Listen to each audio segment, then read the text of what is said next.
during the afternoon.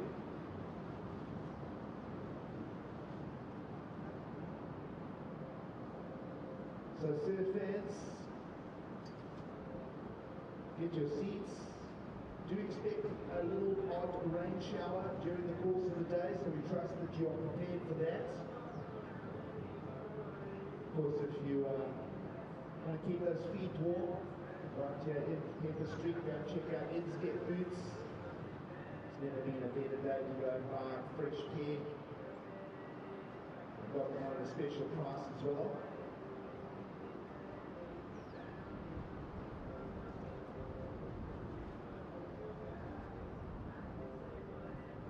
Warm, toasty breakfasts on offer here.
So free surfers in the lineup, again, that request for you to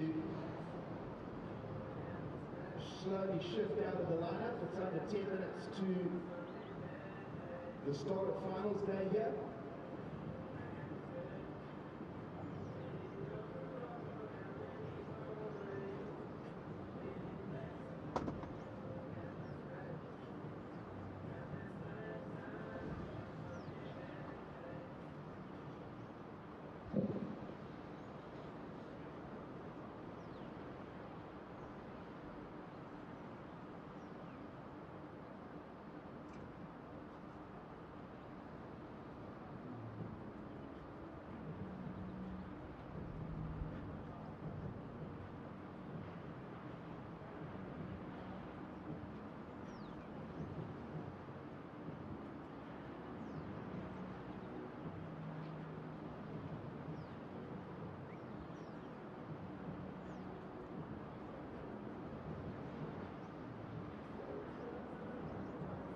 So once again, thank you, free surfers.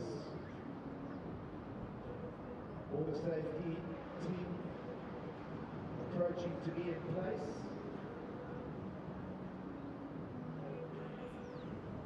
A beautiful sunrise, dolphins. Good fresh coffee, it's all happening down here, folks.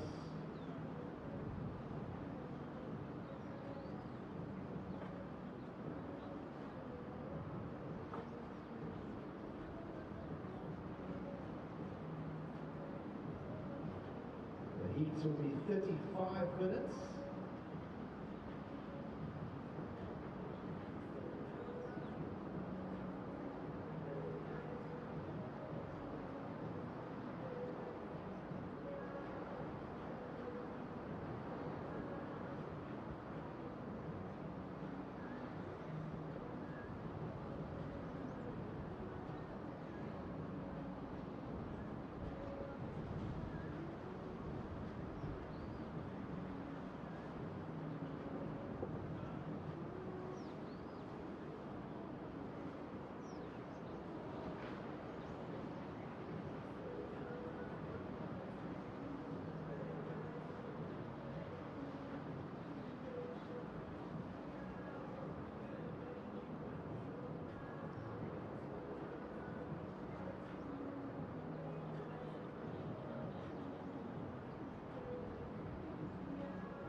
So just under 2 minutes to start.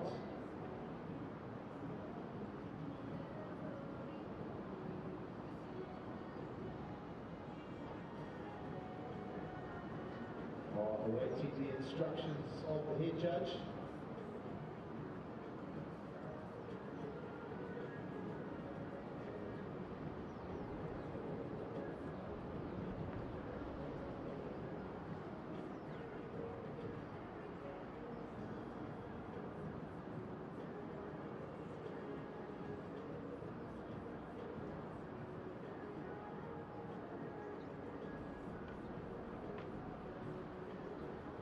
So under 1 minute to start, servers. You are holding position.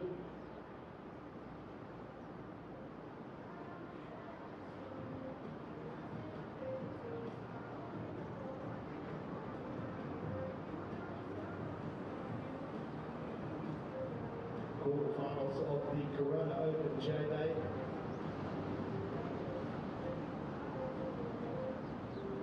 About to get underway. Awaiting our clock countdown.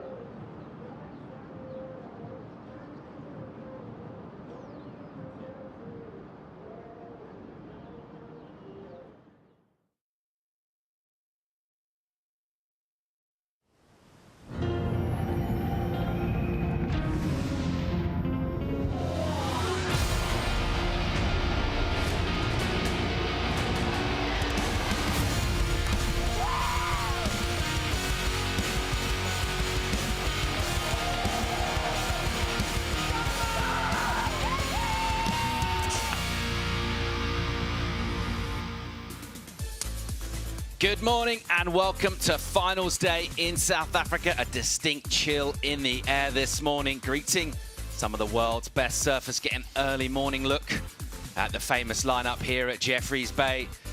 And these surfers rugged up against the cold, going through their warm-up preps. And we're anticipating another highly entertaining day of competition for finals day. We feel the wind's a little brisk in the offshore direction, adding to that chill. Slightly leaden skies overhead as well, only further adding to the drama here. Cannot wait to see how this day unfolds. So much at stake at this stage of the season, and what a venue to showcase that. The famous point at Jeffreys Bay for the Corona Open. And joining myself, Paul Evans, to talk you through the early morning's action. Peter Mel, Strider Wazalewski. Gentlemen, how are we feeling? Well, you know, after a big day yesterday, full day, action was hot and heavy, obviously, and expecting more today. You know, looking at conditions, much colder. We've got some rain that's overnight. You can see behind us there some darker clouds. This is typical J-Bay. This is what we come here to see, but the offshore winds and the waves are still there, Strider. Yeah, I'm just, I'm kind of still flying off the high from yesterday, and I feel like we're going to just go right back into it. I feel like when we see the sets arriving, they come down the point. They're just the most beautiful thing you've ever seen again, and I feel like we're going to have just mad action all day. I just like, you know, it just got that ramp. It's just still there. I'm just going to go flying off the end of it. All right, well, let's go down and get the call for today. AJ is with Travis Logie. We're bundled in yesterday, but we have quarterfinals on tap. Tell us what the call is for today.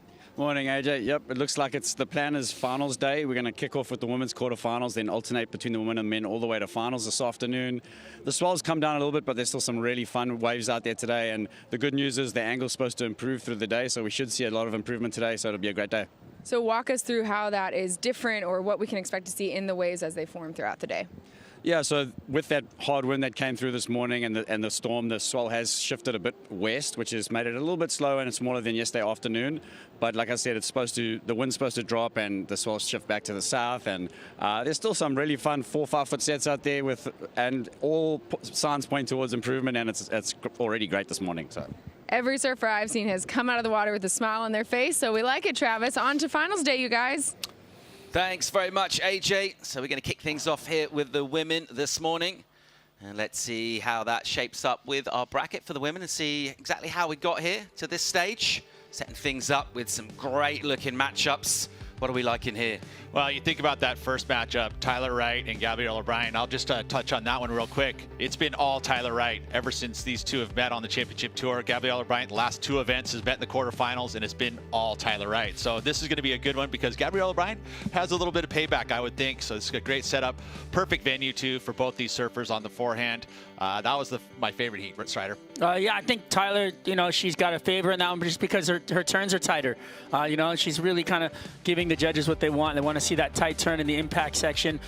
Moving on, Caroline Marks and Lakey Peterson. That is going to be a fun All-American matchup right there. Backside, front hand. I mean, beautiful work going to be laid in. 2 powerhouses. Timing on Caroline Marks has been impeccable, though. So that's going to be fun to watch on the backhand. Looking down to Carissa Moore in the yellow jersey. Got a heat against the wild card. All that local knowledge from Sarah Baum. Yeah, and Carissa, though, we saw what she did yesterday. Turned it up, really, and she's going to be a tough win. But Sarah Baum has nothing to lose, everything to gain. So that's up again. Great quarterfinal. And that bottom one, big one for Steph Gilmore. Huge. Yeah, she needs to take this event. This is one of those events that she needs to capitalize and get past Molly. That bottom half of the bracket, to me, feels like you're probably going to find the winner out of there. As we see these lines just marching through, this is exactly what Trav was talking about already. Some great waves coming through. See the flag just flapping in the foreground there. That brisk offshore, groom in the face. As we'll check out our first quarterfinal for the women. Tyler Wright, who's had a great season, ranked 2nd in the world, coming in here, taking on Gabrielle O'Brien. I think we're going to see power, essentially, from these two going down. I would say so. Again, the matchup's 5-0 really going Tyler's way. So, Tyler's going to have that confidence over Gabriella. But, Gabriella's going to have a little extra steam there because she wants to finally get one over Tyler. And she can if she actually just puts in that rail work into the lip line. You know what I mean? I feel like that's the only reason she hasn't won those heats against Tyler is that she has the power. She's got more power than Tyler has. She's got, a great sense of knowledge of the ocean. She's got talent. She just needs to get that board more vertical, and then we'll see her take a win. Certainly feels like her heat smarts as well are on the up. She's improving the way she's competing, trying to surf to her ability within heats. Let's see how she goes here. She's got 35 minutes. Try and get herself into a semi and repeat the performance she got done early in the season in Hawaii. That was the best of her season thus far, but a tough heat. Tyler Wright, every aspect of what she's doing looks very dialed in, Pete. And you look at this setup early in the heat here. No battling for that inside position. Gabriella kind of conceding that position, and here's the first set. Let's see who gets themselves right on it. Tyler Wright sitting right underneath it and straight down to business here. Hooking turn from her. And just wrapping back into the pocket and just matching the speed of the wave, the energy of the wave. Releases there, really nice. And again, look at her looking down the line. She sees this section stand up here for her and swings into it, opens up the carve again, just tightens that turn, finishes pretty high on the wave. There's a snap into the lip. It kind of liberates the board with a bit more speed into here while she hits it and goes down. Meanwhile, behind, big hit. Brian, solid hit from her. We'll pick up vision of that. Getting a lot of the lip there, all that spray. How's that light just illuminating those sparkling diamonds? Let's get down to business. I love it. This is what we came for. Right off the hooter, waves are flying down. I mean, just attack in the bowl. Beautiful work from Tyler there, opening up. And I feel like Gabriella Bryant did a huge hack as well. So we'll get to that on the replays, Pete. You're looking at Tyler Wright. I mean, she held her position there. Conceding that position was Gabriella Bryant. And we'll see if wave number 2 generally could be pretty good, but this is a great start for Tyler Wright. Getting loose, the angle of the swell now coming a bit more out of the west, which opens it up. You can see there's just a little more pushing down the point, not so on top of it. That'll allow these surfers to get some room. Unfortunate error here at the very end of this wave. I mean, this would have been a great start had she pulled off that last move. Still pretty darn good, though. Slow-mo, defining where she's doing her turns in the corner, up by the lip, and where that power pocket and the heaviest part of the wave is, and that's exactly what the judges are loving. She's emphasizing those turns on the steepest part of the wave. But this behind her, Gabby gets a quick lip climb, a down the line carve, and then loads up. I mean, really gets a lot of ground covered with a lot of speed and into this turn right here. Ah, beautiful turn. A lot of spray out the back, so hit it on the money and then finished really strong right there, Pete. A little bit bigger wave, 2-turn combo. The exchange feels pretty close. What are you thinking? Are you thinking, I mean, yeah, Tyler had the finish. To me, it's a toss-up who won that exchange. Well, you know what? Doesn't matter because we don't do the scores. But we can comment on them.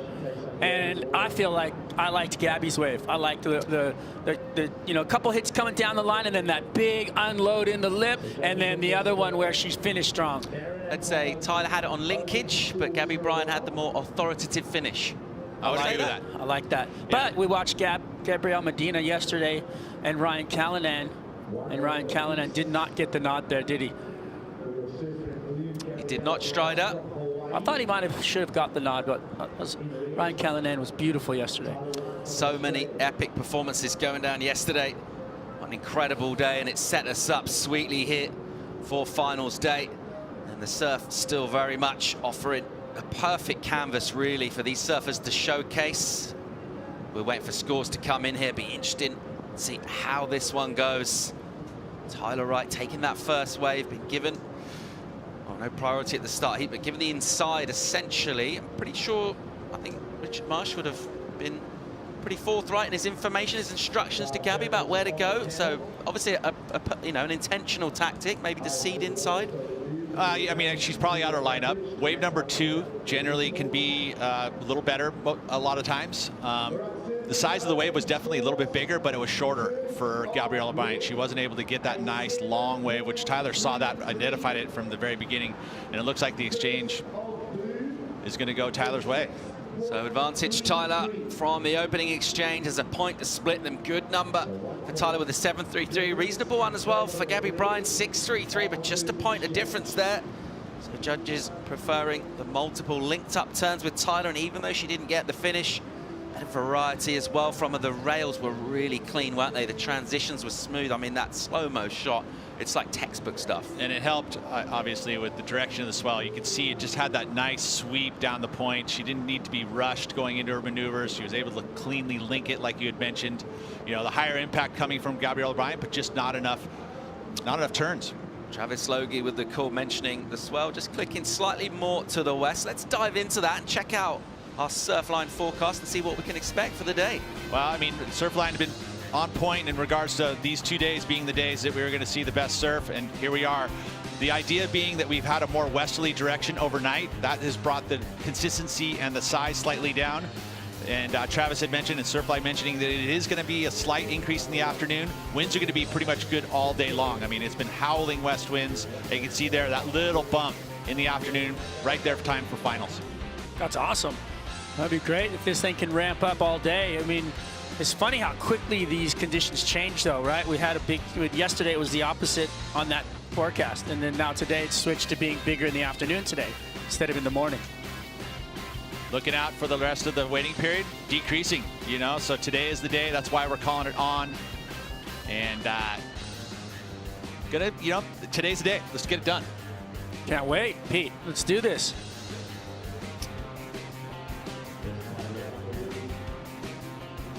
So there's our Surfline forecast giving us the updates. And that's why we're on here for finals day. Looking at really nice conditions lined up on the point here. And those dark skies just really adding to the sort of visual impact of these waves. That sunlight in the foreground, absolutely beautiful looking. Early morning exchange goes the way of Tyler Wright over Gabby Bryan so far. 35 minutes for this pair to get 2 scores in, try and get themselves in the semis. Tyler, we'll have a look on the inside here. Bryan with priority with the shorter wave, got her to the top of the point, and this is stretched out in front of Tyler here. What she got off the bottom, and just whips one, using the shoulders and the hips to redirect the board. A bit of white water here. It's troublesome to get through this stuff. It's pretty turbulent, hard to get the fins to grip, so just the one hit for her. With the weather, the way it moves down through this coast, we're going to get these moments where it will go gray. There'll be some rain showers throughout the day, and then some sunshine to pop. We saw it this morning, woke up, it was dumping. It was raining really hard, and then all of a sudden the sun started to come up. the clouds parted, and then now we see another dark spot coming through. So we're going to have that throughout the day. Hands up if anyone can tell me, why do the waves stop when it rains, when it starts raining? The waves don't stop. Question. But they sort of stop breaking, mate. Come on, it's pumping when it's raining. If it's pumping, it's pumping. Okay. Actually, I will give you one time I was in the water and it did completely stop. You're right. Kind of goes a bit Still. Yeah, glassy and kind of rainy and not wavy. Yeah, fingers crossed we don't have that happen. Tyler Wright pouring away up the point here, and we talked about the physicality of this break and the endurance it requires. The cold water, it's pretty chilly out there this morning. We saw glimpses of her warm-up, everything very much dialed in for Tyler Wright. She's so good at competing, so good at bringing her best in her allocated heats. Let's get another look at this, just trying to build a backup score. Yeah, quickly, you know, in this wave, it felt like to me that even upon the takeoff, that it wasn't really going to be a number that she's going to keep in her score line. Maybe gets a big air section, something like that, but ultimately when it gets into the foam like that, she just kicks out. So it's a 2.67, which isn't really going to factor in at the end of this heat. One-on-one competition is so important. When you have priority, you want to execute with priority. Right now, it feels like Gabriela has that ability to wait it out. But the wave choice, you know, looking at that first wave, you're like, oh gosh, this is so good. You have first priority, but sometimes you got to let that one go for that second wave. But this is an important moment for Gabriela Bryant to pick up that confidence. If she can just match the 7.33, we got a nice even heat. Well, I mean, on the wave choice, though, the first wave of the set was the best wave for Tyler, right? Because she had a more open face. So maybe that second wave isn't the best wave. Well, equipment, ever vital, of course. Let's get some information on what our athletes are riding with Richie Lovett. Yeah, thanks, Paul. Down here, quick update on equipment. We're always interested. And, well, Tyler's on the Pizel Highline model, 5.8, 24 litres. And she's got the Philippe Toledo signature FCS2 fins in. She's gone up to large from medium, which is pretty interesting. Gabriela Bryant, this is her spare board right here. It's the Biolis Driver 2.0, a little bit longer, 5.10, 26 litres, and she's got the JS large fins in as well. Now, I had a quick chat to both the coaches, Richard Dogmarsh, obviously with Gabriela Bryant, and then King, he's obviously been working with Tyler for a while. Funnily, both coaches said exactly the same thing. Because it's smaller, give yourself some space to do those open face turns so you can go to your strength. In particular, Gabriela Bryant, Dog wanted her to get right out on the face, and Kingy said, just pump off the start. Make sure you pump down the line. Get to that open face so that you can put that rail into the wave face and get the manoeuvres done. So it's faster today. It's breaking closer along the rocks, and it's going to be critical that our surfers make sure they get that room so that they can lay down these turns. Fantastic insights there into these two.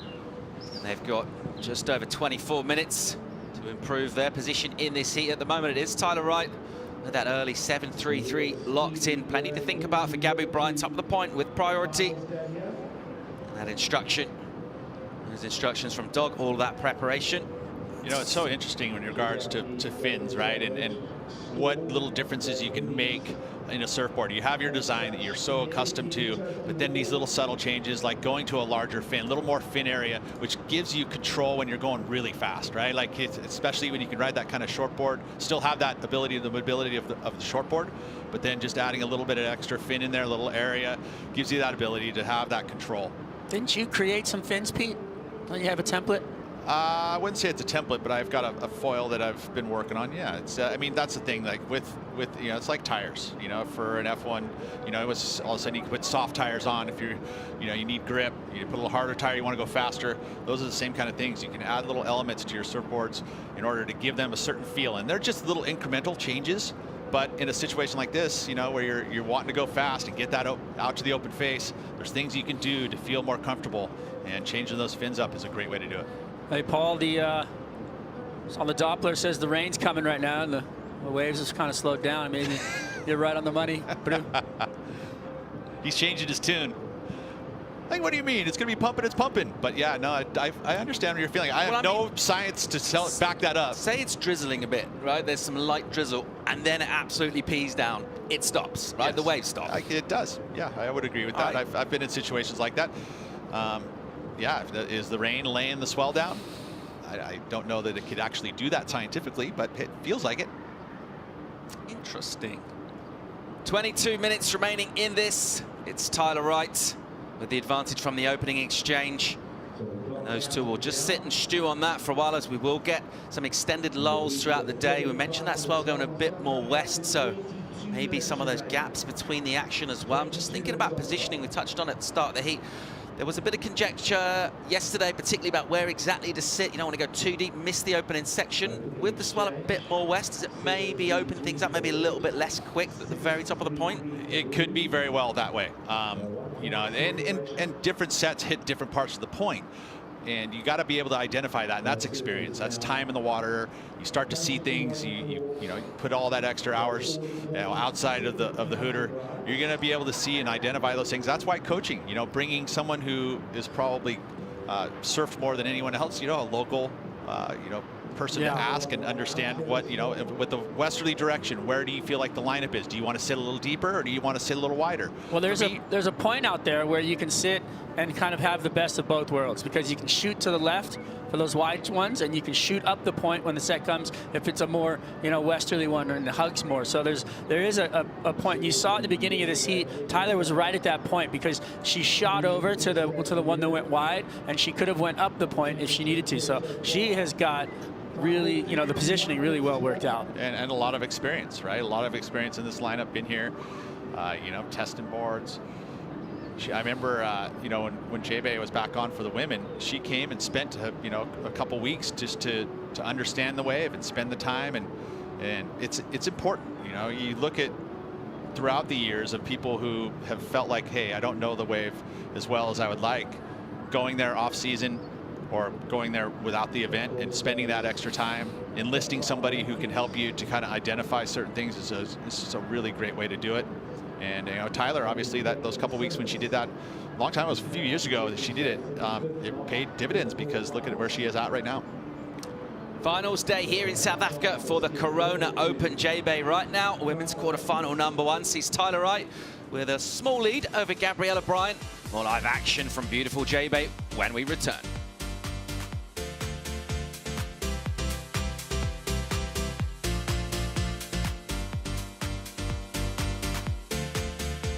The Corona Open J-Bay is brought to you by Corona, This is Living, by Sealand, Discover New Paths, and by Cougar Municipality, good governance through service.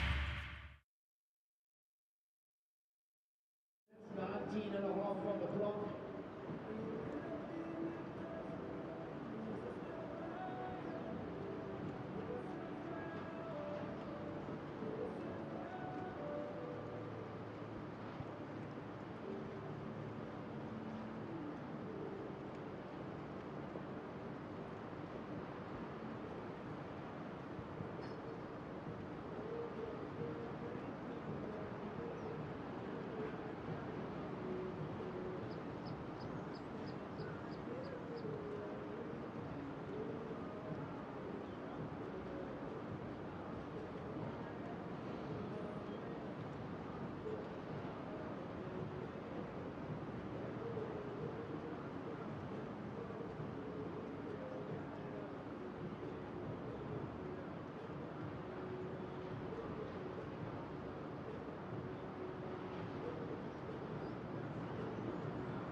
Keeping our eyes on the lineup, those surfers just putting a little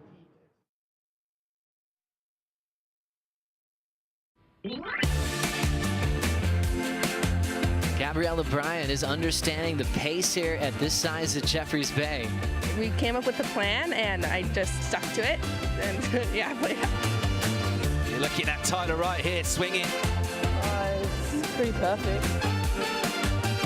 I've got a good team to be able to really center myself and ground myself in being really intentional, and these heats really matter now. Welcome back to finals day in South Africa. The Corona Open J-Bay nears a conclusion. Plenty of surfing yet to happen before it does that, and anticipation building through a chilly morning. Waves coming through, still plenty of size in the water. Some lulls out there too, just adding to that tension as the pitter-patter of raindrops just moisten the scene here for spectators as they take it all on board. We're enjoying this arena. It's an interesting playing field for surfing to take place. Peter, Mel, you got some insights into basically the structure of this break. Yeah, and if you look at the Cougar Flight Cam here, you can take a look at our venue here. I just wanted to kind of point out some of the areas which we talk about throughout this event. The exit point, you can see this little river right here. This actually is the keyhole where you get out of the water. We've seen that happen yesterday. We saw Carissa Moore. You talk the takeoff point, and the paddle out is all the way up here. There's probably, what, 300 meters of beach that cover this entire spot. We talked about, see the surfers are sitting right here. That's the takeoff spot. This is one of the longest waves we have on tour, 300 meters all the way down, and pure ecstasy. It is one of the best waves we have. This is the boneyards. You can actually see the sets coming your way from that point, and this is kind of your overview. This is where the parties happen, right there at the old concert zone. Such a great setup. This whole park is just gorgeous. When we're here off season, coming to see it here, you can come in and just hang out in that area. Gotta love J-Bay for everything it's worth. Look at all these beautiful homes too.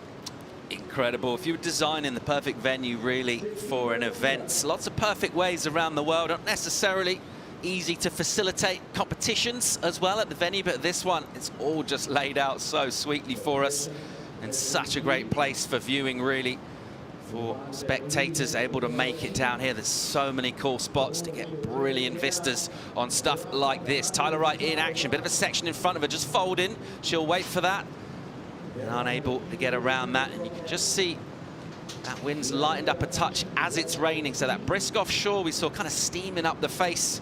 Some of the early morning sets just settled down a touch while it's raining. And pretty gloomy overhead, adding to a bit of a chill. But out there in the water, there are opportunities if our surfers can find them. So far, Gabby, just a one-wave ridden though. Yeah, it's not enough. You know, we need more. I feel like they're coming. I feel like there's going to be, you know, 2 more exchanges in the heat. It's just, you know, being in the position like we talked about, having that real confident and level-headed, settled approach to being in the right place at the right time and then attacking. Checking out Caroline Marks, getting ready for her heat against Lakey Peterson. She's been so impressive. Yes, they kind of really kicked things off, didn't she? Broke the seal with the backhand performance in the early morning. Absolutely incredible out here. And thinking about her year and what she's been able to do, she looks like doesn't really have any weaknesses in the surfing. No, not at all, and very consistent throughout this season. I mean, obviously you set your benchmark of what you want to do for the season.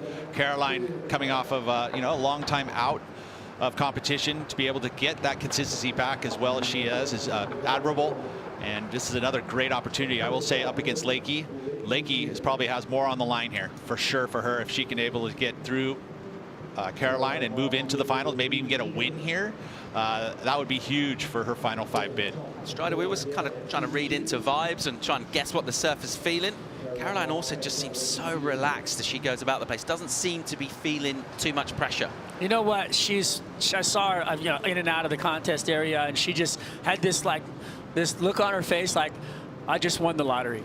And literally, she was like, that was my best wave I've ever had. She was so excited. So, you know, really fun look into her mindset and seeing how happy she is to be here. And she's just on the good foot, and she's staying there. I would give a lot of credit to Luke Egan. Being that Luke is traveling with her, they've been traveling together throughout this entire season. Luke's got a lot of experience here at J-Bay. Matter of fact, he won property way back at the Country Feeling Classic, where he was able to win that event and got a plot of land. Still has it. Still has it. and you know, that was probably, what, 15 years ago, I would say? I mean, 20 years ago? Yeah, okay. It's been a long time. I was trying to be nice, but yeah. But I really feel like that Luke has been able to, because their relationship has grown, right? And now they're literally traveling together, hanging out together, surfing everywhere. And I really feel like that kind of joy that we see and in ease coming from Caroline is that she's in a good place. She's got, you know, great work, she's got a great family, but a lot of credit to Luke. It's done to 13 minutes in our first quarter-final for the women. It's been Tyler Wright who's been by far the busier of the pair right now. 5 waves ridden from her. Gabriella Bryan, just that 1 wave right at the beginning of the heats. And in terms of the matchup between these two, as you mentioned, pretty much one-way traffic. Whew, I mean, 5-0. Heat point total, average heat scores. Look at that, 14.85. That's a big total right there. As you know, Gabby's looking at a 10. So it's, you know, there's big differences there in it, and the max heat scores as well. So I think you know, obviously the upper hand going to Tyler Wright. But Gabriella Bryan, she came through that first round with flying colors because she waited for her waves, and I think that's the plan right now. You know, obviously with Dog, they have a good kind of settled plan, and that is to sit out there and wait for the best wave, and you kind of live by and die by the sword, you know. And if it doesn't come, it doesn't come. But if she's going to beat Tyler Wright, she needs to be on the best waves. And then you think about these matchups, right? Like Gabrielle Bryan's only been on tour for 2 years, and they've already met up 5 times. Heavy. Yeah. So I mean, again, seeding, like it's just sometimes you have a surfer that you don't meet up with for a couple years, and all of a sudden you are just matched up. But you know, Gabriella's had a lot of experience. I mean, a couple events in 2022, the round of 16. And then this year, Rip Curl Bells Beach, the round of 16, and then El Salvador and the the Viva Rio Pro, both in the quarterfinals. It was all Tyler. As we see a shot there of Gabriella Bryan, who's been having to be patient, and just a slight look of concern on her face, because, well, basically she needs a wave. Let's not overcomplicate it. And it's raining. You know, I like what Gabrielle is doing here too, though. You know, she's given herself opportunity by having priority and waiting it out. Almost feels like it's better for her to kind of have this time tick away and control the heat at this moment, because she doesn't need much. Only needs what, a 4, 3.68 to be exact. And if she just waits it out and picks the right wave in this next set, it could be the only other opportunity. And ultimately, that could be what she wants, because she gets to have the first choice of wave. That's a great look at it, Pete. That's interesting. I wouldn't even have gone there, but there could only be that one opportunity coming through the rest of this heat. Gabriella Bryan with that third at Sunset, beginning of the year. She looks so good out there, attacking sort of an oncoming lip, arriving pretty late, using that power. She's going to need to do that here. She's going to need to find herself a wave. It's been all very quiet throughout the mid part of this, just over 10 on the clock. Tyler Wright's been just having a scratch around on the inside, standing up, maybe not adding loads of points, just keeping warm. Doesn't have to think too much about what's going on. She doesn't have priority, so she can afford just to swing on in-between waves. Meanwhile, Gabby Bryan's just sitting there, possibly thinking about that record, wondering where her wave's going to come from. Picking up Lakey Peterson in the Red Bull Athlete Zone, who's been surfing really well out here. I just feel her style, particularly the power and the strength, a real match for this wave. Transitions have been great between turns as well. She's got a tough heat, taking on the backhand attack of Caroline Marks. It's the second quarterfinal, and the waves just a little sluggish throughout this one. Gabriella Bryan, you saw a couple of quick glances back in towards the tower, just checking her position. Tyler will go here though, and a softer entry into the wave for Tyler Wright.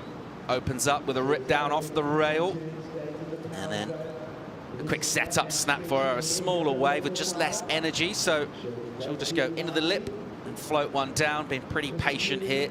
Wait for this glassy face to stand up. She'll get the full roundhouse wrap, bashes the white water, and then a little float to finish.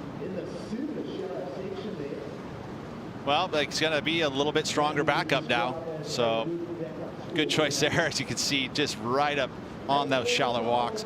Those things have a bit of oyster barnacles left on there, and yeah, you don't want to move your feet around too much. You want to keep them off, especially with being bare feet. Your feet are soft. Look at that. You can see the technique there, just kind of bellying it out, letting the current pull you off the rocks.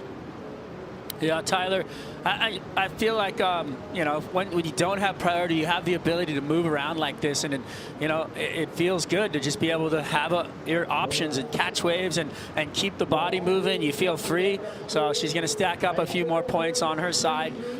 Nothing crazy, but definitely put the pressure on for Gabby to have to come a little stronger when she does get up to her feet. So Tyler, nice little over the top, great technique, just puts herself right over the board, sure foot right out of the, you know, each and every maneuver. And, you know, this ability to have a wave that slows down enough to give you a full roundhouse cutback like that is, it's a rare moment at J-Bay, and she found it. And then finishes with the right onto the rocks. I mean, this is just so shallow right here, where she's going as she kicks out of this wave, it can't be more than a foot deep right there. I mean, it's almost dangerous to put your head down like that, right? All right, top of the point here. Waited for ages for this wave, did Gabriella Bryan, but here she goes. And it needs to be a good one, realizing that wasn't, and quickly just does a snap to stop herself and get back out and try and get either priority or the next wave. She'll just miss that next one. A couple more lines filing through here, but after all that time waiting for a wave, she would have hoped to get something lined up a lot better than that. Yeah, a little tough when you think you get a little anxious sometimes. You sit that long, and it's exactly the scenario. She's going to keep priority most likely. I was just trying to see where she was in the lineup there by kicking out and keeping that position on the top of the point. Most likely will keep it. Yeah, I can see the priority has shifted and stays with Gabriella Bryan. So, you know, a bit of an error because there was that #2 wave, and she'll be feeling that slightly, but there still is time. She still has priority, and again, only needs a 5.34. Tyler Wright's number 433 improved her back up with that last effort.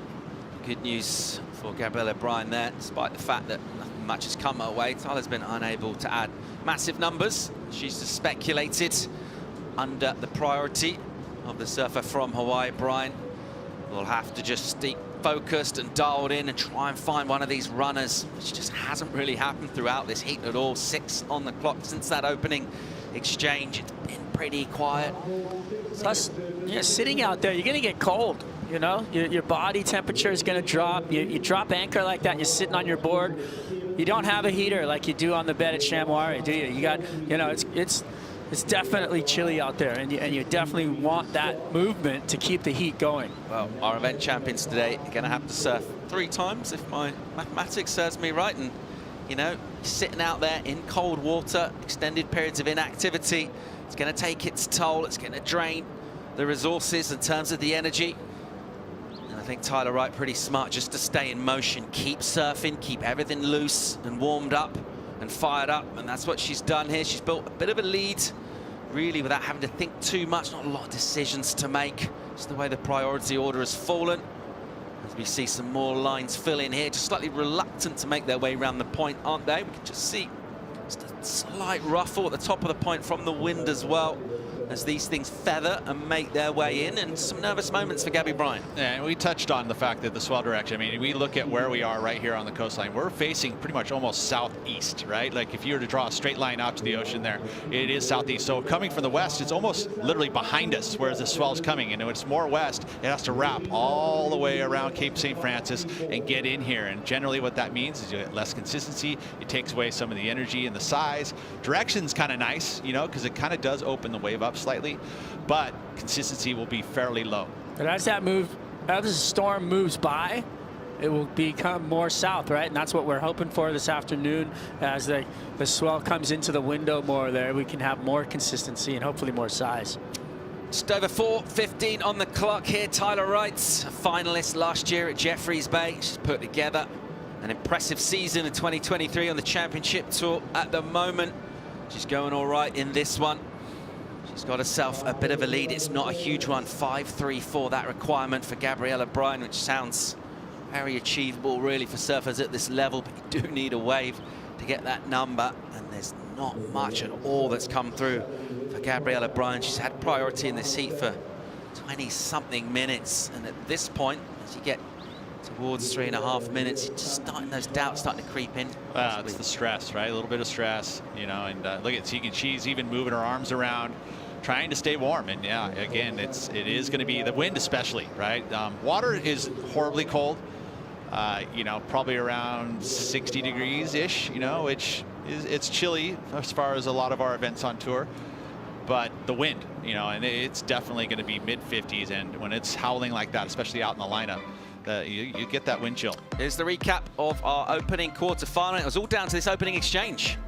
Yeah, you know, Tyler finding that open face and flow. Judges really settling into liking those multiple maneuvers on the canvas. Gets the fins out right there and shows a little sign of progression. Down the end, beautiful sweeps into the corner. You know, I think, yeah, looking back at it, great score for Tyler Wright. Great opener, an unfortunate finish, but stayed on her feet for most of it. Gabrielle O'Brien's second wave, she had to deal with the foam slightly. This two-turn combo, though, is pretty darn nice. Got herself the 6.33, so a point behind in this exchange. And then the priority, and we've been sitting, you know, for a very long time. A bunch of waves ridden by Tyler Wright, but nothing of substance until that last little backup score. As we look in at Dog and the Dog Pound, Ryan Callanan out there again this morning. Even after a loss yesterday, he was still out there at dawn. That's how much of a surf junkie he is. Happy camper too, you know, one of the coolest guys on Glass tour. is always full. Yeah. Looks like we got some action out the back there. Some lumps anyway. I don't know. It's a lot of wind in those lumps, and it seems like they're breaking up the line of the lip as the waves look a little bit broken up after they do approach. Insides, well, just over a minute 40 to go in this. It's still Tyler Wright with the lead. She sits real close to Gabrielle O'Brien right now. As time will wind down and it'll feel like it'll fly for Gabrielle O'Brien, who is chasing a number here. 5.34 is the requirement. She just needs a wave. Looks like some motion, just stretching to the outside here and up the point from these two. Gabrielle O'Brien has sensed it, and a little reposition from her. Let's hope she at least gets an opportunity to have a crack at this. Here we go. Let's see what this brings us as we head down towards the final minute here. A wave standing up. Gabrielle O'Brien. Should love it to be a one-wave set, too.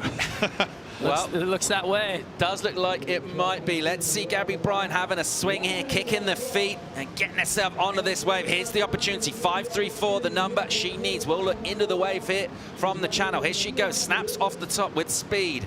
Bryan now being patient off the bottom, a little softer section. She'll just wrap that one for a setup and then pouring her way down the line here. Hard off the bottom now. Nice turn on the rail from her. Big spray.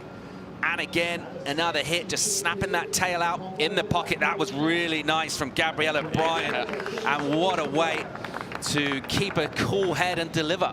Love it. The Dog Pound love it. And just a one wave is exactly the magic that Gabrielle would have wanted. It's just that nice single one wave set. Not going to be a massive number, but 5.34 is not a huge score. There's time on the clock, you guys.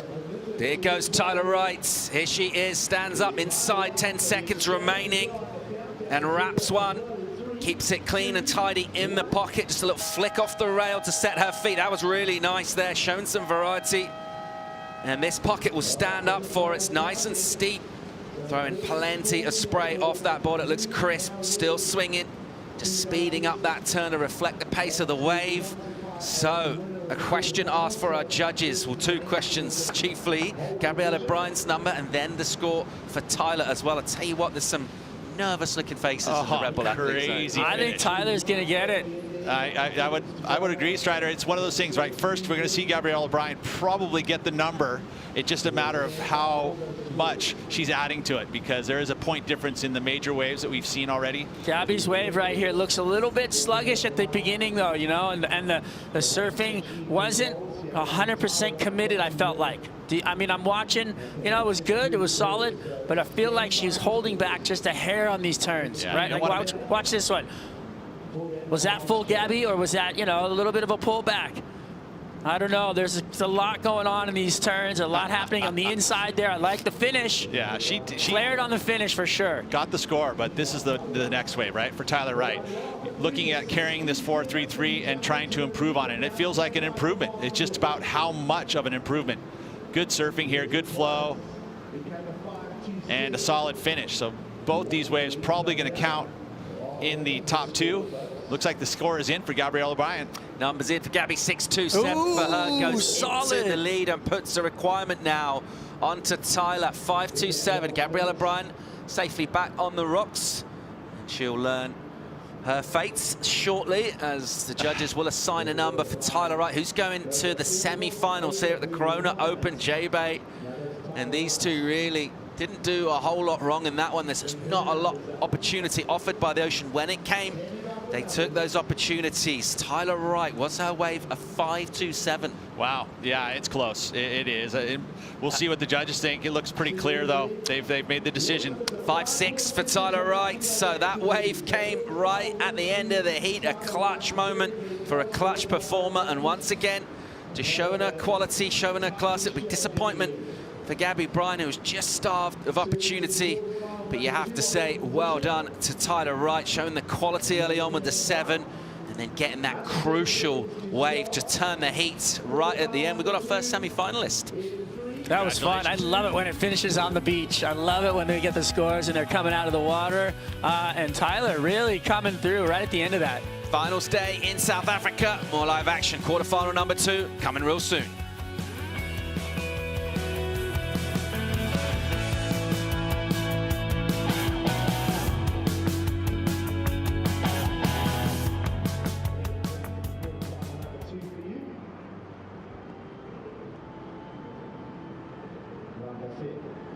Few Dolphins in the lineup just to add to the vibes. Nothing like being in Africa, folks. What a special place.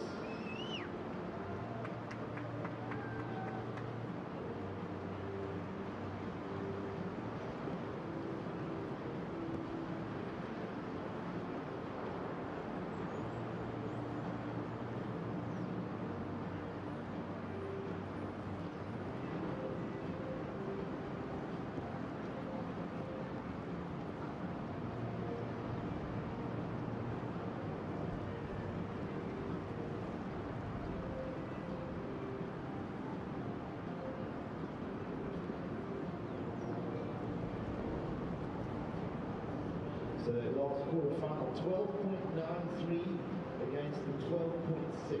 So 0.33 separating the two. Either way, Tyler Wright gets into the semi-finals of the Corona Open J-Bay.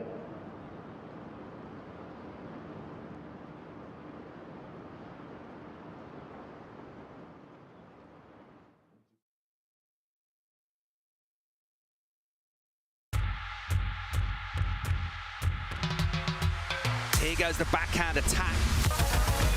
An assault, really, from Caroline Marks. Ah, yes. I love it. Oh, Caralupo just going for it. What? That was a 10. My strategy was not to overfrost because it's really easy when it's that good. Lakey Peterson with a commanding performance. Welcome back to finals day at the Corona Open J-Bay, the second quarter-final for the women. We'll check out Caroline Marks on the backhand. She's been so impressive through the rounds here. Delightful watching her attack J-Bay. Also, Lakey Peterson, ranked number 8 in the world, wants to make up some ground here at this running right-hand point break, and that is certainly the kind of conditions that she enjoys and she thrives in. She's also shown some real power and authority going into the lip here with some great maneuvers in critical sections. She's going to need to do that. Got the contrast of the stances to separate these two. Bit of a difference in stature as well. Lakey standing quite a bit taller. Caroline Marks has been so good throughout this event thus far, and it's a constant conversation in terms of the ultimate elite athletes is essentially the early rounds, those performances that went down, that's all nice, but that's behind you now, and it's a blank sheet of paper. Sure is. You know, you can look at history. We see this history. These two surfers only matched up twice in their careers, which is, again, like, it's kind of odd considering that both these surfers have been on tour for quite a while, only matched up twice. It's basically been 2-0 in favor of Caroline Marks. Their last matchup was literally the last event in the quarterfinals. Bit of a paddle battle going on here. We like this. So these two digging hard for the insides. Let's see how this goes. It looks like Lakey just extended those arms and went around Caroline. Oh. And this is nice intensity to kick things off, and no quarter really required or given. Yeah, a little contrast in comparison to what we saw in the very first heat, which was you know, nice and amicable. Now battling it up, and it's important. We saw it happen right there in the very first heat. Giving way, giving the inside position cost the heat for Gabriella there, because the best wave of the heat ridden by Tyler Wright, the very first wave. These two just keeping a very close eye on each other as the rain pours down here at Jeffreys Bay. We had brilliant sunshine, warm weather yesterday in the middle of the day. It's chilly today, and things get real on finals day as these two look to jostle it out. seeing that this is kind of unique, right? So strategy-wise, you've got someone who wants inside and is going to go and push you. So you can, as you're sitting on the other side, you can push your competitor too deep sometimes. So you kind of have to figure out where that is, where that line is, where that balance is in regards to how deep you are. You know, and then just being able to have that quick pulse and maybe get the inside, sneak underneath. There's so many techniques on how you can do that to get that paddle battle and win that paddle battle, which is very important today. 35 minutes for this pair to get themselves a couple of waves and try and get themselves into semi-finals here. Of course, Lakey making a final a couple of times at J-Bay, unable to get the win. She's got the experience here at this venue, and she would love to make herself another final and really put some scoreboard pressure up there, thinking about those ratings on the final 5. She's certainly not out of contention, but there's a bit of ground to make up, Pete. Yeah, sitting at 8. You know, we touched on the surfers that were tied in 6. Steph Gilmore. There's a gap of about 2,200 points between 6th and 8th. You know, and then they add the 6,800 points that is a gap between Caitlin Simmers and that final 5 berth. It's a lot of points. That's 8,000 points that she has to gain ground on for Lakey, and it's a lot. So a win is most likely what she needs to do here in order to get herself in contention. And we can see the outboard motor going on Caroline Marks. They decide to head back the other way, so trying to find something that will stand up a touch wider here on the point. So some repositioning. Well, it's actually, sorry, it's Lakey who's now returned and gone in front, heading back the other way. So a bit of energy being expended. I'll keep staying warm. Yeah. I mean, and again, very, very fit. Although finals day generally is where you're going to have the most physical exertion, right? You're going to surf a couple, 3 heats, hopefully. You're right. You're going to be into that final. A lot different as we look out into the sea. There's our squid boats, and those are our best place to find out information as far as what the ocean conditions are doing, because we do not have buoys down here in the southern hemisphere, in the southern ocean here. It's about the ships and what's happening on those ships. A lot of the folks around here, the locals, Gumby, one of our guys who works on site, who is super into you know, surf forecasting and understanding what the ocean's doing. He's got some buddies that are on boats out there. He was touching on the fact that he felt it was pretty stable as far as ocean conditions outside there. He might have just got a text from that boat saying it's raining. It's actually raining. And did you see the tip on that boat? It was just going back and forth. Boy, that was some movement out there. And again, they're outside, right? So they're going to feel that westerly direction swell, plus obviously the wind that's blowing. We've had wind overnight in you know, 30, 35 knots. Blowing out the back. It's great here in J-Bay. This is why this wave is so special, because even if it's stormy, generally most stormy areas that you go to are going to be onshore and you can't surf in it. But here, we're in that corner, protected.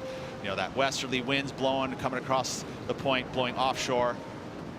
So consistency of this wave being really, really good when the waves are up. You know, major storms create waves, and then with the wind the way it is blowing offshore, that's why we always see these iconic shots of Jeffreys Bay with this howling offshore winds.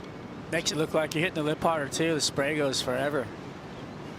Something of a rethink here as lines approach, that these two are shifted quite some way down the point after having a bit of a tussle, taking each other really far up the top. No real reward coming in the forms of a ride, and now they head back the other way. So all right, we've got all sorts going on, really. A little bit of confusion in terms of exactly where to be, where to sit. And Keegan keeping a beady eye on things. We've got some lines coming through here. So true. I mean, we think about today and time constraints. You know, we've got a full day of competition. You know, there is heat restarts if we have to deal with that, but ultimately we need to get waves ridden. So if you paddle too deep and miss a wave, the head judge will take note of that. Down to business here. Caroline Marks too deep on that one. It runs away from her, unable to unleash. Let's see where Lakey is on the wave behind. Here she goes. She's in the slot here. Lakey Peterson, late takeoff from her. She's got some ground to make up. She is driving that surfboard down the line. Does well to get onto the face. Snap from her. Just kind of gathers herself to aim at this next section as it lines up. Really nice turn. Look at that with the speed, and into this one, into the lip. Very well surfed indeed. That's not an easy wave to surf. Even from the moment she paddled in, there was some issues to deal with, and she did it well. She did do it well. Riding that rookie rocker down the line, carrying that speed. That's one of the things about that rookie design, is it carries speed so well. She's been riding these boards for a very long time, very accustomed to that rocker. that's what everyone's been talking about. Get the speed, get the space. And she did that, got there to that open face, but it still ran too quickly down the line. Just, you know, a couple maneuvers here. I mean, this is J-Bay at its best. Beautiful hack there. Good size wave, major set wave, and the finish, making sure she's solid on her feet. Little fist pump there. So good start there for Lakey Peterson. Yeah, this slow-mo really kind of breaks down the approach of Lakey and the power she's putting behind the turns. She's really leaning back into those fins. The projection out over, you know, like, you know, the technique to stay over your board right there and complete the maneuver. That's, you know, in transition to shift your weight over that and actually come out, you know, with clean is really hard to do. There's a lot of dumps on those floaters where you come down and you're either, you know, throwing an Italo where your knees hitting the board or something heavy can happen. There's a lot of risk in those moves. Well, a lot of it's because of the wind, right? I mean, it's blowing up the face, so, you know, keeping that board attached to your feet when you're jumping off the lip there, you got to put the board into the wind so it sticks to your feet. It is a bit of a challenge, especially if you tilt that board any which way. The wind's going to grab it, take it out from under your feet, and then you have, you know, major collision to the board or the water. Hopefully the water. I mean, we saw what happened to Italo yesterday. That was a tough one. And Sean Thompson was the one talking about most dangerous moves here. You know, as much as, you know, floaters tend to be looked about as like kind of a standard maneuver, here at Jeffreys Bay, it could be pretty difficult. He did have the quote of the century about surfing J-Bay, though. Sean Thompson said, "Attack, attack, attack." And it was just the best thing I've ever heard. Just really, just got to relentlessly go to the lip line. That was Strider's attempt at a South African accent. I didn't mind it. That was all right. All right, yeah. Okay. Well, I was just going to get the English accent here from you. I've been learning. It's all right. That was almost Aussie. Peterson's number. We're still waiting on the panel here. One judge gives a pretty decent 6.5. Other than that, we're still waiting for deliberation from our panel. That another classic J-Bay cliche on Monica. It's not a super hard wave to surf. It's a really hard wave to surf well, and I think that wave of Lakey really illustrated that. It did. And seeing the scores drop now, yeah, there's the start. Solid 7 points for her. That's going to feel great, particularly after, I'm not going to say squabbling, but just a little bit of action going on between those two for position, and the advantage goes to Lakey Peterson. And if you had watched that very first heat, you didn't see many three-wave sets, right? We didn't see that at all. It was like one or two waves in, you know, the very beginning of the heat. There was two waves, but there was several waves to choose there. Caroline making the mistake of going right out of the gates early, didn't get the finish, gets just a small score, leaving Lakey with priority and choice of that next couple waves that were there. Lakey Peterson's number already an improvement from what we saw in the previous heat. That's going to feel good from her. Let's get some intel from our first quarterfinal. Tyler Wright is with AJ. Tyler, same, but different as the weather yesterday. That heat one that you had to exercise some patience, stay in your wax, stay in your process. As Gabriella Bryan takes off on that last wave, knowing what she needed, what was going through your head? I need another score. Hopefully there's a wave, and there was. Yeah, like quick debrief with my coach. He's like, look, her waves were better, but on the waves that I had, I created like variety and opportunity for myself to give myself a chance. So I was really stoked with that. It's freezing. It's very cold. Can confirm. So the 7.33, the last question for you. You get that 5, that mid-5, or you get the score that you need on your last wave. How much confidence does it give you going into the semifinals that you can perform in these conditions? Yeah, look, I feel really good. Again, like it's day. I got my period yesterday, so I'm kind of like, today's probably not the greatest for me. It's one of those ones where before I'm paddling out, I'm like, I have no idea how I'm going to pull this off. So just trying to channel my, I don't know, period energy and just get it done, and so I can go back in the warm and yeah, but it's one of those days where honestly I don't know what today's going to be. So it's just, we got through that 35. We have a strong plan for days like this, so yeah, go back, get warm, and kind of rest. We don't have much opportunity to do warm-ups with my body at the moment, so it's kind of one of those ones where you just got to pull it out when you do. There you go. That's why you're one of the best in the world. Congratulations. Get warm. We'll see you in the semis. Thank you so much. Appreciate it. Thank you. Tyler Wright's through to the semi-finals here at Jeffreys Bay. Once again, made the final last year. And she'll look to regather and warm up, get dry, think about who she's going to be competing against. Meanwhile, this was during that interview. Yeah, backhand attack from Caroline Marks. You know, the smaller conditions today with the backhand, probably a bit of a disadvantage because you do have to chase it. But that compact, tight style from Caroline Marks, this is a good answer to the wave from Lakey Peterson. Just consecutive backside hits, so solid. You know, you can see how low she gets to her board. Nice solid finish, jumps off. So a good answer to Lakey Peterson. So she's going to stay in this heat, but very difficult in the backhand to be able to, you know, find space to do maneuvers when it's this fast down the line on the backhand. Yeah, but she did really well. She got a great number. You know, she's sitting there with it, and I feel like, you know, the technique, everything's there. She just needs to find a little bit of wave size, right? A little bit of height. But she had to pull the trigger. I mean, she's sitting out there waiting. It's a little tough when you're waiting and there's, you know, you're looking for that bigger wave. But look at these, you know, she's executing really well on what she's had. And, you know, for me, those couple of hammers in there, and I, you know, the scoreline came in below Caroline. I mean, excuse me, Peterson. Making it look so good is Caroline Marks with the stillness of the body between maneuvers. Got a 6 for that effort. Meanwhile, live action, here's Peterson. She's got someone to work with here. This one will cup out for her. And she goes on the rail with a first turn, puts a little behind that section. She'll go into the lip here, tags it pretty well, comes out with speed, crucially, into this section. Nice snap again, good aggression. Won't get another turn done, but another solid wave for Lakey. Big time, and you can see a significant difference in size of wave. Lakey was able to get on the bigger set wave there. So Caroline is going to be behind here, especially when you look at the size of this wave. And the attack she had, you know, it wasn't as flowy as you would have liked, but the wave didn't really allow it. I mean, the sections are popping up really quickly, and then you have to get back to that open face, and it's not like it's super clean and smooth like we saw yesterday. The wind and the bump on the face is factoring in. And I think Lakey did a great job. And the moments that she did with a nice little carving cutback, she had the initial first hit. Again, this combo here where she flies off the line, out the lip there, and then the snap to finish it up. You know, 4 solid turns throughout this wave. Had to make, you know, find it.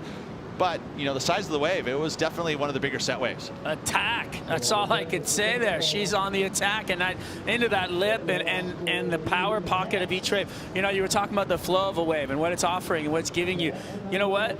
It doesn't matter. If you're attacking the heaviest part of the wave, that's what the judges want to see. Well, and especially like today, you know, we're not going to have to be emphasis on flow when the wave's not going to allow you to do it. You're going to have to chase the sections down. You're going to have to find the speed and the moment to be able to attack the lip like she did. And she did. I mean, there was 3 or 4 moments in this wave where she was able to get into the lip. It wasn't any out in the face. The finish is strong too with the snap. Look at that, just drives into it.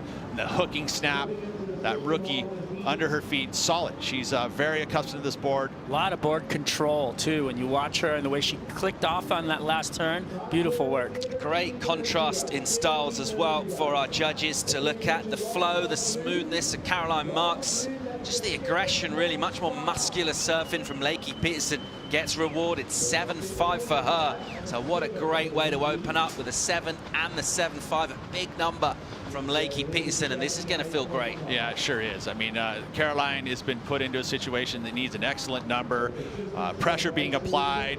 Still lots of time though for Caroline, but great start for Lakey because it could go quiet. We saw how long it did in that first heat. There was what, 20 minutes where it was just nothing to be able to be ridden except for waves that are just, you know, 2 to 4 point kind of you know, opportunity. Not enough, yeah. You need to have those major set waves if you want to get bigger numbers. Already the ocean just feels a little bit busier in this one. Offering opportunities. That's what we need for a surf competition. Waves generally a good thing. Lakey Peterson certainly capitalizing on them. And on those slow motion replays there, you get, obviously gives you a pretty different look as we're watching live, but the way she's taken on the lip there, she's hitting it in the sort of steep, the hardest part. Those are real technical turns, not easy to do. She's getting kind of pinged out of the lip, air dropping down.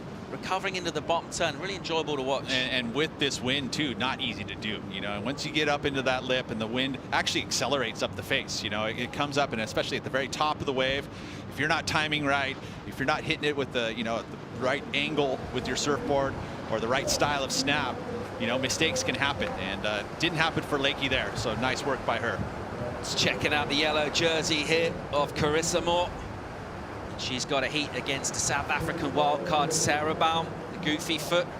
Let's see how Carissa goes about that. Her prep will be very much dialed in, as we saw what she was able to do yesterday, coming back from a testing situation with the board break and the run up the point, took it all in her stride, and she just got stronger. And I was kind of seeing what equipment she has this morning, and there's a little different in boards that I saw. There are different color schemes, so she's got a quiver of, you know, a bunch of those driver 2.5s, all round tails, all very similar in the way that they looked, but different color schemes, and so they're going to have different feels. Every board's just a little bit different. All sorts of lines filling in here. Looks pretty corduroy out the back, the top of the points. Caroline Marks with priority. We just touched on at the start of the heat. Everything that went down yesterday, that's got to be just washed off. And right now, after being in full flow and in control and never really chasing a number yesterday, she needs to go excellent here. Yeah, she does. You know, and again, yesterday's heat's a whole different format. You know, sometimes you're just in rhythm, sometimes you're out of rhythm. You have to find it. And then this is a moment here. You see some set waves out the back. Caroline's got to at least match Lakey here. You know, and choose the right wave. Obviously capable of big numbers, easily capable of an 8.5, but you got to find the right wave to do it. Just over 14 minutes remaining in this one. It's the Californian Lakey Peterson at the moment with a bit of authority stamped on this heat, a 7 and a 7.5. The wild card out of South Africa, Sarah Baum, she'll be taking on Carissa Moore in our third quarter final. We'll be right back. The Corona Open J-Bay is brought to you by Corona. This is Living, by Yeti, built for the wild, and by Shiseido, official sunscreen of the World Surf League.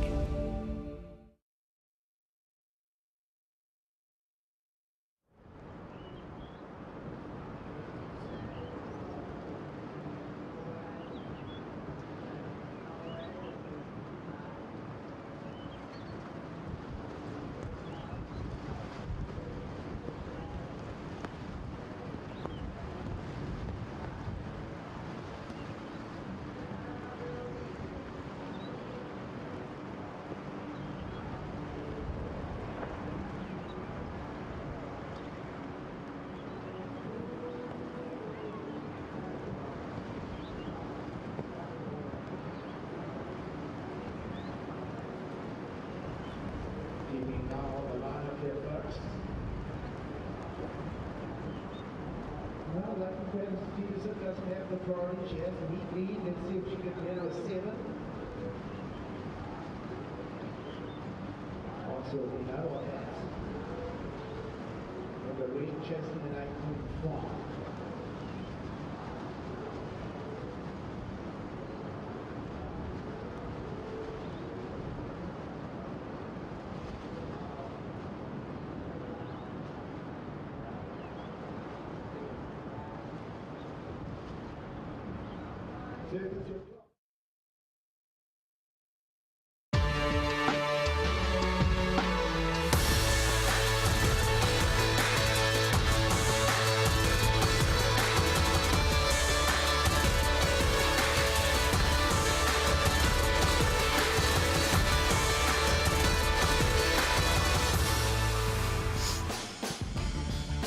And a very warm welcome back to finals day. A distinct chill in the air, plenty of moisture too, as torrential rain hits the point here at J-Bay. And Caroline Marks will swing, looking for a number, an 8.5 the requirement.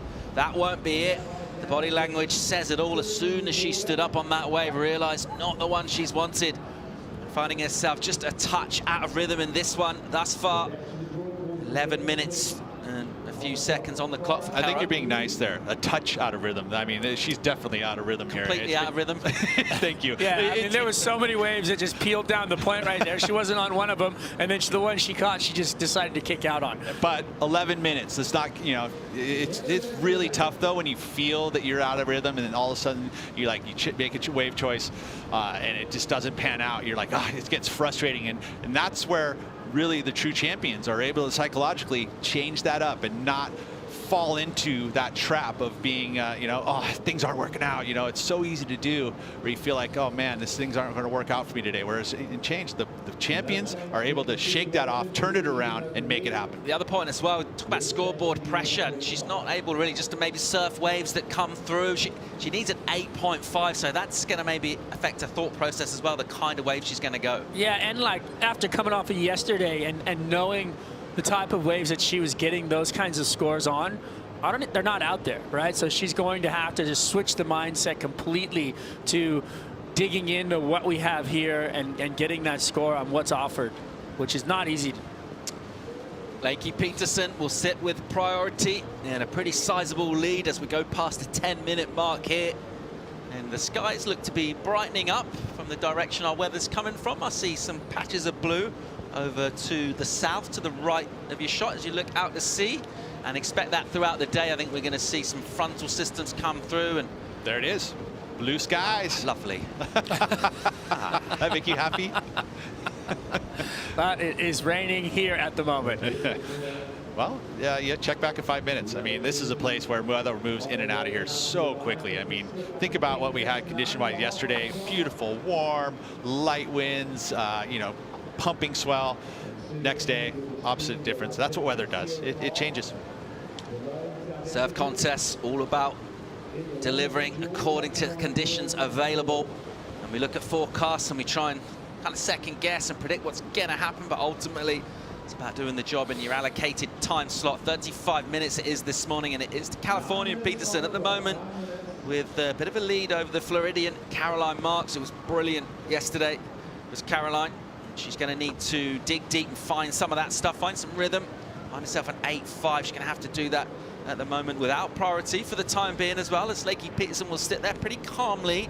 And as things clean up and illuminate a bit here, we'll get a little better view on exactly what's coming set-wise, because with that strong offshore as well, there's a few lines and you think, okay, this is a set, and the wind can do a few strange things as well. But I think now... I mean, look, you can see those lines way out the back there. There has to be something produced, right? When you look at that screen and you look at all that happening up at Boneyards, which is that furthest to the right view, you know, you get that feeling we've got something approaching. I just know from experience in surfing at J-Bay, and you start looking at, you know, all of the ways to understand what set waves to choose, you know, where to paddle. What time's Micro's heat? It's not going to happen today. I think he's just staying warm. Well, we need those bikes in here so we can stay warm. His heat is coming up with Molly Picklum in it, and of course the coaches need to stay warm too. You mentioned how chilly it is. There's a 10, maybe even 15-degree difference from what we saw yesterday to what we're seeing today, and being able to manage that throughout today, especially finals day.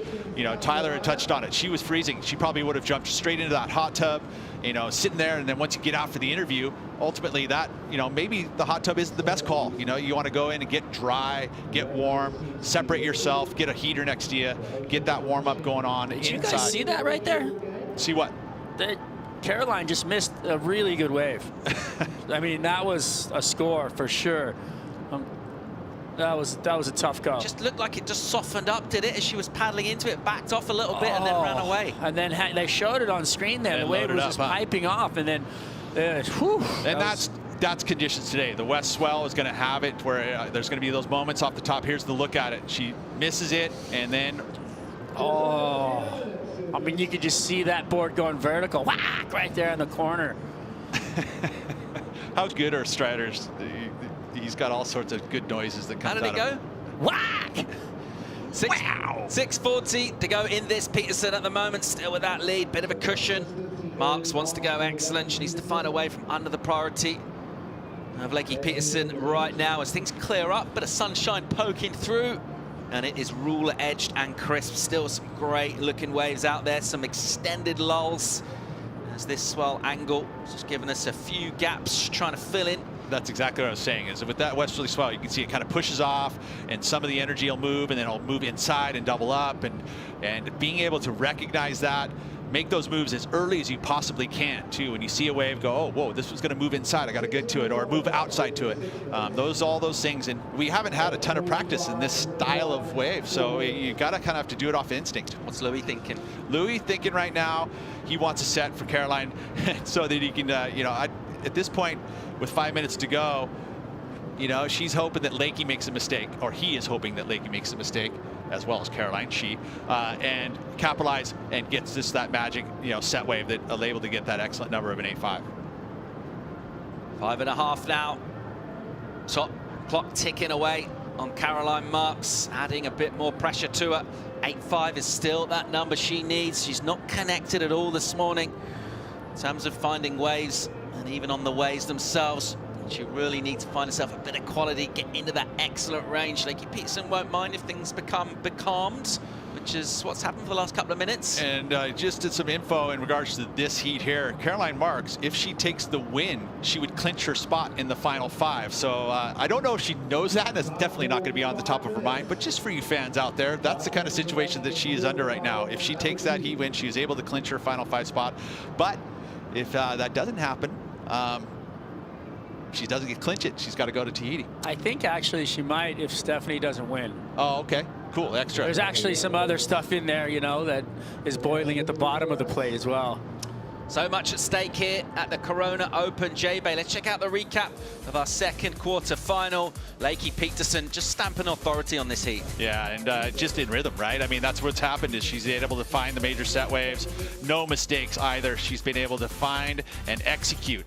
So important on finals day. This is a great momentum builder for Lakey right now. I mean, still 4 minutes in the heat, but look at the size of the set waves that she's been able to connect with. Yeah, beautiful surfing and really fast, really quickly, identifying those. It's an instinct of when you have to be meeting that lip line, and that's something she's done really well all throughout this heat, and she's connected over the board. Technique beautiful coming out of those turns. So Lakey out front. Just confirming that situation regarding the final 5. Caroline Marks, she wins this heat. She clinches her spot in the final 5. If Stephanie Gilmore doesn't win this event, Caroline also clinches here in South Africa. She's got about 3.5 minutes right now. Carissa Moore's taking it all in, and she looks at the top of the keyhole, the top of the point there at Boneyards. That's a great shot of how sharp these rocks are. I mean, you've got mussels, you've got oyster shells, you've got rock, and all of that stuff right there just wants to fillet your feet to ribbons. You've got to find your way, a nice little soft trail all the way out. You've also got the unknowns, the things you don't know the name of when you put your foot into sort of a rock pool. There's and urchins as well. Moves around there. Yeah, there's some little squirmy stuff, and there's actually octopus in the reef out there too. Look at the waves coming down the line. Let's go. Let's get down to business. 3 minutes on the clock here. Let's see what happens in terms of the final few minutes and a crucial exchange in this one. A spot in the first semi up for grabs here at the moment. It's Lakey Peterson, and here she goes. She'll use her priority, keeping Caroline off the wave. If she improves on a 7, she'll improve her total as well. She's swinging here on a tight section. Nice release of the tail for her. A powerful snap. Not sure she'll improve the 7 with that, which will now leave Caroline Marks under 2.5 to go. Out the back with priority, and she'll just want sets right now. There's some action up the top there, just lining up in terms of the waves as we see lines filling in here. And that last heat, the first quarter, we did see a set come almost on cue in the final minute, final 10 seconds for Tyler Wright. Let's see what happens for Caroline. Meanwhile, here's a replay of Lakey. Good sell from Caroline Marks. She paddled with a bit of determination and basically sold this wave to Lakey. It looked like it could have some opportunity, and then all of a sudden, it wasn't. It ran off without her, so no change for Lakey Peterson. Caroline Marks has done exactly what she needed to do, but the clock is ticking. Hopefully we'll see another buzzer, beater. Yeah, an opportunity would be nice, an opportunity, right? not to say that she is going to do the job, but it'd be fun to see that. I mean, 10 seconds left in that last heat. Tyler Wright catches the wave, wins the heat. I mean, that was such clutch performance there. And especially when considering that she has been completely out of rhythm for the most of the heat, to have that kind of opportunity and execute, that's always something that, again, where champions are able to do it and get it done within the 40 minutes. It's a even big if you're out ask. of rhythm. It's a big ask to happen again. This is true. Yeah, we want to, you know, it's our job to kind of Throw it create out the there. drama. Create some optimism.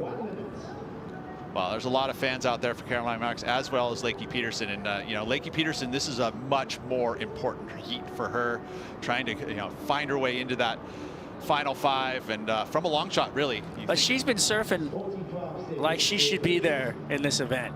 I would agree. I mean, she is just blitzing performances, beautiful, powerful surfing, and in the lip line that I feel like she's finally showing up to being an extended surfer, like beautiful form. I like it. Yeah, and she's said, you know, clearly that this is her favorite event on tour.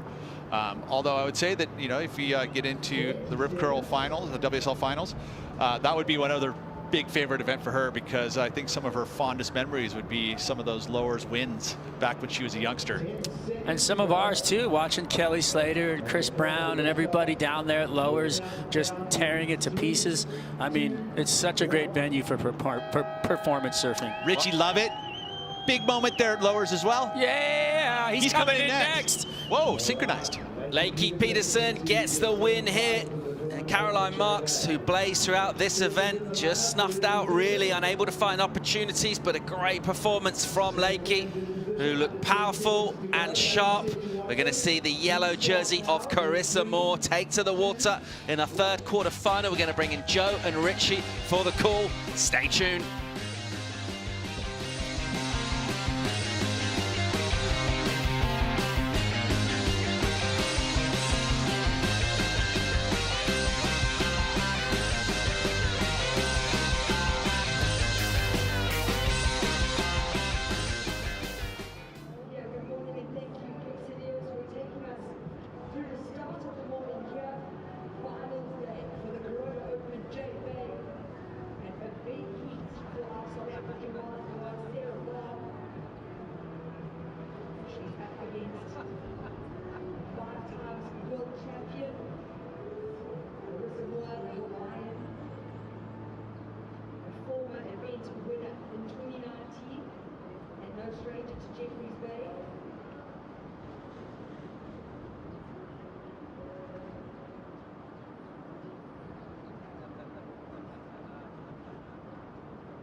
To witness finals day here. I hope you've got yourself a great cup of coffee, brought in food. We're also serving.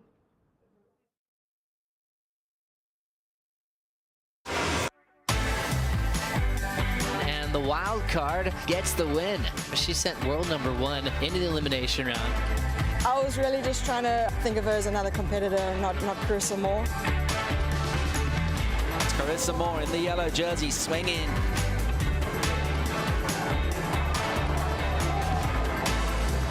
As good as it gets. It's like every surfer's dream, just long walls, steep sections. It's so special. It's not warm today. It's cold at Jeffreys Bay, and it is finals day as we introduce quarterfinal number 3. World #1 Carissa Moore has another shot at the wild card, Sarah Baum. Sarah Baum was responsible for sending Carissa into an extra heat. I don't know if Carissa's too mad about that, because she got pumping Jeffreys Bay, and now she's off and running, trying to get another spot into a finals appearance this year in 2023. Joe Turpel with Richie Lovett, a longtime competitor on the championship tour. Many different moves of J Bay from the last time we met yesterday afternoon. It was probably the best day of the year. What's your take on the conditions, as we've seen a couple of quarterfinals already today? Yeah, clearly, Joe, it's a little bit trickier today. Things have softened off. It's gotten a little quieter, but there's still really contestable waves out there, super rippable size. As we saw Sarah Baum there, the local slash Aussie resident up against the champion. This is going to be a big heat for her. But no, I've enjoyed the action so far. It's been some great surfing. You know, yesterday was Bluebird Day, no doubt about it. Perfect conditions, you know, solid swell. Great to be a part of that. But, you know, this is a different day, and our competitors, coaches, web commentators, we got to just call what's in front of us. Let's enjoy it. Sarah Baum, a wild card, with the opportunity to boost her profile and also get experience early for what she would like to expect if she can qualify for the tour next year. Currently world number 8 on the Challenger Series. Got through to an equal 5th result, so a pair of those that's keeping her in the running. As we know, for Sarah Baum, she's got that story where she's come close to qualifying over the years. Even took a break competitively going back to 2019. Representing Durban in South Africa, but residing in Newcastle these days in Australia. Very smart move there. A lot of big names that she can spar with each and every day in Meriwether Beach. But now, stage is set. She mentioned how she tried to pretend it wasn't Carissa Moore in the opening round. She was effective in getting the win a few days back. Let's see if she can do it again. Much different, though, when it's a one-on-one matchup. Yeah, absolutely. And that, you know, that first heat, it was a little tricky. It was very small. You know, Riss hardly even got to her feet. You know, she only stood up a couple of times and really didn't get much of an opportunity. This is going to be a different battle. We're going to see these women match up in, you know, surfing, you know, really just pitting maneuvers against maneuvers here. And, well, I like Sarah's approach to it, just blocking out that she's up against one of the greatest. You know, I'm thinking back to so many heats where I had, you know, Andy and Kelly and Taj, and a lot of the time I was already beaten before I'd even hit the lineup because I was so intimidated by those surfers, you know, that got all the reps and world titles. But if you can switch that around and look at this as an amazing opportunity and just open up to that and just stay relaxed and in the moment, well, she's got a chance, and really strong backhand surfer. Carissa Moore has been solid against wildcards this season. From the previous 5 matchups she's had with wildcards, she's won 4 of them. The one she did lose was in Portugal. Yolanda Hopkins took her out of the draw, her worst result this season. As Carissa Moore gets her opening turn out of the way. Second turn, nice clean off the top. Lays down that rail again, down to the bottom of the wave. And filling in the space quite well. World number 1 now way down the stretch. Attacking the lip again and frames up a real tidy finish. Well done for Riss. Yeah, very clean wave. And you could tell she was just wanted to stay composed and really put that first wave together, shake off any nerves if she does have any. Spoke to her early this morning and she seems so happy and relaxed. Watch the replay here. Beautiful opening slice for Riss here. You can see just staying tight in the pocket now. She starts putting on the accelerator down the line, a nice carve. Quick snap, staying again in the pocket. And you can see a bit more of a stop-go situation here, Joe, with the waves today. Riss, great work down the line and a strong finishing turn. So identifying that she needs to bookend these waves and frames it well with that final hit. But big extension there, open arms as the upper body really leans into the turn there. Love that compression of the back leg. Wrist so stylish.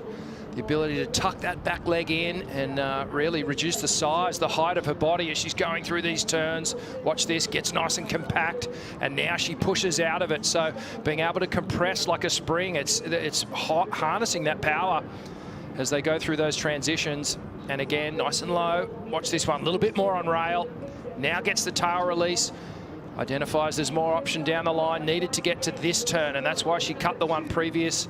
Just a little bit short. Just take note, too, of where her back foot is on the tail pad. Right up against that kick in that real control position over the fins. How much is that back foot really moving, especially here at Jeffreys Bay? Yeah, you know, it shifts up and down the board. You know, I guess subconsciously you're feeling that tail pad under you. Sometimes, though, when you're really gunning down the line, you might just get it off to the front of the tail pad when you're looking for speed down the line. But Riss here just picks up another one. Nice layback hammer. Good job just managing the lineup, knowing that it's got an inconsistent pace to the swell. Surfline telling us it might have a more favorable angle this afternoon, so we could see some more consistency, but Carissa just picking up another wave to back up her start against Sarah Baum. 6.33 already, and now a backup score. The whole story of the opening round was Carissa waiting for 33 minutes before getting started, basically waiting for a set that just was never going to come. Yeah. And she finally adapted just a little bit too late. Yeah, she flipped the script on this heat, though, getting an early start, getting the opening blow here, and it's going to put pressure on Sarah Baum. Let's see how she performs. Here comes the goofy foot number 8 on the Challenger Series. Throws down the stab. Nice groomed wall to work with here. Comes off the top, so 2 turns so far. Lip coming down on her heels forces her to kick out. But her best wave so far here in the quarterfinals. Already the most successful wild card here in the Jeffreys Bay event since the return of this event to the Women's Tour. Getting that win in the opening round put her right into a final series berth as we check out her maneuvers here, Rich. Yeah, good first snap. And she comes around as this section starts to rifle off. Now she squares up a little bit. And perhaps with that wind just gets hung up just a touch on that second turn. And that didn't allow her to get that momentum, that rhythm down the line. But a great look here at this second turn. So watch her square up off the bottom here. Oh, this is just, well, how she ran off. But here you can see laying the board right on rail, as we saw so many times yesterday. The goofy foot is just squaring up. Gets a little bit of tail release, perhaps overextended the turn. Could have kept the nose of the board pointing a little bit more down the line, because she gets caught behind right here, and unfortunately opportunity missed there. And you just know that Carissa Moore is going to make things difficult. She's going to take priority and make sure this next wave counts. And that's actually going to put Sarah Baum 2 waves behind in the early stages. We always love the wild card story, and when you don't have points, you end up being the low seed on the championship tour. So it's a tradition to battle against #1 in the world. Carissa had Alyssa Spencer at pipe. Luana Silva, who was a rookie last season, was a wild card at Sunset Beach. Mentioned how she had a tough one against Yolanda Hopkins at Peniche, Portugal. Carissa also got past Kobe Enright at Bells, and then an old rival in Brazil named Silvana Lima on her comeback to the tour. And that sometimes puts pressure on the title race. It's sometimes an unfamiliar face. For Brazil, it was someone that Carissa knew about the reputation of Lima. But for Carissa, she's probably just getting to know what Sarah Baum's like, especially with heat strategy. Yeah, for sure. You know, if you've been watching the Challenger Series, you would be fast becoming quite familiar with Sarah Baum. She's been very strong over the years. You know, she's a real fighter, real battler, you know, and a really hard-working surfer. I feel like some of her strongest points are actually on her forehand. She's got this incredible frontside snap that she does. But equally as powerful on the backhand, and that's what she's quite a tall surfer. She's got this great leverage and power that she can tap into. I just hope that the gravity of this heat against Carissa doesn't sort of you know, soften her approach. Great to be here in South Africa for stop number 9 of the championship tour. And this place has a lot of history, especially when it comes to dreaming of a surf trip. Always going back to the Endless Summer movie by Bruce Brown. As we look at the goofy foot wild card, Sarah Baum. Nice pace start with the wrapping turns, more off the lip, but she'll get tangled up and go over the falls. Her wave before was the 3.17. And she'll still be in second as she's chasing now a 7.83. Interesting, just laying down a backhand snap, how it can be pretty difficult, especially on the section she was trying to work with right there, Richie. Yeah, it was a tough one. She went right up high in the lip, and her front foot actually slipped. So maybe just speaking to the coldness, temperature of the water here as we watch the replay. So a nice snap to start things off.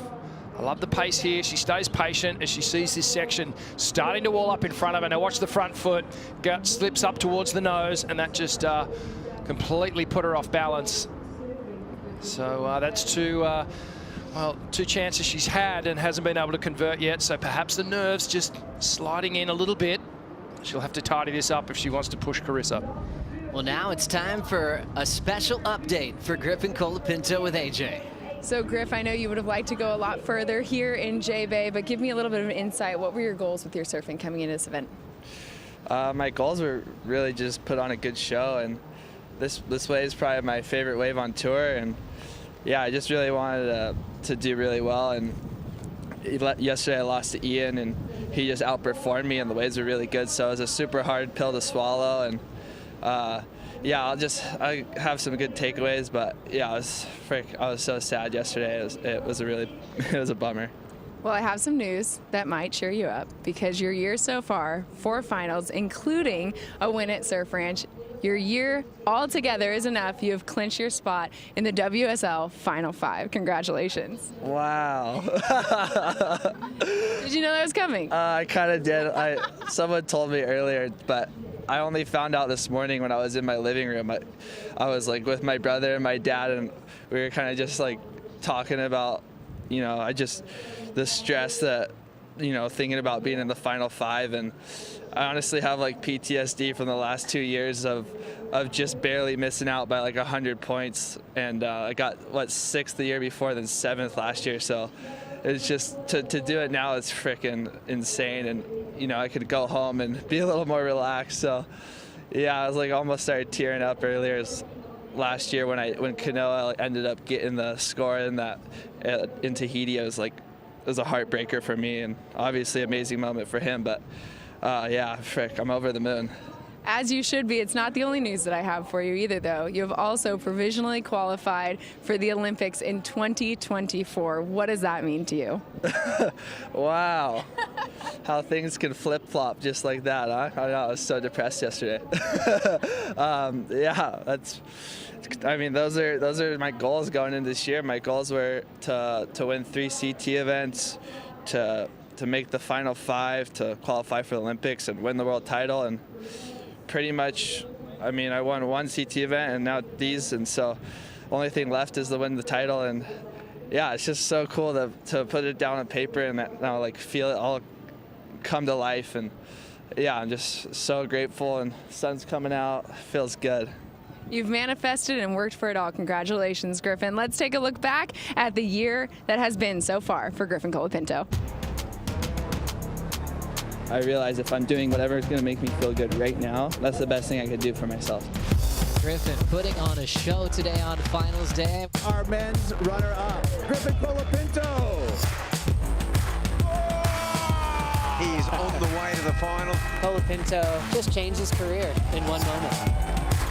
We're talking Griffin Colapinto time right now, baby. It is looking good. Oh, what? my. Are you kidding me? Griffin is on a heater. He is a star under pressure. Griffin Colapinto has just taken out the victory at the Surf Ranch Pro. Griffin Colapinto clinches a spot in the Rip Curl WSL Final 5.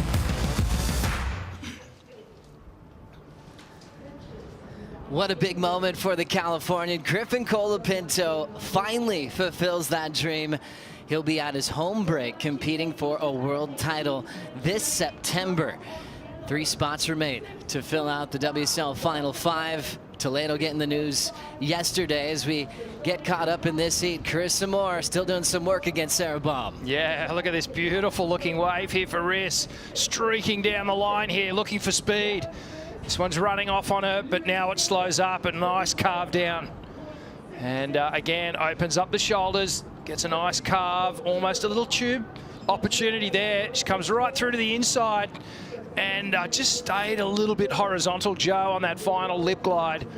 And wasn't able to stick it, but yeah, perhaps a little bit more racing than she would have liked on this wave. Normally when you're watching Riss turn, you see those big special moments, but just that feeling right there, flying down the line and just transitioning from rail to rail. There's nothing like it. I love this turn here. Again, we've seen Carissa do this so many times, just that perfect technique with the upper body twisting and directing, the lower body following. the arm movements, they're all just placed so well for it to be really easy on the eye. Now let's see what happens here. She just gets a little stuck, and you can see the nose is not really pointing really angular towards the sand here, and I feel like that just got her stuck on her heels a little bit straight-legged, and yeah, unfortunately just couldn't quite stick that. But she's still building points. Yeah, great wave for Carissa Moore, building her best so far of the matchup. Wave number 3, 6.5 to go with her 6.33 opener. So Sarah Baum now almost needing perfection to make her comeback with 16 on the clock. This is always a favorite sight to see, just lines to the horizon. Seen a bit more west today, and even when it's smaller in size, it's hard to take your eyes off the ocean. As we were mentioning before, this was just a dream destination, really since the 60s when Bruce Brown put this location on the map. Is really, 20 miles down the coast at Cape St. Francis, filming with surfers like Mike Hinson and Robert August. And that just kind of filled all these surfers' heads of getting out of their local break and really seeing what was out there. Around that similar time, people started camping in the sand dunes here at Jeffreys Bay. There were no houses on the point. Great history there, especially when you get to catch up with people like Sharon and Gordon Merchant and all those early travelers that came to this region. A lot ended up staying and calling it home, even from legendary surfers like Mickey Dora ended up just going, wait, this is it. I'm staying at Jeffreys Bay. I'm going to call it home for a while. It's a pretty big draw card. What a special place. What a find all those years back. And Derek Hind, another one of the Aussies who built a house out down here on the point. Still frequents the area a lot. And it is just, it's a wonder of the surfing world, this place. The town has changed a lot. It's grown. Big surf community here. But the wave, still the same. It's amazing. And it's cool when you look back, and those longer boards, in the old days, were thought to be not fast enough for this section of the point. And that all changed quickly as we look at Carissa Moore. Already through 2 maneuvers. She's got the racetrack there, but it's going to close out. Nothing changing to her lead out front. Yeah, just a little small, that wave. Wrist just knowing that in the back of her mind, she's thinking 6.33. That's what I'm replacing now. That's my second score, and smart decision there not to bother with that one. Don't expel any energy unnecessarily. Just get back out the back, re-establish your position next to Sarah, put a little pressure on her, maybe start up a conversation. What's your best wave? 1-6, what's yours? Who knows, but no, Sarah really needs to, make this next wave count. 17 minutes on the clock, and she needs to match one of Carissa's top scoring rides, I feel, to have any real shot at pushing the champ here. Moving quickly through finals day. Lakey Peterson got the jump on Caroline Marks. Tyler Wright got the win in a close decision over Gabriella Bryan. So Tyler versus Lakey in semifinal number 1. That's bottom half of the draw. Oh, it's incredible. Awesome. Lakey's got a special relationship with this wave. So does Tyler. Top half looks incredible as Carissa Moore has a solid lead so far over the wild card as she's looking for revenge from the opening round. We'll be back for more on finals day at the Corona Open J-Bay right after this.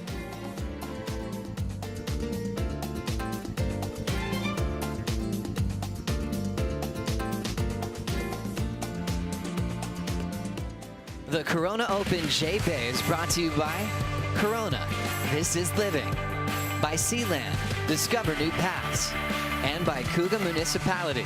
Good governance through service. 12 minutes 30 on the clock, taking a look. This is the South African, Sarah Ball, up and riding. So, looking for that first section, so hips gets a little cheek turning.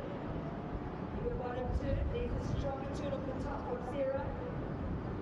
Now, gets into the corner pockets. Pushes that tail a little bit more, and keeps moving down the line here at Supers. Nice into the pockets, and rides out of it. So that's going to be her best ride. Show the support for the South African. It's a massive heat for Army. And she needs to start holding scores with 12 minutes on the clock.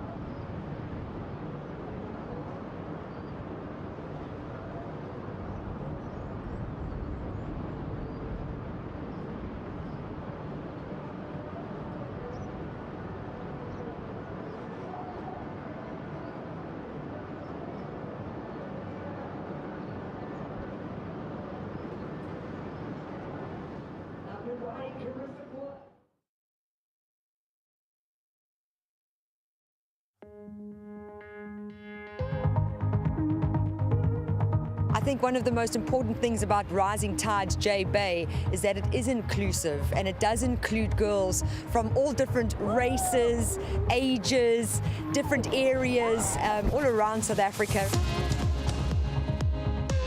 So Surfers Not Street Children is an organisation that helps black female surfers, but also other children who would like to start surfing, children at risk of going the bad path. Yeah, girl! Good job, lady. Yeah, just getting them off the streets and getting them into the water where they can really find a passion in their life and something that hopefully they'll, have that purpose.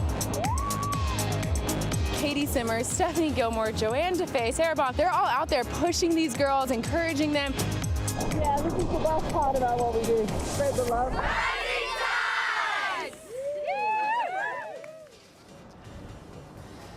We always love watching the WSL Rising Tides as we get caught up quickly. Sarah Baum put herself in a great position for this wave, Richie. Yeah, this is looking like the best wave here for Sarah Baum. There's a pretty nice snap on the backhand. Comes around this section, sets it up again. Jams it up into the pocket. Flowing through these turns. Good pace to this one. Right through to the inside and gets a bit of a carve to start things off. To finish off, excuse me. And then Carissa outside picked up a gem here. Oh, throws the backhand hack. And now she's starting to fire up, the world champ. So streaking down the line here, looking for another big carve. There it is, huge wrapping cutback. And just fighting the wind a little bit to get to that last turn. And this time gets the completion. What a, well, that was an excellent performance on that wave, and wouldn't be surprised if we see an excellent score. Yeah, wouldn't be surprised. We'll keep you posted on the numbers when we get a chance. Technical difficulties from the tower from upstairs to where we're sitting, so we'll keep you posted as soon as we get the numbers from that last exchange. A very critical one. Sarah getting her best, Carissa getting her best as quarter number 3 is really heating up. Great showing for Sarah Baum, getting more of a set wave there to show the world what her backhand's all about. You just see, Joe, there's a different pace to the two surfers that are in the water at the moment. Not trying to sort of take anything away from Sarah and her surfing, but Carissa's laying into it. There's more rail involved. The board's getting on bigger angles.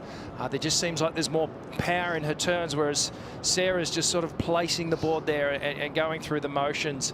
I'd like to see her dig in and be a little bit more aggressive with her approach, but well, special moments here as we see the double rainbow over Jeffreys Bay. Gosh, you love a double up when you get barreled at supers, but how about a double rainbow experience? I mean, if it doesn't rain, there's no chance of rainbows, right? No, this is special for finals day. Wow, we're blessed here, no doubt about it.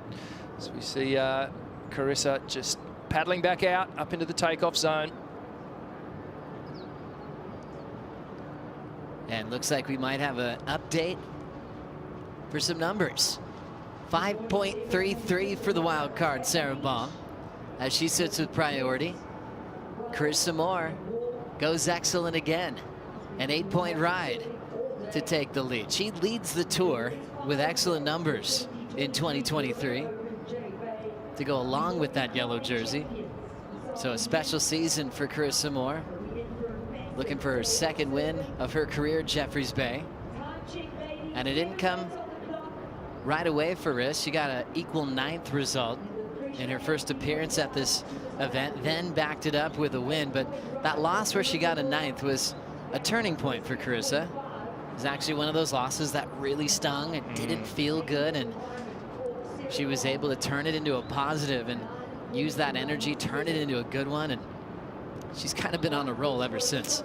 She's hard to stop once she puts her mind to something. And yeah, those losses, they do sting. And looks like we do have some live action. Sarah Baum, backhand float. Tough position, incomplete. Loses priority.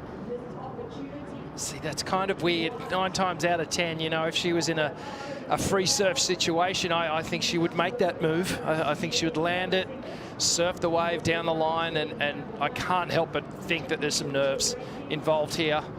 And Carissa's really capitalizing on it. She's just going going about her heat, composed this heat really well, actually. And with 6 minutes to go, you'd have to think with priority now, it's going to be very, very difficult for Sarah to come back here. Let's catch up with a semi-finalist. Lakey Peterson is with AJ. Lakey off to a very quick start in that quarterfinals heat with a strong opening wave. What was the strategy? Really just to get on the 2 best waves. Like, to beat someone like Caroline, you kind of got to make sure you're on the best waves and performing at your best. So, yeah, I knew it was slow out there, but I also did think there was going to be a couple sets. So, kind of hassled her at the start and tried to get in her head a little bit, and then it kind of just worked in my favor because she took a wave I would have taken too with in the beginning when she had kind of the inside, and then the next one was better. So it kind of put me in that good rhythm. But yeah, just get on the best 2 waves and let it rip. Just surf really free and don't really hold back. Nothing to lose. Nothing to lose, but you do have something to gain here because it's your best finish already, first semifinals since Pipe at the beginning of the year. What has it taken for you to get back to this point? Yeah, it's been brutal. Just felt like I've been in the biggest rut of my career, to be honest, and it's weird because I've felt like my free surfing's been really good, and then I just haven't been putting it together in heats or surfing up in heats. So it just feels good to just to get back into it and, remember I can do this and I deserve to be here, because you get in those ruts and a lot of doubt can creep into your head, and it's certainly not easy. It's been a tough road, so it feels really, really good. Congratulations. We'll see you in the next round. Oh. Well done, Lakey Peterson. And I love that post-seat interview. She said, yes, I tried to get into her head, paddled her up the point, did some hassling. Usually that's the part that the surfers leave out. They kind of say, oh, just let the surfing do the talking. But how cool was that? That was that competitive spirit that we always get to see with Lakey and Caroline. And sometimes it's one of your close friends on tour that brings out kind of that hassle, that just the ability to just push each other so deep. Yep. And be unapologetic about it. Let's check out the finals bracket. Semi 1, Tyler versus Lakey. This is a fantastic matchup here in the semi-finals. 2 natural footers going at it, and she's found something this year, back in really good form, and Lakey coming back into form, in my opinion, starting to show some of her best surf. She's been working very, very hard. Took on Glenn Micro Hall as a new coach. They've been doing heat simulations, Lakey and Molly Picklum, and a little bit of a change in equipment too. I noticed she switched from FCS onto the Futures fin system, so little intricacies in changes that she's made. I feel like she's lengthened her turns a little bit more, which I'm liking. For Lakey, I felt like she was guilty of sort of tapping off the bottom a little bit and shortening the length of the turn. It feels like now she's just leaning into that power a little bit more, because she is very, very strong. Lakey also speaking of confidence, when you haven't had a good result, you haven't had a win in a while, it can really start to stack up. So she's on a roll, tracking down the line with Carissa. Little sweep just to continue into this inside wedge. How hollow is that section behind her? Drills it off the lip. And the line kicks out. 6-5 was the score she was looking to improve on, as Sarah Baum now will have priority. But even when Carissa's just tracking down the line, she's got a real good, solid stance where she's always about to coil up. Great with variety, especially on her forehand on tour. Mixed up with power and progression. As we check out the recap for quarterfinal number 3. Rematch from the opening rounds. But Carissa's been solid against wild cards this season. Picking up a great looking wave here, turning it an 8-point ride. Yeah, her great performance here from Carissa. She's just built the whole way through the heat, and some great wave selection, and a good selection of turns as well. Just screaming down the line here. And it's been tricky today. These waves are stopping, starting, running off a little bit. The sections are popping up at random, but this wave here was the highlight moment. That layback hack, the best maneuver of the heat so far. Carissa gets to the end of this ride, streaking all the way down the line here. Another big wrapping cutback, and then finishes off strong all the way through to the inside. She's looking fantastic. riding that second favourite board. She broke her favourite yesterday. This one's now become the #1 favourite, and one of the spares has been promoted into that second spot now, which she rode this morning in a free surf. And I just saw him, you know, she was actually sitting in Spa before this heat, and I said, which one are you going to ride? She goes, I'm on the Old Faithful. Well done. And Chris Moore, I don't think I've ever seen her use a different set of fins than the Mick Fanning signature fins. No, she's pretty religious on those.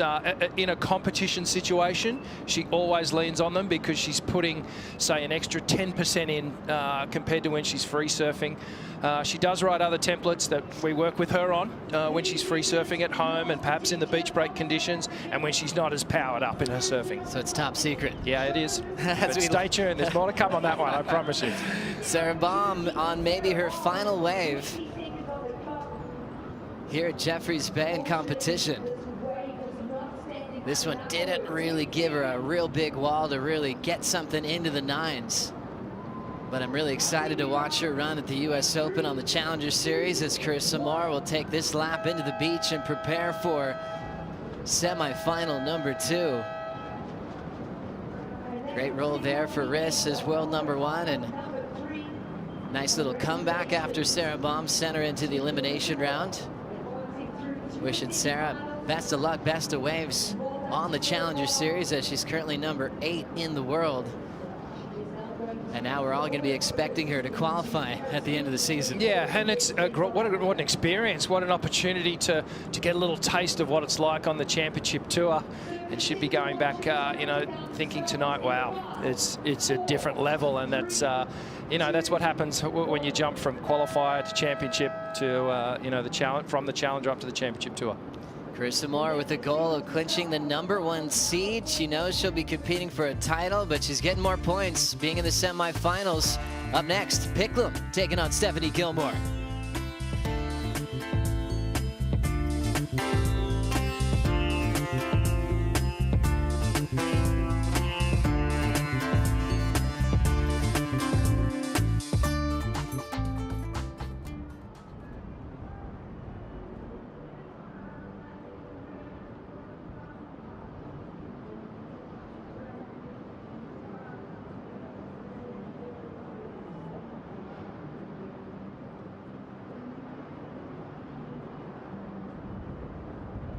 Everyone has gone and supported the coronavirus shot. Wearing the awesome beanie, nothing more. This is a really great quality goodies for sale. And it is limited edition. Oh, if you look up the point towards Boneyard, you're going to see a massive lot of dolphins. Look at them coming through. So check it out. All the way through Boneyard, making their way down to Supers. They've been there this morning already before first light, but we haven't seen them catching waves like we are right now. So despite the cold weather and the rain keeping us entertained, are the real JA locals. But looking at the water now, and on the inside, Stephanie Gilmore. The tour's first blood in this quarterfinal, #4. It's the first chair at the top, straight into another.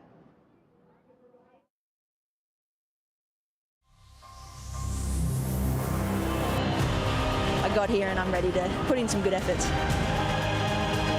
Molly Picklum comes down with the lip and stays on her feet. Wow, how about the celebration? The 2019 J-Bay Open champ, 8-time world champ Steph Gilmore's in the barrel. The feelings that you get when you ride along out here, it's pretty hard to describe.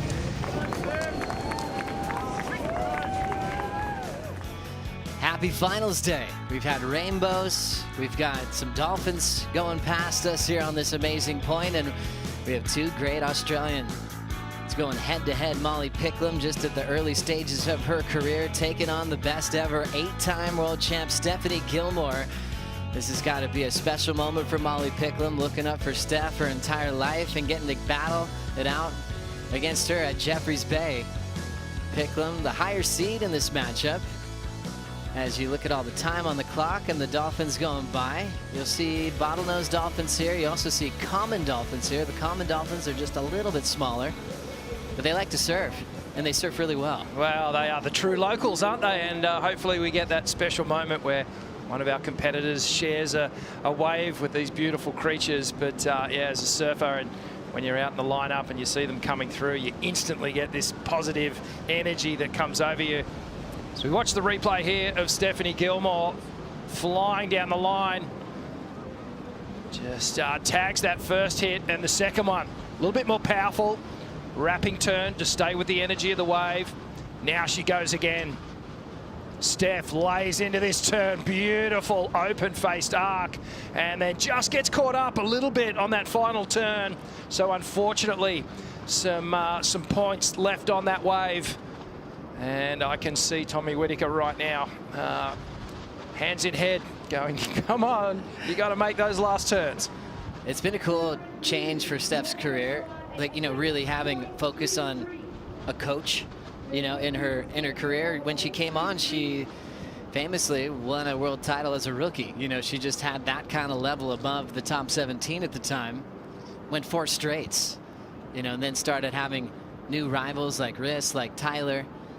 That made it a bit harder for her recent world titles, but it was really cool when she started talking to like Jake Patterson, Tommy Whitaker, and realizing how intense the tour is these days, how those titles are so hard to achieve. And it's really helped her just formulate heat strategy, build her confidence as well, to take down some of the younger guard these days. Yeah, absolutely. And you know, staying relevant. She's done such a great job of doing that. And you know, I feel like most of the women on tour are probably threatened by Steph, you know, in most of the stops that the tour visits because she's just so good, so stylish, so well-rounded.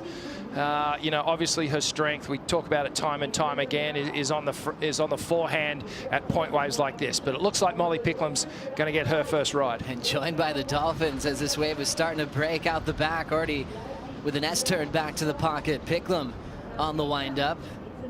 Good pace on that rail. Sets it up for another really well-framed fade into the pocket. Now hitting the lip, and she will get a finish riding out of that one. Steph lays into a huge down carve.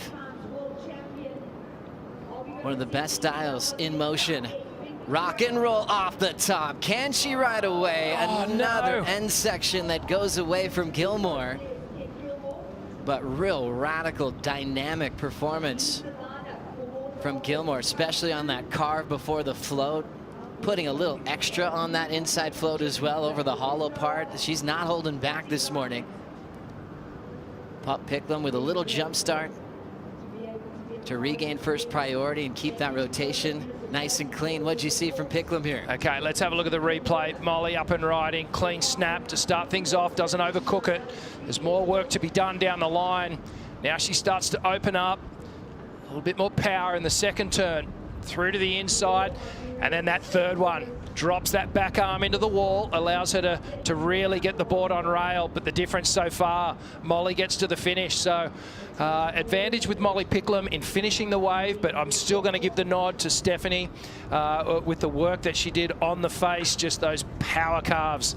The slice that Steph performed on her wave was just unbelievable here. So you can see the replay, little tuck in, gets a head dip to start things off, streaking down the line, comes around this section and just gaffs into that carve as we see the dolphins out the back. Steph, more work done down here, tags that lip, little shimmy floater, almost sticks it. You can see just throws the board up on the lip, puts the back arm into the wall, and now she's fighting right here, just going by feel. And that explosion under her board, unfortunately, just got her a little off balance. And right at this point, I was thinking, oh, she's done it. She's going to stick this. And she just went over on the toe side. Unfortunately, just couldn't hold on. And opportunity gone there. A little bit, some points left there, Joe. Certainly, and I think any type of maneuver we break down, the first thing you want to talk about is the size of the section. And you see floaters done all the time, but when it's hollow, when it's over a shallow shelf, when you're landing in the flats, when you're actually adding that little rock and roll motion off the lip, it becomes a very critical maneuver.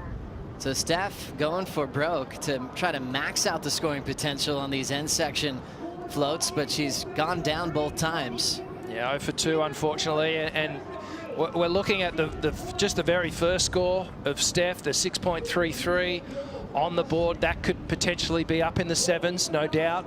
And well, let's wait and see what the judges appreciated on the second wave. Certainly the biggest turn, I think, of the heat so far was on that last wave of Steph's. Molly Picklam's opener a 7.0. So winning the opening exchange, this is their second matchup of the season. Steph got past Molly in the quarterfinals in El Salvador. Numbers in now for last of Gilmore, 5.9 with the fall, but well rewarded for an aggressive hook right before she went to that float section. That was one of my favorite turns of the morning so far. Yeah, me too. Lots of power, lots of energy. And well, Steph, she's put her time in here. She came straight from Brazil. So she must have been here close on 3 or 4 weeks now. Yeah, she reminds me a lot of, well, geez, let's enjoy this. Slow-mo of the Dolphins. Steph feeding off their energy here in this quarterfinal. It's a really cool feeling when you're joined by Dolphins and they'll ride waves with you, weaving in between your turns as well. It's something really special that happens around the world, but definitely happens a lot here at Jeffreys Bay. Yeah, and the pods seem to be huge here at J-Bay. There's like hundreds of them as they all you know, traverse down the point and do that little circuit around the bay. But yeah, Steph putting the time in, been here for a while. I actually brought a board over for her from Darren Hanley. It was a beautiful looking board. It was Stephanie's model.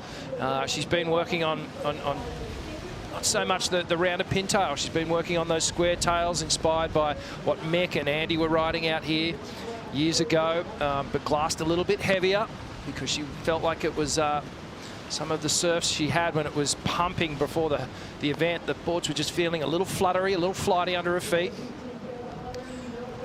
But you know, just the fact that she came here early to put in the work just shows you the intent. Watching Molly Picklam now fight for the lead. Big sweeping hook to start this one off. This one's going to stretch out on her, so she's gunning for some open face. Getting there without a problem. Lean back into that carve and hitting the lip. Staying on her feet once again. Solid with her finishing moves in this matchup, and that might be the difference if she could hope to beat Steph for the first time. If she can finish every single maneuver, that's going to help her cause. Gilmore falling on that hollow part of the wave on both of her rides. And Picklam, perfect strike rate so far in this quarterfinal. Yeah, this is a great wave for Molly. And well, one of the things for me is just how strong she's become as she grows and gets so much more strength in the legs, streaking down the line here and just lays into that big layback hack. So adopting that back arm drag through that carve and then gets a beautiful finishing turn here. So she's starting to make this one her own. We've seen Carissa do it, we've seen Tyler do it, and now Molly's bringing her version of it. So just creating that pivot point with the back arm allows you to redirect the board nice and fast, but that transition where she came off that turn and up into this closeout re-entry here, beautiful stuff there from Molly Picklam, and you can see she's feeling it. So solid approach there from Molly Picklam. Numbers coming in 8.67. How about that? Starting with a 7-point ride, building to excellence with her 8.67. And now Gilmore needs a 9.34. Those falls are really hurting Gilmore now. She's got to start from scratch as she's up now. Bit of a redirect, then realize she's got to get going again. Flying down the line, beating multiple sections. Where is she going to lay this one down and ends up just searching and kicking out? Just never really presented the steeper section that she could dig into. Perhaps she was thinking tube down the line. I just noticed she was so far up on her board. And we're talking about back foot placement. Steph had her back foot, pretty sure, well in front of her tail pad there. So just using all that forward momentum on the board, looks super stylish. And, well, in my mind, Steph's one of the most aesthetically pleasing surfers in the world to watch. And especially matched with Jeffreys Bay on a wall like this, you have so much time to enjoy that finesse, that style, that grace that she brought to us way back in 2007, her rookie season on the championship tour. So just like Kelly, being the oldest on tour, the most world titles, referenced as the greatest of all time, she's one of those athletes that doesn't mind being on the road. She came here early, and Steph never gives you that energy where she needs to rush home to regather herself. She's found that peace on the road, especially if she's right next to perfect waves. Yeah, absolutely. And she was telling me she was riding all sorts of different boards, jumped on a fish a couple of times, just keeping the mind free, just keeping the fun factor involved as well. You know, she was tuning up the Ferraris, the weapons that she was going to use in competition, but also giving herself that, you know, opportunity to really open up and enjoy what J-Bay has to offer on some different equipment. I mean, there's a lot of surfers that don't allow themselves to ride a twin fin until retirement. Nope. And Steph's been able to balance that really well. Yeah, she really, you know, has kept that variety there, and I think that's what's created this longevity for her as well. And yeah, you know, we hope that she sticks around pro surfing for many, many years to come, because she's just such an asset to pro surfing in the tour. Yeah, she seems so engaged. She's obviously ripping. She's going for a 9th world title this season. And maybe you can compare it to Kelly, where he was asked about when he was going to retire. I mean, maybe in the late 90s, early 2000s, he's been dealing with that question of going, no, hey, I'm still here. More titles would come, and people would expect him to hang it up after a big win. And I love that he's still around, 51 years of age. And for Steph, that question's never come up, because her connection to the tour has always just made so much sense. She's got a really cool, easygoing vibe around the contest area. And I think she's going to be around for a long time. She's only 35, so she's still a baby, really, in the scheme of things. You know, a lot of pro surfers thought that 30 years age was you know, the obligatory, you know, retirement age. You had to get out of there. Come on, move over. But not so these days. Kelly has, like, really blown the book out the window and just said, you can do it as long as you can stay fit and healthy and motivated. And, well, there's some pretty special spots on the tour that just lure you back in. Why would you want to leave? Exactly, and look where Steph's positioned now. She had that key heat win earlier in the event over Tatiana Weston Webb. They came into stop number 9 tied. Then Caitlin Simmers fell out of the draw, so there's some space there for Steph to really cover some ground, so she would be able to compete for a title in September. And Molly Picklum also with a lot on the line, specifically in this heat, wearing yellow for different times of this season. But if she comes up with a win here over the 8-time world champ, we'll be seeing her at lower trestles. Whoa, so a lot on the line here for both our women. Obviously, Molly trying to secure, and Steph trying to find her way in there somehow. She's got some work to do to climb those ratings, but she's got some work to do in this heat. 18 minutes to go, and well, Molly's laid down a huge heat total already. She's got that 8.67 and a 7. And that 8.67, Joe, you know, I was thinking, you know, was that score worthy? I believe it was. She was pedal to the metal from the opening takeoff. Here's live action. Steph, quick in and out. She has to give way to Molly. Molly Picklum looking to improve on a 7.0. Quick rip off the top. Now she's into a more of a bowling section. Driving through the lip well. Beautiful bottom turn and sweep off the top again for Picklum. Back to the lip line. Doesn't mind the airdrop, and late hit. Has to eject on the finish. So close. The first wave, she's been incomplete on her final maneuver. And I think key thing for that move, also keeping Steph off that wave. Brilliant use of priority in my mind. Yeah, well, she nearly converted. If she had made that final turn, I feel like possibly would have replaced that 7-point ride. So you can see Steph just needing to give way. Now Molly goes, it's mine. That opening carve, just a check turn, so she could get to these sections here. Just waiting for that moment. Now she digs in. Little mini layback hack, keeping the momentum down the line. A bit more of an open face carve. Redirect floater, and just was a little late on that final hit. But this carve here, beautiful. Watch this now, watch the arms come around. The momentum of that whole turn is really locked in that upper body movement, and then that lower body follows the turn. I really love the compression as she hits the lip. Drives around the section, and you could see that lip was just already coming down before Molly got up there, so she just, well, she just bailed out. 16:25 to go in quarterfinal number 4. Winner of the seat move on to semi 2 to take on Carissa Moore. Riss is with AJ. Carissa coming out of the water, all smiles, the rainbows, the dolphins. It just seems like you're thriving in J-Bay this morning. I'm really stoked.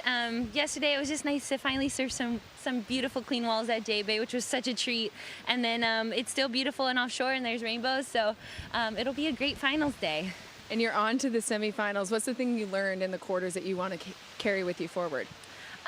I think the biggest thing is just staying present, breathing, just surfing turn by turn. The waves are a little bit disjointed today, so you really have to just react to what's right in front of you. So, yeah, I think I'll just try to take that with me and have a lot of fun. As you should. You broke a board yesterday, so you're riding your backup today. Walk us through the equipment you got prepped. I'm riding my backup board from yesterday, and then I have a similar board that's my backup today. So hopefully, yeah, it seems really good so far. Thank you, Matt, for making me great boards. Perfect. Well, congratulations. We'll see you in the semis. Thanks, AJ. Thanks a lot, AJ and Carissa. She's always got a healthy quiver from Matt Biolis. So on the backup, and she's got a backup for the backup, just in case. But she had a solid breakdown of the waves today. You can kind of see there's a few moments where the wave goes full and then bowls up in front of you. We've seen that on Molly Picklam's waves, where she's had good timing to get into the nice pockety sections that are down the line. So sometimes it's not just a straight wall from start to finish like we saw in yesterday's action.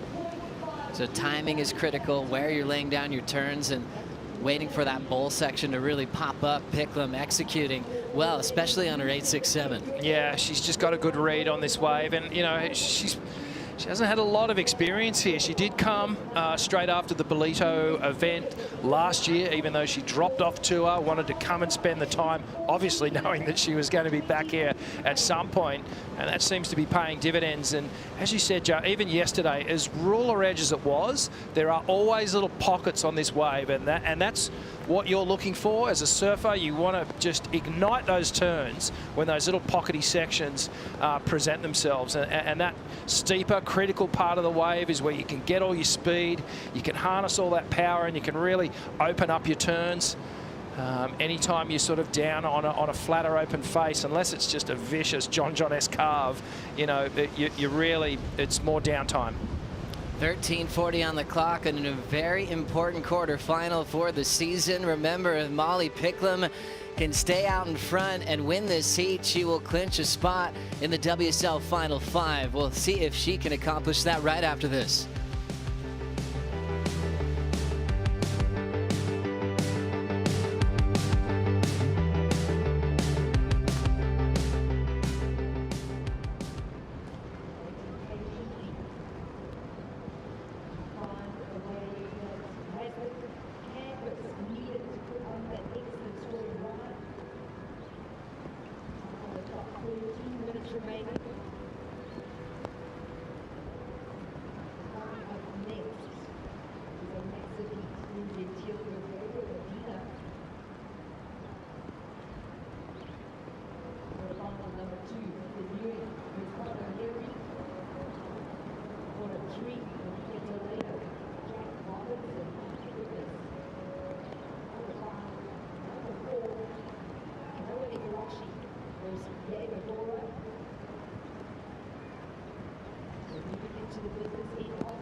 J-Bay feels like the morning of the earth.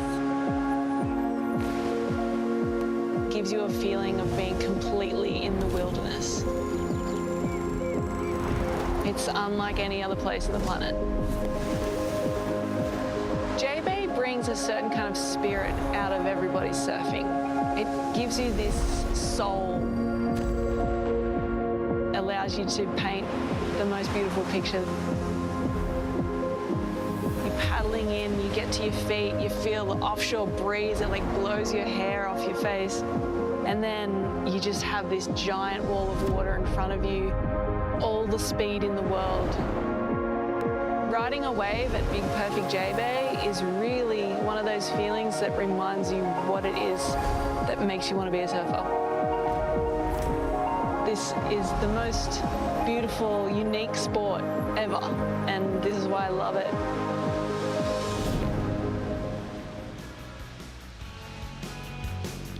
Jeffreys Bay, a special destination for surfers, incredible destination for the Dream Tour. Stop number 9 of the season.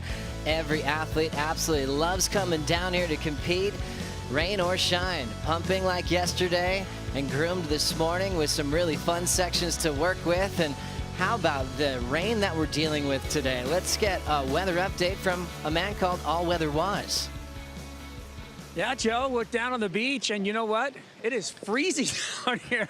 I'm not going to say it's not, but you know what? The waves are really, really fun. Offshore, perfect conditions. And the fans, they're still down here. They're appreciating the surfing that's happening even in the cold. So we've got a whole crew over here underneath the camera tower all the way. They're tucked around over here in the bushes. They're finding some kind of, you know, shade from the weather. But let me tell you, it is absolutely pumping. The waves are awesome. The beach is freezing, and the athletes are getting into it. They're, you know, even the few fans that are here are giving all the athletes a big cheer and the hurrah going by. So they're into it. It's pretty epic. I can't wait for this day to just slide right through, and it's just going to get better as it goes on. Good man, Waz. Yeah, you love that rain or shine. It's always fun to have the world's best in the water for different types of conditions. It's actually pretty fun surfing in the rain. Sometimes it feels like it's grooming the face just a bit when the raindrops are coming down. And with the fans, you got to love that. Like Strider mentioned, there's a lot of cool little huts they can hang out with and little VIP decks as well. And when Gig Cilliers, the beach announcer, let them know that it was finals day, you hear these cheers. And I was like, where is everybody? But they were ducking for cover. There's no place they'd rather be than right here on finals day, watching the world's best competing at Jeffreys Bay. And look at these lines. It still looks incredible. As we look at Molly Picklum still out front. Steph Gilmore with priority, needing a 9.34. Remember, she had a big win over Tati to break that tie for 6th. But there's a lot of points left out there if Steph's not into the final at the end of the day at least. 10,000 points on the line for a win. That's really what she's looking at. Knowing that Tahiti hasn't been a strength yet, you know, in its early days to the tour.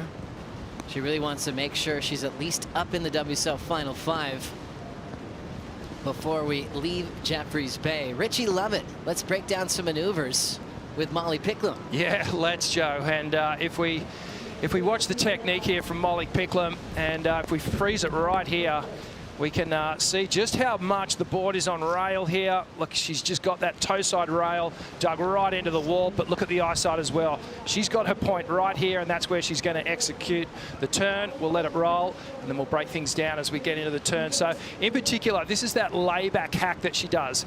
So if you want to pause it right here, you can see she's got this back arm dragging right in the wall here. That's creating all this pivot point, almost like a stalling action, a stalling moment, and then she'll bring the board right around. You can see legs nice and compressed here. Let's let it roll, and you can watch the power as she comes through the turn. Now it's a beautiful arc here. Freeze it right there. So Molly could have come and taken a line down here, but the board's come right around, and that's the ability to drop that back arm, stall the turn, get all that power harnessed in there. Now watch this transition here as the board's quite flat. Watch the transition back onto the toe side rail as we let it roll. So instantly she's crouched down, getting all that power, all that energy, harnessing it all in the legs. She's already back onto that toe side rail, readjusts, and then she continues on and gets to that closeout turn that framed this wave so well. Well done, Richie. Love it. All you surfers watching at home, I wouldn't mind if you tried that today in your local lineup. See how you can compress like Picklum. Let's get some more insight on Molly with Peter Mell. Thank you. I was just had a chat up there with Glenn Hall, who has been coaching Molly Picklum, and strategy is going to plan. Of course, you look at the scoreline, and the thing that Glenn had said to Molly, hey, you belong here. You've got the 8-time world champion in this heat.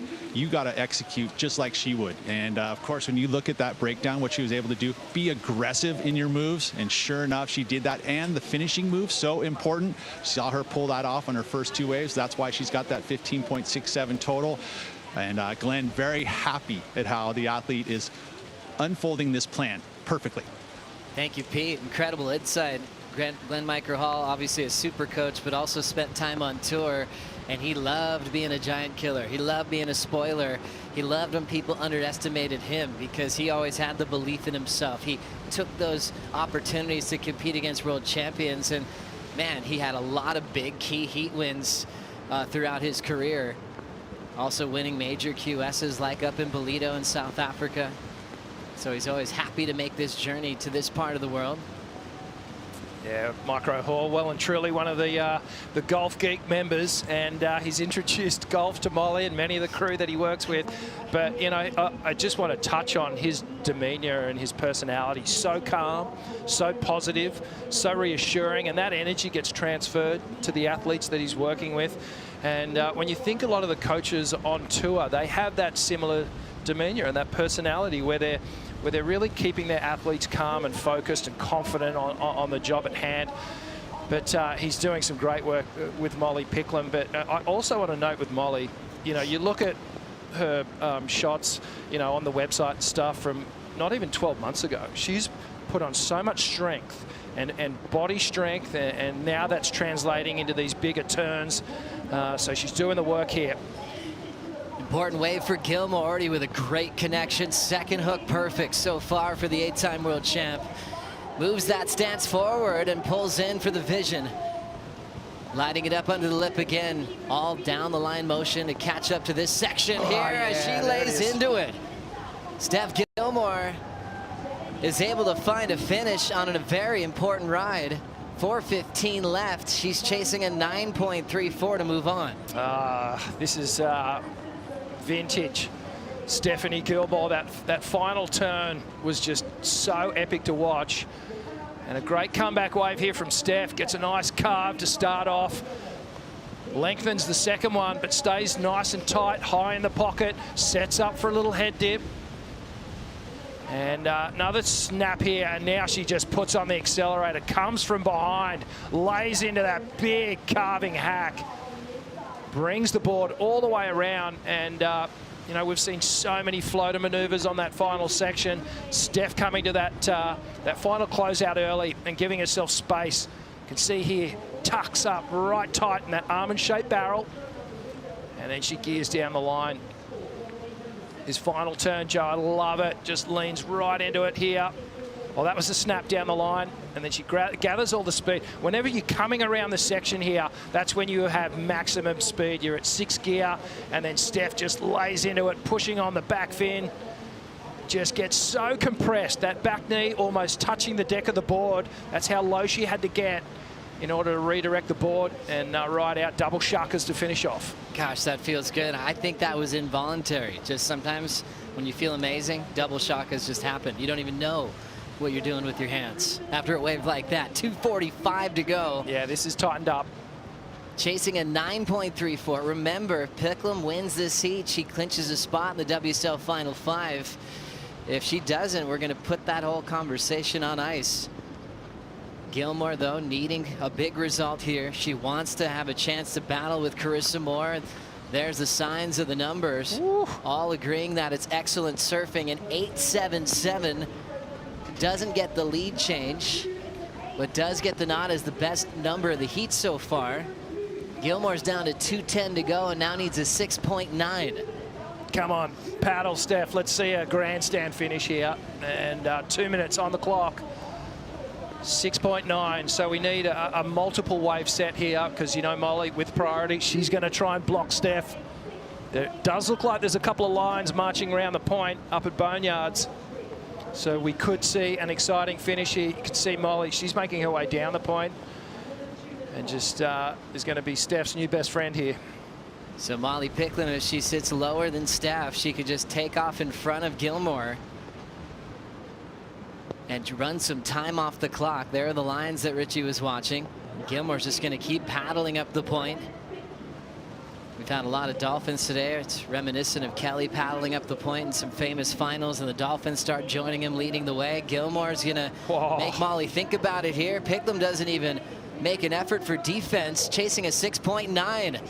Gilmore lays down that first track. Second one, attacking the lip with some great arcs, using a lot of the open face. It's getting a bit full on the inside, but she still has some momentum. Where can she find a finish? Has to stay on her feet, and she does. Well surfed wave, no doubt about it, but for me, there's a question mark just on the wave itself. Did it allow for that 6.9, basically a 7? You know, when you think of all the 7s we've seen over the last couple of days, and in particular today, because that's the scale that we're working on, to me, I just didn't get that gut feeling like it's going to deliver the score that we needed. But some amazing surfing nonetheless, as we see Steph just make her way up onto the rocks. But how about the steez of the youngster, just holding tight, not even flinching, holding priority, letting Steph take that wave. Well, this is an 8-time world champ. She can turn, you know, anything into a score. But the numbers, it's with the judges now. Well, Glenn was telling Molly to be confident. Molly has a ton of confidence. Numbers coming through for Steph Gilmore. Just like Richie was reacting. Not enough. 5.17. And Gilmore has to settle for an equal 5th here at the Corona Open J-Bay. And it's all going to be coming down to Tahiti to see if she will be competing for a 9th world title this September. On the other side of that, it is Molly Picklum officially clinching her spot in the WSL Final 5. But here was that last effort from the 8-time world champion. Yeah, geez, it was a great little run, final run around the track at J-Bay. As it comes through to the inside, Steph does well to commit right on the bricks. But the wave height, unfortunately, just wasn't there. What a great comeback towards the final 5 minutes of that heat. And, well, she's still got the single best score of the entire heat. Look at that, Molly Picklum evening things up with Steph Gilmore. It's now 1-1 in their matchups together, and we hope for many more. Picklum will be taking on Carissa Moore in semifinal number 2. Time for the men to take on J-Bay. Ian Gentile takes on Gabriel Medina. We'll bring in Strider, Paul, and Pete Mel right after this.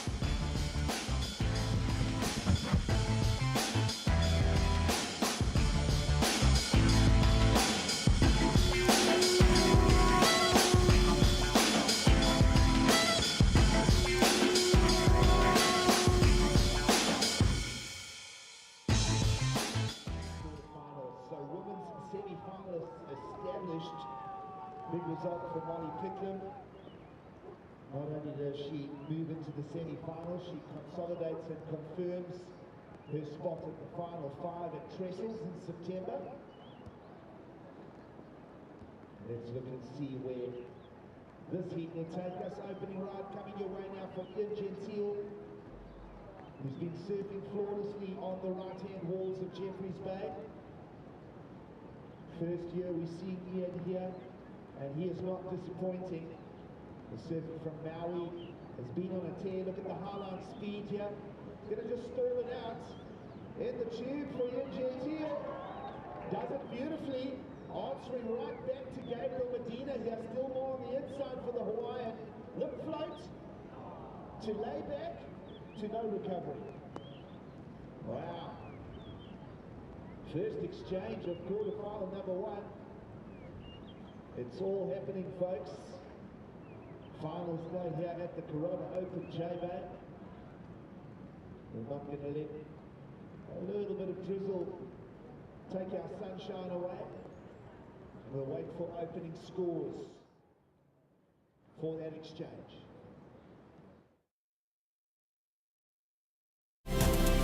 The Corona Open J-Bay is brought to you by Corona. This is Living.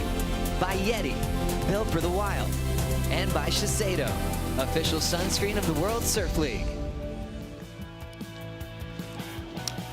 And a very warm welcome back to finals day as we'll pick up quarterfinal for the men. The first of them, Ian Gentile of Hawaii taking on Gabriel Medina, ranked 7th coming into this and having a shot at sending himself up the ratings at crunch time in the season. Cannot wait to see this unfold and a quick start. Let's get caught up. Replay from Medina. Well, the backhand once again is going to be with this smaller type of day, can be a little bit more challenging, but we have the westerly direction, which is another bonus for the backhanders. It opens up the faces slightly, and again, back to that rhythm and flow that we've seen from Gabriel Medina here at J-Bay. Has been on fire throughout this event. Very close heat yesterday, and this is the flair that he brings on the backhand. He just has the fangs, brings it to the table, and great start for him. He's like Zorro. I mean, the guy just is whipping the sword around through the fabric, and he's even got the little diamond goat and mustache to match right now. He is on fire. This backhand is just so precise. It's just so fun to watch. And he's just done so much confidence. This heat's tough for me, though. You got Ian Gentile out there on the mayhem, flying through. Huge fan of Gabriel Medina. This is going to be really fun to watch. How's this whippy surfing that Ian Gentile's doing these days, Pete? Yeah, using his body. You know, that lanky style, can really whip around and use that upper body. Look at carrying a ton of speed here, and then sets up a little tube. We got this lower tide happening in about 15 minutes, so that will open up those barrels slightly, shallow up the water. So great start there for Ian Gentile, and look at this. Oh, last section there. Can he hang on? No. That was costly. Just have to say it. You know, we had a point of difference on this wave. He had a nice little tube ride, which it'd be really hard to negotiate that on the backhand. But then on the forehand, coming through the barrel, and he gets a nice little sweep on the open face. But then this finishing move right here, if he would have stuck this wave would have been a pretty solid score. Got away from him a little though. See how far away from his board he is? And the hips are not centered over the board. The body's not over the board. So when he came down, he was falling backwards off the board. You can see that back foot too came off the pad. Not comfortable. Gentile incomplete on the final section. We'll see him in action here. He'll quickly pull through the back, but he's taking risks on that heavy section on the end. He's going to need to do that here. He would have definitely identified already. He's going to need to bring the best of his surfing. Real step up against Gabriel, who's been ominous in terms of his form throughout the rounds. He's shown us some brilliance, but I feel like he's got loads more to bring still. So true, it really is. You know, and this is, again, finals day, so you almost want to elevate your performances throughout the event. This is the time to do it, is right now. And yeah, it's one of those things that, you know, you've already got quote unquote a result with, you know, quarterfinals is good, but you want to go, and now this is the opportunity to win. And when you want to do that, you want to build and you want to execute, you want to do things that we haven't seen yet. Numbers in for the opening exchange. Medina gets a 6.5, 6-up in for Gabriel. Did about 8 or 9 turns there maybe, so not massive rewards in terms of points. I think the judges reflecting the fact that there are bigger bomb waves out there and some heavier turns available for the surfers of the likes of Gabriel Medina. Identical score for Ian Gentile, even Stevens. And you think about what Schreider had said about that last maneuver being so critical, because ultimately he pulls that move off and exchange goes to him. At this point though, even Steven. So a brilliant looking first quarter final for the men's. We're really excited about seeing this one shape up, and the contrast in styles really. You think about Ian Gentile, anything really in common with Gabriel Medina is that he speaks Portuguese, so really different stature. He's got the opposite stance, but I tell you what, he's got some speed here and he is blistering down the line as he'll rip one off the top, keep that board in motion throughout, and again, just slicing through a hack there and gets a strong finish. Good stuff. Most improved on tour, I'd say, and it's not specifically about his surfing, because he's always had the surfing. It's about the way he attacks a heat, and he's just really just become so much more confident in the competitive area, and it's so fun to watch. Replay here of this last set. So you figure in these heats with one-on-one competition, you're going to see both surfers pick up waves. That one there shuts down. You see how important it was to get that extra speed from the takeoff. That forehand, you're able to fit one in usually before you have to run through to the super tube section. You see that first turn there, so a big advantage right now with that speedier wall for the forehanders. I mean, even a full driving cutback from Ian Gentile. Ooh, how's that snapback right there? Yeah, and again, utilizing that upper body, that extra length in the pendulum, right? He's able to drive through. There's that snap that he gets before the wave starts to chase down the line. And then this hook here, just all that speed that you carry into that snap is so important. He actually was able to carry that speed into a second maneuver. As you watch the first one there in the lip, you know, this is kind of one of those maneuvers where you do the maneuver, so it actually counts as one. You know, you're not just chasing it from the middle of the wave, but you got to carry that speed down the line. And then there's the hook. You utilize all that speed and sink that rail. That's that arm placement, drives through low to the waist. You see a lot of surfers with the snap, they'll bring the arm up, but as you're driving through it, it'll actually keep that and lengthen that rail as you drive through it. I like this turn right here where he just really arcs in the corner. All the speed, the power, the fins to the rail. I mean, beautiful surfing right there for Ian Gentile. Gets the completion for sure there. Notices that you have to do that. And that's going to be a pretty good number for him. I was just going to say, where are you going with that, Pete? That's like 7 range for me, 7.5.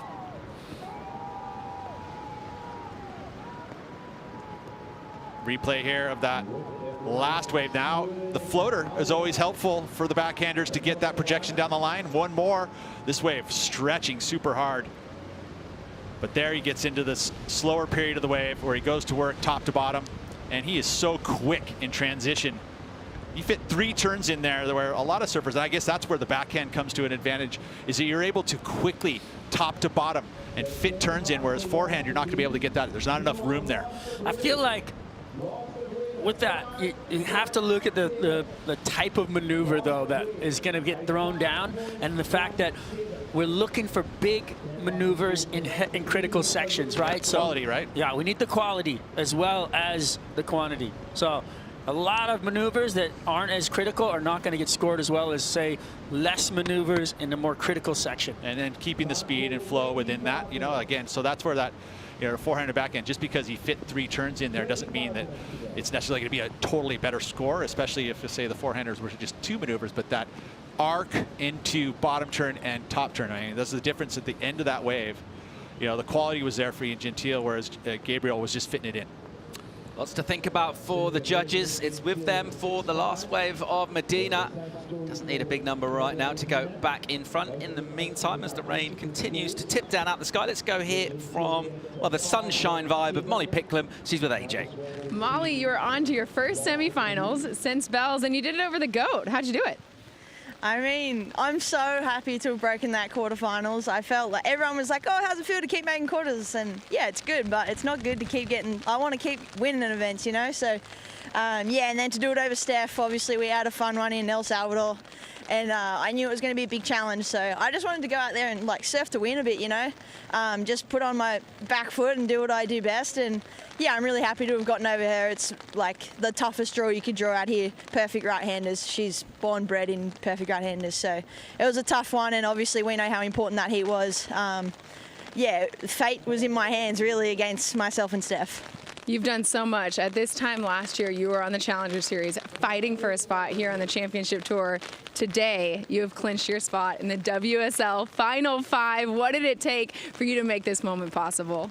Oh my gosh. Yeah, it's so good. I think to be officially in is great, and now to put on a strong performance. And yeah, as we all know, last year I was fighting to just get back here, and then to have really found my feet and just back myself. And I'm still growing and learning, so I am gradually getting better as time goes on. So yeah, I mean, it's such an honor to be here, and I feel like I've put blood, sweat and tears and absolutely everything I have into everything I do. And I'm a super passionate, hardworking person, and yeah, to get a shot at this is going to be epic. So yeah, and I'd also too, before we go, everyone at home, like my friends, family, everyone's backing me every single minute of all my heats, and I love you all, and let's go. We're going to Trestles. Congratulations, Molly Picklum. We'll see you in the WSL Final 5.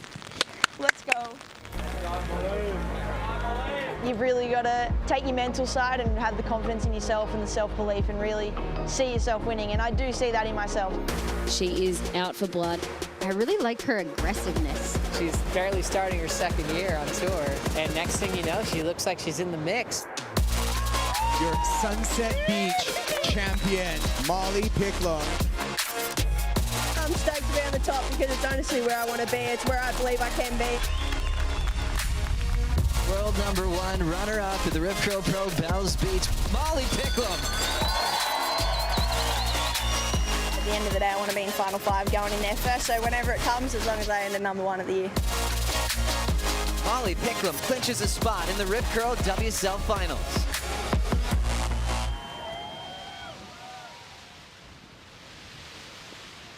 What a great year from Molly Picklum, and culminating with a shot at a world title at lower trestles. A brilliant performance from her in an incredible quarter-final heat. Didn't quite look real at one stage. We were watching on from the Red Bull Athlete Zone.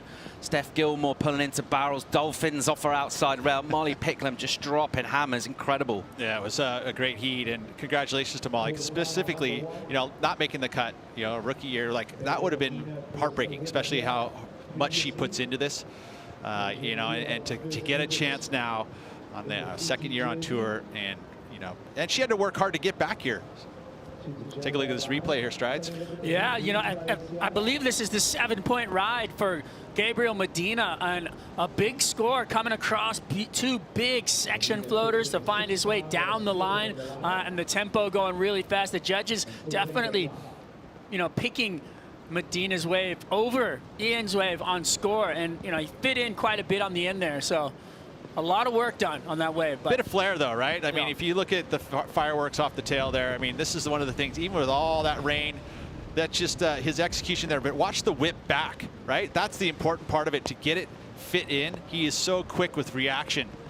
You know, gets there, puts everything into the snap, but making sure that that board is always flying down the line. I mean, he did. He fit 3 turns in there, packed it in there, and they were all pretty quality turns, even though they were very quick. I feel like, too, the effort is seen at 100% there, where, you know, you see a lot of surfers kind of backing off the gas pedal. He's not backing off at all, and I think that also plays into the number that drops. Yeah, and in relation to, like, he doesn't necessarily pick a wave that suits his surfing. He's just looking at the quality of wave. It doesn't matter if it looks like it's going to race down the line, because he feels confident enough that he's going to get something done at some point. I mean, the 2 big section floaters was really maneuvers based. You know, he didn't just sit there and wait for it and get to the open face. He was able to get on the lip and jump off and get those maneuvers done. So that part of it right there is difficulty. It's actually maneuvers, that the quality maneuvers too, even though it is a floater, it's a functional maneuver, and he carries all that speed through the wave. So I mean, the whole package,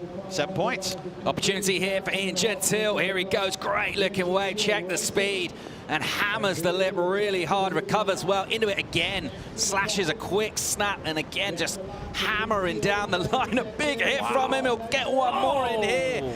Absolutely going for it there. Right behind him, Medina thought about pulling in. He's dealing with a bit of white water from that previous wave that Ian Gentile just rode, and then it'll clean up here, and he'll grab the rail and slot in for some cover. Medina driving again through the barrel, still going here. He'll get pinched for a close. What an exchange. One of the best backhand tube riders in the business. I mean, you think about what he's been able to do at backdoor, and this is not an easy wave to ride on your backhand and barrel ride. I mean, he's just got the perfect speed control. He's able to get very compact, you know, so even today when you've got these little tight, compact, small, racy barrels, yeah, you good bet that he's going to be able to make it. That was really fun to watch. Ian Gentile on his wave as well.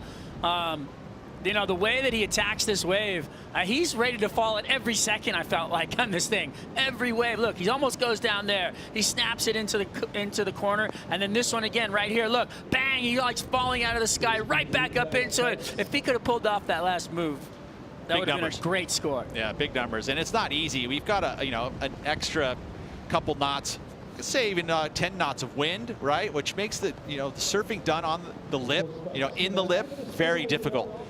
Love what he's able to do on that back end. Look how compact he gets. He's so centered over the wide point of his board. He's able to control the speed so well by just, ever so slightly touching the wall to slow down, and then pulls it away.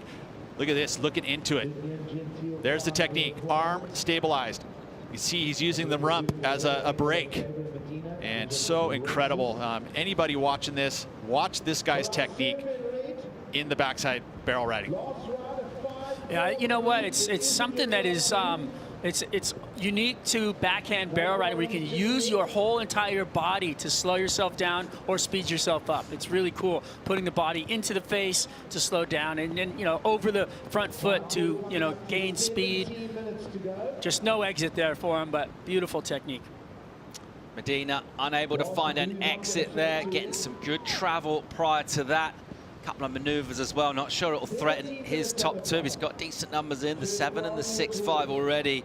Ian Gentile's number comes through as a 5.34. You have to think about what ifs. That last turn, taking so many risks. Twice he's fallen off, and you can't do that. You can't do that against Medina. Sorry. Well, he does have a very cool head on his shoulders, does Ian Gentile. Certainly a different vibe about him around and about the place, and he'll just regather. He will collect priority, and another opportunity for him to go at Medina. 7-point the requirement for Ian right now, and he's shown us flashes of that already. Certainly got that capability within his grasp. Let's see how the sets go for the rest of this heat. Just over 16 remaining in it, and the rain will continue to lash down here. It hasn't dampened the entertainment. No, it hasn't. You know, and again, everyone's finding the little dry spots with the limited resources there are for that. But it's, you know what? Get yourself a, you know, rug up, get yourself a little suit on, and get yourself right down close to the action. Oh, an outstanding goofy footer out in the water right now, the former Gabrielle Medina. Another one has been Caroline Marks, who's with AJ. Caroline, I know you would have liked to go a little bit further here in J-Bay, but quarterfinals finished a very strong one. Walk us through your heat. Yeah, I feel like I kind of went from 0 to 0 today. Like yesterday I had a really fun heat, and it kind of was going my way, and then today I feel like it was the opposite. So that's just like the beauty of our sport. You just kind of got to roll with it. And yeah, that was a bummer. I really wanted to surf that heat out, and then the opposite happened. So yeah, it was just frustrating, and yeah, never fun to lose, but I feel like there's a lot to learn from that heat, so that's the cool part, and you just, yeah, move forward. Let's get you a little bit closer back to Hero, shall we? Because with Stephanie Gilmore's loss in her heat, you have clinched your spot in the WSL Final 5. What does that mean to you? Yeah, that's awesome. Wow, that's really cool to hear. Yeah, that's what we're here for, and yeah, super cool. That's awesome. How stoked are you to show off at Trestles? Yeah, I'm super excited. You know, I've moved there a few years ago, and yeah, it's one of my favorite waves ever, so I'm really excited, and yeah, let's do this. Let's do this. Congratulations to Caroline Marks. We will see you in the Rip Curl WSL Finals. The semifinal continues. Our goofy foot from Florida, Caroline Marks. Backhand's looking really lethal in these big critical sections. Caroline Marks, rock solid start to finish. How was that carve right there? Great wave from Caroline, and way to just hold it all together. Caroline Marks, your runner-up. Caroline Marks looking unstoppable right now on her backhand. It's official, she's going off. She's so confident. I think she's ready to make a charge for a world title. Caroline Marks getting the victory. I'm really motivated. I feel like I put the work in, so I'm just like, let's do this. Caroline Marks clinches a spot in the Rip Curl WSL Finals.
Welcome back to Corona Open J-Bay. Men's quarterfinals out in the water right now.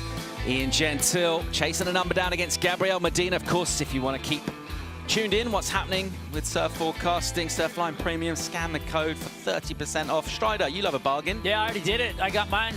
You paid I was paying full price. Did you I couldn't believe it. Okay, you paid the 70%. Yeah, yes, okay. oh yeah, of course. It's all worth it. Got yourself camps all over the world. You can check the surf. You know, it's always light somewhere. So yeah, J-Bay got a camera right there on the top of 16 Pepper Street. Kaya Zinza. It's like watching a surf movie. Absolutely. Plus, the other benefit, if you use your Apple Watch, you can actually go surf, get yourself time stamped.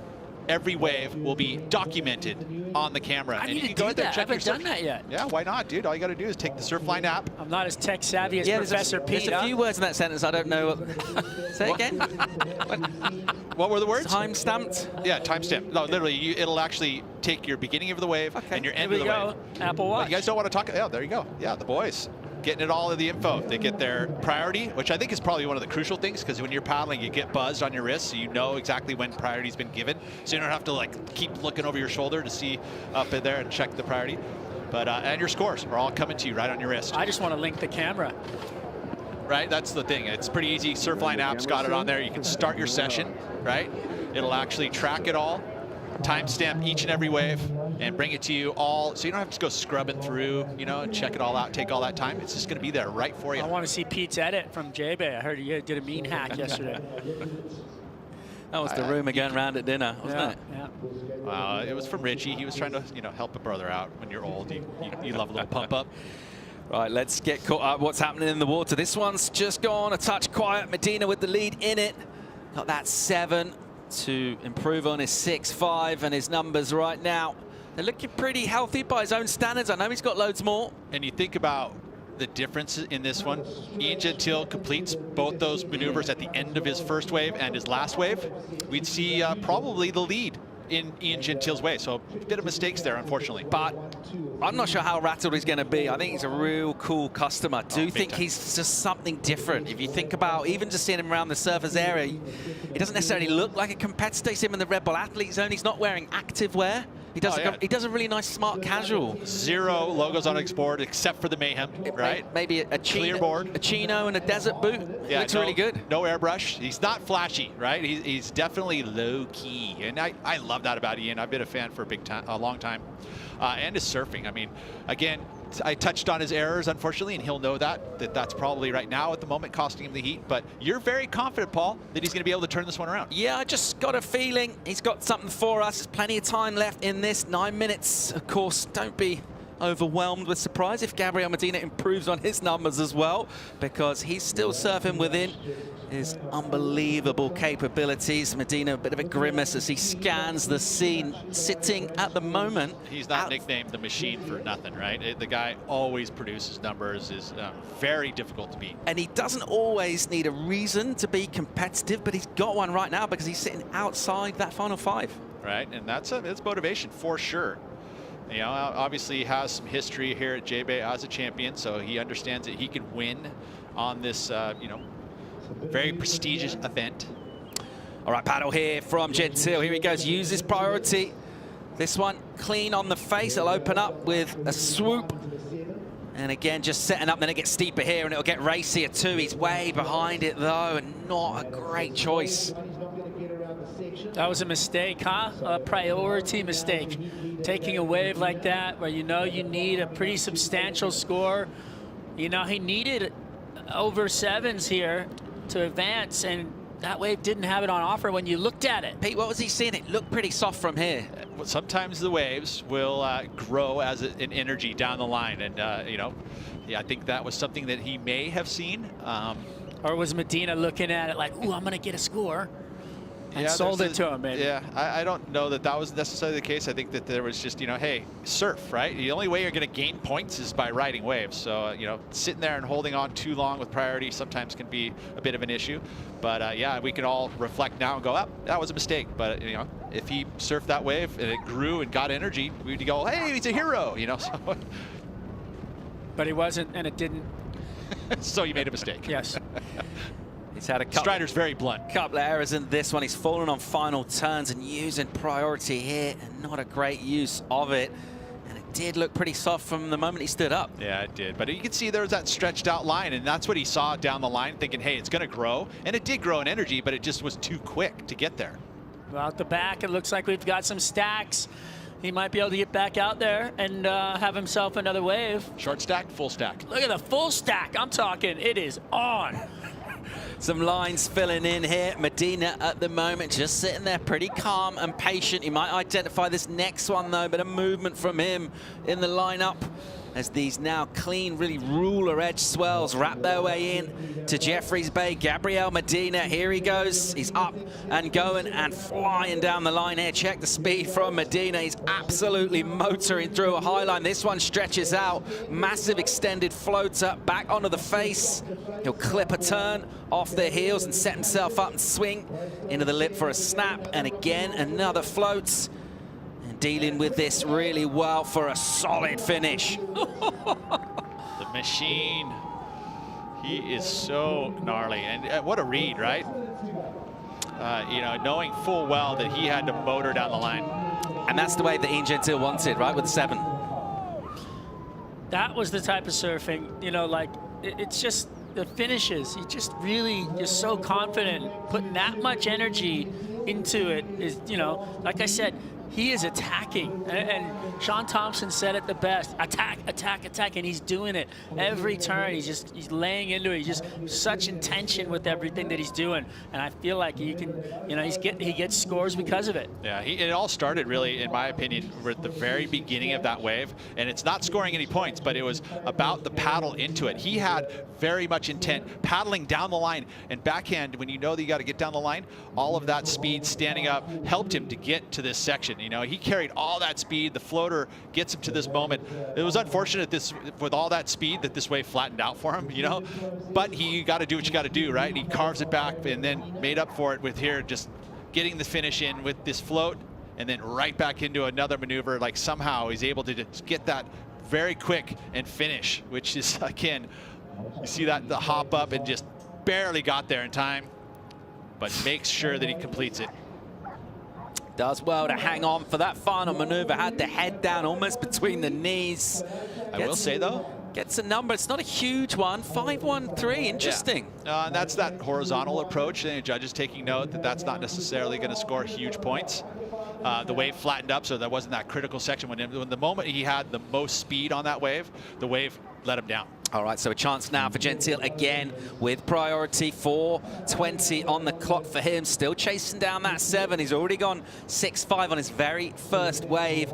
It provided him loads of sections. He fell on the end. If he hadn't, well, it's at the moment all about the what-ifs. What it's really about is the 4 minutes remaining and the chance for a 7, and he's got one here. So a bit of a reprieve from him after burning a priority.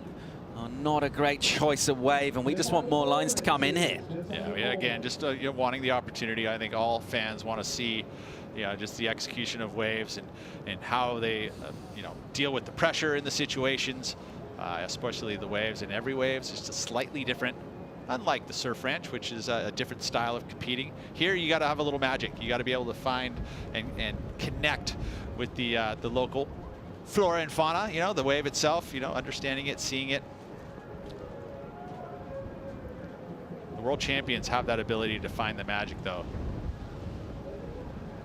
Medina seems very comfortable in his general demeanor about the place as he's been prepping for his heats in his free surfing. He's been putting in some marathon sessions out here. Got a pretty solid entourage around him. Rolls pretty deep with his squad. He seems very relaxed indeed. He's got Sophie here too, right? Sister was on site here. She's down on the beach. Yeah, no, she's in the rain with the parka on, or his trainer. All that noise you heard, that's them. They're down there screaming for him. Well, Sophie Medina was here for the Challenger Series event down in Bolito, so just hanging out. Let's go to J-Bay with brother. So far, so good for Camp Medina. They'll be enjoying what they're watching. Here he goes. So under priority of Ian Gentile. He'll have a swing down the line, so didn't make it super far back up the point to take this. And he'll go with a big rotation. You can see the technique there. You know, there's he's stuck on the board. I know. Well, he wind is literally going the opposite way. Yeah, it's crazy, huh? But that's what I mean, that's why these guys are so good, right? That he understands the wind's blowing from an opposite way, so you actually see where the rotation happened. He's pushing it out and forward to put the board into the wind so it sticks to his feet. Because otherwise, if you do a little more extended version of it, we'll take a look here and watch what he does here. He puts it into the wind right there. Like, he just, as quick as he can get that board into the wind, it helps him to get the rotation. Just, it's so difficult. I mean, you see it coming, but you're like, how is he going to execute it? But watch, the board whipped into the wind right away. That helps it stick to his feet because it's blowing from the right of your screen to your left.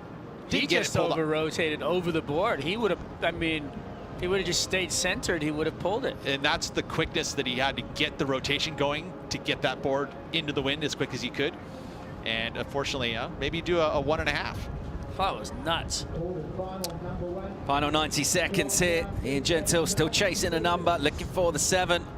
Is there a wave there? There's some lines stacking up.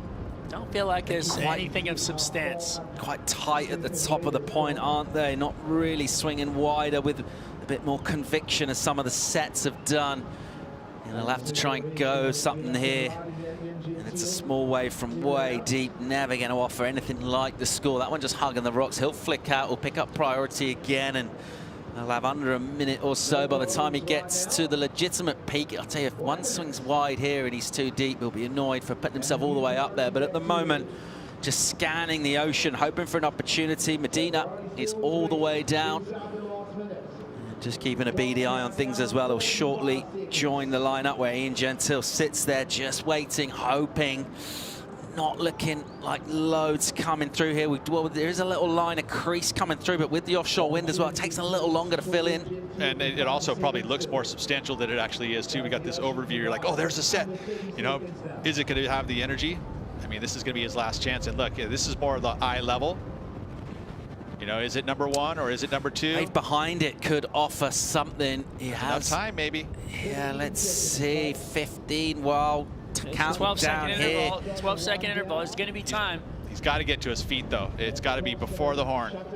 Counting down here, final 5 seconds. Gentile, he's paddling really hard. He is up before the horn. This one is tight, though, from deep on the point, and he's trucking down the line with a ton of speed. Gentile needs a 7-point ride, throws the alley-oop, doesn't get the rotation done, and it will be Gabriel Medina heading to semifinals.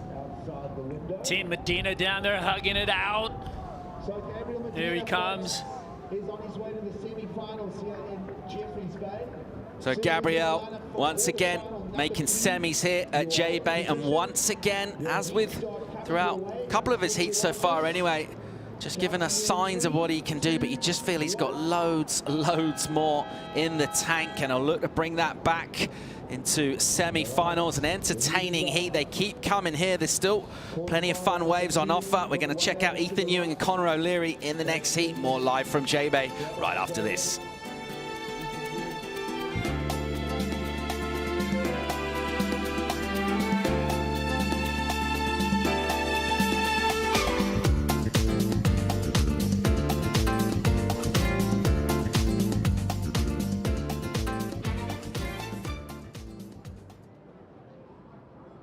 Yesterday involved in that very exciting surf-off with John Florence.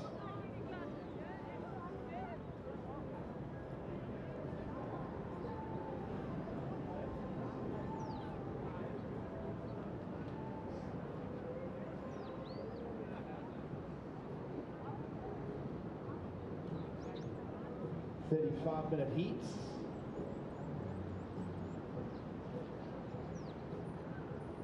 No routes just yet.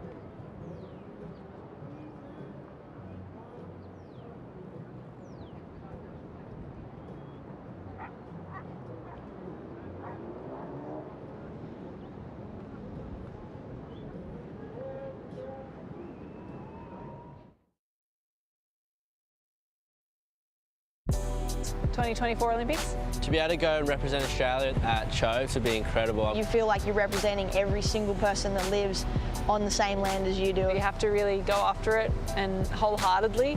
Show what our country is and show it through surfing. Probably cool experience to see so many brilliant athletes. Just want to be in the mix and give it my all. Well, I think that'll be a big show to see.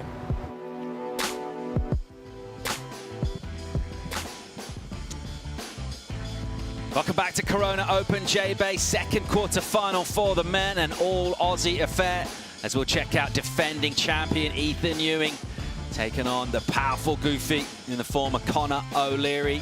These two have put in incredible performances already in this event yesterday. Very notable in what they are able to achieve, and this one looks set up sweetly for high entertainment value. A lot at stake, of course, at all those conversations towards final five. Ethan Ewing, loads of confidence as the defending champ, a real natural fit for this wave, and the power of Connor O'Leary on the backhand. You would just say with a slight dial down in energy, Pete, he would have hoped for it obviously to be a bit bigger. Yeah, he would have, but he just would take some confidence what Gabriel Medina was able to do in the first heat. You know, the backhander was able to get through. Let's, you know, hope that he can get the opportunities. I mean, more than anything, you want to see that they get fair opportunities between these two. You know, you'd have to say advantage, though, would be with Ethan Ewing, forehand, defending champion, and the way he's been surfing in this event. Both these two have been actually standouts throughout this event. Live action, here goes Ethan Ewing. Smooth as you like as he sets up. A quick float from him. And going down the line, wrapping a turn, not putting loads of body into that, particularly never really committing too much. Realizing that was something of a soft wave, so from the no priority situation at the start of the heat, Ewing having a swing won't do loads of damage in terms of a score, and it will leave Connor O'Leary out the back with a bit more energy filling in here, actually, so much more convincing in terms of the lines. He's quite deep up the point here. Yeah, and that was those two were, you know, battling each other for position, and it puts you a little bit deep on the point, and now a second opportunity for Ethan. Well, by virtue of the fact that he just rode that wave, he actually puts himself in the sweet spot for this one. Ewing into the lip, tags it really hard, but then straight back, as you'll get a whipping snap in the pocket, and another really nice turn off the rail from him. This one will get frothy through here. It won't bother him too much. He'll keep a clean rail as he swings through there. So Ethan Ewing a couple of rides from him, and Connor left a bit deep. So positioning obviously important at the start of the heat. The temptation is to get too deep. It looks like that's what happened to Connor. Yeah, just again getting the first opportunity, you battle each other, and it happens. You get pushed up a little bit too far. Now, you know, I think that Connor is probably going to be a little bit relieved, because Ethan really didn't, you know, jump way ahead with these two waves. Yes, this is going to be, you know, a score, but most likely won't be counting at the end of this. You know, a bit of foam on the face. This turn was mostly the best turn of the wave, but the whole time he's had to fight through all of that foam on the face. So it's not going to be a massive number, and, you know, mid-size wave. So I feel like Connor now, with the sitting with priority, he can take some confidence here. So look at this turn. That's that forehand. Just look at the technique. Again, arms high all the way through. That allows you to tighten the arc. You know, if you keep those hands low and those arms low, it lengthens the arc. So he's been able to, you know, these tight, compact spaces, able to do really tight arcs. I feel like Ethan Ewing filled in where Mick Fanning left off. He's just that good of a competitor, and his style of surfing is so tight in the pocket. You know, he's just picking right back in there. I would say there's a lot of similarities between those two surfing. I mean, he's been compared to a lot of the greats, Andy Irons, Parko, you know, all of those have been influences in his style. But now kind of taking it to his own. Absolutely, it's an interesting point you make there. Of course, once you've won an event, you become a champion, particularly at a wave like this, particularly in the kind of surf that he did it in as well. And it was something that we've been anticipating for a long time. What a place to get your first win as well, because, yeah, a win at J-Bay, I mean, that's something that lasts forever. And again, if you think back in history and surfers that, you know, have all had that expectation to win events and to be world title threats. I mean, Ethan came into this championship tour and he didn't have a good go. It really didn't. I mean, his very first wave on tour was a 9, but that season ends up falling off tour, you know, questioning like, oh wow, do I belong here? Yes, he does. Got himself back on tour, no worries. And winning his first event has now put him in a situation where that confidence is there. He's a sense of belonging, and now he finds himself way up there in the rankings and sitting in that final 5. Even this qualification story way back was quite an unusual one. It felt like seemed like he'd qualified by about June. He was like blistering in Australia, wouldn't he? Got a massive lead on that. And that's the first time a lot of people in the rest of the world heard about Ethan Ewing. We know all about him right now. Very much an established figure right now inside that top 5 heading into Trestles. Meanwhile, O'Leary looking to move up on the ratings, looking to move down the line here with speed and aggression. And the timing from him has been brilliant throughout this event. A couple of quick hits from him, unable to really go too hard. Quite tight, the arcs on that one. Nevertheless, that'll feel good to get a start. And again, just showcasing his explosiveness. I mean, he's so strong, especially on this backhand. You know, he has been a standout in this event. Take a look here at this wave. Is again, easy pace, but he was able to get the first move off, snapping it straight to the bottom. 3-turn combo, but you know, this wave being as long as it is, not going to be a massive number for him. What are you thinking, Strider? I think, you know, it was just a pity he couldn't come around that last section right there, because he would have really just, he's had a great pace, and it's obvious to me what he's going to try and do in this heat, right? Because he's got that big structure. He's just going to wait for those moments and really attack in that lip line as vertical as possible. And he's got all the, you know, look at his technique every moment. He's throughout this entire event, he has been hitting it on the button. Like, placement of that surfboard on the wave has been perfect. And I feel like that wave, you know, just let him down a little bit, because he had all of those elements that he's had throughout the event so far all lined up. Conor O'Leary, don't want to call him an underdog here, but he won't mind taking on some of the very top-ranked surfers. Remind ourselves, of course, yesterday, that heat against John Florence. And, well, it was a close heat. Some people saw it going the other way. It's Conor O'Leary got the nod, and he won't mind taking on some of the very favoured surfers in this competition. He's got one right now. It is Ethan Ewing. And here he goes down the line, opens up, vicious on the snap, and just resets straight away into another one. Drifts out the tail a touch in that. And again, just building speed, building momentum, keeping the pressure on. Strong finish. Interesting comparison on those two waves there, because Conor kind of had the same wave, right? He banged it really well up in the corner and throw a bunch of spray. It wasn't a long wave, and Ethan doing the same thing. Couple of repetitive tail slides in the lip, but nonetheless, they were there. You know, he was right in the power pocket. Interesting to see the scores drop on even though they're not massive comparisons. Here goes Conor on the backhands. Easy entry, easy exit. He'll realize that one's soft, and he'll look to hang on to prio, top of the point.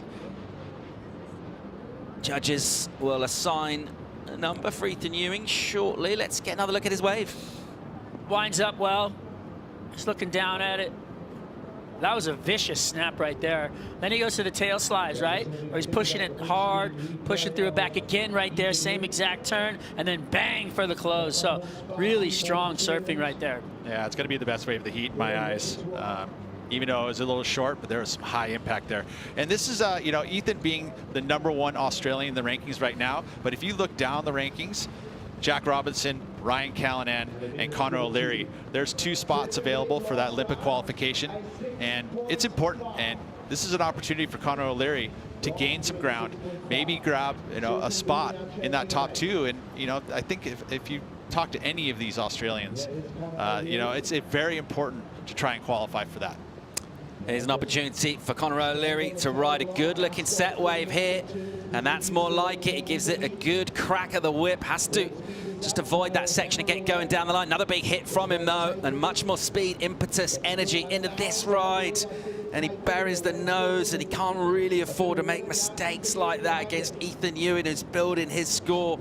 Just dropped the healthy number, and he's absolutely flying down the line. He'll see Conor, he'll kick out and try and get priority as well. Big error there from Conor. Yeah, I was on fire. I mean, the wave really, it was one of those sections, you got all that speed, you got to attack the lip. It just flattened out. It literally, the wave just lost its energy. It just engulfed his nose. It didn't stay vertical. He was expecting it to stay vertical there, and it just didn't. It laid down. Nose went underwater. Very difficult to pull it out. Take a look at it again here. able to get the first move off. You see he's just setting it up. Where's the timing going to happen? Fades it, gets the turn done, and then has to chase it. Misses that because he had to get down the line, and then tags it. Well, again, chasing again, but this is that moment. It was vertical, had a lot of speed, but you see it just flattens out right in front of him and just ate his board. And then behind him, just so much wall, beautiful surfing, flying down. You know, it just sees his opponent, kicks out, decides, all right, this one's not going to do it for me, and he gets back into the rhythm of having priority, sitting out the back, controlling the heat. And that's just him in his mind, right? He's going, okay, I just had a pretty good wave there. He didn't even hear the score yet, but feeling in that moment, looking down the line, making a decision to kick out and gain priority, feeling that that was going to be more important than trying to surf that wave out. You know, because he probably would have improved maybe on the 5-5. But that's all the math in the head and those quick decisions, you know, all these decisions that you make in a 35-minute heat are super important. You know, and it guaranteed he's going to get himself priority. And we'll see how this next set unfolds, if that was a good decision or not.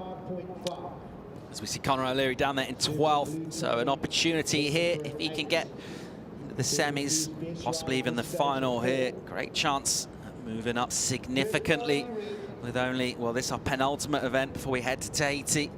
And then in the final 5, the qualification story as well towards the Olympics happening next year in about 12 months from now. So Conor O'Leary has got a bit to think about, but all he's really thinking about is his next wave. And at the moment, it's going to need to be an 8-point ride because Ethan Ewan's turned up the pressure a bit, 6-5 previous to last.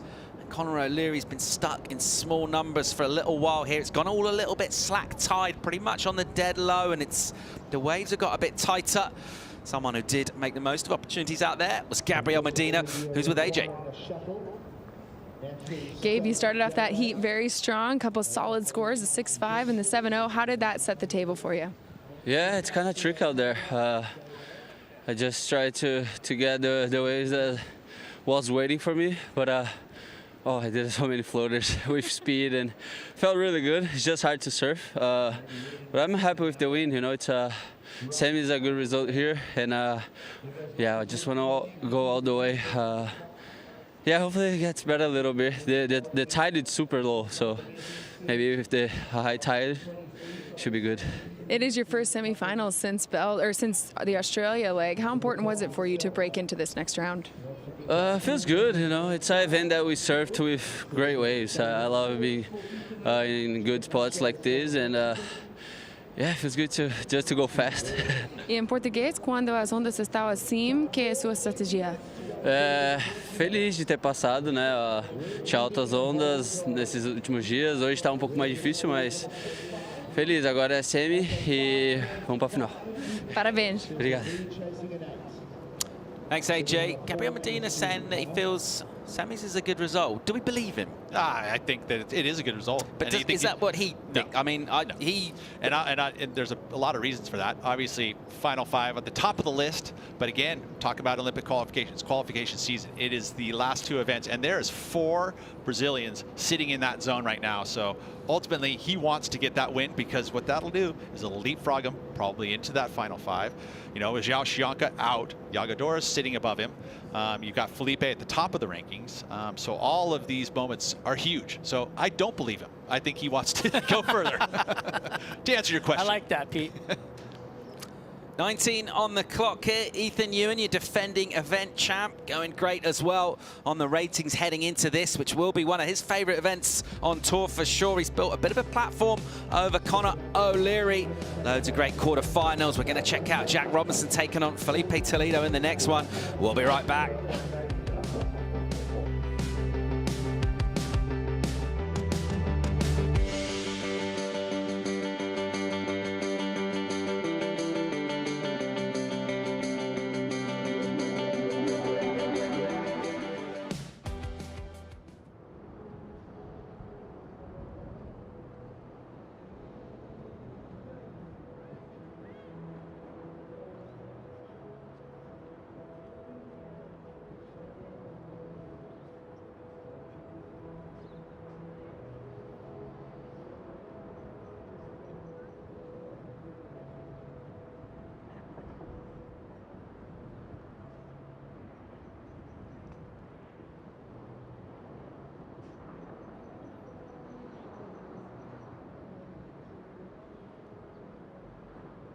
Time call slipping under 18 minutes.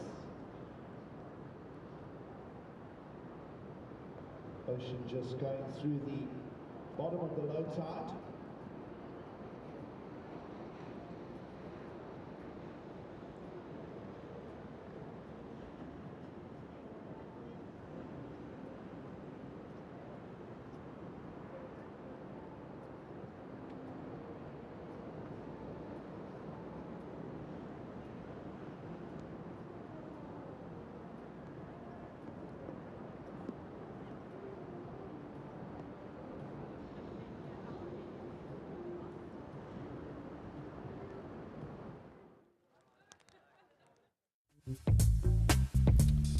Conor O'Leary was absolutely blazing in the earlier rounds. Dreamy conditions for him showed us exactly what he's made of. A career high score for him in the elimination round, 9.57, second highest score of the event so far.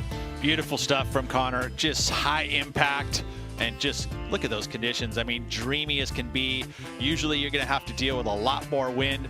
Not the case yesterday. Just beautiful light winds and incredible long walls. This turn right here, I mean, I just get so excited when I see that kind of surfing. Yeah, the goofy foot in you. Yeah, right? Well, it's just timing and the power, you know, and it just doesn't get old for me watching that kind of surfing. And he didn't place the board. He drove through the lip upside down. I mean, he did it several times on this wave. And then there's the incredible finish. Again, drifting the fins easily, pulls it down. Would have felt so good in that moment. Drifting the fins, the mullet flapping in the breeze. Very different kind of conditions today, though. There's the family. Mom, bro, the whole crew. Love it. Under 16 minutes to go in this quarterfinal. It's a different ocean, a different scenario right now, and it's all quite quiet and quite cagey. A little slow on the low tide. Medina mentioned that in the interview with AJ, and that's been reflected really in wave riding opportunities out here. It's gone a bit slow for these two. O'Leary with work to do, needs an 8 right now.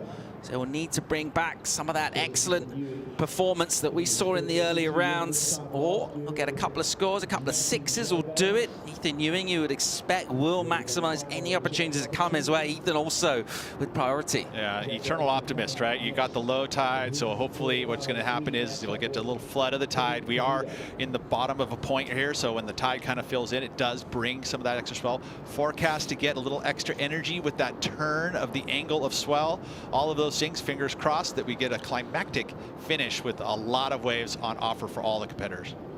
So still 15 minutes to go. Tense moments these for surfers out in the lineup as they just have to sit and wait patiently and just try and dial in that mindset, prepare themselves. If you've made mistakes on your previous wave, maybe you've undersurfed, maybe you've fallen on a last turn, that might start just to get into that head noise. Strider, how do you maintain a cool head in this sort of situation? You can't think about what you've had in the past, and you just look forward, and you can think about what's happening and kind of manifest what you need, and then you can come into your zone and you can execute. Because if you dwell on things, you know, but you do have to process them, understand I made the mistake, but then you move on. Little line of energy coming in here, Ewing. There's a little reposition. He'll head out towards this thing and see if he finds himself at the apex of it. I reckon he will. He'll spin now and prod himself into position. Ethan Ewing on a glassy, smooth face. Here he goes. And sets up with the high line, just pumping with control and flow and style, then opens up onto the rail and releases, gets that board going all the way back up towards the lip really, and then swinging into a big float with the speed, tags the lip hard and crucially makes it. Remember the moment when he kicked out, he got himself out there with priority, one wave set, boom, he's got himself the best wave of the heat. I can't wait to see the replay of that first turn where he loaded up all that speed and completely redirects the board. I mean, this is, you know, with such a down-the-line momentum on a wave. Watch this. All the way back. Fins release. I mean, that was impressive to me. Just beautiful surfing. So cool, you know, and again, this is, you know, there's little decisions that are made throughout a heat. can make huge impacts. And it just feels like to me that that was a great decision from him. Instinctual too, just realizing it had to make that decision while riding the wave. And sure enough, it put him in this position right here in the moment of the heat. This is the one, I mean, on the rail, pushing super hard, turns into it as hard as he can. All the just core work done. Look at the fins are at the beach right there. That was just insane. Almost duck diving his board back through the wave there. Unbelievable control from Ethan. Yeah, and commitment, right? I mean, he used all that speed he had there, and he used every ounce of it in that move to get that board whipped around. And like you said, all the way around, 360 degrees on rail. That was redonkulous, I would say. Money. In that sort of form, it just feels he's showing stuff that other surfers aren't really able to achieve at the moment. Looking really, really good. And he gets a solid number, 7.83 for him, close to the excellent range, and not particularly big wave, not loads of energy in it, relatively speaking, but just maximizing that opportunity. It's great competing. Before you even think about the surfing too much, just taking any opportunity that came through. I did get a chance to chat to Duncan Scott, who's been working with him, and he was saying, obviously, if you put Ethan on a bomb out here, he'll do every turn in the repertoire, and it will look amazing. But the other thing that's really impressed Duncan about Ethan is he said, any little ones in between, any little opportunity comes through, he's so efficient. Yeah, he is. You know, and again, it's just as he's matured on this tour, you know, there's certain ways to make sure that you get through heats, and those decision making in those moments are clear. You know, he works so hard at it. To see it start to pay off for him with wins and consistency, it's impressive. In terms of that maneuver, Strider, we talked about how hard it is to get your board facing back the other way at Jeffreys Bay. Generally, you want to keep it going down the line, down the hill. He poked his board, the nose of his board, back into the wave face there. How do you do that? You know what is interesting is that, you know, we watched it. We saw the torque of the body, the core strength, and the whip down into, you know, get the board on the rail and then continue the body motion to like turn up like a corkscrew almost, and then but coming out of that and regaining composure to get back the other way is what impressed me the most, because you know, that's a great looking turn, and I'm not saying I'm going to do that every day, but I'm saying that can be done by all the athletes. But actually coming out of it with speed and getting back on the face was what really impressed me. All right, here's the fight back from Conor O'Leary. A high line from him. He's real patient. It's been a hallmark to his surfing, the time between the maneuvers, timing it sweetly. This one will run away a touch here. Hasn't done loads of damage thus far. Gives it a good crack and possibly just feeling a bit of pressure, overdoing it. Yeah, that's unfortunate, really, because he was on his way to catching a pretty good number to get himself in the heat. But with that fall, unfortunately, you can just feel the air instantly taken out of the heat. Bit of a bummer there. But, you know, just in relation to what you're talking about, that last turn of Ethan Ewing, to be able to get himself the quickness in which he redirected the board back, and then the gravity which helped him to keep the momentum down the line. And you wanted to see Conor be able to do that same thing. That was that little karate chop to the lip, that little backhand snap where he kicks the foot so he gets a maneuver done to get to that open face. But what goes wrong here? Just pushing a little too hard. Look at the vertical approach, and the hook gets the drift. That's a committed turn, but look at the nose. Saw it just start to dig, and he's done that twice in this heat. It's been unfortunate because he's pushing a little bit too hard. Well, his past heats, he's had another 5 feet below him and much more room, right, Yeah. on the bigger waves. On these waves, there's not as much room, so you got to get back on that back foot to pop the nose up a little quicker. Ethan Ewing will spin again here. We'll pick this up from above. Look how shiny that is on the face. And he'll go into the lip and over it and out for an exit. We'll look to hang on to priority. I think Conor's still way down the line here. We'll pick up some vision of O'Leary from the water as we see him belt one and look really just to get back in a rhythm here at this stage. Nice hit from him, nice and vertical. And again, he'll hit that pretty hard. So a nice combo from him, and it needs quite a bit more where that came from at the moment, chasing down a combination 14. How's the conditions too? You can see a little abatement in the wind, right? Backing off ever so slightly, a little more velvet on the face.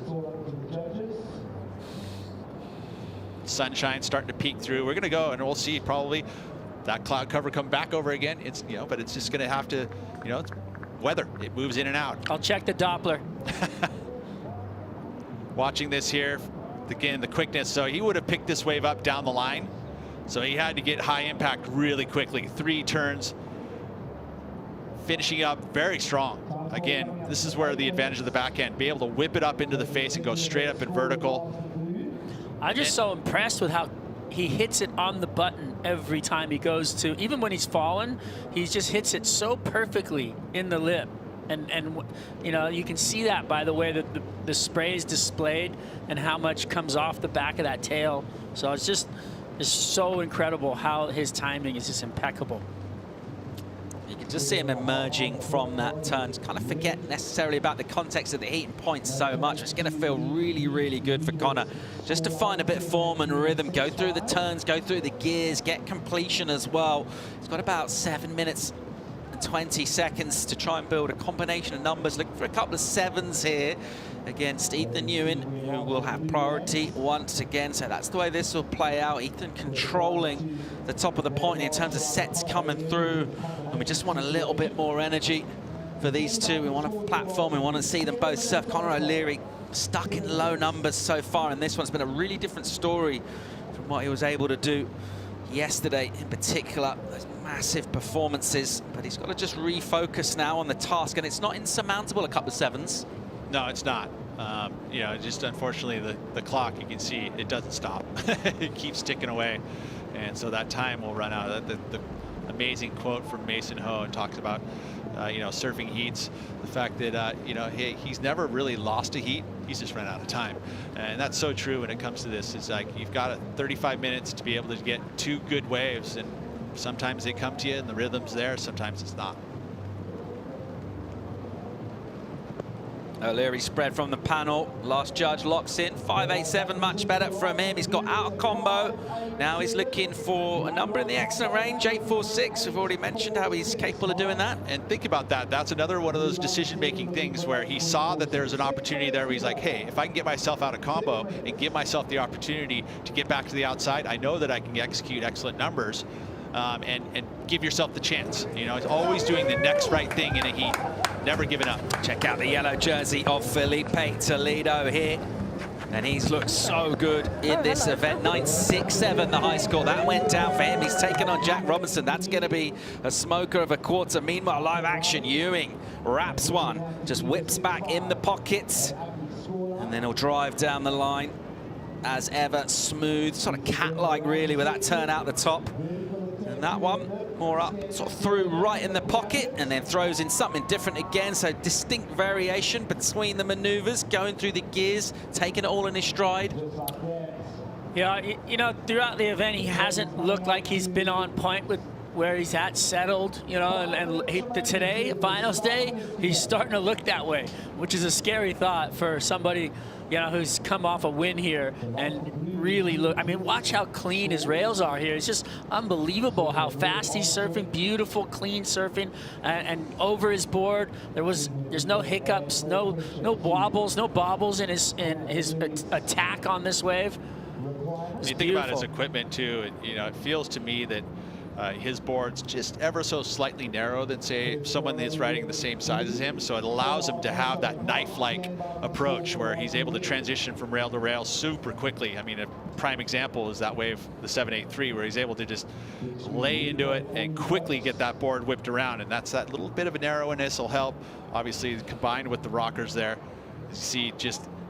And the pure talent. I mean, this kid is just on fire, and you can see it in his surfing today, finally, because we haven't really seen it in the event so far. But I feel like now we're starting to get a good look at Ethan and what he can do out here at J-Bay. Done just enough, right, to get through his heats. Yeah.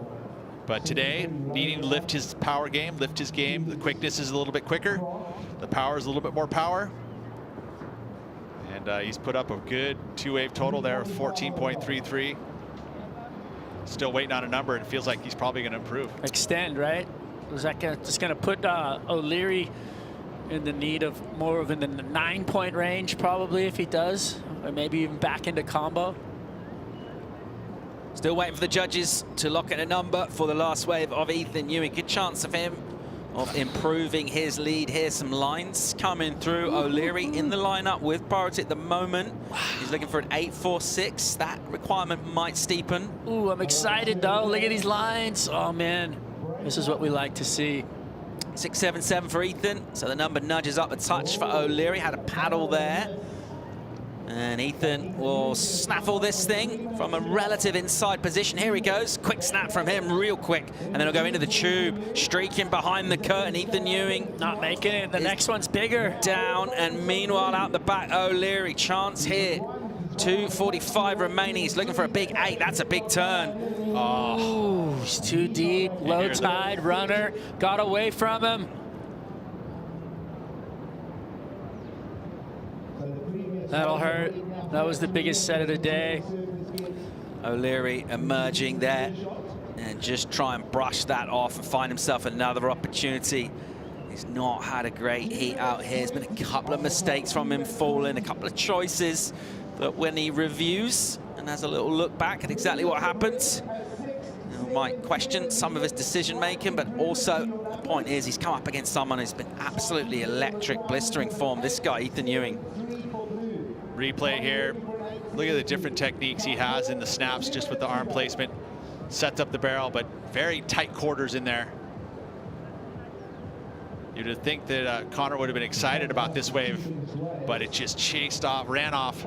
He was chasing it, not able to get to that next section. A little bigger wave, a little more energy, steeper on the face.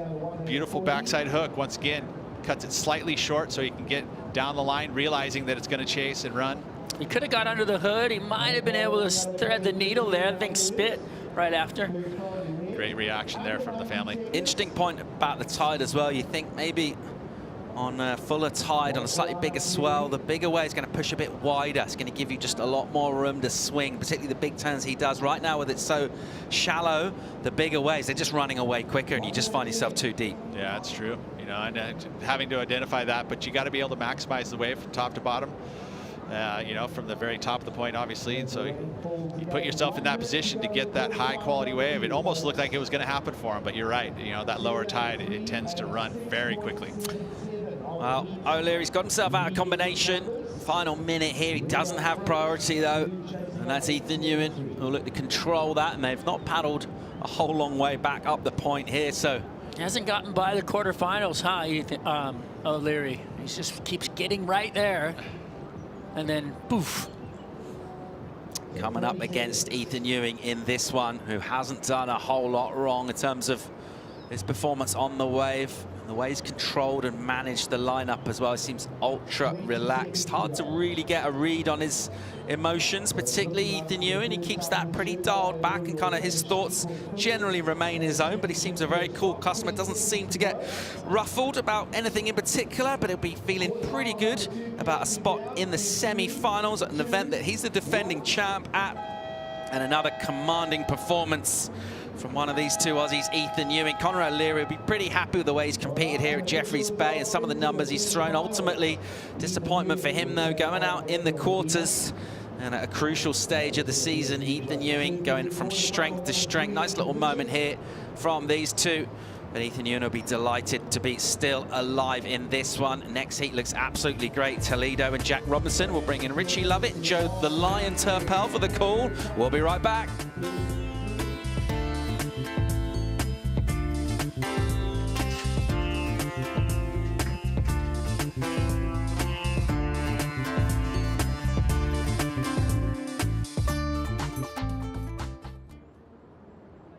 Reigning world champion, the 2023 rankings leader Toledo in yellow. Last year's event finalist Jack Robinson in the blue.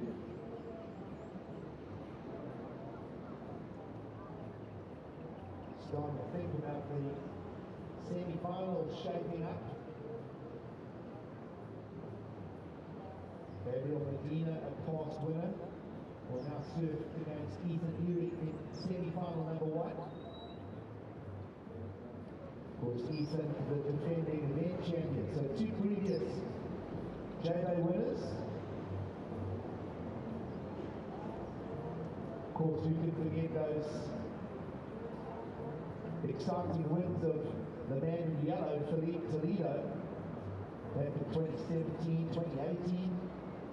Of course, Gabriel Medina getting the win in 2019.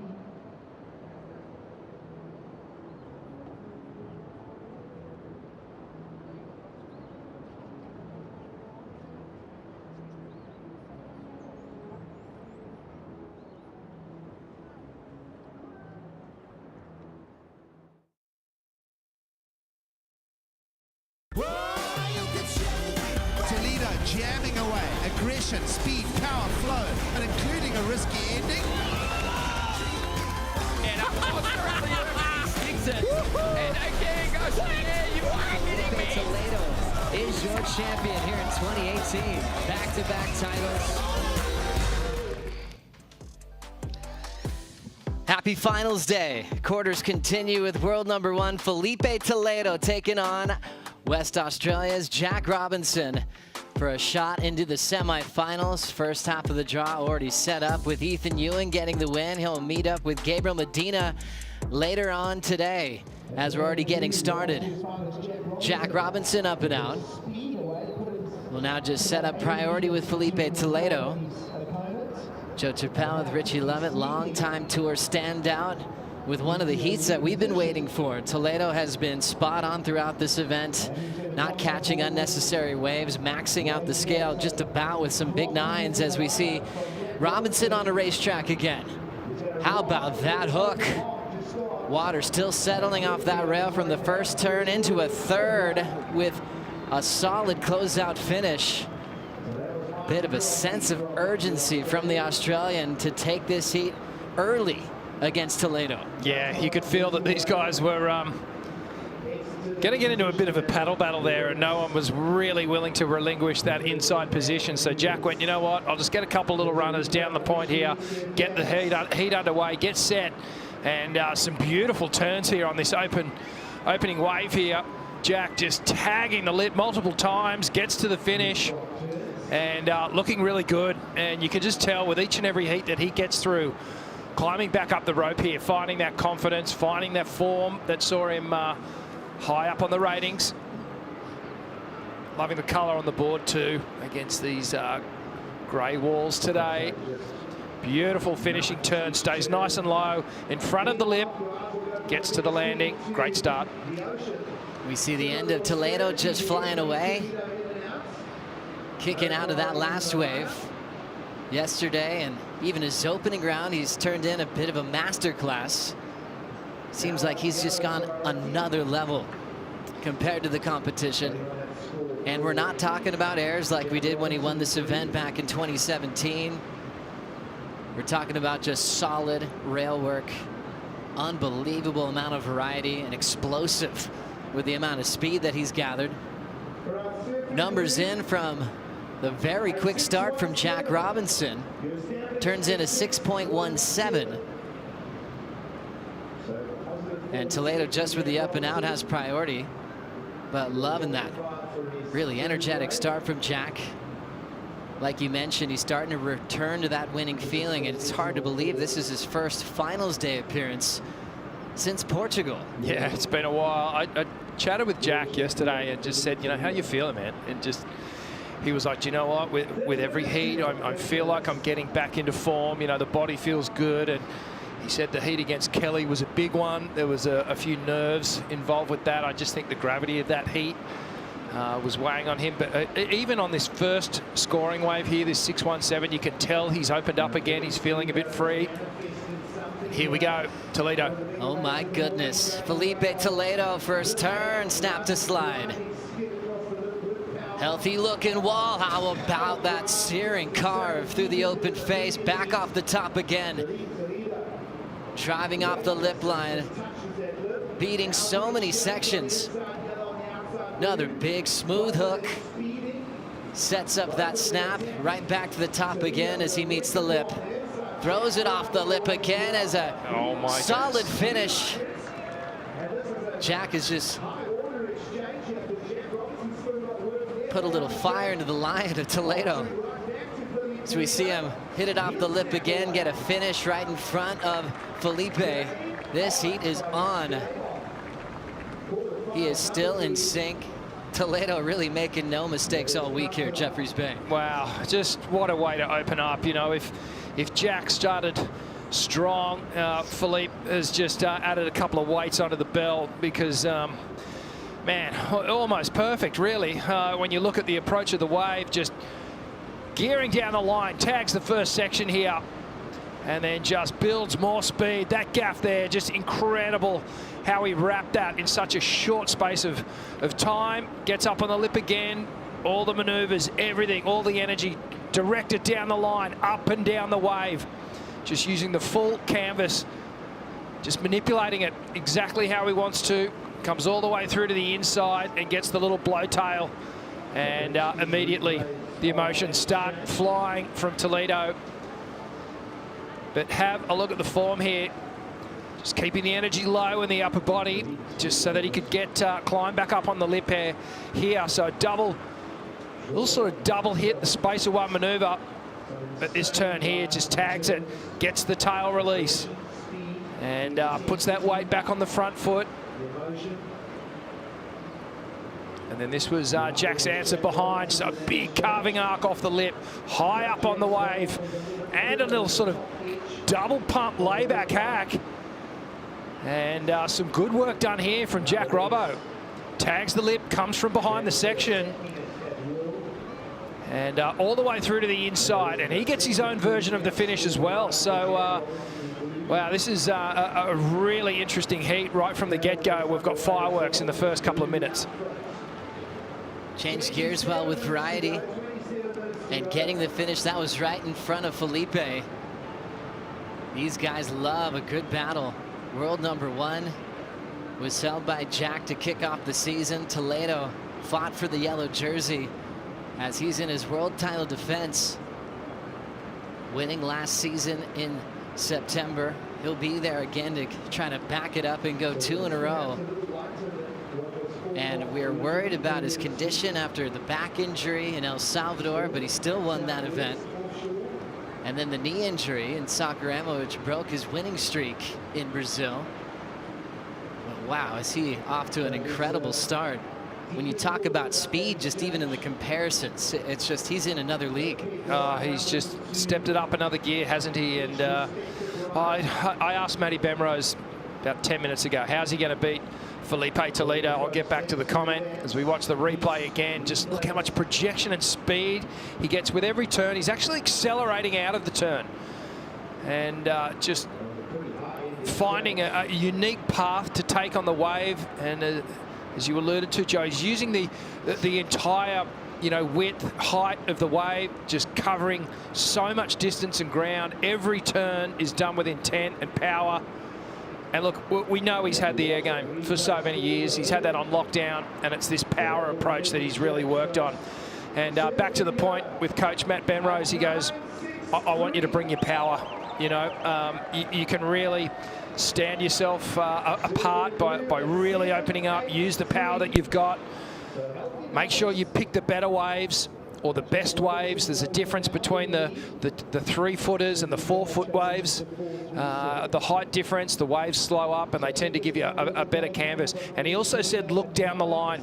There's some opportunities that the surfers have missed because they've chosen to cut the wave short, finishing right on the bricks instead of maybe doing 2 more turns down the line. So just a couple little things there that were highlighted from the coach. But again, look at this just textbook surfing here from Felipe Toledo. 9.63. That's how you open up a heat. He was doing that throughout this event. He's already had scores in that similar range. Man, he's had 10s out here before. He's getting very close. He's a guy that definitely builds on momentum through a finals day. One of the best closers in the game. He's appeared in 2 finals. He wrapped up both of them in back-to-back seasons at J-Bay. And what a way to start. Great comparisons from the panel. 9.63. Jack Robinson, 7.83. Jack out front because he also had that 6.17 right when the horn went off. As you see how the judges react there. Drop the high and the low, average out the middle 3. Well, Toledo surfed that wave perfectly, really. The only thing that I can think of why it didn't go to the 10 is because there was perhaps not the air element that could have been brought in at some point. I don't know where on the wave it could have been brought in, but you know, that was the one thing that was missing. But in terms of the canvas that he was presented, I don't know whether he could have done much more with it. They might just be saving a little bit in the scale if he does add something crazy above the lip. But what a great position for Felipe to be in. Hearing a 9.63, ton of time on the clock to really try to shut Jack down early. Yeah, it's a real power position in a man-on-man heat like this. When you have that high 9, and really you as an opponent, Jack right now is thinking, I'm going to need 2 excellent scores minimum to win this, and they're going to have to be, well, I'm going to need a 9 of some description. Just anticipating that Felipe is going to back up the 9.63 with something remarkable. But what a heat. Let's reflect on some perfection and a big part of J-Bay history. Going back a few years, this just shocked us all. It was first thing in the morning. People are still trying to wake up, and Toledo did not one alley-oop, but the second one, even bigger. It was something that you just never expect when you come to this right-hand point break. And of course, it received the perfect 10. Yeah, well, I can still hear Pete Mills' hoots and hollers on the live audio when this was going down. And a different way to do it, like Philippe, he rewrote the script for J-Bay, I think, in this event, in terms of taking to the air, bringing that progressive element. Since then, I guess he's maybe toned that down a little bit, opting for more of a power and progression approach. And, well, he delivers each and every time. And once again, you get a Yeti Tundra 110 if you get a 10-point ride all year long on the championship tour. Yagador has one. So does Callum Robson. They're hard to come by these days. We had a notable shift in the scale going back to about 2018. And almost felt like a direct answer to one of the events here when it was just raining 10s. There was over 7 of them. And since then, they save them for really special moments. And Felipe's gotten quite a few of those. Even when he qualified for the tour, he was 16 years old on the QS, and a lot of his early 10s were above the lip. I think this year he's really shown that he's got one of the best power games in the world, and clearly the big part of the criteria that he always hits his speed. And I like how Jack and Bemi are working it out. They're like, okay, you're not going to go faster than Felipe, but what if you just have those individual turns that are so major that the judges have to reward you for the commitment? Yeah, absolutely. You know, Jack does have his own air repertoire that he can draw on, but I feel like he's going to have to bring some real well-placed power hacks and then perhaps finish with the big air on the closing section if he wants to take out Felipe Toledo. But, you know, Felipe's, you know, when he came on the tour, he was, you know, still pretty lean and didn't have a huge amount of muscle on him, but he's since worked on that. You know, he is a solid little unit now. And the interesting thing is that he hasn't lost any speed with the bulk that he's put on. All he's done is just added power, and that's just amazing, the fact that he's been able to do that. This is now their 3rd matchup at the CT level. Robinson undefeated so far. He had a crazy heat with him as a wild card when Jack was a wild card at his home court, and the news was in that morning. All the attention was going to leave main break of Margaret River over to the box, and you just kind of knew that Jack's just going, okay, I spent my whole life on this wave, knowing where to take off. You know, it's a wave of consequence, it's a slab, and Jack kind of ran away with that one. But more recently, they had a heat in G-Land, and it just showed Jack's ability to believe in himself. It was one of those buzzer beater moments, Richie. We were there for that event, and Jack had his back against the wall for time, but it's almost like he was creating time for himself. He knew he could get it done if the wave came through, and at the buzzer, he upset Toledo at G-Land that year. Yeah, that was pretty crazy to watch. There was a few buzzer beater moments at that event, but you know, Jack seemed to do it time and time again. He'd just will that set to come in, and just, you know, a lot of surfers can freeze up at that moment. You know, it's a pressure situation where you have to perform. But, you know, for me, if you switch into surfing defensively for the score instead of attack, that's when you get out of your natural rhythm of competing and in a heat situation, as we see some of the vision here.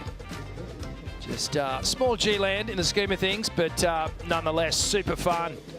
And Jack on the backhand was tearing the bag out of it. He sure was, and this just showed his intensity of the tour. He won at Margaret River right before this on his home court, beating John, and then right into G-Land. This was back-to-back events, but he did this twice on finals day. About a minute to go, needed a score, and this wave came through. I believe it was in the 7 range, if I remember correctly, and we're just seeing he has this special belief, and Kelly mentioned it here at this event when he lost to Jack in the elimination round. He was saying Jack just has this special rhythm with the ocean. Even if it's for Jack standards, he's not having the best surf, his connectivity to the water is something really special. And we've seen that a lot in the last 2 years. Yeah, definitely. True waterman, and I think that's a product of growing over in Western Australia. You know, it's a big, raw, open coastline, and you spend a lot of time traveling for different waves, searching out different spots. And well, he's been a water baby. Just spent so much time since being basically a toddler in the ocean. So you can't help but just acquire all that knowledge and get a good read on it. When you think about what's at stake, a lot on the line for Jack. It's an Olympic qualification season, but he also wants to compete for a world title like he did last year. Made the final here at J-Bay. We know what he can do in Tahiti. So there is a big chance he could kind of finish up the rest of the year with 2 big wins. Has the lead at the moment over Toledo, but Felipe just quietly sitting there with one of the biggest scores of finals day, a 9.63. Yeah, just be nice and patient. He knows that there is going to be the opportunity. There'll be a number of sets that come through during the space of this heat. Looks like some lines coming through now, so we will see an exchange here, and it is Felipe. Toledo under priority, starting to track down the line. Jack has a lot of waves to choose from. Snap controls it, but a little off balance, but Toledo will still commit. Tracking on the roundhouse. This wave staying very full on the face, but Toledo still committed to finishing it off. Goes down that quick whip as Jack's getting started. Nice drive off the top for Toledo, now rushing the float. He will stop the finish. Big down car for the Australian, right into a snap off the lip. Good section to work with to shut it down for Jack Robinson. He likes it. Yeah, dynamic finish to Jack's wave. And Philippe's was a decent ride as well. I don't feel like it's going to go into the excellent range, but some great surfing nonetheless. He surfed it well. Found these moments as it stopped and started. Let's just check out the replay here. So Felipe way up the point. At this point, he was thinking, okay, Jack doesn't want it. I'm going to tag it. Just got caught a little off the back of that section. Tied it up well with a nice little carve back into the foam. Another semi-soft roundhouse cut back. The wave goes flat. But he tidies it up through the inside. Certainly does, and then Jack got started behind him. He's almost thinking maybe Felipe would have kicked out after that bit of a warble on that first turn. But I probably felt like if he just laid down a few big hammers, he'd have something to back up the 9.63. But Jack just more quality on his wave selection, finished on his feet. Really solid approach there for Jack. A lot of waves in that set. That might have been the first wave all week where Toledo wasn't on the magic wave, where he definitely made up for it, though, at certain times on that last ride. At this moment, he's going to go back into the lead, you would think, with a mid-range score. But yeah, interesting sort of halfway mark of this heat. Waiting for scores from that last exchange. A big quarterfinal coming up next. The champ from Brazil in the quarterfinals, taking on Kanoa Igarashi, coming up next at the Corona Open J-Bay.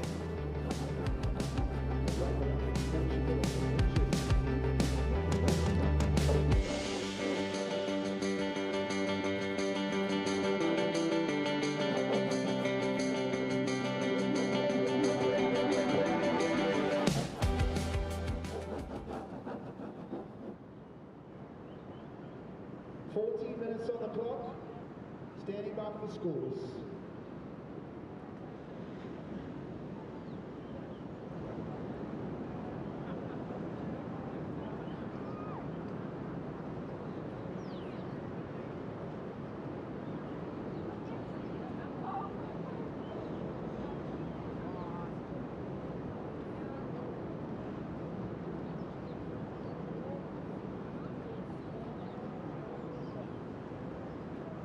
Right, so remember yellow is chasing 4.34, gets a 5.67, so into the lead, momentarily goes yellow, but standing by for last blue. Super close on the judges' scorecard here, folks. All right, last of blue is 7.23. Heat situation. Yellow is in the lead. Scores of a 9.63, and your last round of 5.67. Blue, you're lying second, chasing a 7.48. Blue. The Corona Open Shape, discover new paths. And by Cougar Municipality. Good governance through service. You're watching Finals Day, Quarter 3. Features Toledo versus Jack Robinson, and Felipe trying to get his first win off Jack. In previous CT matchups, it's gone to Robinson in the past, but right now Toledo is on a roll, 9.63. Last wave of 5.67. That was enough to get him the lead. Jack Robinson keeping his last two waves, 7.23 on his fourth ride of the matchup, is now having him in second place. And Felipe just banking on a huge start, almost maxing out the scale. Just committed to a wave where he was kind of off balance. His flow disrupted on the first turn, but still was smart to finish it off just to get the lead change with 11:40 to go. Yeah, a smart move there. And well, you know, it's a psychological advantage too when you're out in front, and that's exactly what the intent was for Felipe Toledo. That's why he rode that wave, even though he probably identified halfway through it, you know, this is not the greatest wave, but let's just get some more work done. Let's get the lead, and let's apply a little bit more pressure to Jack Robinson, who's netted himself a pretty good score as well. So he's got that 7.83 and the 7.23. Nice big opening carve on that wave. That was, for me, the special moment, the closeout hit. But this is turning out to be a pretty good battle. Oh, what a great clash. A spot in the semifinals is on the line. Let's catch up with the semifinalist. First semifinal is solid. Ethan Ewing heading that direction. He's hanging out with AJ. Ethan, congratulations on a great start to Finals Day here. What's your biggest takeaway? I don't know, just trying to keep it positive. Started off pretty slow, and the weather's completely different to yesterday. Yesterday was perfect, so yeah, just trying to stay positive, and yeah, stoked to make it to the semi-finals and hopefully keep going. How much do you have to work through that in a heat where it's not just the waves, but you're sitting out there in the rain and the cold and the wind and keeping your mind present on the task at hand? Yeah, it's a little difficult, and there was a few ways I wish I surfed a bit better, so there's things to work on, but yeah, just staying positive, and waves are getting better, so it's exciting. Speaking of exciting, I have some news for you. Congratulations, you have provisionally qualified for the 2024 Paris Olympics in Tahiti. What does that mean to you? Yeah, it's huge. It's been a huge goal of mine, and to go to the Olympics is pretty crazy, and especially at a wave like Chopu, it's yeah, that's going to be really exciting and something to work towards. Absolutely. We'll see you then and in the semifinals. Perfect. Thank you, AJ. Great news. Congratulations to Ethan Ewing representing Australia in the Olympic Games. And we saw how thrilling it was for Australia and for Owen Wright when he brought home that bronze medal in the first edition of the Olympics, with surfing being included. And so Ethan's going to get that same shot that Owen had a couple of years back. Wow, it's exciting stuff, and great for the Australian fans. Ethan Ewing fans, and you know there is a lot that goes into the Olympic program in Australia, a lot of training, and you know there's a huge team at the High Performance Centre that works on getting that team of surfers in absolute perfect shape and preparation for the Olympics, and this is going to be exciting when it happens. Now we're going to see who's going to be joining Ethan for the Australian team. Will it be Jack? Will it be Connor O'Leary, Ryan Callanan? A lot of stories left to decide in this season. Jack at the moment still chasing a number. Felipe Toledo is out in front, looking for a semi-final berth. And then heat coming up next, Kano Igarashi and Yago Dora. We saw a lot of highlights from the goofy footers. You know, Connor did lose to Ethan Ewing. Yago is coming up next. Yesterday definitely had a real cool goofy foot type tempo to the pace of the wave. It's a lot quicker now. Appears to be a bit more difficult to surf backhand compared to yesterday's conditions. Throwing down the wrap, slapping it off the lip. Back to the roof is Toledo. Rapid fire maneuvers. He'll stretch this one out. Lays down a nice clean wrapping cutback. Drills it off the lip line. So much variety and a solid dagger to finish it off. Flow was solid on that one. So many great decisions, even though it was a smaller wave. He's looking to just build on his 5, 6, 7 there. Yeah, that was a great ride. Another one, and you feel like he is definitely going to replace that 5, 6, 7. And he's just in full flight at the moment, isn't he? Check this first turn. Just he always gives himself enough room, enough space to get the turns done, do the full wrap. This one's moving down the line a little bit, keeps the speed, keeps the energy there. Now he engages into that turn. Gets that heel side rail engaged as he comes off the top. That one a little bit more flare, snaps out of the lip, and then finishes with another clean closeout maneuver. So watch the transition here from toe to heel side. Leans on that rail, sticks on it, keeps it there. Now he just releases, flattens the board, and then gets back up to this turn here. Gets the flare, kicks those fins out the back, which is an incredibly hard thing to do at J-Bay because there's so much momentum running down the line. Risky maneuver, but Philippe does it. Almost disguises how difficult it is, really. Gets nice and low to the board as he redirects down the line. And this finishing maneuvers here, again, tags it, gets the tail release. And this final finishing maneuver just digs in. And all the weight on the back foot now as insurance so that he can ride out of it. He's got the yellow jersey, the yellow rail spray, the yellow Apple Watch. It's all just working perfectly for him today. He's got that glow about him these days, leading the tour, defending his world title in his 7th quarterfinal appearance this season, 4 for 6, and converting him into semifinals at the previous events here in 2023. And always gives something for the judges to think about. There's not a whole lot of guys that can turn that wave into a solid keeper, but with the amount of speed he gathers on smaller waves out here, that's when he does stuff that no one else can do on tour. 6.7, great decision for Felipe, building the requirement against Jack Robinson. Yeah, under priority, he's just made the requirement a little bit harder for Jack, and you know, hearing that you need an 8.51 is, you know, never a pleasant thing to hear as a competitor. It puts you under pressure for sure. So Toledo looking for a 3rd title at Jeffreys Bay. There's some great surfers that have won more than 2. Mick Fanning, a 4-time champion at this venue. 2002, 2006, 2014, and 2016 for Mick. Kelly Slater, also a 4-time champ. 96 was the first one. The more recent one was 2008. So if Toledo can get a 3rd, he's getting closer to some big names that have a huge legacy here at Jeffreys Bay. Yeah, he's going to go down as one of the greats already, but it's just how many titles at special destinations like this is Felipe going to clock up.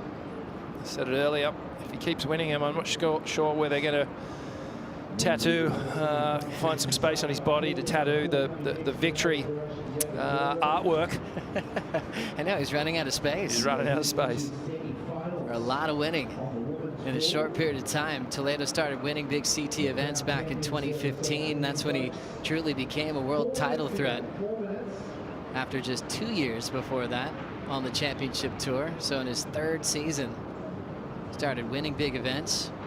And speaking of winning, if he hangs on to this victory in the next few minutes, he will stay in yellow heading into Tahiti, which is the final stop of the regular season.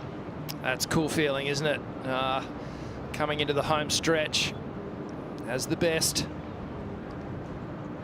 And there'll be many eyes on Felipe as we go into Tahiti. Some say he still has a little bit of work to do, but he's certainly, you know, rising to the occasion there, putting in the work, putting in the training. So many great moments in J-Bay history, thinking about those multiple-time champions. Kelly's first final with Taylor Knox.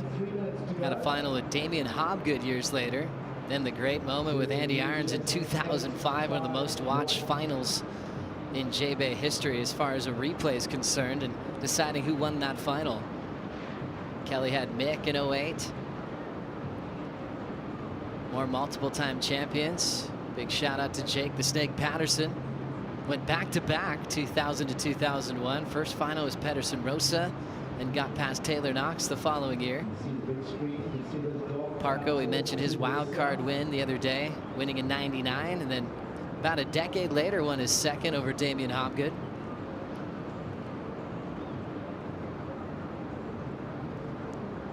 Jordy back-to-back, Adam Melling, then Fanning as finalists those years. As you check out the weather that we've been working with on finals day, we had a lot of sunshine throughout this waiting period. Not raining at the moment, but it was pouring down this morning when we were checking the surf in the dark. A bit more wind than we had yesterday as well.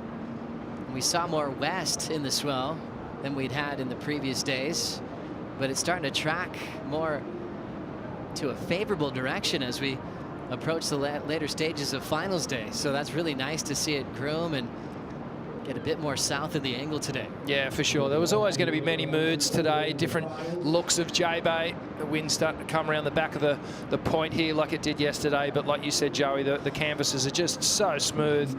Interesting colors that have been created.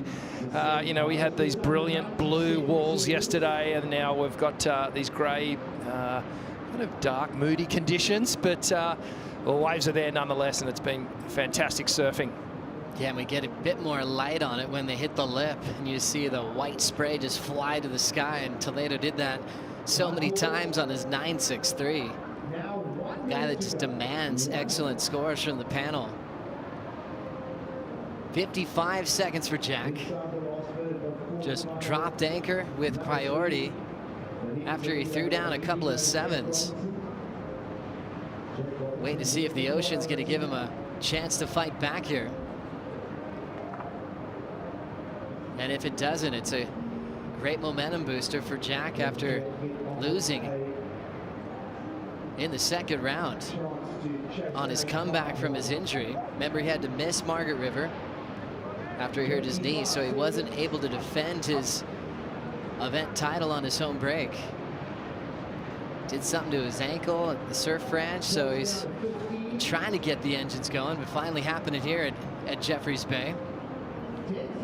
I think the positive thing that Jack can take away from this is that the form is well and truly returned, and he should, I know it's a bummer going out the quarterfinals, but beaten by the best at the moment, and the form is back. He can go away with confidence, and well, that man there, just how they're going to stop him, they're going to have to figure out a way.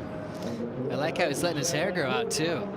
He's got a great look, letting the hair grow and having a good time, putting on a masterclass on speed, flow, and precision here at J-Bay, looking for a third event title here in 2023. Felipe will keep the yellow jersey into Tahiti as he moves to the semifinals. Quarterfinal number 4 coming up next. Kanoe Igarashi takes on Yago Dora right after this.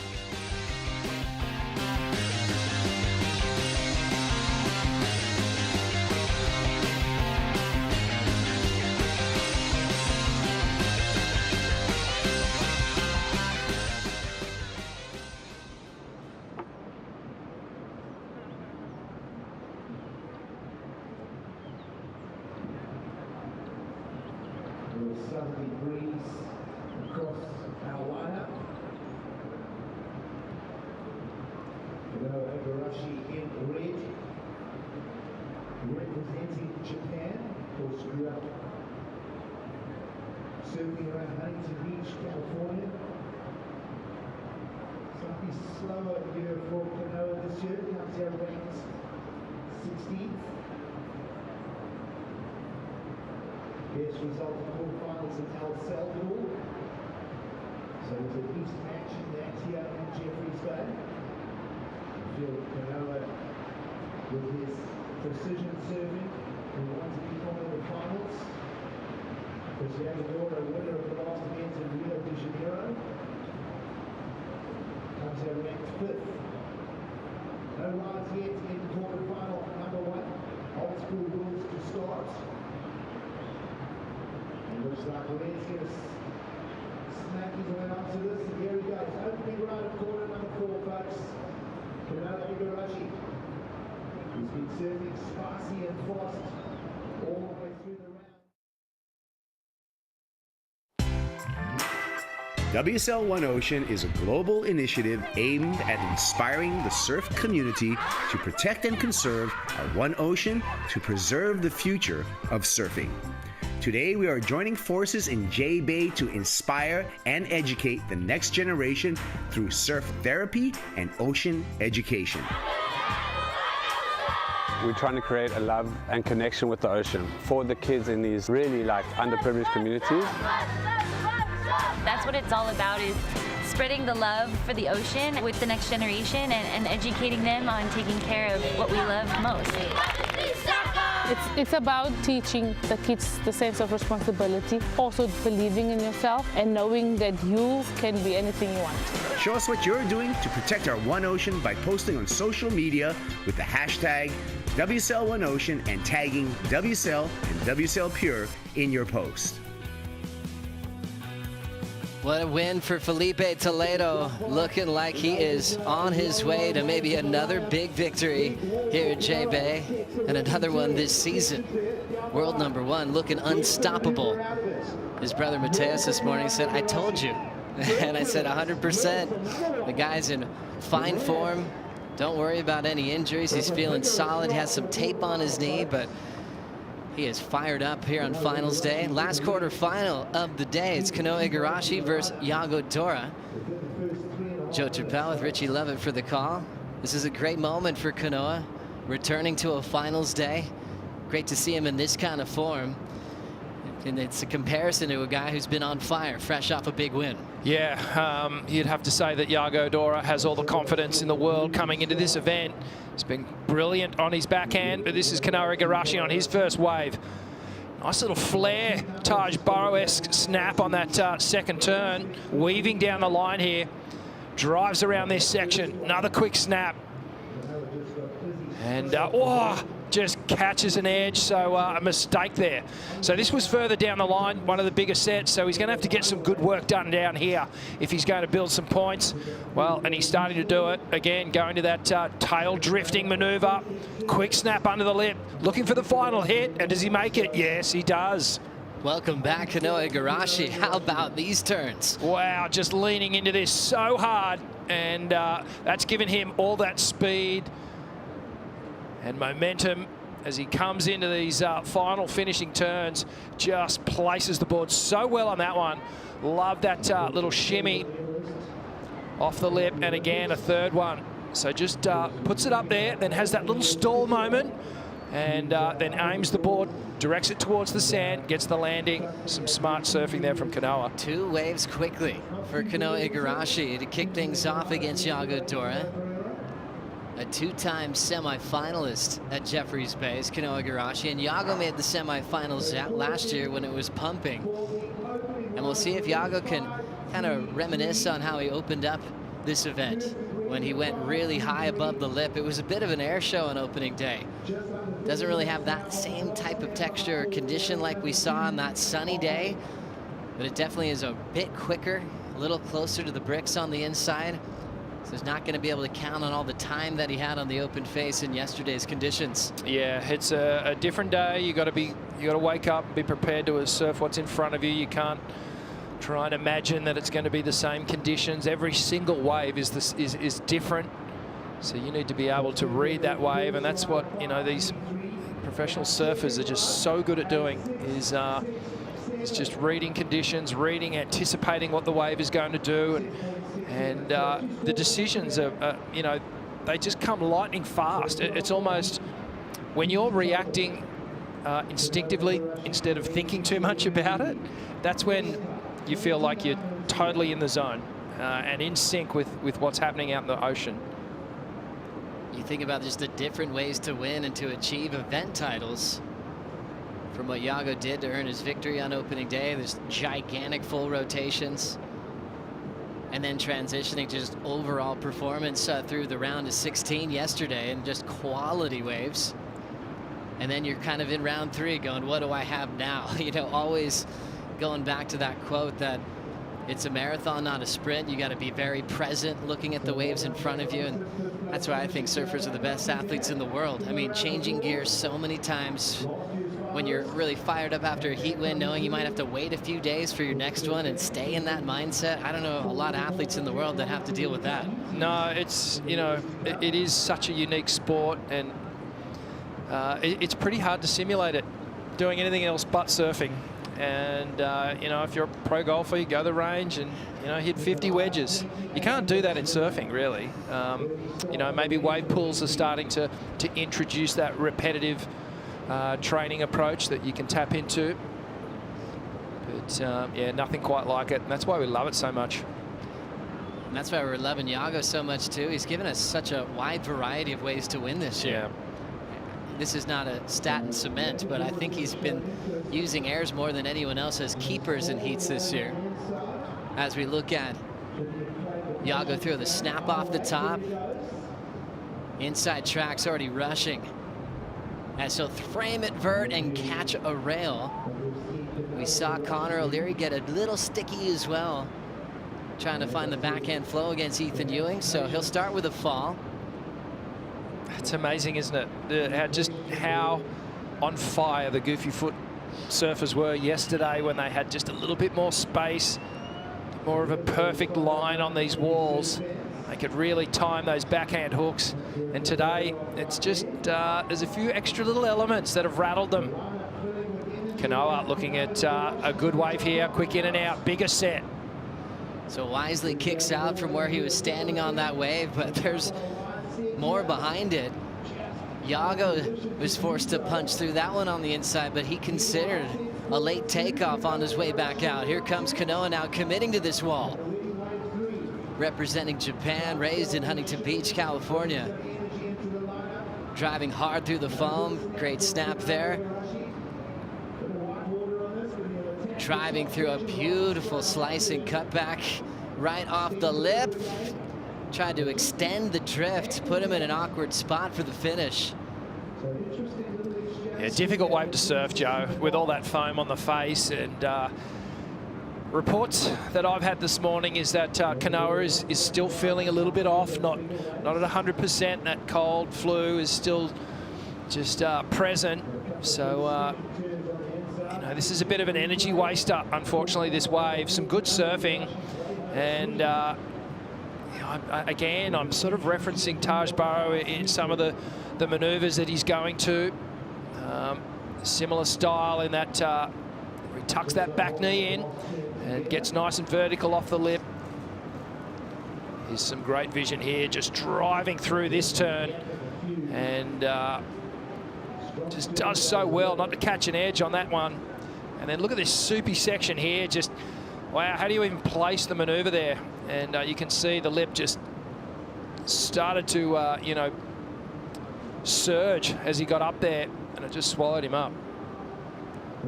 And also Yago Dora on the replay. Yeah, so Yago, you know, smaller wave, obviously. Had some good turns, and at this moment now, I was thinking, yeah, he's finding a really good rhythm on this wave. Comes around this section, and then just catches the nose, goes straight down. So tough fall there for Dora, who moved up to number 5 in the world after his win in Sakurama, in front of his friends and family. One of the best days of his life. And then coming right into form here at Jeffreys Bay, back to another finals day. Showing his confidence.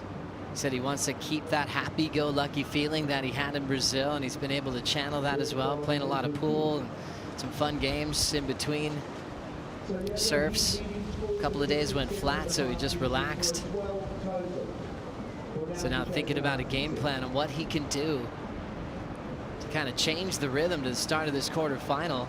Kanoa 6.67, 5.33. Even though he had the set wave there, it was tough to surf, and it ends up being a throwaway score.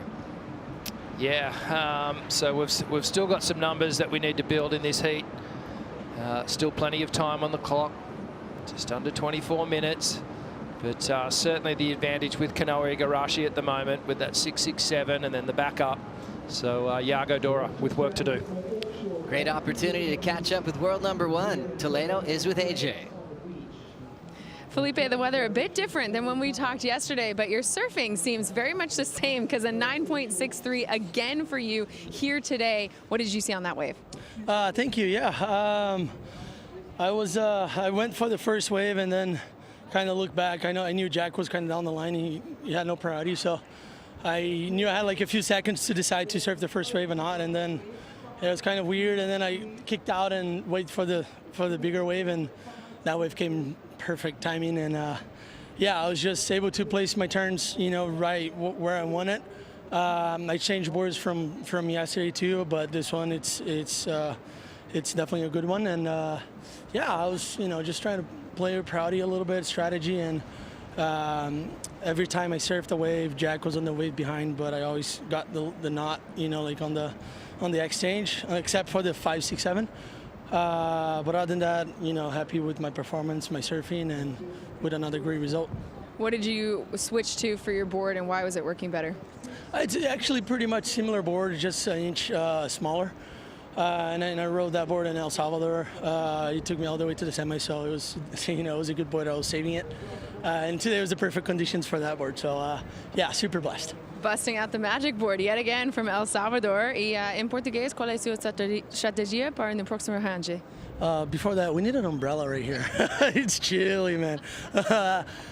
Bom, eu tô muito feliz de ter avançado, amarradão. As condições difíceis ali, bastante frio, o vento forte hoje, mas tudo encaixado, as pranchas, minha estratégia, minha cabeça, e muito agradecido a Deus por estar nas semifinais, e agora é só surfar, fazer o que eu mais amo e vamos pra cima. Parabéns. Obrigado. Felipe Toledo enjoying that post-interview in the rain, dealing with a lot of cold wind this morning. Everyone's just been really rugged up, getting all their winter jackets on. Totally different from the sunshine we've had all week, but happy to have some fun conditions for finals day. Toledo solid in that one, converting yet another quarterfinal. He'll take on the winner of this heat. It's either Yago or Kanoa Igarashi.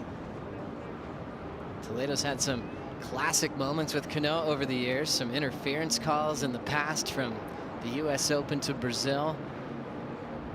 That would be a wild matchup if it's all Brazilian. That would be huge. There's always a lot of energy when they go head-to-head. Dora chasing a 9.67 after falling on his opener in transition off the lip. He doesn't really have a decent score at all, so this will be a 20-minute heat for Yago Dora. The good news, though, he has priority. He'll be able to take the pick of the next set.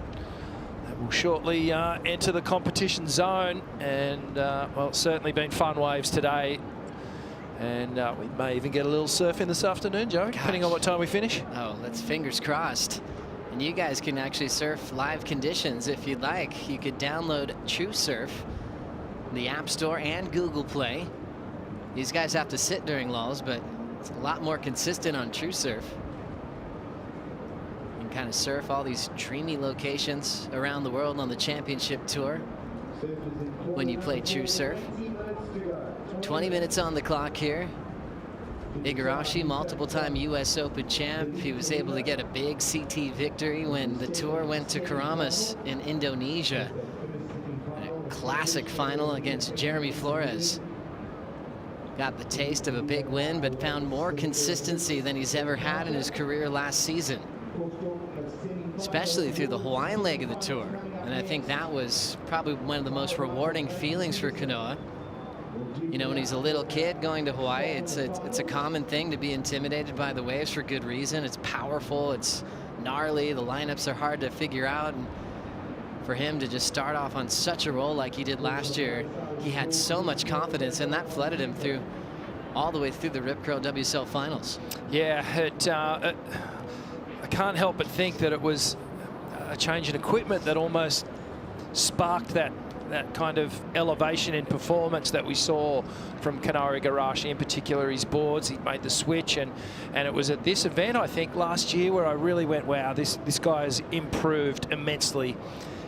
His turns were just deeper, more acute. There was more power in them. He was using the rail a lot more. And ever since then, he has become one of the guys that is super hard to beat on the championship tour. And you kind of get the feeling he's going to be a regular in that final 5 in years to come. There's a rhythm that Kanoa gets in where it's just this methodical rhythm where he almost is just choosing his turns, fin ditch here, wrap there, and everything's so precise and perfect. And he's touched on that roll throughout this event. He's done so well, actually, to make it all the way to the quarterfinals, feeling a little bit off. I've been chatting with his coach, Mitchell Ross, often throughout the week, and they're just staying just little ways down the point here, actually in Derek Hines' old place, right on the point. And he's got a good crew around him. He's very professional in the way he goes about his daily activities. He's been surfing a bunch, but the last couple of days he really hasn't left the house unless it's to put the jersey on and paddle up the point for his heat. So, the thing about that is if you've got an injury, you don't feel well, you actually zone in with a lot more focus on what you actually have to do. You eliminate all the noise and the nonsense, or it's easy to eliminate the noise and the nonsense, and you just look at the job at hand. Just wave by wave, do what you have to do. And you can see that Kanoa's kind of settled into that space, but certainly no signs really that he's not feeling well. He's looking good when he's riding waves. One man has really settled into the hot tub at the Red Bull Athletes Zone, and that's the Robinson family. Great performance from Jack, shaking off the loss to Felipe Toledo, but he's got a fine rhythm and a great space to hang out. We'll be right back after this.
Testing into how well wetsuits work these days. The surfers sitting very quietly, much like you all. They're still toasty warm. The bottom wetsuits, an amazing thing. Let's go down to the surf village. Go check out the visitor store.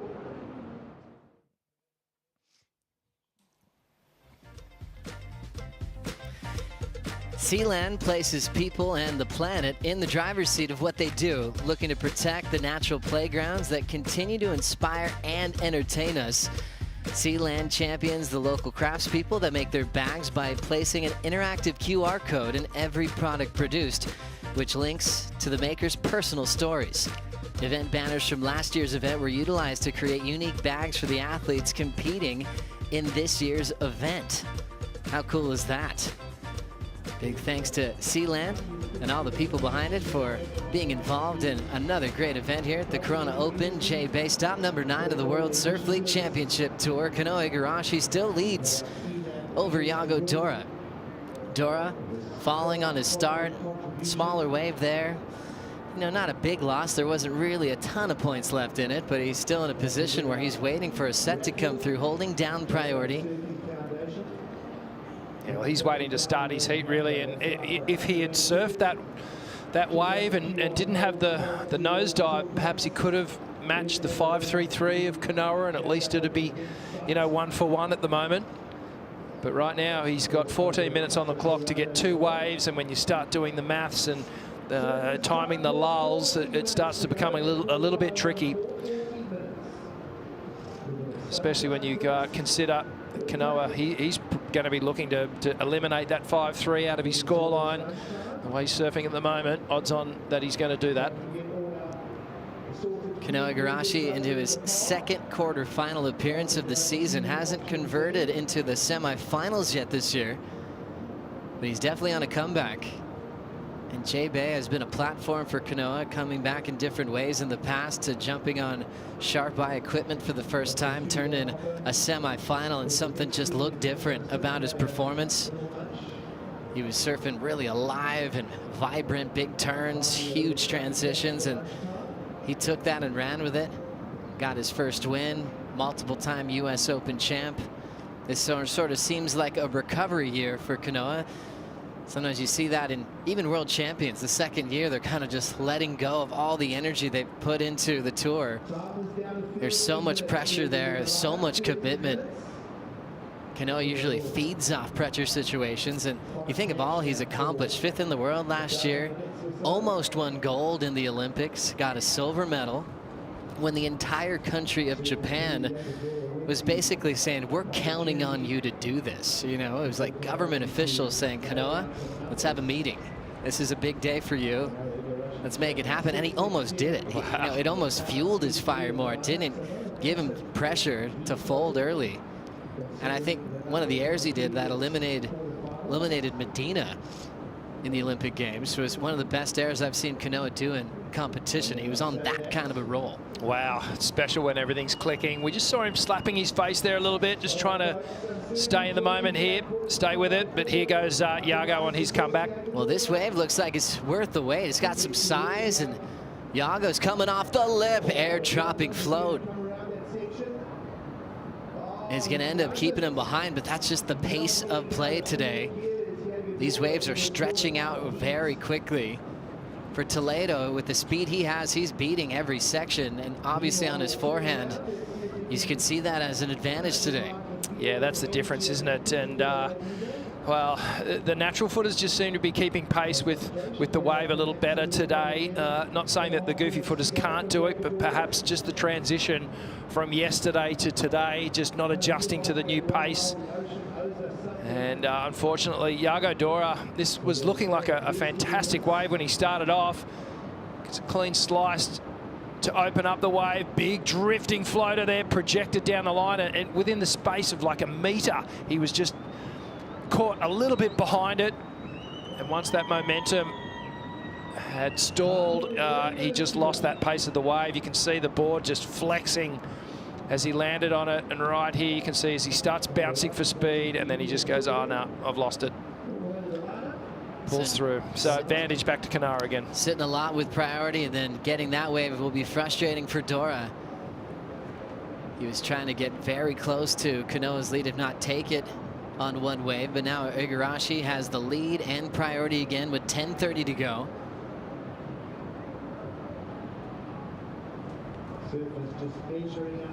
Tyler Wright, Lakey Peterson coming up next in the women's semifinals, followed by Carissa Moore, Molly Picklum here on finals day. With now 10:10 on the clock, let's send it to Pete Mel with Glenn Micro Hall. That's right, and Glenn Hall is going to be working with Lakey Peterson coming up in this next heat. And what was the little secret sauce that we're going to be adding to Lakey for this one? Yeah, just trying to like encourage her to bring out that inner trust in her, you know, decision making and her skills. Like she's been around for a while, and she's got all the skills and the knowledge of the game, but sometimes she doesn't have the trust in her ability and the trust in her decision making, and I guess there's a little bit of fear of getting it wrong. So just trying to fill her with the confidence in her skills. And it's interesting, though, you've worked with Tyler for many years, and so you know a lot about her competition. Would you ever give any kind of emphasis on how you could beat a certain competitor? No, Tyler's an amazing competitor and an amazing surfer, but it's not really about, I don't really approach it that way. I feel like it's, focus on what you can do and try and do that really well. Whether it's Tyler or Steph or, in a wild card, they're all great surfers. And at some point you got to put your own scores on the board and make your own decisions. So it's more about that. Overall impressions of finals day? Yeah, it's cool. It's just filling in. Like there's a bit of a rough window of swell for the forecast for the whole window, but today's fun. Everyone's pretty fired up, and there's a few people clinching their spots in the top 5, so it's pretty cool. Thanks for your time. Thanks, mate. Good man, Pete. Well said, Micro. Glenn Hall managing his time here as a super coach and also heading down to St. Francis Links, where he's forces his athletes to become golfers at some stage. He's bringing them out there. Lakey loves it already. Lakey's just a natural athlete. She seems like kind of like a comparable to like a Sally Fitzgibbons, who probably would have been a pro athlete in anything she tried or committed to. Loves her sport. Lakey's mom, Sue, could have been an Olympic medalist. Ended up changing gears, had some records in college for swimming. So I think she was kind of born to be a top athlete. And just getting her confidence back. It was really cool. Lakey and Glenn Hall met up on the North Shore of Oahu in the off-season and kind of did some drills together. We're sort of talking about potentially working with each other at select events this season. And they've developed a really cool relationship. And a big one for Lakey coming up next. Rematch from a pipe semifinal, which matches her best result of the season so far. She lost to Tyler. Now there's a chance at Tyler, this time at J Bay. As Lakey's looking for her first win of the season. 7:30 to go. Priority with Igarashi. Glassy, fun-looking wall here. Snap to start. Deeper bottom turn. Bit soft on the next section, so just working out some board speed. Fights through that wrap and just kicks out of there. Tough wave to really perform on. And looks like the situation will most likely stay the same. 7 minutes to go. Iago Dora is yet to get above 2.93. So, yeah, that was an interesting one there. That wave was such borderline in terms of whether it had scoring potential on it. Iago was looking at it, and that made Kanoa actually take a second look, perhaps forced him into that, and he's relinquished priority here. But unfortunately for Kanoa, he wasn't able to convert and capitalize on the opportunity here. You could see right from the get-go, was just fighting for speed, trying to make something happen. Just caught up in the lip there, and as a competitor at this point, you just know, look, I've got to get out of here. There's no point wasting any time. So he'll go back out and sit right next to Iago Dora and put a little pressure on him when the next set rolls through. So Kanoa Igarashi, 16th in the world, heading into stop number 9. So right now he's just working on heat wins. Doesn't really have a lot of questions about WSL Final 5. He's looking for his first semifinal of the season. As we hit the 6-minute mark, let's take a moment to chat with an 8-time world champion. Stephanie Gilmore is with AJ. Steph, I know you would have liked to go a little bit further here in J Bay, but walk us through the challenge of going against Molly in a heat like that. Yeah, Molly is, she's a fantastic competitive surfer. You know, she has great strategies. She's always, she just doesn't fall off, basically. So, yeah, we had a good heat in El Salvador, and I was stoked to get her there. And yeah, it was bound to come back, and so yeah, I really wanted to keep going further, of course. Obviously, that final 5 is on the mind, but I think that probably just slipped away from me then. So yeah, it was one of those things. I kept falling off in my end turns, and that was really what got me in the end. I might have been able to match Molly's bigger waves and her bigger scores if I stayed on my feet, but yeah. It's all good. I feel like I'm surfing pretty good, and I just, yeah, I don't know. It's so cool to still be here and still feel like I'm learning and trying to improve my surfing. Well, we love watching you every heat we have you. We'll see you in Tahiti. Thanks, guys. Thanks so much.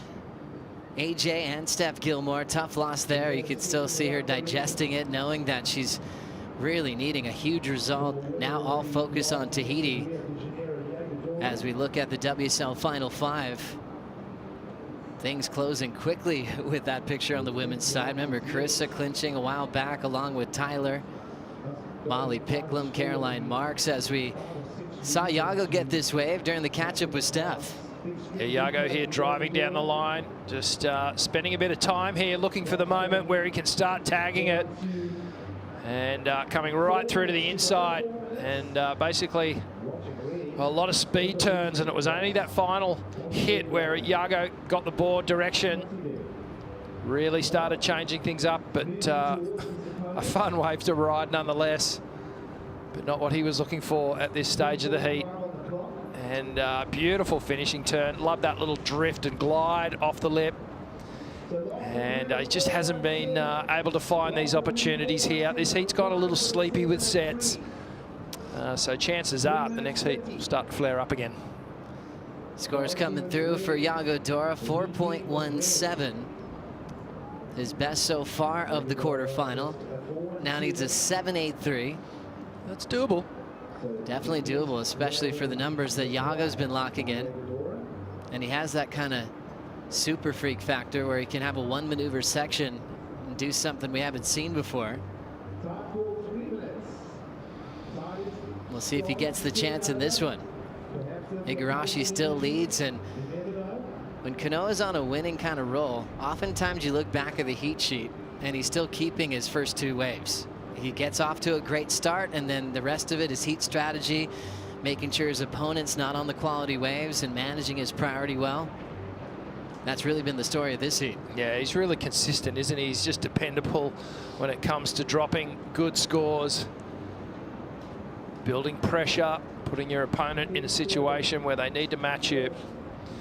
Kanoa is just so good at it, and well, if he does get through this heat, it'll be an absolute bonus. He'll be taking every heat as a bonus at the moment, the way he's been feeling the last few days, just suffering from a bit of illness, and mustering up the courage and the energy to get out there for that 40 minutes and just get the job done.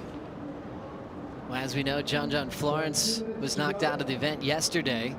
Remember, Dora sitting number 5 right now, so if he loses in the quarters, that'll bring some hope to the Florence camp as well, heading into Tahiti. That is going to be a fight to fill in those spots for the WSL Final 5. Yago's hoping that he could get more points out of this event, though, as he's pacing up the coast a little bit deeper than Igarashi, but that's a tough position to be in when you don't have priority. As soon as Yago takes off, Kanoa would be allowed to drop in and play some defense. Looks like he's making a move now, and Kanoa will use priority. Minute 22 to go. Throws down his first turn. Nice belt off the lip, pushing hard on every single maneuver. Nice clean setup to finish off nice and strong. Well-surfed wave. Oh, geez, he had good rhythm on that wave then, even though it was a smaller inside. The motive was to hold Yago off and extend the lead, the 5.33. I have to think he's probably going to eclipse that score just with off the back of some really clean, knifey style surfing. Just slices that first one, comes around to the second, gets nice and deep, gets nice and low, and that keeps him, allows him to hold all that power and acceleration as he jams that final turn. Wow, impressive stuff from Kanoa.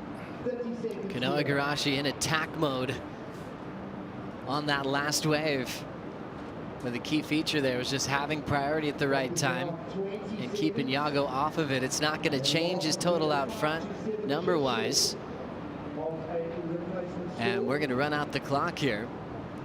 Toledo took the win over Jack Robinson in the previous heat, as he's in semifinal number 2.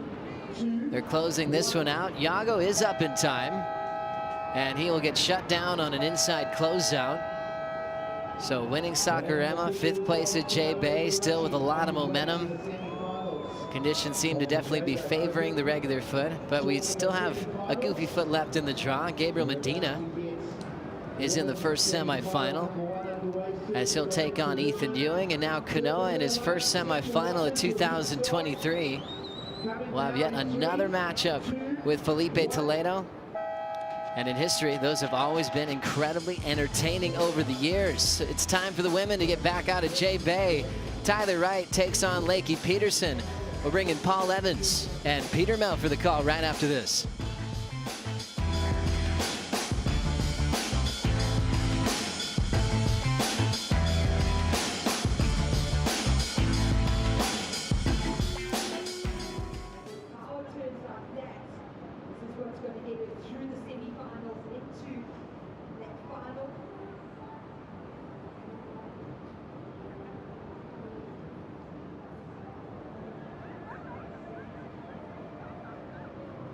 So let's introduce semi-final number 1 out here in the water for the Corona Open J-Bay. It is the Australian in red, Tyler Wright, up against the American Lakey Peterson in the blue singlet.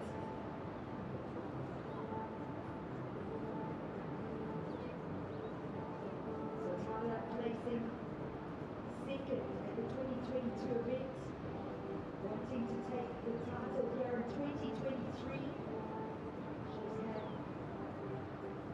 Good run of events on the championship tour this year. Second place at Parkland to start off the year. The win at Bells Beach. Another second at Margaret River, El Salvador and Hugo. And third place at Sunset Beach. So consistent results for the 2-times world champion. Up against an in-form Lakey Peterson. Join the surfing from World.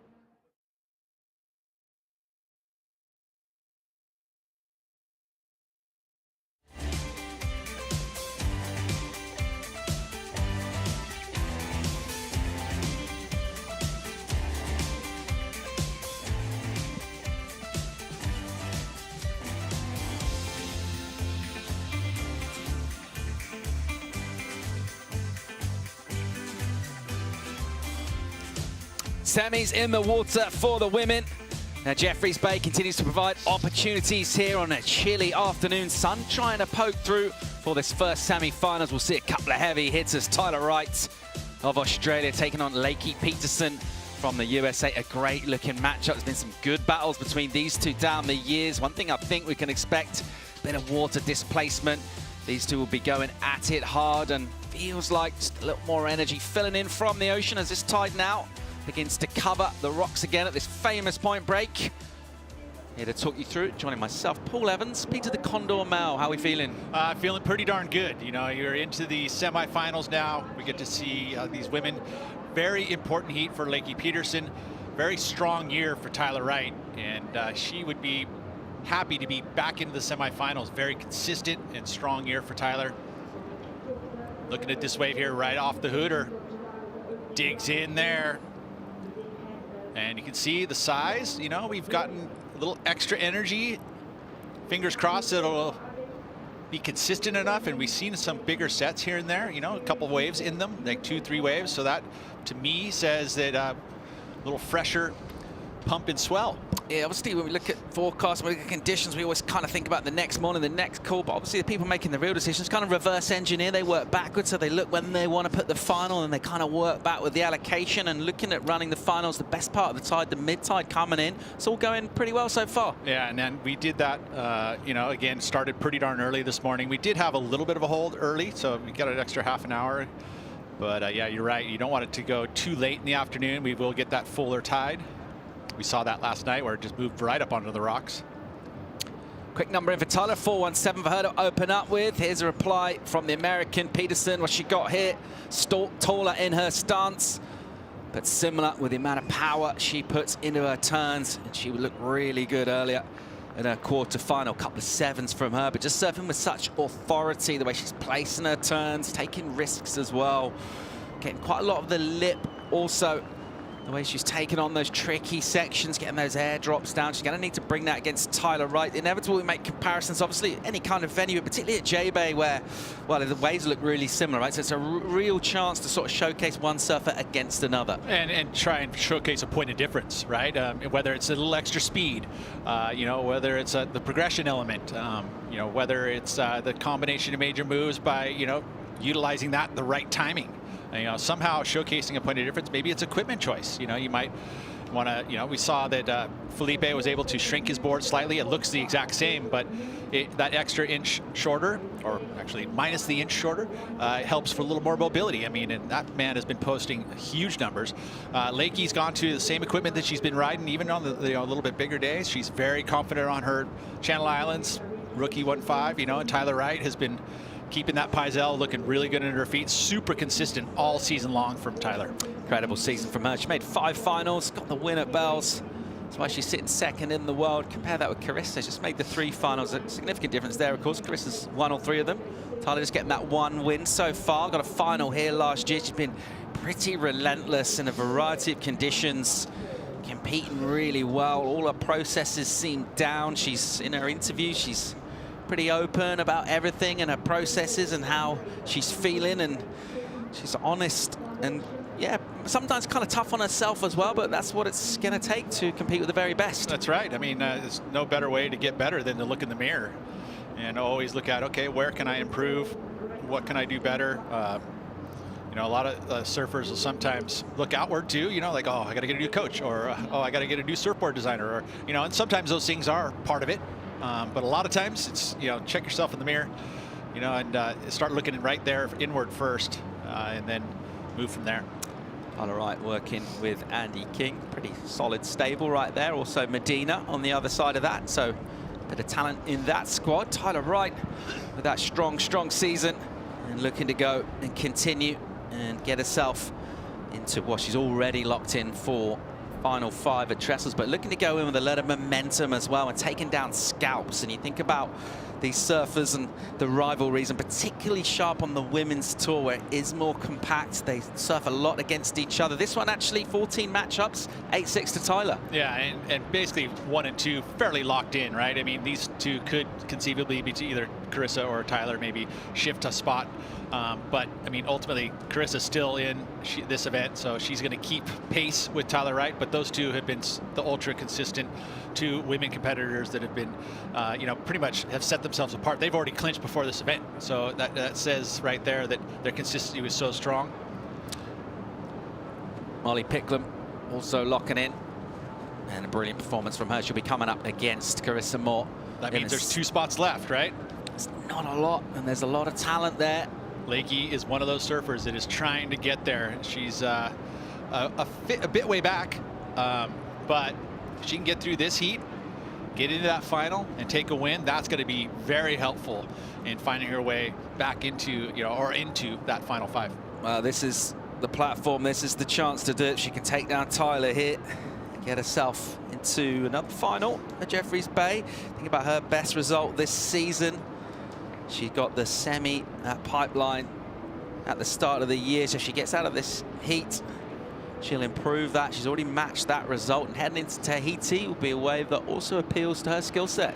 And I will correct myself. There's actually only 1 spot left, because we had Molly as well as Caroline clinch their spots today. So 1 spot left, and that is a battle right here for Lakey, the last one in the event. Well, we just saw Stephanie Gilmore in that interview eliminated here.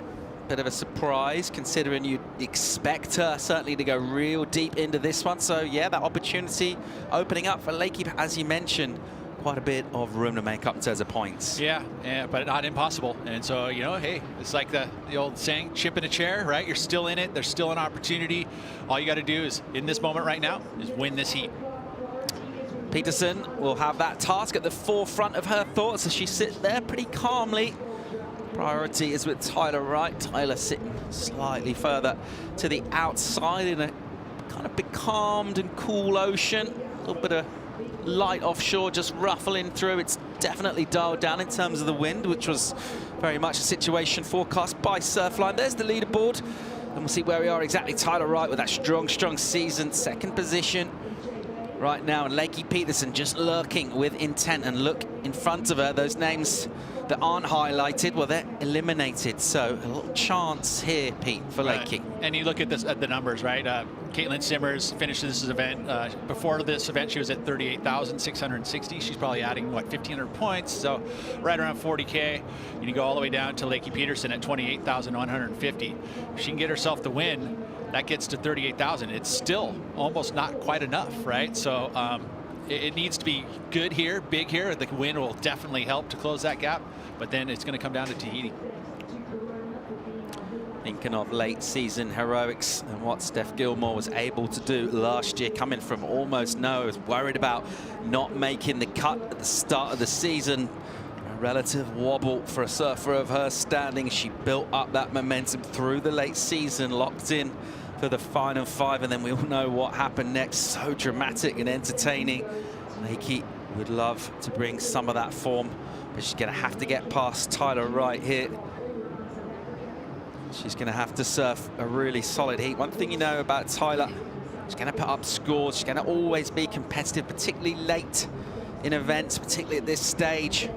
She's not going to make a lot of mistakes, so it's going to be one of those where you're really going to need to bring your best surf in, which makes sense if you want to spot in the final. So true, you know, and then just that little chat I was having with Glenn Hall, and who is working with Lakey Peterson at this event here, and, you know, trusting in herself, right? Again, I think that's, you know, that same motto I was talking about, looking inward and where you can improve yourself. Have that trust is what he had mentioned about, hey, she's one of the best surfers in the world, one of the most progressive surfers in the world. Have trust in your abilities to go out there. Don't get yourself second guessing in decision making. Trust it, make it happen. Great looking wave standing up here, just swinging through boneyards and heading into the top of the point as Super Tubes. Tyler Wright, the Australian, the two-time world champ, with priority, uses it. Here she goes. Look at this section in front of her. Opens up with a snap, with the release, gets a board back going the other way. And then just a somewhat sticky carve from her will set her up through here. This racy section, loads of speed. She'll load up. What you got for us here? Just a quick setup, really. A high line for her. And again, into the bowl. There's another snap. Releasing that tail, and again, that was a tricky one to do. The wave was steepening up, and she did well to hang on there. That was a really tough wave to surf. You know, she had that first turn, but you saw that there was that crease coming across it, and it was kind of flat where she was able to do that turn. Finally gets over the hump into the little steeper. Uh-oh, watch out. Wow. It's really nasty and shallow in there. She looked like she got snagged, actually, didn't it? That looked horrible for a second. She's fine, and she'll get dragged off the rocks. Yeah, looked like her leash got snagged on something. That was crazy. Not something you want to see, Pete. No. And, you know, look, that water safety was straight on it. Good job there by that safety team. Let's take a look at this wave, and this is a little different angle. You know, from that other angle up on the point, you can see the crease on the face. She does this turn, and this is where she gets over the lump, and it starts to steepen up, but she had to chase it. Right there, you see it, and then it still was in the face. It never really gave her the opportunity for a nice big bowling section. It was just like, oh man, every time she got there, it just warbled up. Finally got some vertical face and then a finish. So a lot of work to get to this last section. That'll suppress the score ever so slightly. But I mean, it looked like when you watched her paddling in, you're like, uh-oh, this thing's going to be an amazing wave. But J-Bay has those subtleties. That's that whip on the outside, utilizing that section as it laid down. And then here, similar situation where you see it lay down. Really, that's where the wave steepened up. So the timing was just a little bit off right there. But then carries all this speed, and knowing full well, get to this section into the Super Tubes car park area. This is where this wave starts to really light up. Still carried the speed. Finally, some vertical face. There's a nice turn. Probably the most solid turn of the wave. But you can see the score is in there, Paul, and it's a little bit suppressed for a bigger set wave. A long wave, a solid one. 5.83 is the reward from the panel of judges. Just that downtime, that softness through the midsection. And then a nasty moment really on the rocks there. It's so shallow in there. Shallow and uneven. I think that's the biggest part of it, right? If you look at the rocks, and you know, I was down there this morning taking a look, and there's lots of places for a leash to hook up on it. And you know, of course, you always got to be thinking about that. Look at there, you can see just you know, very uneven bottom. It does smooth out as you get out into the lineup further, but still, obviously, some places where, you know, as it's shallow and you're trying to move quickly, that sometimes it'll get wrapped up on a rock. And, you know, that's something that, over the years it's happened to people, and got to be aware of it. Just relax. You can hold your breath for 5 or 10 seconds, no worries, right? But when you're gassed, when you've been surfing, surfing a long wave, you're out of breath, you've got the adrenaline going as well. It's going to feel like a long time. But surfing with commitment all the way on the inside. Maybe in a free surf, you're finishing off a last turn, you're looking at the rocks, trying to find, maybe even think about kicking out when you're competing. You're in the semi-finals of the championship event. No thought really given to that at all. Just go for it. Yeah, go for it. You know, that final section has been so important for solidifying scores as well. Got to ride out clean. The judges have been very clear about that, right? So it's not like you can kind of do the turn and then hop off. You know, you got to ride out into that shallow water. Lakey Peterson, top of the point here. 19.5, plenty of time left for her. Hasn't got a score on the board, really. Just small numbers, throwaways. She'll have to be patient. Tyler will make her way back out here. Tyler Wright, as we mentioned, with that great season. Really solid campaign. And looking to go into Trestles. A couple of events to go before we get there. Heading to Tahiti as well. But just thinking, feels like quite a long time since her back-to-back world titles, right? 2016, 2017. Quite a lot's happened since then. How do you feel she's changed as a surfer, as a competitor? Big time maturity, you know, very comfortable in her skin. You know, there was, I mean, even in the world title years, you know, she was a very guarded, now very open, obviously. I mean, you can see in her interviews, she's more open, and that's something that she's been working on in her life. She's like, hey, this is me. And, you know, this is exactly how I'm going to be, and that is just such a comforting feeling. You'd feel like is to be able to, you know, because there was those moments she was fairly guarded, right, and now as free as a bird, and it obviously shows in the performances. Also feels like she's always looking to make improvements relentlessly with her surfing. Just different turns, just different ways of approaching it. I feel like she's added a few, even compared to last year, the way she surfed this event. I think she's got a slightly different approach this year with some of their maneuvers. Yeah, and yeah, I mean, there was an equipment change, and with that equipment change, you know, you can see that there was a difference in performance, a little different in angles and approach, and obviously the freedom which she's gotten now helps her to connect with the ocean. Here goes Tyler. A big wrap to open up, then another into the lip hard there. She won't hang on to that final turn. Lakey from way out the back into the lip, recovers well. This is a steep section. That's a big crack into the lip, got loads of it. And again, really nice from Peterson. Wow, and she unleashes with that one. And she may get herself back out with priority. We'll see where Tyler is, but that was an amazing wave. That top to bottom combination of major moves, that's exactly what Lakey needed. Wasn't the longest waves that we've seen today, but that thing had a perfect little bowl on it, and just easy to surf. Didn't have to chase it. It was just straight to the bottom, straight into the lip. Great surfing there for Lakey Peterson. This could be the best wave of the heat. And it looks like she will certainly have a significant head start for getting priority as well. We'll get another look at Tyler here. Taking a look at this wave here, and it looked like quality wave. The wrapping cutback, though, puts her a little bit behind. Beautiful arcs, though, you know, and looking at what she's carrying as a 417, would have been nice to have her complete that last maneuver there. But look at the technique here. You see that drop knee and that front leg straightens out, and that's the power. When you can extend that front leg, drive through the maneuver, laid up into this hit, compresses and absorbs all that energy. Everything looked pretty good, but just a little off balance at the bottom, trying to hang on with the layback. Doesn't get the connection, but look at this wave here. A little foam on the face, but seeing it down the line going, hey, this wave's gonna open up, and it sure did. Nice little roller coaster off the top there, but this is where it cups out. These beautiful hacks here, putting that rookie to his test. Beautifully done with arcs and carves. See where this number goes, but it looks like it's going to be a good one. You see compression off the bottom turn. The arm swings back. That's that whip into the lip. Up in the top there, and just hammers it, like literally put everything into it. And then back to the bottom, straight into the top one more time. So there's two beautiful snaps, and a little difference there where she arcs through it, not necessarily a snap, you know, where you snap into the lip. That one drives through it. So again, showcasing the variety there. Judges loved it. Carving the closeout section, gets big rewards. 767 from the panel. Tyler Wright was on the rocks, just watching that. and watched a successful finish. And Lakey Peterson, after a slowish start in this heat, well, she's in second place at the moment, but she's got a significant number, a couple of points on Tyler in terms of the high score. She will be delighted with the way she surfed that wave. We just talked about those comparisons. Tyler Wright, just the section she's had, a bit more on the face with the carving. Lakey Peterson right in the lip, Pete. Yeah, it's just a big difference, right? With just that little crease that came across, you know, the wave that Tyler had. She was in perfect, it looks like great position, but just out of sync with the bump. Whereas in contrast, Lakey was in perfect sync with the bump.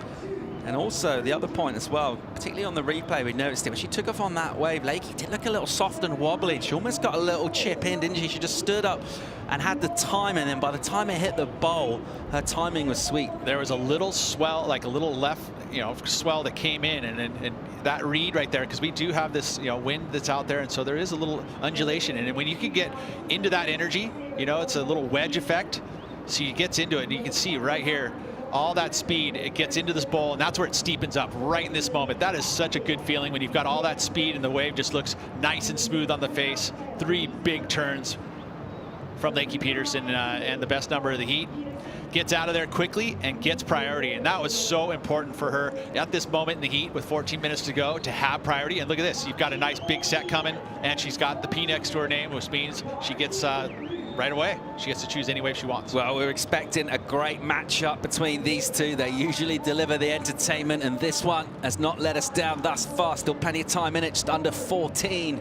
Tyler Wright will have to see if she can get something from under Lakey's priority, or Lakey will possibly go something on this set. The first one they'll let go. It's a bit of a smaller one. How's the Mirage? I mean, and that's so crazy. And you can see it at water level. You'll see these lines very distinct, and you're thinking, oh, I got to get outside for it. And then all of a sudden, it just slowly creeps in and it slips underneath you. That one there, pretty quality wave that slipped underneath there. But no harm, no foul for Lakey. Still has that priority. You know, Tyler didn't pick up that wave. You know, sometimes what will happen is that you let one go by thinking that number 2 is the bigger one, and then that happens where the wave lays down and it disappears, and your competitor got the wave, the first one. You know, so that decision making is so important, and it really kind of challenging at this venue, because with the wind and with the way that it wraps in here, you get these big distinct lines like this, and you think, oh yeah, for sure there's a bigger one behind it, and then all of a sudden it's not there.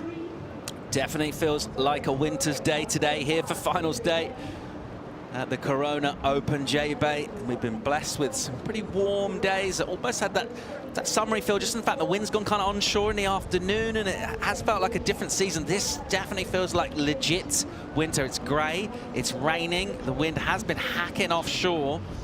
It's kind of what we expect at J-Bay at the moment. It's Tyler Wright with a lead in this. The high scores with Lakey, though. Good ways of warming up in the hot tub. Yagadora will reflect on his performance and look to go again at Tahiti. We'll be back with more live action. The yellow jersey of Carissa Moore in the second semi against Molly Picklum. Coming up soon.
Connection to nature for me is an exchange that happens between human and nature.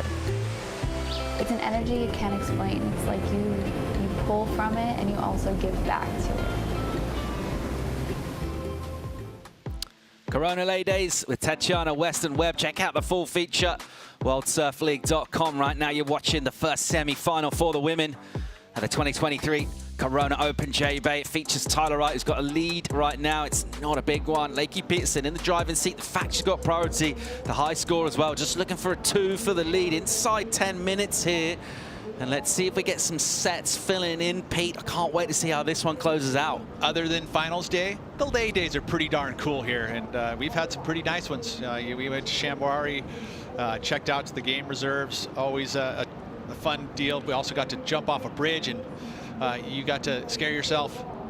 Yeah, we sort of did that in the same day, right? Because we woke up in Shamwari, saw a lion, and then drove and jumped off a bridge. That's a lot. That's a lot for a day. It is, huh? You had a little bit of a hangover the day after, huh? For a couple of days, I would say. Yeah, a couple of days. I still feel like I'm kind of dealing with it in my own special way.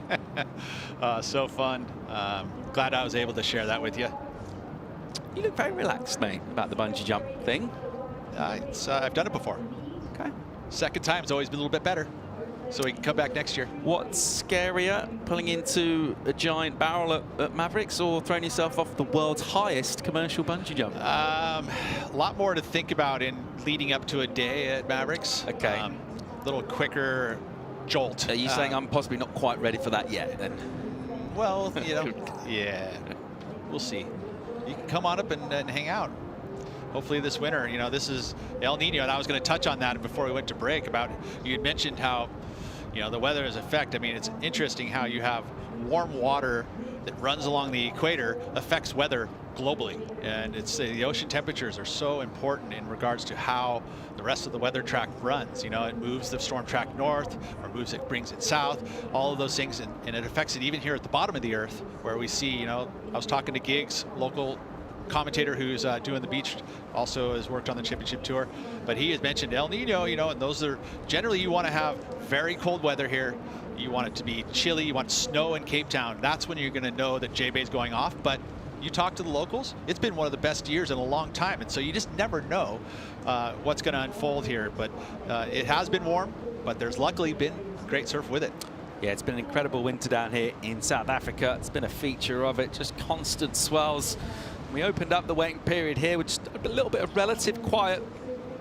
And we did see this swell forecast some way out. It's delivered for us certainly yesterday.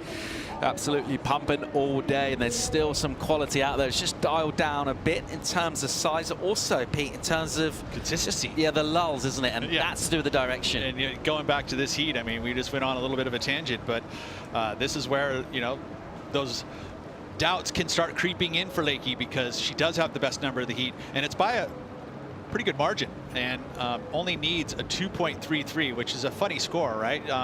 Ultimately, yeah, a 2.33 is a pretty different wave. Well, things can get weird though, right? You get a long lull, you need a 2. Yeah, that's what I'm saying. That's kind of getting in. There's the mental game of being able to sit back on it, but reality is like, hey, you're going out there, the strategy is you need at least 2 7s, right? I mean, that's what you're going to try and do on finals day. That plan is still in place, especially at 6 minutes and 45 seconds, having priority.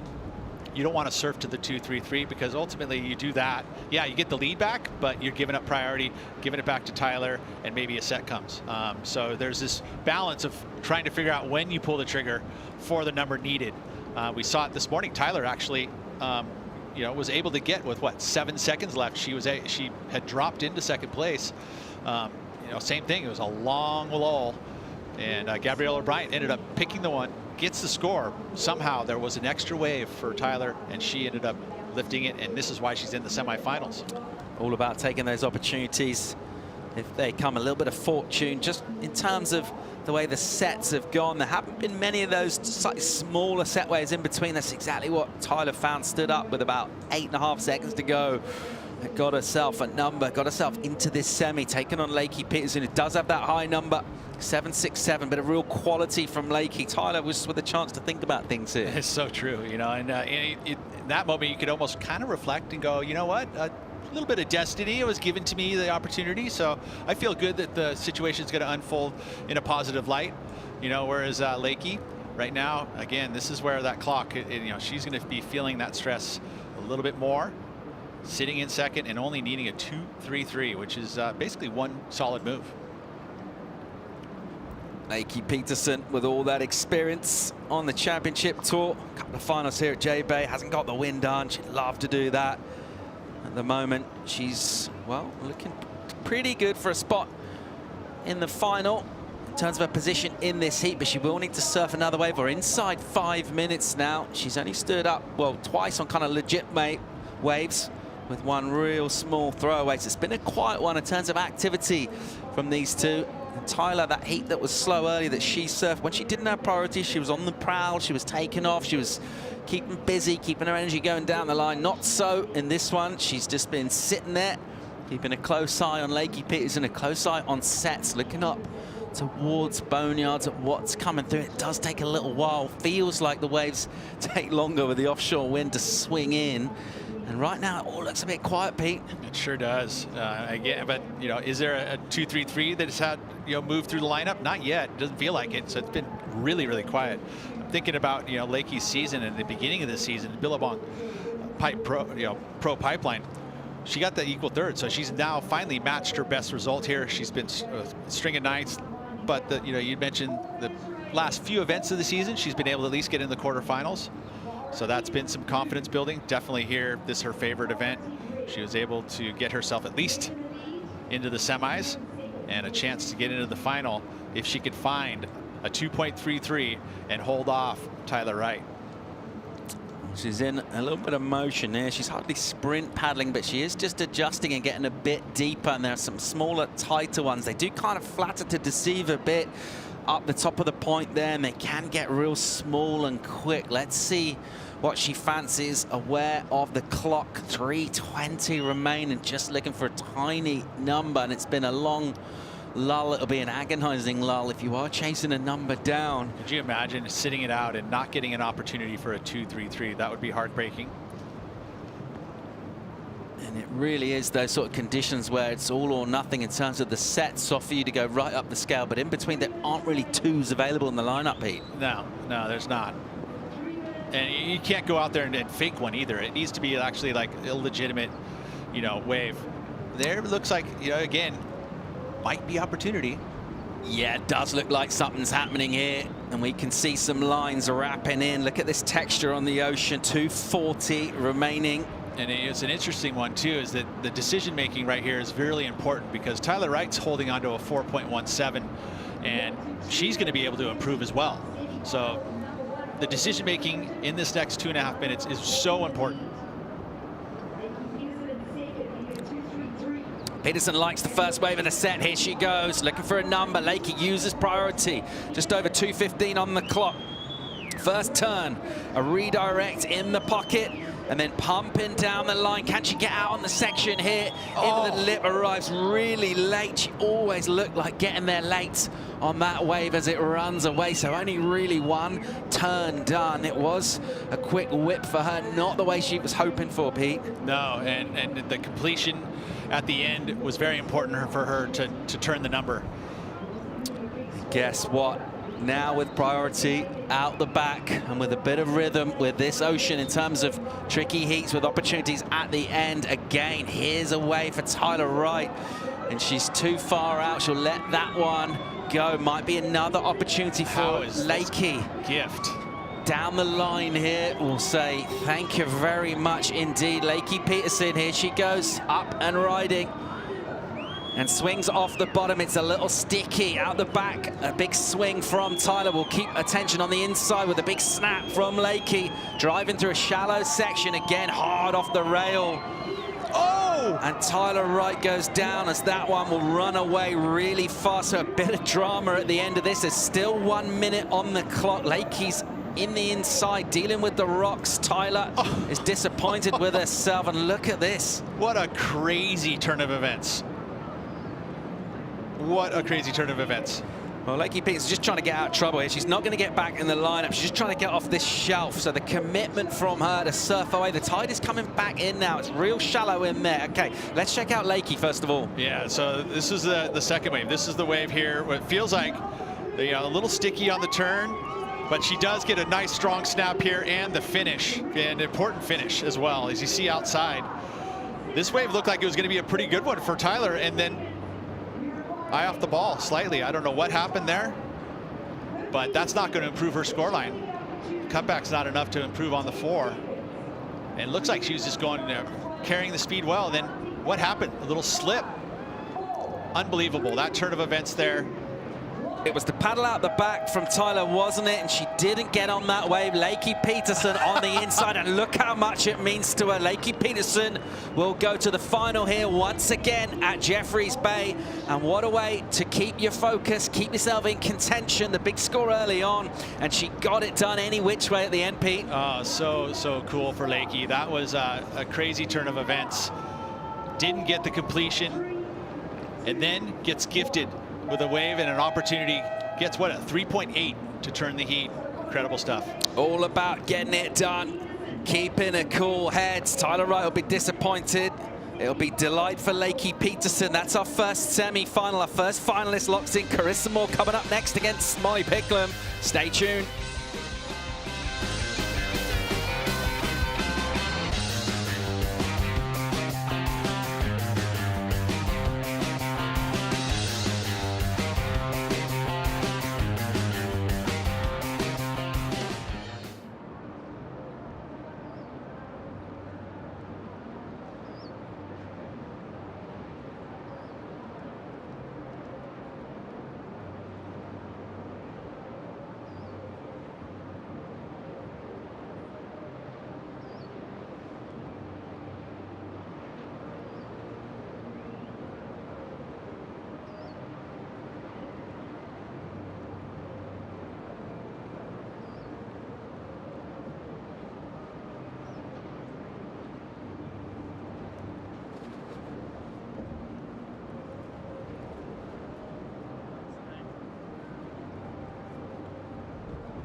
Really saving it till the final minute of the semi. She kept her composure.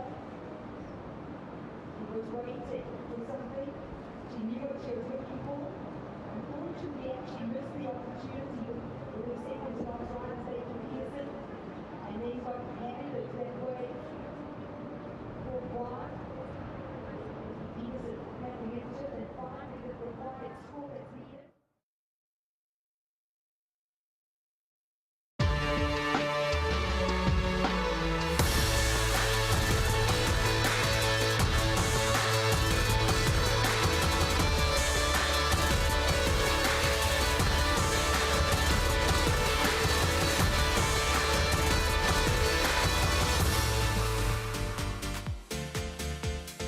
Out in the water at the Corona Open J-Bay. We'll check out the second semi-final for the women. The yellow jersey of Carissa Moore, #1 in the world, taking on #4, Molly Picklum. What a great matchup. This looks like being loads of drama at the end of our first semi-final for the women. We're just processing on that and looking forward to another great match. Pete, it's one apiece for these two. They've not met loads of times. It's even Stevens thus far. And it's so cool because you've got obviously multiple world champion in Carissa Moore up against Molly Picklum, trying to get her first, very hard working. So it's like the veteran up against the young buck, and this is going to be fun to watch these two. And Molly does not back down. Obviously has a lot of respect for Carissa, but as far as the rules of competition, she's going to be right up in her grill. Has a lot of respect for Carissa, but would love to smash her, basically, because she is so intense. I love the way she's honest about how much it means to her to win. She wants the performance. What she really wants is the win. And she's got loads of grit as well. She's got sort of spark energy to her. She does seem to be improving really by events. Every time you see her surf, she's added something new to what she's able to do. Got herself in a great position in terms of her season. Got herself here The great opportunity to go into the final at J-Bay. She was watching this event last year, coming here after the Challengers, just came to sort of check it all out. Right now, she's one heat away from the final. And, you know, you think about this morning's matchup with Steph Gilmore. That was a big matchup. And to get past Steph at J-Bay, huge. And she did it kind of very solid, you know, with some big numbers and, you know, made Steph think about it. I mean, look how close together they're sitting. It's a big arena here. We talked about that, how much space there is, and there's options in terms of exactly where you're going to sit. You can maybe just dial it down the point a bit and sit a little wider. Those two are about, well, I'm going to say less than a meter away from each other. And it's so funny because Molly is the one that she is, you know, in her competitive strategy. She definitely, yeah, there could be 5 feet of space there, couldn't there? You know, and the thing about Carissa too is that she doesn't really necessarily push the envelope as far as trying to get that inside position. She's never really been that way, but she will play competitive savviness. And, you know, when the wave starts to come, she'll try and find a way to get that inside position if the wave's something that she really wants, right? So, you know, not pushing too hard in the beginning of the heat, but watch when the set starts to show up where Carissa makes some moves. Molly Picklum got the win over Carissa at Sunset last year in the round of 16. Carissa returned fire at Pipe earlier this season in the quarters, so one apiece in terms of the matchup. We hope we get lots of those matchups to come because two surfers offering so much. We want to get them some waves at the moment. 5 gone, nothing doing out in the ocean. It's all been calm. In relation to the Rip Curl WSL Finals, you know how the format works, right? You've got 5 surfers making in there, so in the seeding, it's important to have a good seed. You know, you've got 1, 2, 3, 4, and 5. 5 and 4 will surf the first match. Winner of that goes on against 3. Winner of that against 2. And in the final match, the #1 seed, you have to beat twice. So seeding is important. And sitting at number 4, Molly Picklum, at this moment. Caroline out, had a loss this morning in the quarterfinals. So maybe an opportunity here from the numbers. Molly Picklum wins, she could move into that number 3 seed, which is all important. It's you know, what's your favorite thought on what seeding you'd like to have?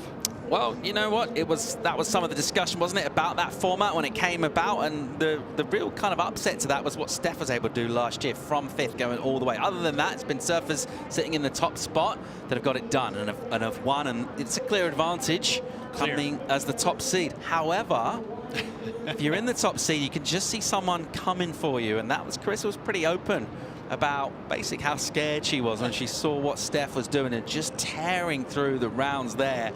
And Carissa was saying she was just kind of sitting there going, uh-oh. Yeah, and it's almost like you want to kind of sit at home and not pay attention to anything and just know what time you need to be there and not pay attention to what's happening. Tough to do, I think, you know, because you need to watch conditions too, right? So like, how do you do that without paying attention to what's happening in the event?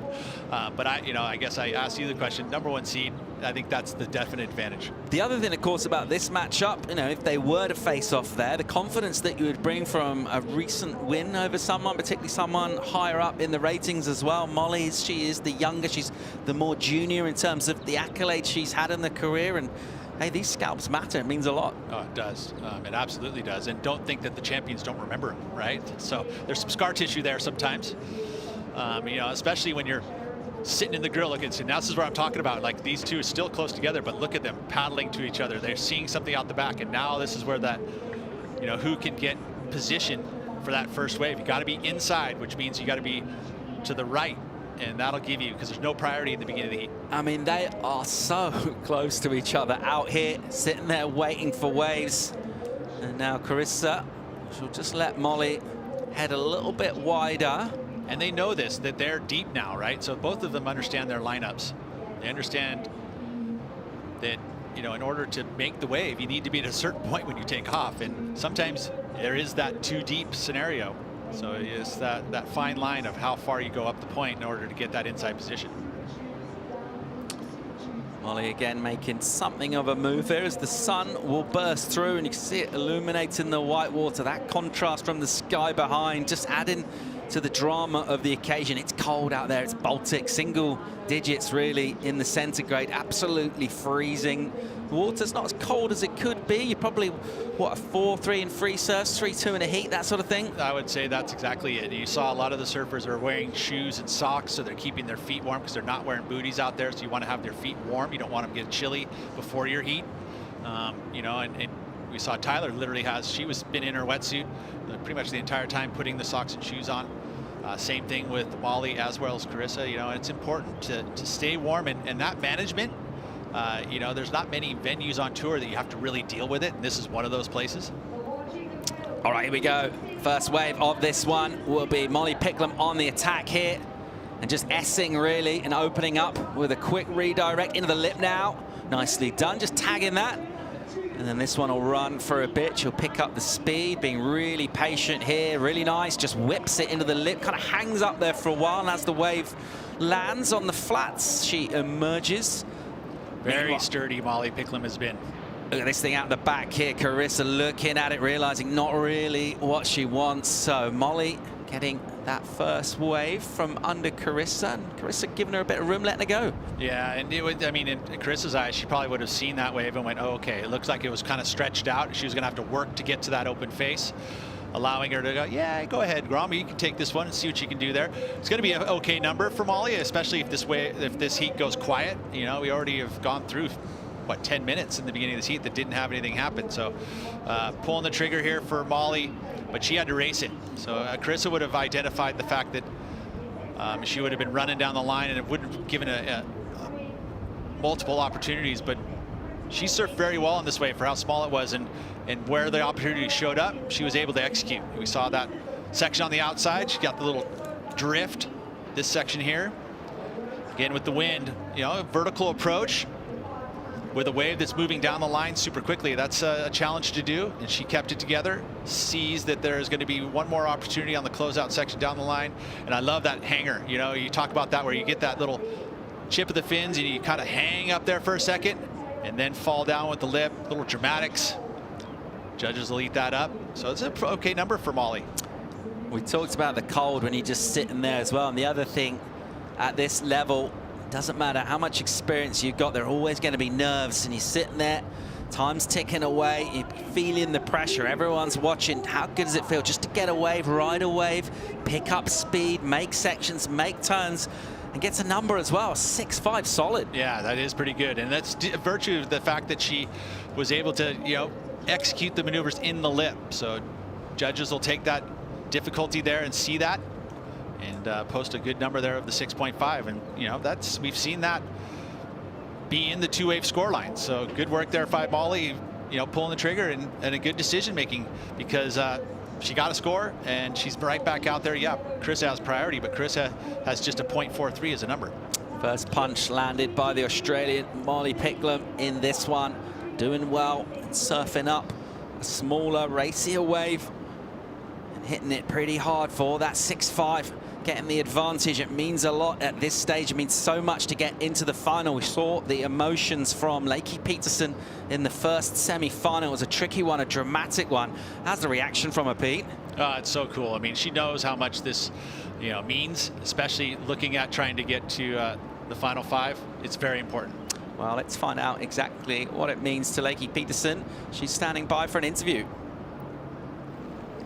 Lakey, a hectic end to that semifinals. You knew you needed a mid-2. You fall in that wave, and then you see another wave just gifted to you. Walk me through that situation. Oh my God, yeah. A mid-2 is like, that's like the worst score to need ever. It's so low, you kind of need to do just enough. So yeah, I got so lucky. Obviously, I fell on the one, and then Tyler paddled for that next one, but she was too far out. And I got it, and I like surfed it pretty safe. I was just like, oh my God, just get to the end. But yeah, it just went my way, and she's so tough to beat, Tyler, especially when it's slow like that, because she's such a good contest surfer and heat surfer. So yeah, I'm really proud of myself. I haven't made a final in a while, so it feels really good. Your first final since Portugal of last year. How do you turn around and get ready for it? Nothing to lose, everything to gain. Just put a nice warm wetsuit on and yeah, this is what it's all about, is these finals, and to have fun. This is the time to let it rip. So hopefully I get a few more opportunities in this next one, and yeah, just let it go. We'll see you then. Congratulations. Thank you. Thanks, AJ. Of course, the Red Bull Athlete Zone here, Pete, does feature a wetsuit dryer. It does, huh? And pretty unique to this venue that I've seen in Portugal. They'll Innovation and progression. This is right. It's you know, the Red Bull Athlete Zone here, like I had mentioned before, it's one of the best on tour. You know, there's a full-on extra room that has you know, the weights and the bands, nice rubber mat to get your warm-up on, exercise bikes, and that's solely for the athletes and the coaches. You know, the catering is there as well. They got the medical area, you know, furnaces to stay warm. Like I said, the catering, and espresso machine for a coffee of your choice, and or a Red Bulls everywhere. Or a nice cup of tea. Yeah. Roy Bosch, little splash of oat milk. Here goes Carissa Moore. She's pulled the trigger here on a wave that will run down the line with a tight transition and a whip from her in the pocket. Little stab and a smaller wave. She'll wrap it and she'll lose traction. Disengages the board. Not sure she'll threaten Picklam's 6-5 there, and it'll be advantage again to Molly, who will have priority now. Take us inside Carissa Moore's mind. Oh, wow. I mean, at that point, you're a little bit chafed, you know, like the fall. Yeah, making the choice to go on this mid-size wave, but what she does see is that it's going to have some open face. She doesn't have to run too fast, so it's going to have a nice pace to it. Just a little bit unfortunate that she had the fall, you know, again, pushing a little fins right there, just probably looking down the line, lost a little attention there and goes down. Feels like just maybe feeling the pressure there of not having a score on the board, because that wave, I mean, at Jeffreys Bay, we're used to seeing the wave stretch out in front, and looking into that, you could see that one was really just a pocket. Paying attention to the heat previous, though, there was a long lull, so like that probably went into that choice of like, hey, I need to ride waves, you know, just start competing, get into the cycle. Didn't happen there with the fall, just a 2.5. An uncharacteristic start really from a surfer, a champion of Carissa Moore's quality at the moment, and there's still plenty of time though to build a heat. Couple of numbers is what she'll need, 19.5 minutes. That's loads of time for Carissa Moore in the yellow jersey. She's been outstanding at venues across the world, won this event as well, and able to compete really well in all sorts of situations when questions have been asked of her. She's got one right now in the form of Molly Picklam, who's built up a bit of a head of steam. 6.5 is the best of it thus far. Loads of time yet to come in this second semi-final. Molly Picklam on a bit of a charge here. More live action from finals day in South Africa real soon.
Welcome back to finals day in South Africa, and the locals showing themselves looking beautiful. Medina getting ready in motion. He's looked good already. He's got a great looking first semi-final. We'll be taking on Ethan Ewing in just under 17 minutes time. Bit of a spring in his step from Medina. It looks ominous the way he's hitting his stride. He's going through the gears on finals day.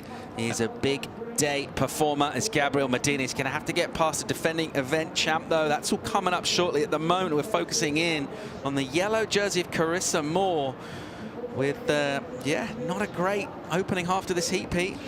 No, but you'd have to say, give a little credit to Molly by going in there and, you know, snuggling up to Carissa and, you know, kind of just rubbing shoulders. Maybe that was a little bit of, you know, the part of the strategy that Molly Picklum can bring to the table, is that she is definitely going to give you everything she has right there in your grill. Just the one wave ridden by Molly. Managed to snaffle that after some jostling at the beginning of the heat. These two were sitting so close together. It was almost sort of comedic the way they were sticking to each other at the top of the point here. And the result of that, when a set came through, was the young Aussie Picklum that snaffled a good-ish looking wave, actually. It wasn't a bomb by any stretch of the imagination, but what she was able to do really was just sort of surf up the scoring potential of the wave and got a really strong finish as well. And that's, you would think, all about confidence, Pete. So true. You know, and these two are very confident. Obviously, Carissa Moore with all the world titles, so she could be carrying that confidence pretty easily. But Molly, as a youngster, very confident and has a lot of belief in her abilities. Very true. She's already taken a win on the championship tour after being probably humble the first season, thinking, you know, hey, I'm going to come in, I'm going to, you know, take these veterans out, having to miss the cut. But that's that growth, right? All of a sudden now we're like, whoa, okay, this is a little more challenging. I'm going to put more effort and more work into it. And it's paid off in a big way. Now has guaranteed her spot in the Rip Curl WSL Finals, her sponsor's event too, right? And given an opportunity to maybe win a first world title. She's been talked about for a long time for greatness. I did a QS event several years ago in China with the late, great John Shamuka, who said future world champion. Threw it out there. I tell you what, the form she's showing right now, she's looking every bit that caliber of a surfer. She's in live action here, and she's absolutely flying into a big turn and then coming into a softer section that stretches out, and she goes on a rail for a big roundhouse raptor finish. So it'll be another number, another successful ride for Molly Picklum, who's looking good out here. You know, it's interesting, Paul, is, you know, you think about the decision making that Molly makes, and she seems every time she makes a decision, she is full on, right? There's no doubt in the decision making. You know, she did not even think about not catching this wave. She was like, I'm in, I'm getting a score, I'm going to surf this wave to the. So her focus and her commitment to the decision making is there. And sure enough, she's going to get another solid number here. Two best waves of the heat are going to come to her. And with a slow heat and an inconsistent heat, very smart decision making from Molly Picklum. Looking at that layback snap that she's been bringing, you know, again, broke it down earlier today with Richie Lovett.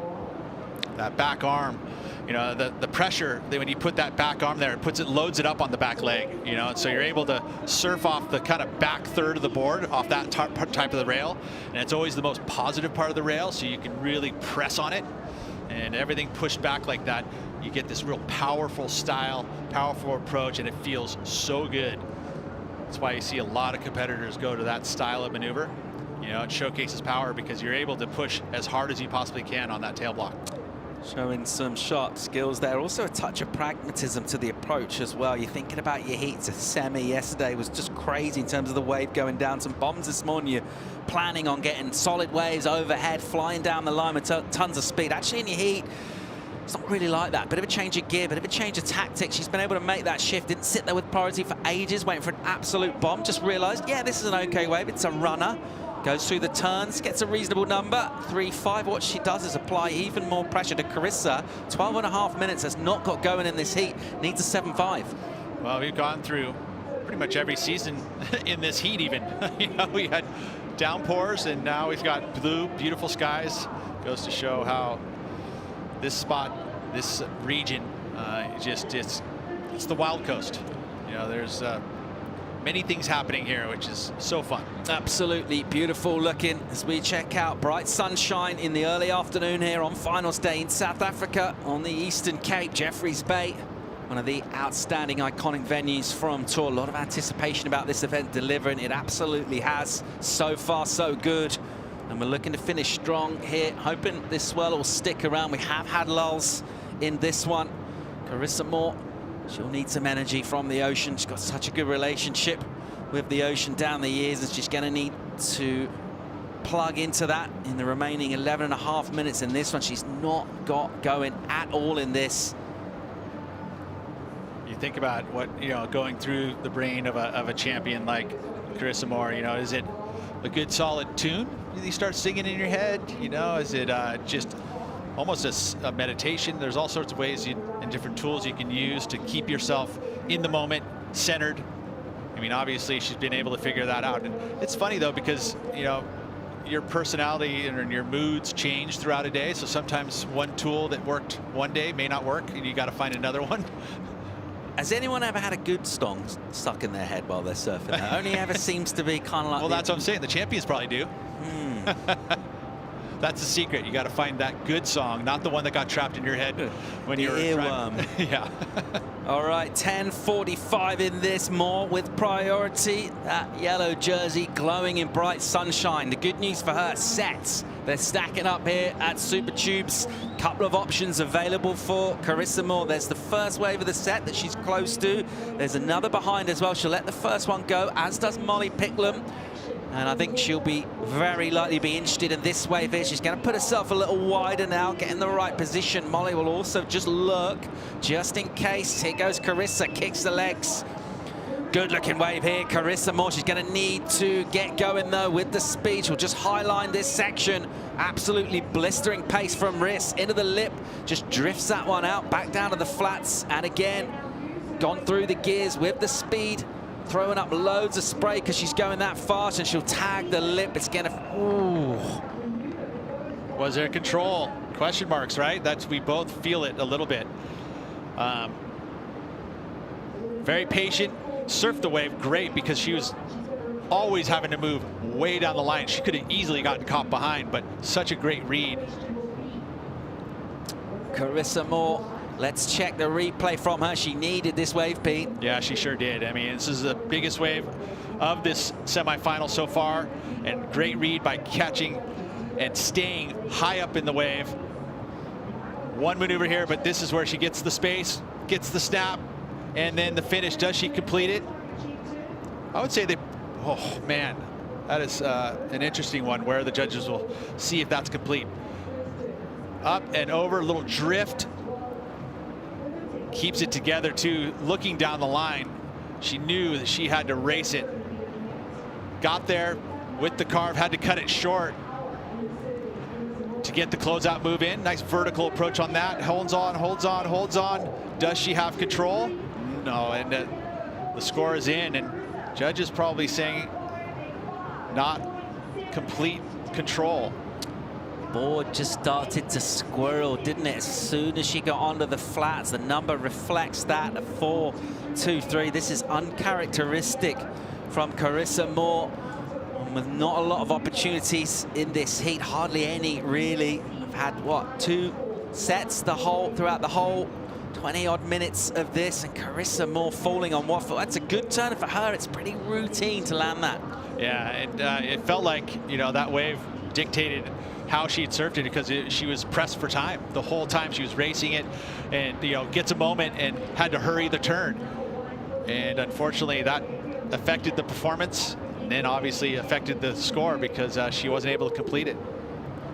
Once again, you see, I love how she stays high up on the wave. That allowed her to get around this section, because this was one of those racetrack style waves.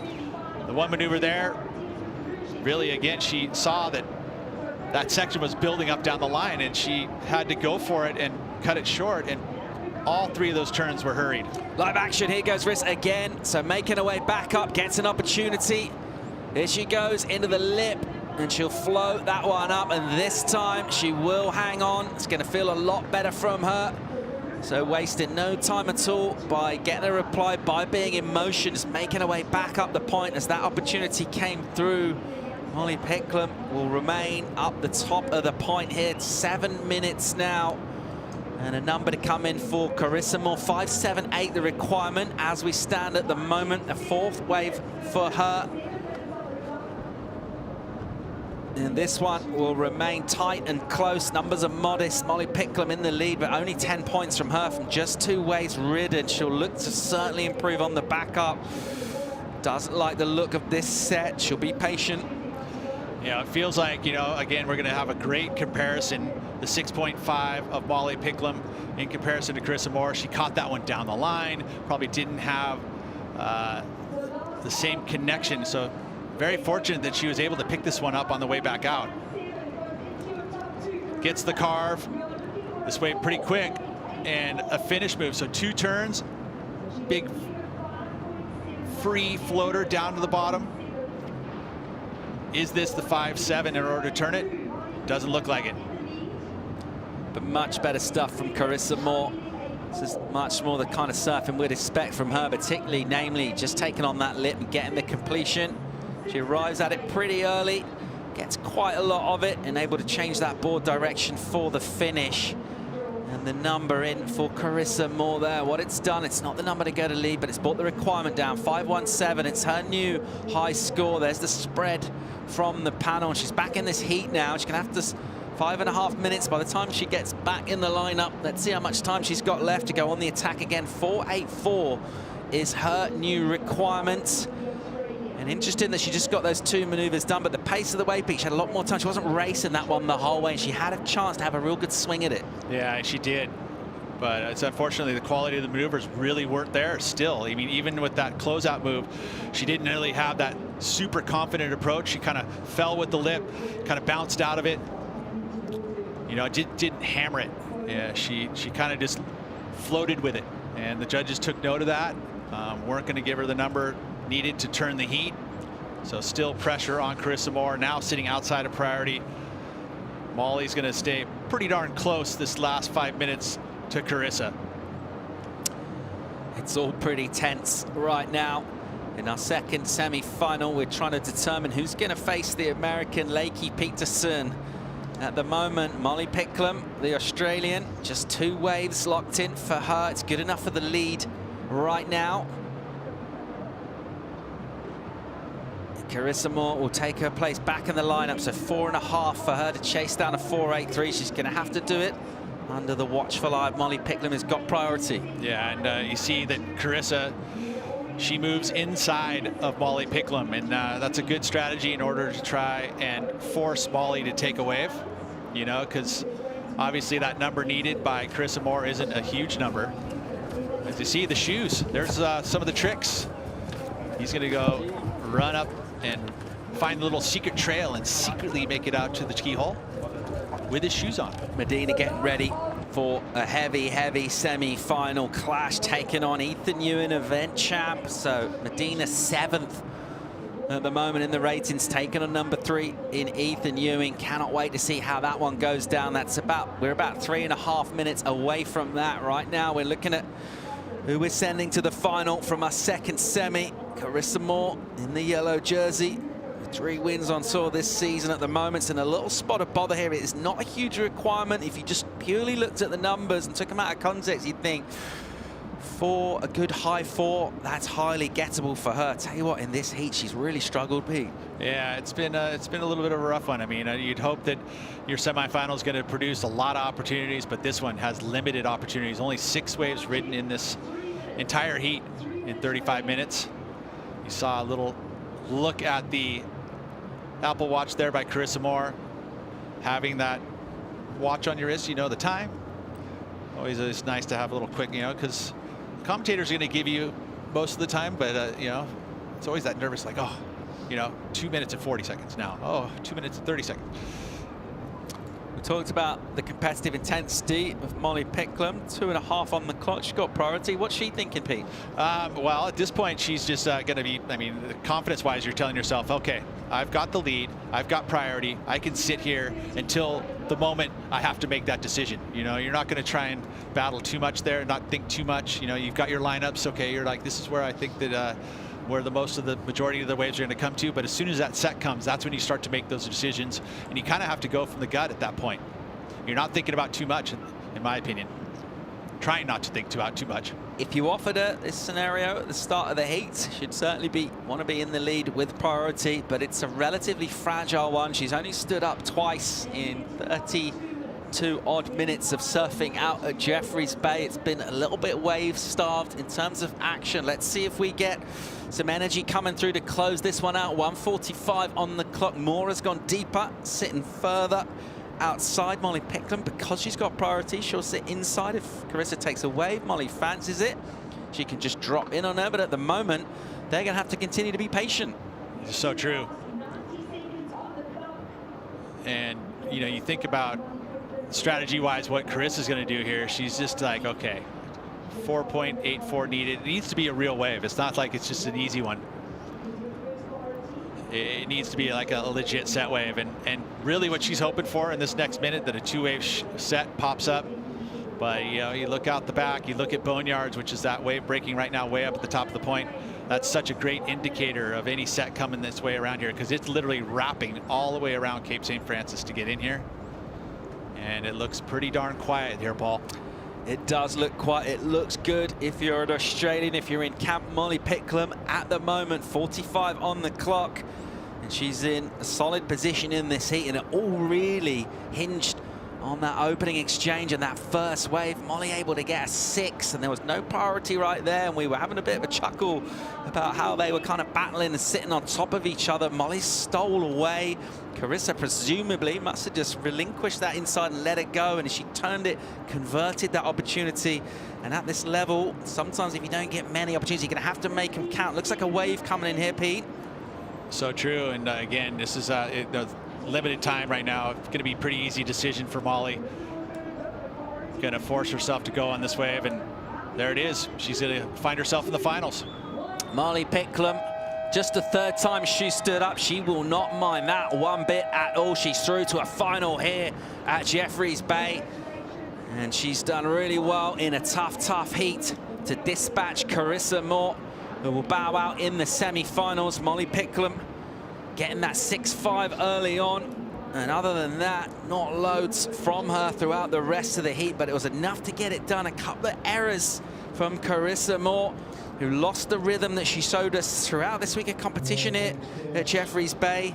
And it'll be Molly Picklum facing Leggy Peterson in the final. It's so true, and you know what? Carissa can be pretty happy with the semifinal. You know, she's going to keep that #1 seed, most likely. So, you know, job done, really, for Carissa. She's staying on pace. But what a performance, and really heat strategy came out for the win on that one. Various ways of getting it done. It's all about bringing it into the final. We're going to check out the men's semi-final. We're going to see Medina taken to the water real soon against Ethan Ewing. Going to bring in Richie Lovett and Joe the Lion Turpel for the call. We'll be right back.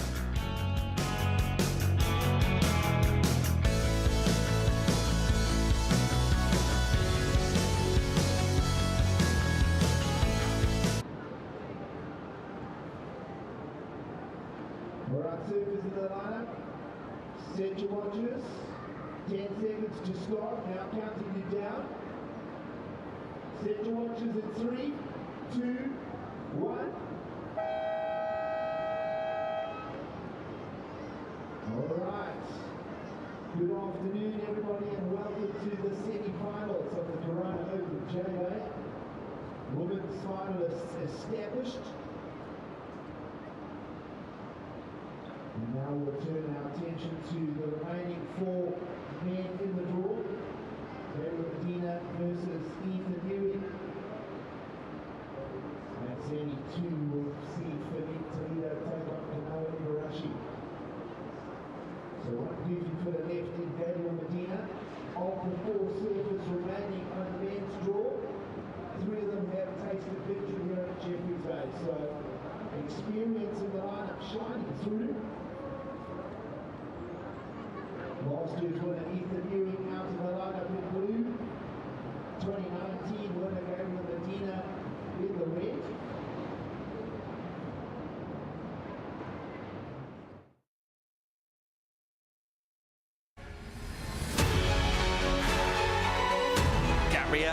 he just throws all sorts of spray into the atmosphere. Yeah, I just want to go all the way. Just this beautiful work from Ethan Ewing. Stoked to make it to the semi-finals and hopefully keep going. Welcome to semi-final number 1. Gabriel Medina, 3-time world champ, a previous champ at Jeffreys Bay, takes on the defending event champ in Ethan Ewing. Goofy versus regular, Brazil versus Australia, with a shot at making it into the final here on finals day. What a classic matchup. 2 different disciplines when it comes to competing and performing. Looking forward to this one getting started. Just to know, now we've got the clock up to 40 minutes for these semifinals. Still scored on their top 2, and Medina did get a start during the break. Yeah, so Gabrielle way up the point here. You know, these guys aren't going to want to relinquish that inside position. So Gabrielle gets things started quite early. Streaking down the line here. Just keeping all that energy, keeping the board moving down the line. Takes to the air, gets the spin, and just does not quite land it. Wow. Well, some intentions shown by Gabriel Medina, and that was a huge air. And if you'd stuck this, well, the judges would have got real excited, I reckon, Joe. Oh, definitely. We saw these heavily rewarded on the opening day. Let's see how close he came to a landing here. Okay, so gets his takeoff spot, gets the full rotation here. Board pointing towards the shore, almost over-rotated. And, well, just the front foot slipping off. And always a little cringy moment there when our surfers land these big airs. We obviously saw Italo go down yesterday with the floater, the back foot slipping off, and still yet to get word on how he's doing, but we wish him all the best, speedy recovery. That's right, that was such a radical maneuver to go for, and seeing his fall, to even seeing Medina's fall right there. These guys go big, they get big scores, but when they fall big as well. They're used to taking huge blows from the impact of falling on an air or falling in heavy water conditions. So Medina just starting with a small number, should be a throwaway by the end of this matchup, and Ethan will have priority. I was asking Gabriel what he's been up to this week in Jeffreys Bay, and he said he feels like he's right at home because he's got his sister here, loves his little sister, his little shredder that's going to be trying to make a dent on the tour soon. He's got a good friend from home. His trainer's here, his filmer. They said he's just been surfing, eating really well, some really good food, playing a lot of games, and the key line he told me was just living in the moment. Yeah, nice. That's cool. He does love a little video game. He does. He does. Gets really fired up, has some laughs, gets competitive.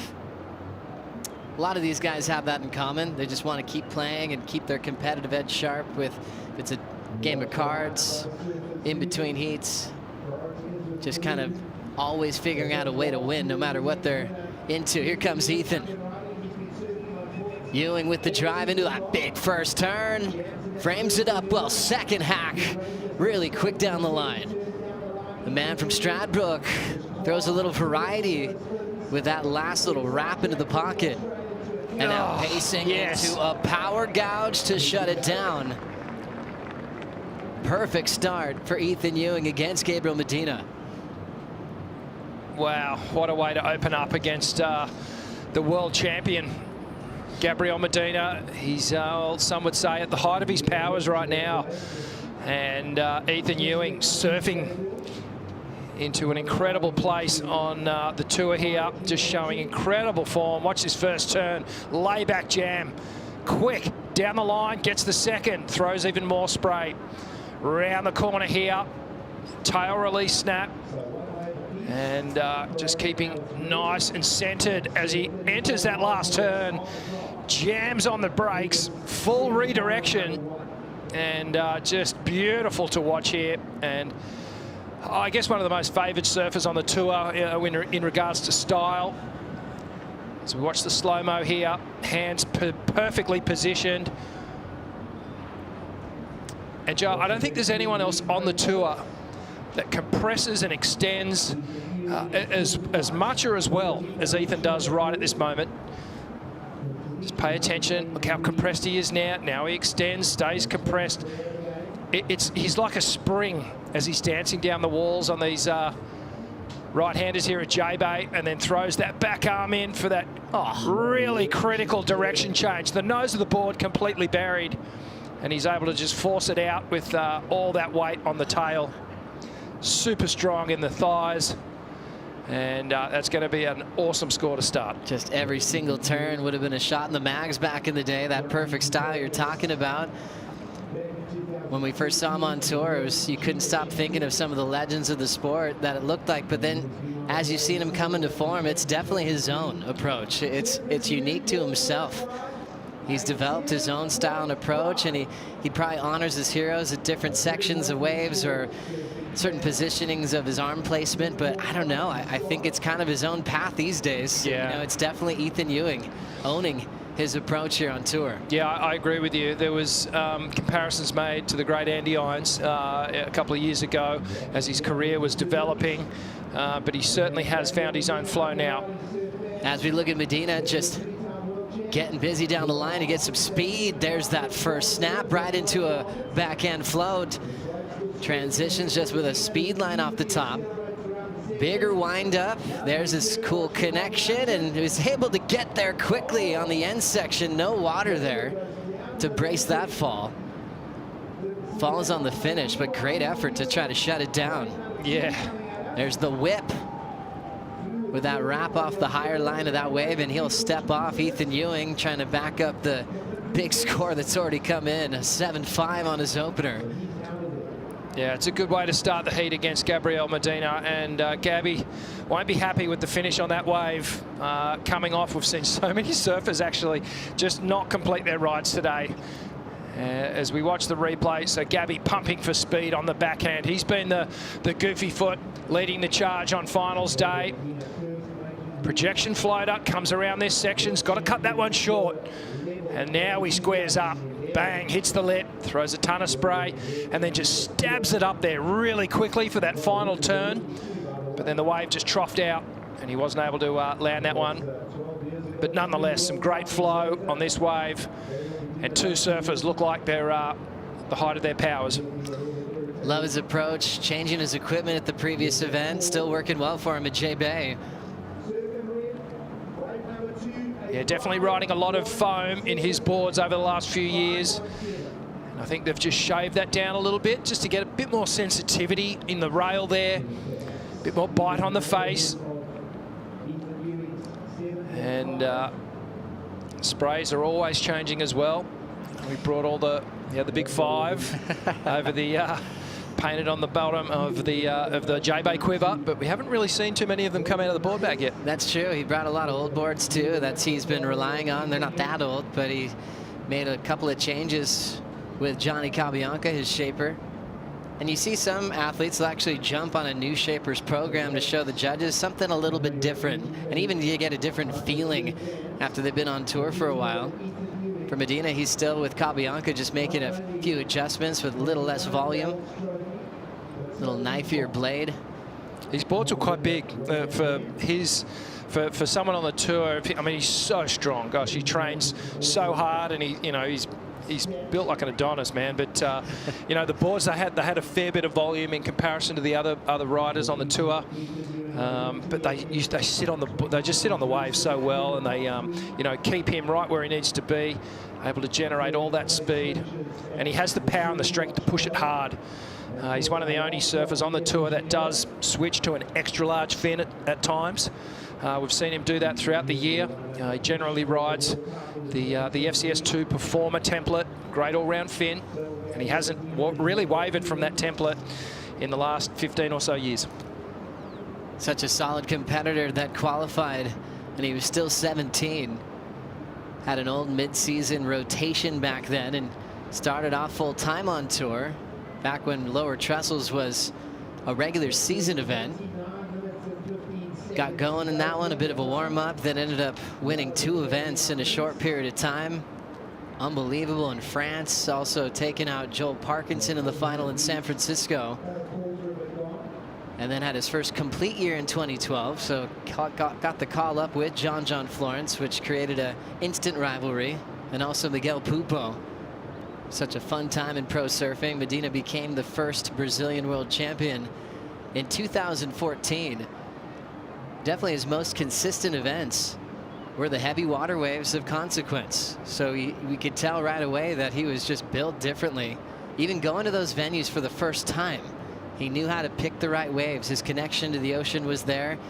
When you look at some of his roads to the final in Tahiti, it's like he's rarely falling. I think he had his first fall in the 2014 win when the waves were pumping, and his first fall was in the final. He just has perfect wave selection and the most consistent guy on tour when it comes to competing at waves like that when you really look at the last handful of years. Yeah, his stats are incredible, aren't they? And as you said, Joe, came onto the tour, there was no question marks pretty much from the first couple of seasons.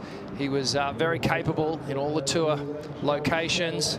Sometimes it takes surfers several years to get comfortable. Even remembering back to Mick Fanning, you know, he identified, geez, Tahiti's going to be a little bit of a problem. So what did he do? He went there, spent the time, got comfortable with it, got to know it. Looks like Medina's going to get a sneaky one under priority. Now Medina setting up a little snap, little inside track, smaller inside wave, but ton of speed. Throws down another nice backhand snap, coming into an air section. He ejects. But you could tell the fans on the beach were riding that wave with him. Just gasping for air, seeing him go above the lip.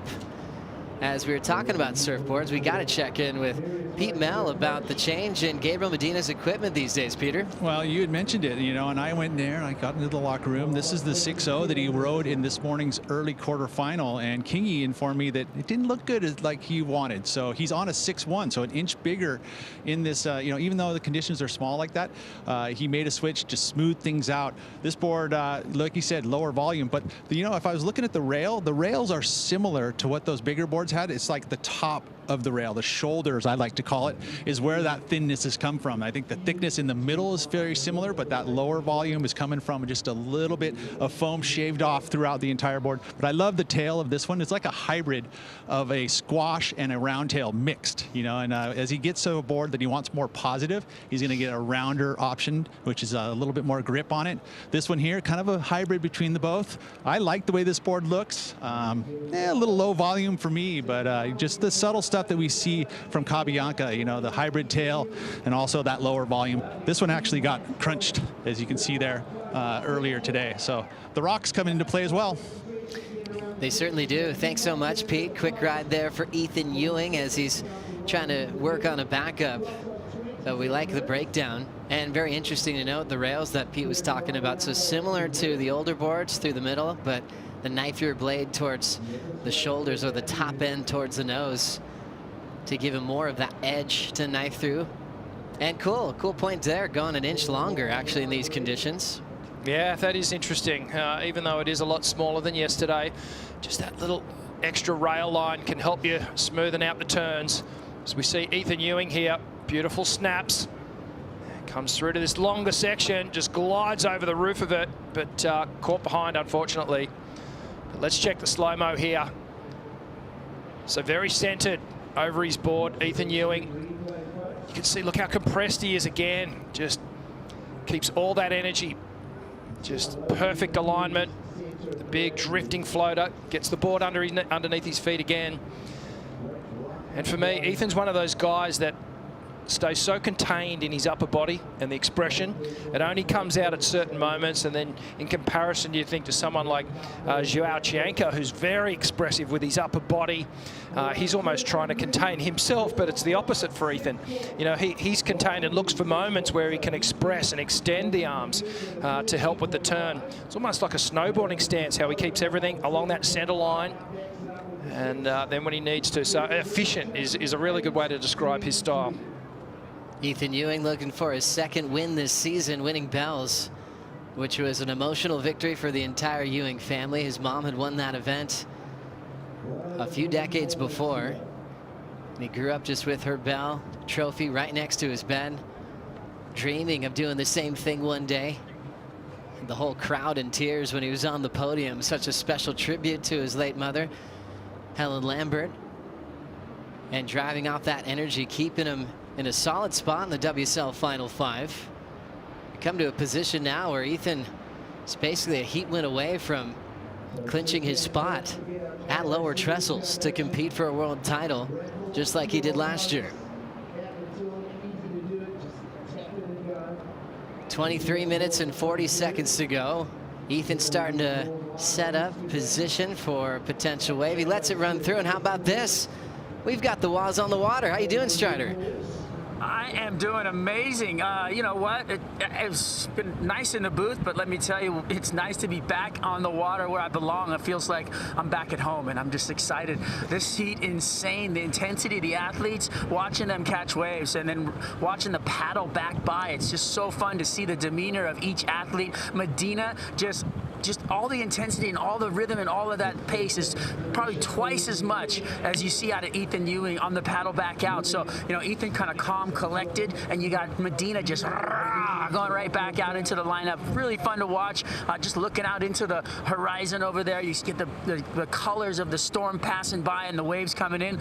I think we're going to be treated with some waves this afternoon. I can see huge lumps out the back. We just need them to angle a little bit more right at us out of the south. Hey, Strider, I don't think the TV or the vision does the justice to just how fast this wave is, but then also just how fast these surfers are surfing. Do you want to just talk to that quickly? Yeah, 100%. I mean, the way that the athletes are riding these waves and, you know, with the wave, you don't really get the full scope of how fast they're actually going. Up close and personal, you really get to see how they jam those turns into the pocket, the rotations off of Gabriel Medina's airs, the whip that you see out of Ethan Ewing on the face is absolutely astonishing. And, you know, it's really something that, you know, if you could, to get out in the water and surf with these guys, you get to feel it. It's like sitting courtside on a game at the Lakers, and you get to see how big and how fast and how quick they transition up and down the court. It's the same thing out here. You guys would love it. It's so true. Thanks, Strider. It's so interesting with the sport of surfing and the warm-ups to these big events. Local surfers, traveling surfers often paddle out to be right next to their heroes. I don't know if any other sport has that, where surfers are actually trying to warm up and practice. Next thing you know, they're actually talking shop with local people. I don't know if fans can get closer to the athletes than the sport of surfing, actually being in the water, watching them go by. And it's true, once you see these guys sitting next to you, you're even more impressed with their ability to perform on a wave. I mean, I'll never forget going to Salt Creek and seeing Pat O'Connell go by in between events. It just blew my mind, just the level that's on the championship tour. Yeah, it's incredible in real life just how fast these tour competitors are going. It's hard to fathom sometimes, and was getting maybe a couple little tips ready for the Commentators' Cup later on this afternoon. Oh my goodness. Stand by for that one. Still plenty of action to watch here on finals day. Toledo coming up next against Kanoa Igarashi. Kanoa's first semi-final of the season. Toledo looking for his third J-Bay title. And Ewing trying to go back-to-back. We talk about how hard that is. Stake did it back in 2000, 2001. Jake Patterson owned that event in the turn of the century. And it's like when you go back-to-back at a venue, you're kind of owning that era. You're the guy to beat. You're the best in the world at that venue. What a special statement that would be if Ewing could protect his title here this year. Yeah, well, he's doing all the right things at the moment. You know, in the semi-finals, he's out in front with 20 minutes to go. So far, so good. Even on the smaller days, he was one of the guys that put a lot of time in the water. And he's been looking good. Geez, you know, hardly ever see the guy fall. And just in total sync with this wave and his style, just fitting perfectly with the walls here. Seems to just have a knack of finding these little pockety sections and understanding when to just press down on the accelerator, when to hit the brake. He's got it all sorted out. Ethan Ewing will clinch a spot into the WSL Final 5 if he makes it into the final. Still has his lead, and if he hangs on to it, we'll see him back at lower trestles this September. Medina's the one with priority, and he is a former champ out here at J-Bay as he's planning a comeback against the Australian. Back for more on Finals Day right after this.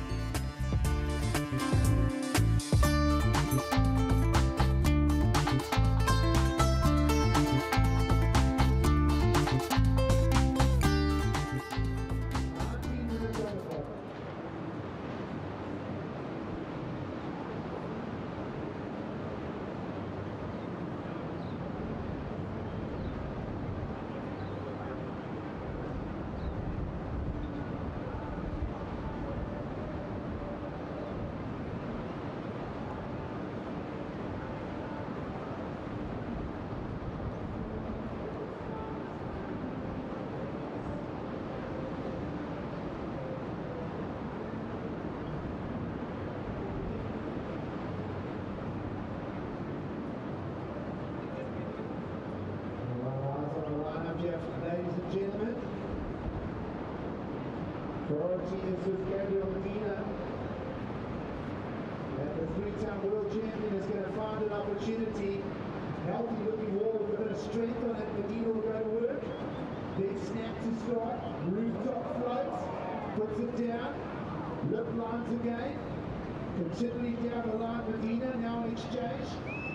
Medina holds on and start. Ethan Ewing in and out early.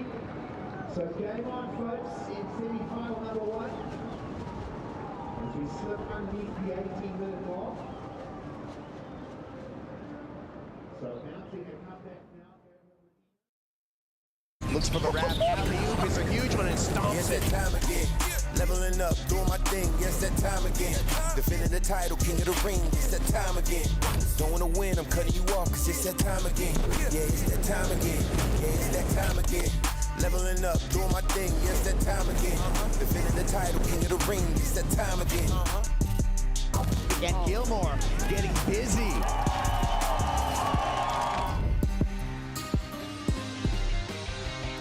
It's going to be a fun one this September to see lower trestles come to life and enter the surf town of San Clemente, California, the world's best. It'll be the Final 5 showdown. You see, he'll be crowned world champion in 2023. A lot of scenarios unfolding in front of our eyes at stop number 9 as we'll have a great moment to chat with Molly Picklum hanging out with AJ. Molly, you were on to the finals here in J-Bay, and to do it, you had to take down 2 women in your last 2 heats with a combined 13 world titles between them. How did you manage the nerves and just focus on your surfing?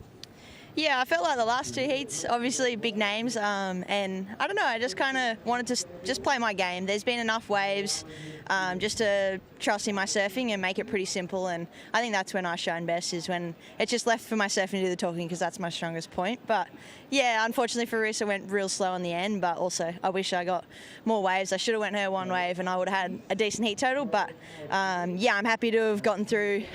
You know, normally they make you pay for your mistakes quite heavily, so I'm happy that I got through, even though I did make a little mistake there. I saw you and Lakey chatting up on the deck before you go into the finals. You want to share what you guys were talking about?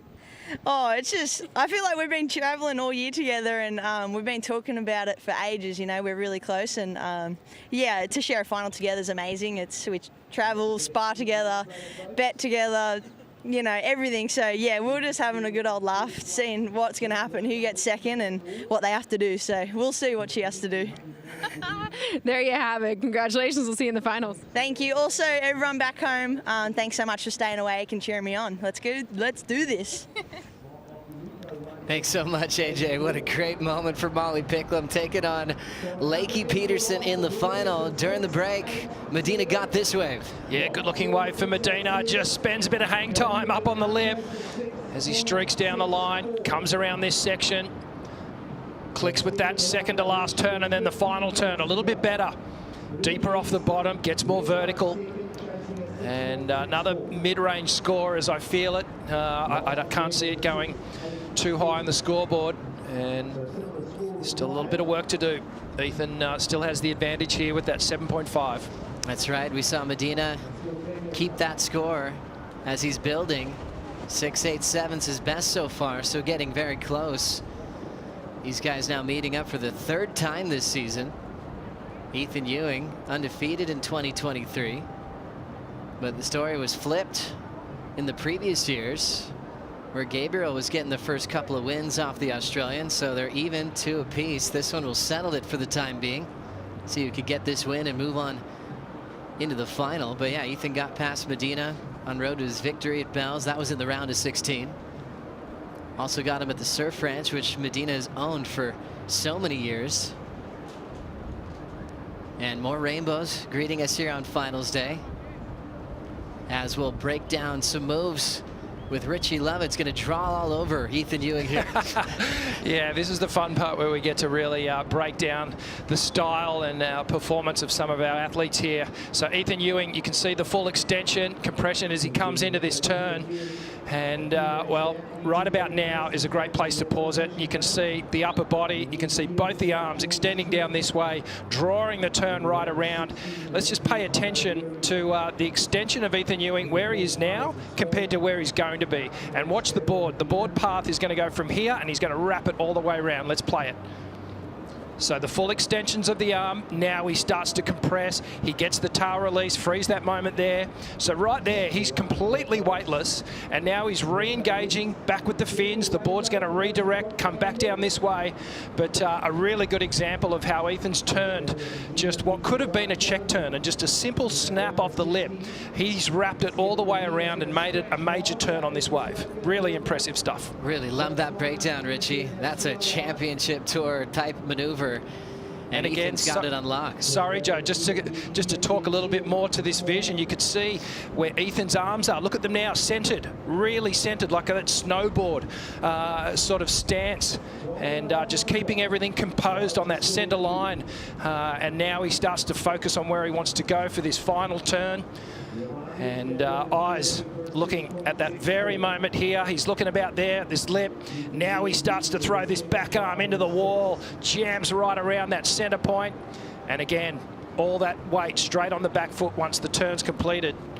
And it is just so nice. You can watch this guy all day long.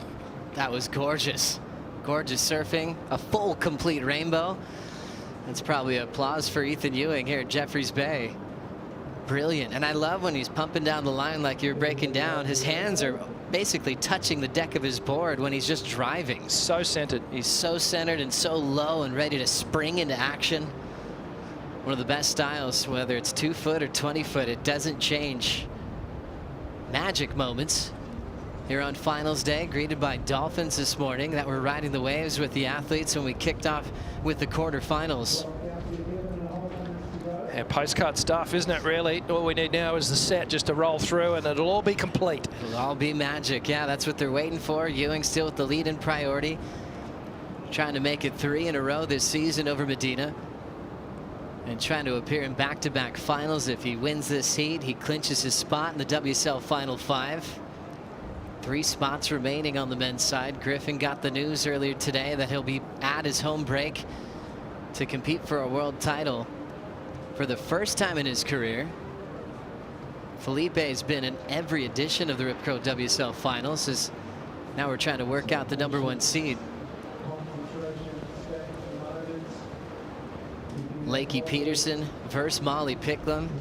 Congratulations to their coach, Glenn Micro Hall. That's a huge effort, coaching your athletes to go all the way to the final. It's almost like his job is, well, not quite done. He's definitely going to help them both, but that's mission accomplished right there. Yeah, to get 2 of your athletes all the way through. I guess the only sticky situation now is that there's got to be a winner out of those 2. And look, this is not the first time this has happened to Crow, and you know, he'll deliver the advice to both the competitors. He'll give them what he feels they need, because not any 2 competitors are the same, and obviously how you get them ready and how you get them set as a coach before they paddle out. It's always going to be different for everyone.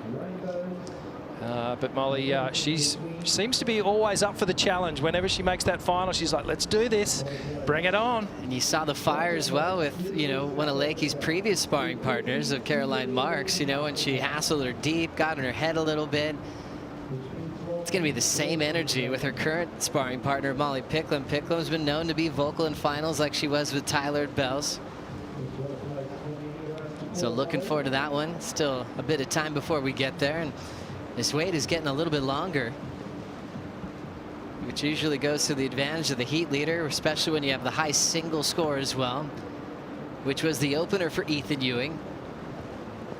It's still very much in range, though, isn't it, for Gabriel Medina? This just needs a little bit north of a 6.5, and that is certainly in the wheelhouse for Gabs if he gets the canvas.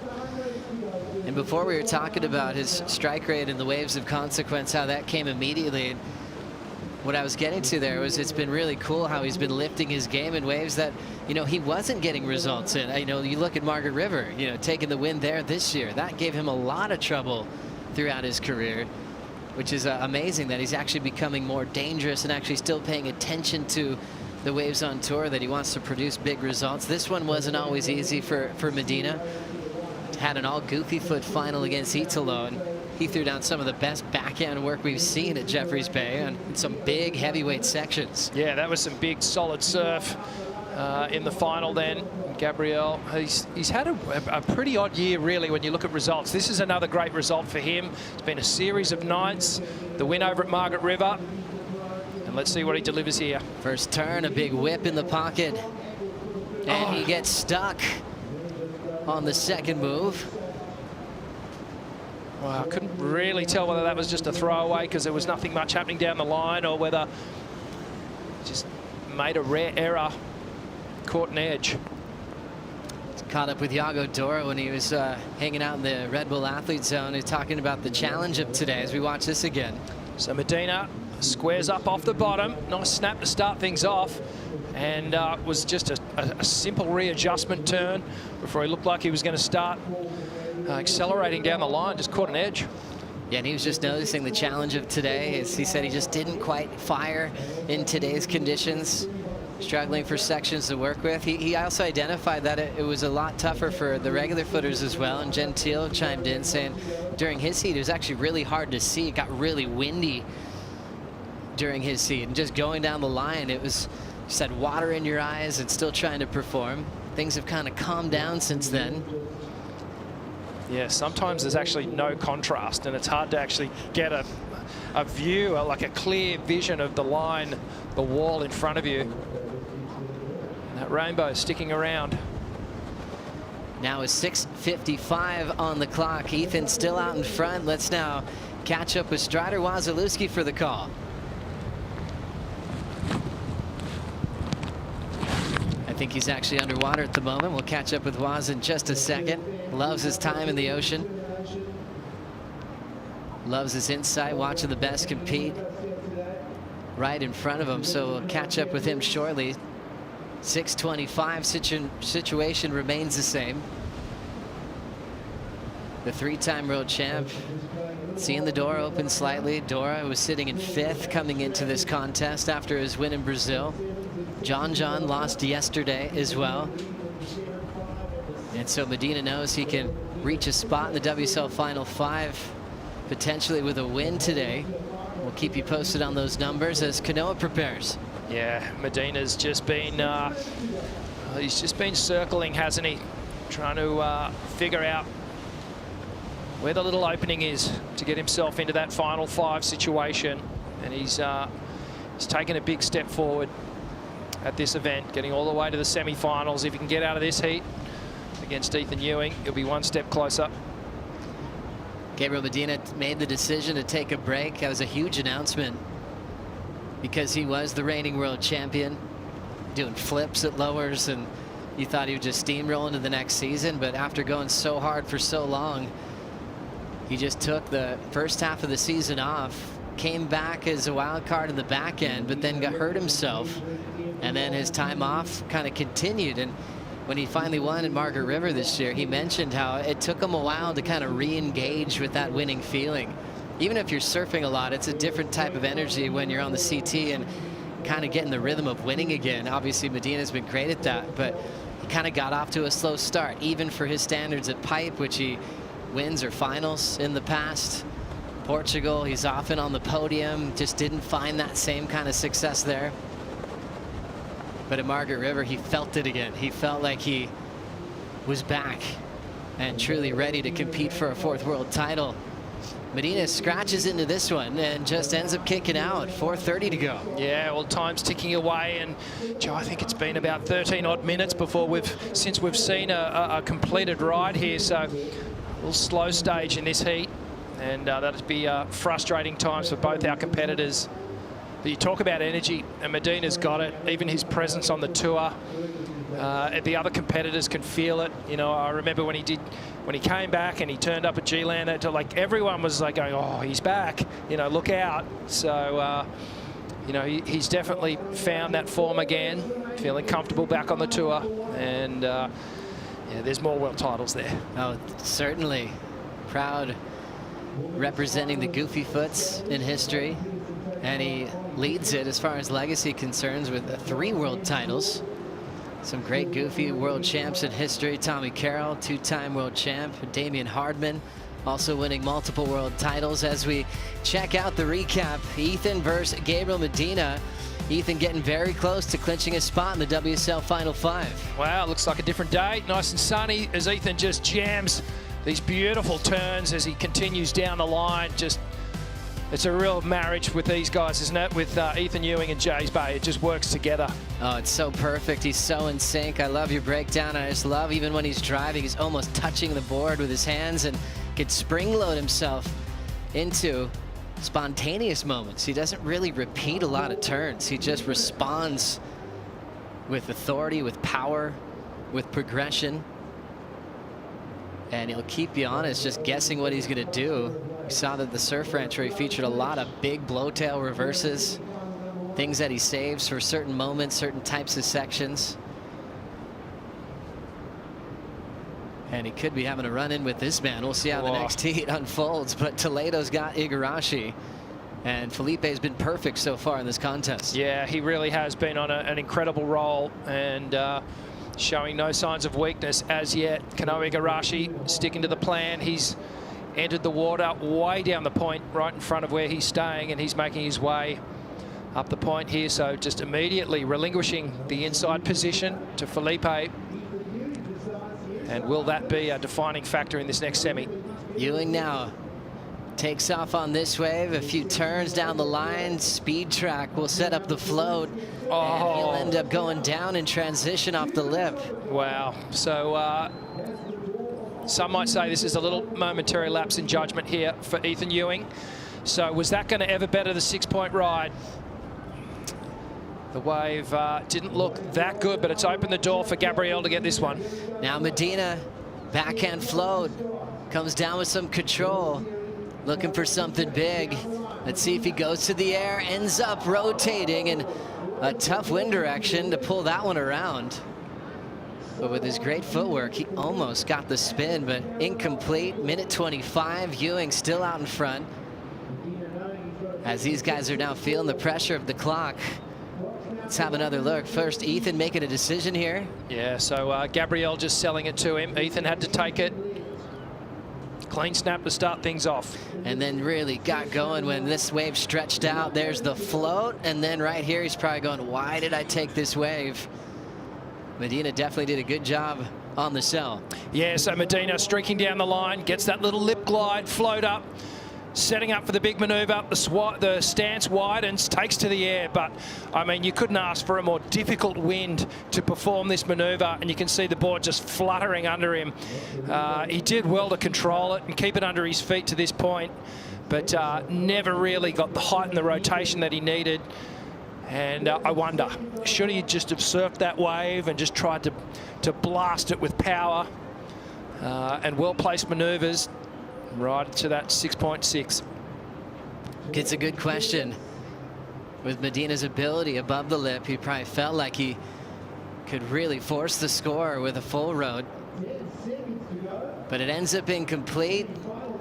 This wave that's coming out the back looks like it might be too late. A few lines out there and we'll shut it down. Ethan Ewing, undefeated against Medina in 2023, has now moved to the final in back-to-back seasons at Jeffreys Bay and has also clinched a spot in the WSL Final 5. Nice. A lot of great news heading for the Australian, and another great result as well for Gabriel Medina, and we'll keep you updated on the live rankings to see where he will end up before he heads to one of his favorite events on the calendar in Tahiti. There's the crowd hanging in there through some crazy weather, but they're happy to be watching the best surfers in the world at Jeffreys Bay with some big rainbows in the sky. We've got a big semifinal heat just getting started. Toledo, Igarashi coming up next.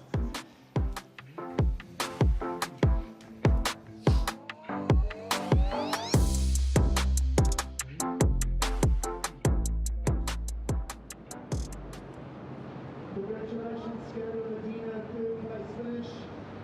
We'll move you closer to that top 5 picture. And Ethan Ewing, by winning that last semi-final, confirms himself clinched in the top 5 for the WSL Final 5 at Trestles, folks. And all the focus in on semi-final number 2, who will test against Ethan Ewing. There goes Philippe Torino, just a lazy little entry in.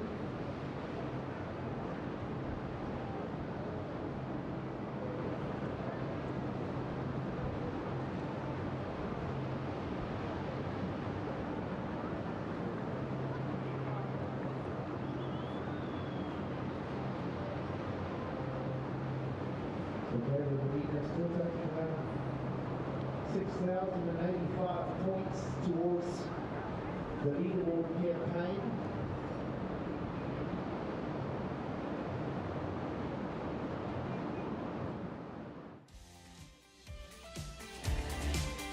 Felipe Toledo takes on Kanoa Igarashi here at the Corona Open J-Bay. Winner moves on to the final to take on Ethan Ewing. Joe Chappelle with Richie Lovett for the call. Toledo, world #1.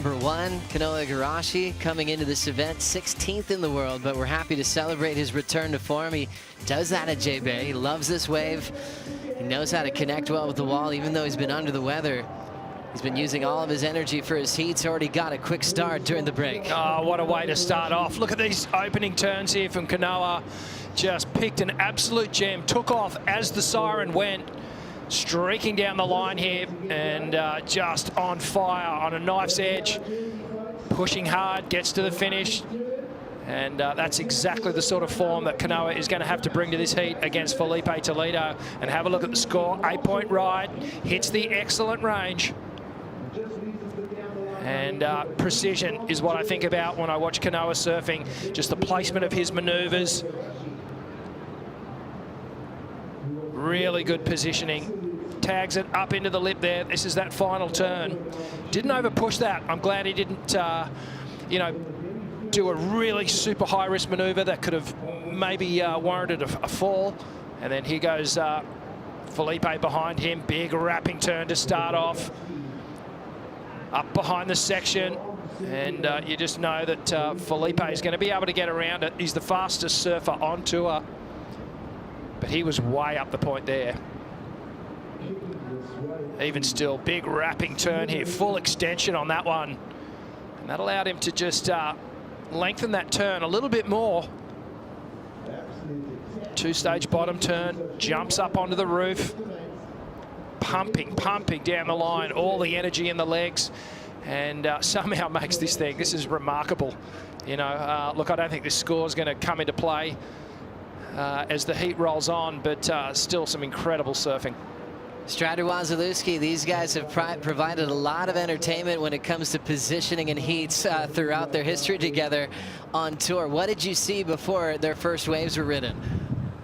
Well, it was interesting. You know, you guys just touched on the fact that Toledo was way up the point. Well, Kanoa Igarashi, he paddled out from down low, right? The lower keyhole area. So he was way further inside when that first set come. The horn blew. Toledo could not get to the wave, you know, passed him up. The horn blew, and then Kanoa was there and turned around and caught that first ride. So him paddling out from the bottom actually allowed him to get that wave and get an excellent score. Huge difference in the opening exchange, and it might play into the end of the heat. Thank you, Strider, for the update as we go back to Kanoa's performance here. Yeah, this is just great surfing from Kanoa. I love that big open face fan on that one. A quicker snap there. Just jams that back arm into the wall. Again, great spray and carve motion that he's going through here. All the way down the line, gets to the finish. Well done for Kanoa Igarashi, just identifying a better space like Strider was saying, and Toledo going extremely deep. They've had a couple of famous heats that started off with tangle-ups and interferences. One back in Rio in 2017 against Toledo, and Kanoa moved on, and same thing happened at the US Open when Toledo was just on a roll, just dominating that venue, which is Kanoa's local lineup. So it probably felt good to just have some space from each other to kick that one off. Toledo way around the corner. And now priority rotation is nicely underway here as you look at those numbers already in, Richie.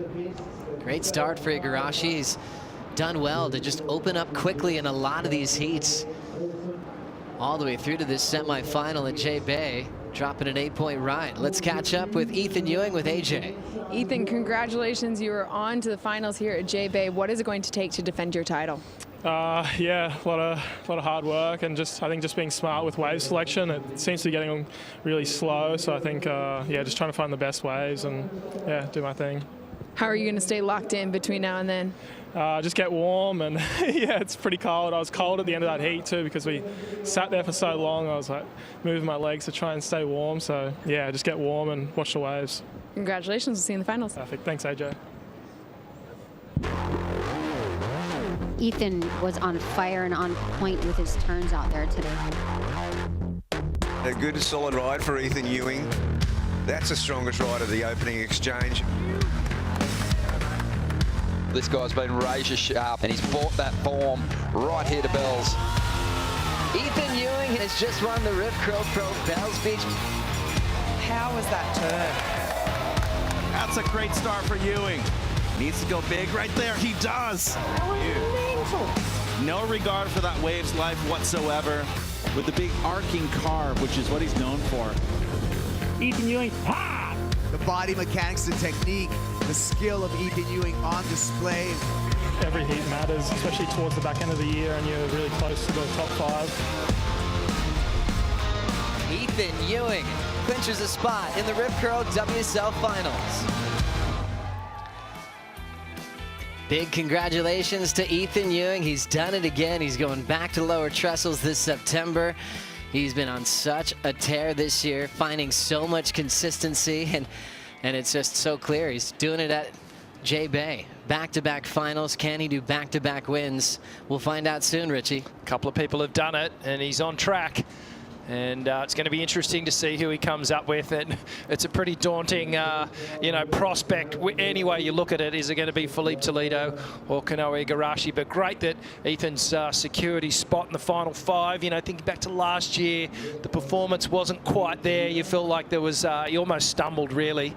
So he'll be looking to have another crack at that and tidy it all up and really give it a good shot. Let's see how he's feeling about it as we send it back to AJ. Ethan, you just got the news. You have punched your ticket to Trestles. You're going to compete in the Rip Curl WSL Final 5. What does that mean to you? Yeah, it's huge.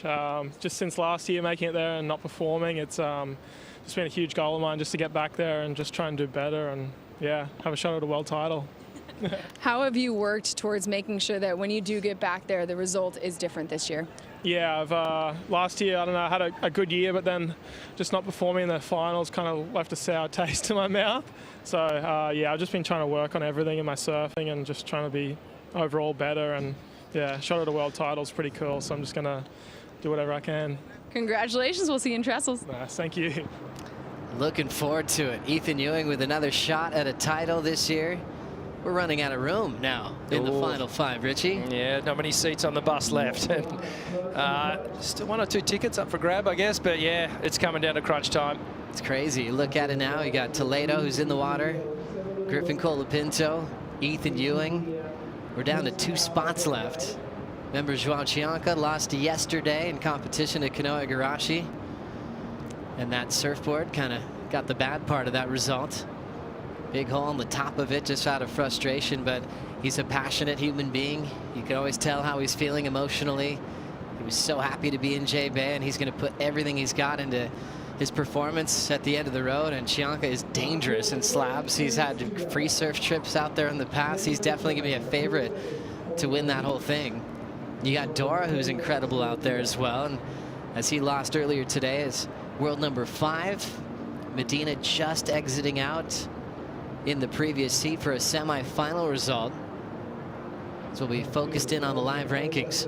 Yeah, it's going to be interesting to see how the numbers fall once J-Bay wraps up, and it'll become fairly clear for our competitors what they need to do at Tahiti. But it's shaping up well, isn't it, for an amazing finish before we take it to lowers in September.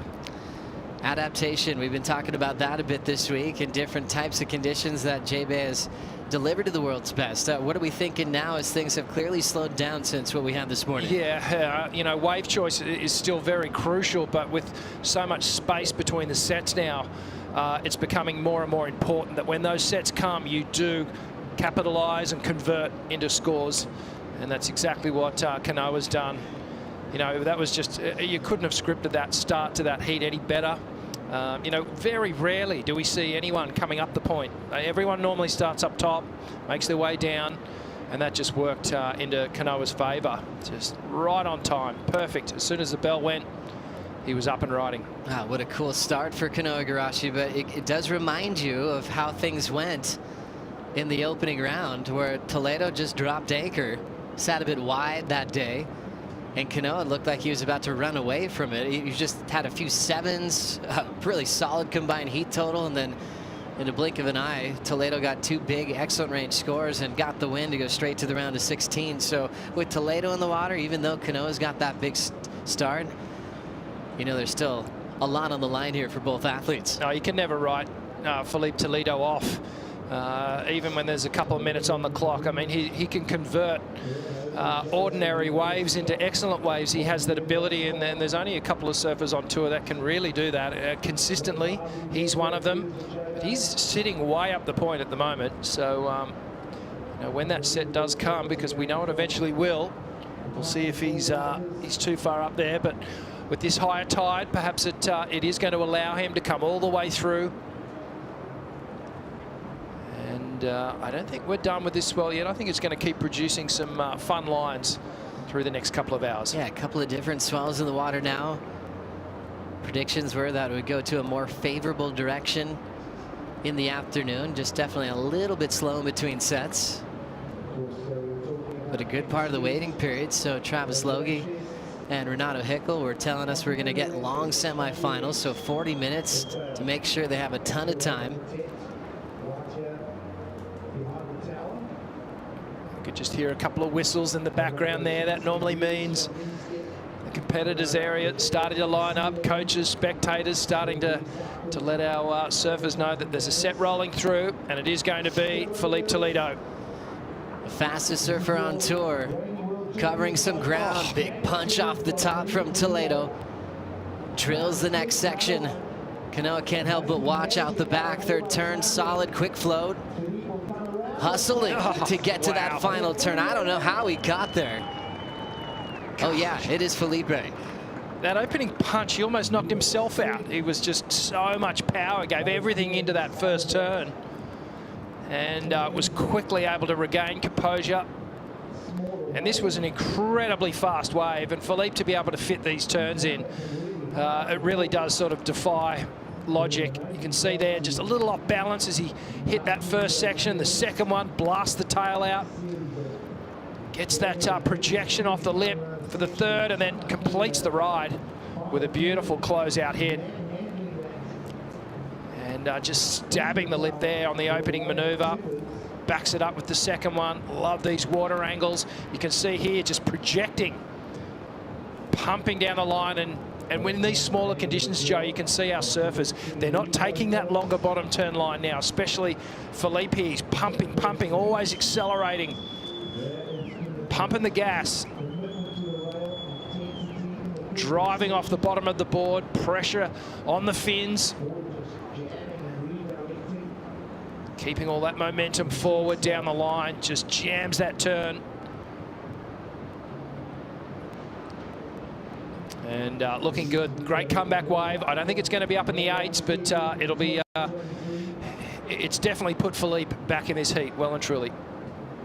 Filipe Toledo has dominated this event in pumping conditions. Giant alley-oops, big turns, big barrels as well. But he definitely has the X factor on tour when the sets aren't there, and he could really turn a nothing wave into something, being how he has so much speed and how fast this wave can be when it's a bit smaller, hugging those inside rocks, that shelf on the inside. That's when he just has his way with the lineup, where he can almost not need a set at times, where he can create moments for himself. Still waiting for the reaction of the panel there, but wasn't chasing much for a lead change.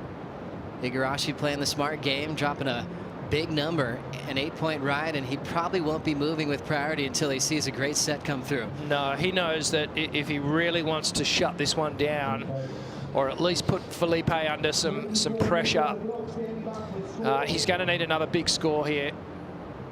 because Felipe is starting to build. He's starting to find something, score in. Well done for Felipe Toledo. 6.83 and the lead. And looks like he's found some space again. One of the most dangerous surfers under priority. He's starting to drive. He likes the look of this first section. Nice rip in the pocket. Look out. Keeping up with the pace of this wave is amazing. Comes off the lip again. Throw tail reverse. Whips it around and can't hang on. I knew that was coming. Could feel it. Had that feeling, didn't you, Rich? Could feel it. As soon as he took off on that wave, it was like, okay, he's going to bring it here. And came very close to pulling that off. And this is what we're talking about, Joe. How you said, like, he can turn these waves that other surfers pass up, that they're not interested in them.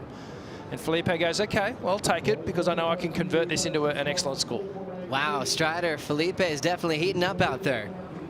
Yeah, he is. Just, you know, seeing that speed and getting so low to come around that corner going so fast. And then he came out, you know, he comes up and he hits that corner, goes to that big close move. And, you know, I can hear the crowd just roar. And then all of a sudden it just drops out. So you know that he didn't make it. The amount of noise and energy coming off the beach that you can hear, he could hear every bit of it as he's on the wave. And if he completed it, he would have heard the entire beach just still roaring after his wave. So I feel like these athletes really kind of rising and falling off with the crowd.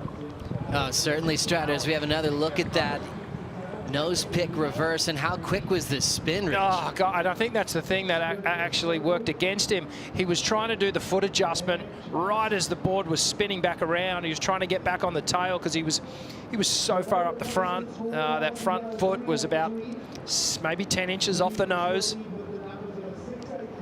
But it's there. That is so radical that he was able to keep up with that wave. It was going so fast down the line. Incomplete on the nose pick reverse, but still has his lead, and Kanoa still hanging on to priority. As we saw that vision of Strider on the back of the ski there, holding the big camera there, is a very familiar face. Dale Staples, who's been in this event as a wild card, that competed around the world for several years. One of the best to come out of South Africa. Great to have Ducky Staples on the team. There he is. Gosh, he's provided some big highlights, especially here at J-Bay, representing the hometown crowd. He knows what it feels like to have the whole beach behind him and surfing against people going for a big world title showdown. Well, it looks like he's reclined on the couch there. Oh, the Waz, yeah, double shakas and hanging out with Dale. That's always a treat. 21 on the clock.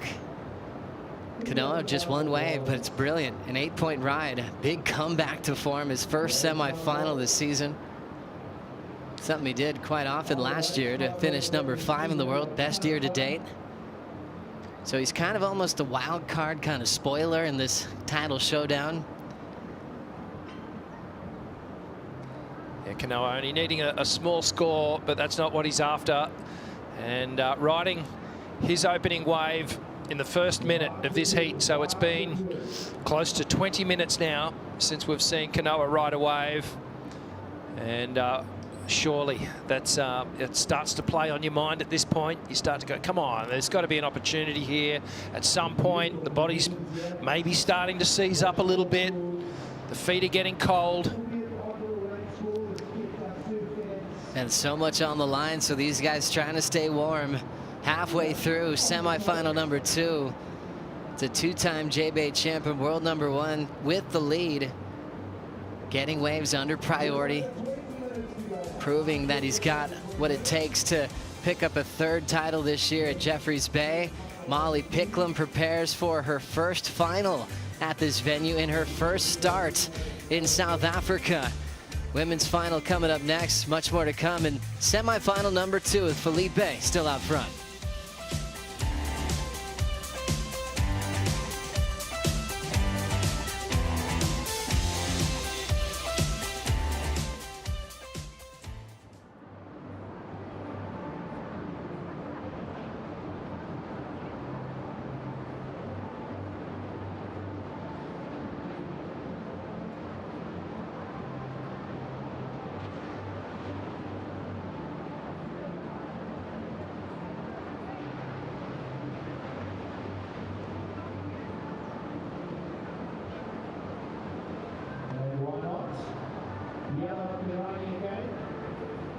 Just a little inquiry. Knocking on every opportunity available in the lineup.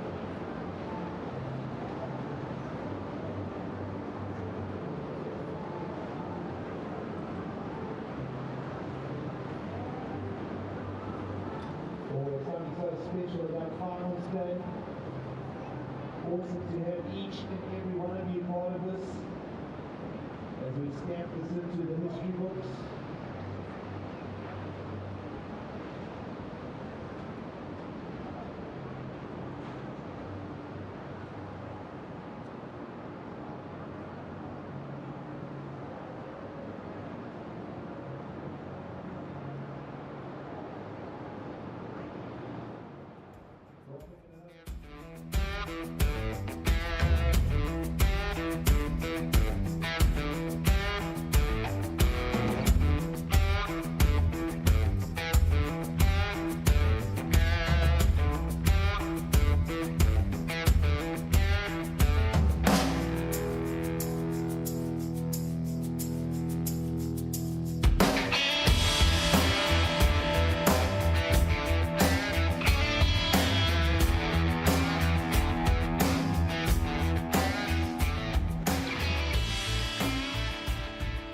Can't wait to see you all in Southern California for the Wallachs US Open presented by Pacifico as the Challenger Series continues. All starts on July 29th, a 9-day event as the Challenger Series is heating up. Exciting to see who's going to be qualifying for the tour next year, but also just compete on the south side of Huntington Pier. There's a lot of history there. It's called Surf City, USA. Some of the biggest surf shops right there on Main Street. And Kanoa Igarashi calls that place home. That's where it all started for him.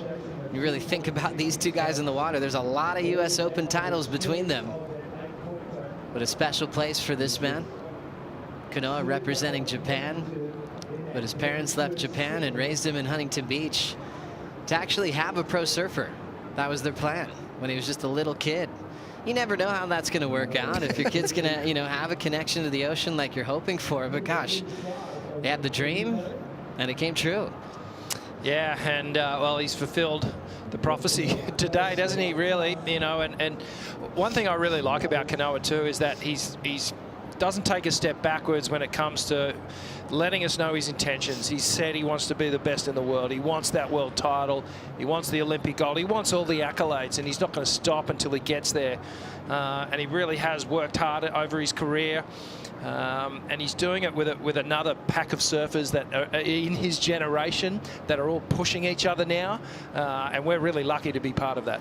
We really are, as it's a great time to get caught up with the Vissla CT Shaper rankings. Remember, these Shapers get points once their athletes reach the final series or the quarterfinals and above. As we take a look at a big lead from Matt Biolis, also known as Mayhem, DHD hanging on to second. And wow, what a big semifinal we have underway right now for Sharp Eye. Sharp Eye third at the moment, but definitely gaining some ground with two athletes in the water right now in semifinal number 2. Let's get some more insight for Peter Mel. Yeah, I was just mentioning, you were mentioning that, and the fact that Sharp Eye is going to make a big jump here to Mayhem. You think about the women's final. Darren Hanley also going to be able to pick up some points here, so it's so important. The two surfers in the water at the Sharp Eye camp, you've got the 77s under both feet of Kanoa as well as Felipe, and that's a design that was basically bring to fruition by Felipe and Marcio Zubi together, and of course Kanoa riding that. There's also the Storms model, and I was asking about the differences in rocker. The Storms is going to have a little lower rocker, whereas the 77 is going to be a lot more curve in it, and as you can see, those rotations happening very quickly, and that's that extra curve that those 77 models have. Thanks so much, Pete, and what a rise to domination for Sharp Eye, huh, Peter? Yes, it is. It's really incredible, and Kanoa is one of those surfers that did make that switch, and you saw a positive in results and different style and approach that he has in the water and in heats. So there was a big change for him, and there's a lot of surfers that have followed suit. Joanne DeFay was able to get on those sharp eyes, and Leo Fioravanti. You see that the stable grew after that. So Kanoa, one of the founders, I guess, on the championship tour with the Marcio Zuvis, but the king is that guy in the yellow jersey. Yeah, that's right. He almost feels like the captain of the Sharp Eye program. And, you know, Sharp Eye's been around for a really long time, but even remember when Felipe was first on tour, he was on different equipment. So he also made the switch to Sharp Eye and then started winning, coming up with signature models. And all of a sudden, just the team got bigger and bigger and bigger. And, you know, Tatiana's going, wait, what are those boards all about? You know, you're seeing it also with Jack Robinson finding some consistency there. And gosh, the team list has just grown. And it's been led by Toledo with adding some signature models. I think Jack Robinson has one coming out soon as well. Awesome. So that's a lot of hard work, a lot of attention to detail. Yufu Penrose is here on hand as a team manager to make sure they've got everything they need. Yeah, Felipe also riding his signature fin model as well. Many of the tour competitors opting for that template. Many of the women. I know Tyler loves it. But yeah, Toledo often mainly rides his large fin and does exceptionally well on it. And well, Kanoa actually rode Philippe's fin for a couple of seasons, and he's recently just switched over to the JS template. So all these little subtle differences, Pete Mel talked about it a little earlier today. You know, it's those little fine-tuning moments, but many of the shapers now always thinking about a fin template that pairs with these surfboard models, whether it's a Futures fin or an FCS fin, and then the athletes have the ability to fine-tune it. It's really cool. And you think Kanoa too, thinking maybe he'll have a matchup with Felipe. He's like, I could do it on someone else's fin. Yeah, well, it's cool to see how these guys have connected in so many different areas, so many different venues. They've had big battles. Toledo trying to get another opportunity at a win here at J-Bay. Kanoa is looking for his first final at this venue, but his third semifinal. So we've got a lot of experience that's made it to finals day. When you really look at the women's final, you know, outside of Molly, who's here for the first time, but Lakey now has proven that she has so much consistency at J-Bay. She's already had 2 finals in the past out of 3 starts, now into her third. Another shot to win this event. It's a pretty good, impressive record, really. And she's obviously got great memories here. And as a competitor, when you do well somewhere and you come back and you've had those wins and or you've had really good results there, you automatically just feel like that's where you're going to go again. You know, it's not like, oh, geez, I've got to try and get a good result at this place. I've never had it here. You just feel comfortable and you almost just pick up where you left off. Seems like Lakey Peterson is able to do that year in, year out. Strider, we're at a cool part of the year. Stop 9, J-Bay, stop 10, Tahiti. These surfers have to be ready, too, with their quivers as they'll be going left and really looking to get barreled. Yeah, and you know, with the CT Shaper rankings there, with the Vissla CT Shaper rankings, it brings up an interesting point. You know, it used to be everybody come to Hawaii, they'd all have to kind of shift their shapers over to guys that were making boards in Hawaii and kind of had proven them. But now these shapers like Matt Biola's, Sharp Eye, you know, the Al Merricks have been proven for a little bit longer. They all can craft their own boards for bigger waves. So the surfers and the athletes actually sticking to their regular shapers, which is a testament to, you know, to Matt Biolas and Zuvi and all the guys that making the boards, Darren Hanley, and they've just fine-tuned their shaping abilities, and they've gotten so good over the years now that everybody just stays on their equipment. Whereas before, traditionally, everybody would try and find Tokoros or different boards in Hawaii, and now they're coming up for this, you know, Chopu contest, and they're all going to be sticking on their boards and fine-tuning their bigger, kind of heavier water equipment. Ooh, looks like there's a set coming. Oh, I love the sound of that, Strider, as he looks to the horizon. We see what he's seeing now, some lines approaching, and we'll see if we'll get Toledo to do something big here.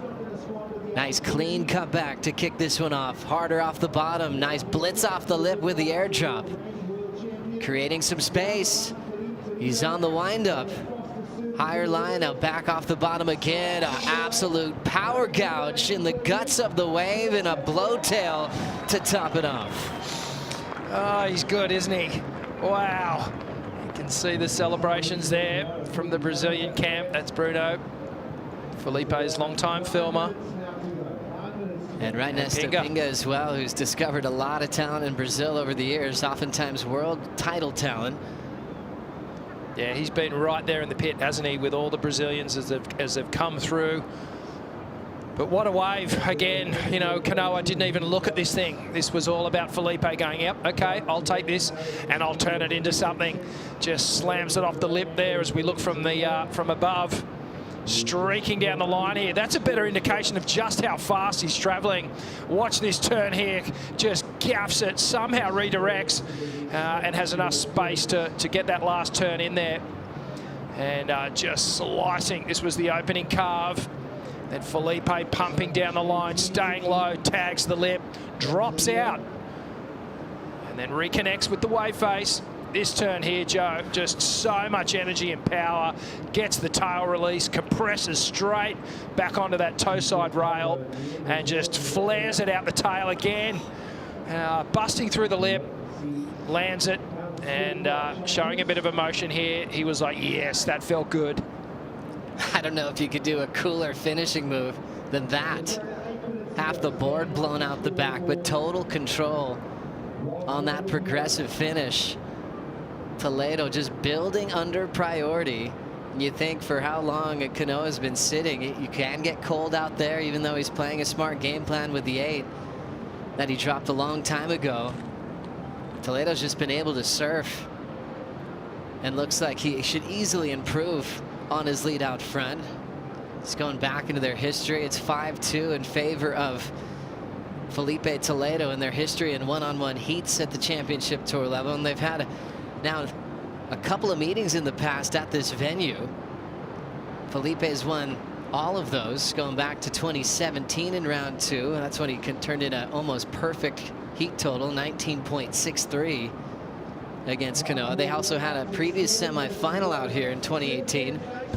And then Felipe turned in 18.9 points.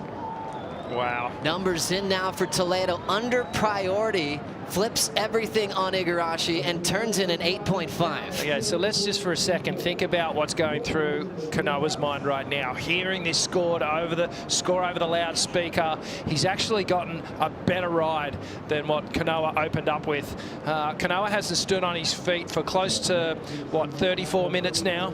So, you know, you'd have to think that the body's starting to seize up. The mind's going to start playing tricks on him.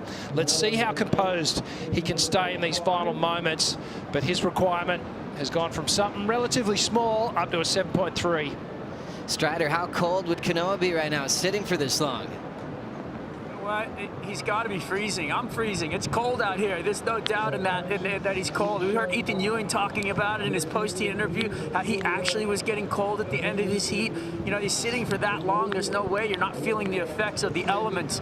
And then watching your opponent take a wave under priority like that, you know, I think he's waiting for something, you know, that he saw obviously in the beginning of that heat, which was a beautiful opening wave, but it might not happen. And there's not a lot of waves coming in like that, so you kind of have to adjust your expectation of what's coming. Strider, a quick question. Is there anyone else that could have converted that wave? If Kanoa had got that wave, could he have milked the 8.5 out of it? Kind of putting you on the spot. I believe so. I think Kanoa could have. You know, he's kind of looking at the wave and trying to put it into perspective after watching Toledo take off on it. It did not look like it had much on it down the line, and so, you know, watching Kanoa look at it, I would have kind of made the same decision as well, to be honest. I think the wave surprised Toledo down the line, and he got something a little extra out of it. Thank you, Strider. You could tell Strider's freezing. Doing the water report. Well done, Waz. I mean, it is cold out there. Kanoa's got to be feeling it. His opener, that 8 was now just about 34 minutes ago of just sitting, and you could tell, you know, what his game plan was. That's solid. He's got an 8. He's just going to sit and wait to back it up, but everything just changed because on his watch with priority, Toledo now has the high single score. Yeah, you know, and I agree with Strider. Sitting in the position that Kanoa was in, he's looking for a particular type of wave, and I don't think I would have gone it as well. But you know, this is just the magic that Felipe Toledo brings, and that wave softened a little as it came down the point, but just the speed of the man. You know, he's able to give himself room and perform those crazy turns that he does. And let's just hope. Looks like there's a couple little swell lines approaching, so I believe Kanoa is going to get the opportunity. But here's a replay. Big extension on the first turn. Comes around, tags the lip again. And now here, he's really starting to put on the accelerator, pumping down the line. This turn here gives himself space, just fully hacks the top of the entire wave and then backs it up again. Quick transition into the final hit. That was massive. That wave stretched out on him. And you're thinking, okay, now is he going to the air? He hasn't even used that yet in this event. And just goes for 2 big power gouges, blowing half his board out on the finish. 8.5, Kanoa has an 8. Igarashi still with priority, needs a 7.34. Sitting without taking a wave, over 35 minutes off the clock. Well, here's a little line. Is he going to have a look? He's not.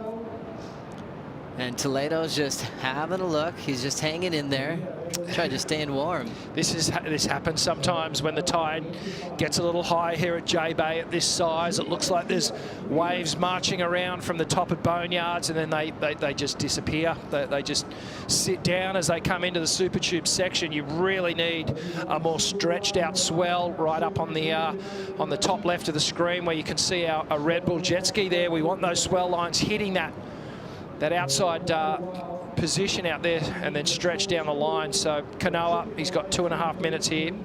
And, well, it does look like there are some lines approaching again.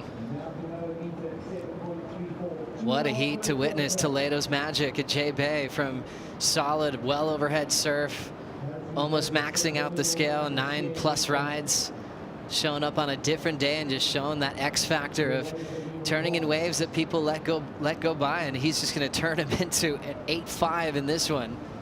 He's impossible to watch with priority, just with his ability, with power, flow, speed. Opportunity could be approaching for Igarashi now. Here we go. This is that swell line I was talking about. This one's got more of a horizontal wall on it, stretched out. So I think the decision's going to be an easy one for Kanoa Igarashi. 7.3. After a long wait, Igarashi is now chasing a 7.34. Hits it hard. Still looks like he's not too cold to perform. He's gathering a ton of momentum. Here's the wind-up. Quick chip there. He has to pull in. It's going to pinch on him. And he ends up popping up out the back. Wow. Okay, so... well, here comes Felipe charging down the point. He's just going to put some priority pressure on Kanoa Igarashi. And, oh, gosh, Kanoa looks so good on that wave at the opening segment. And was just driving down the line, hunting for that moment. And then as J-Bay does sometimes, it's like a wizard. It casts a spell on you. And it draws you in to pull into the tube when it's not really there. And that's exactly what's happened here for Kanoa. Gets that clean snap to start off. Now he's got to really put the gas on as he fangs down the line. And right there, just gets that little quick snap. I'm wondering whether he had just driven that big long bottom turn, come from behind and then open up on the face again. Oh, what could have been.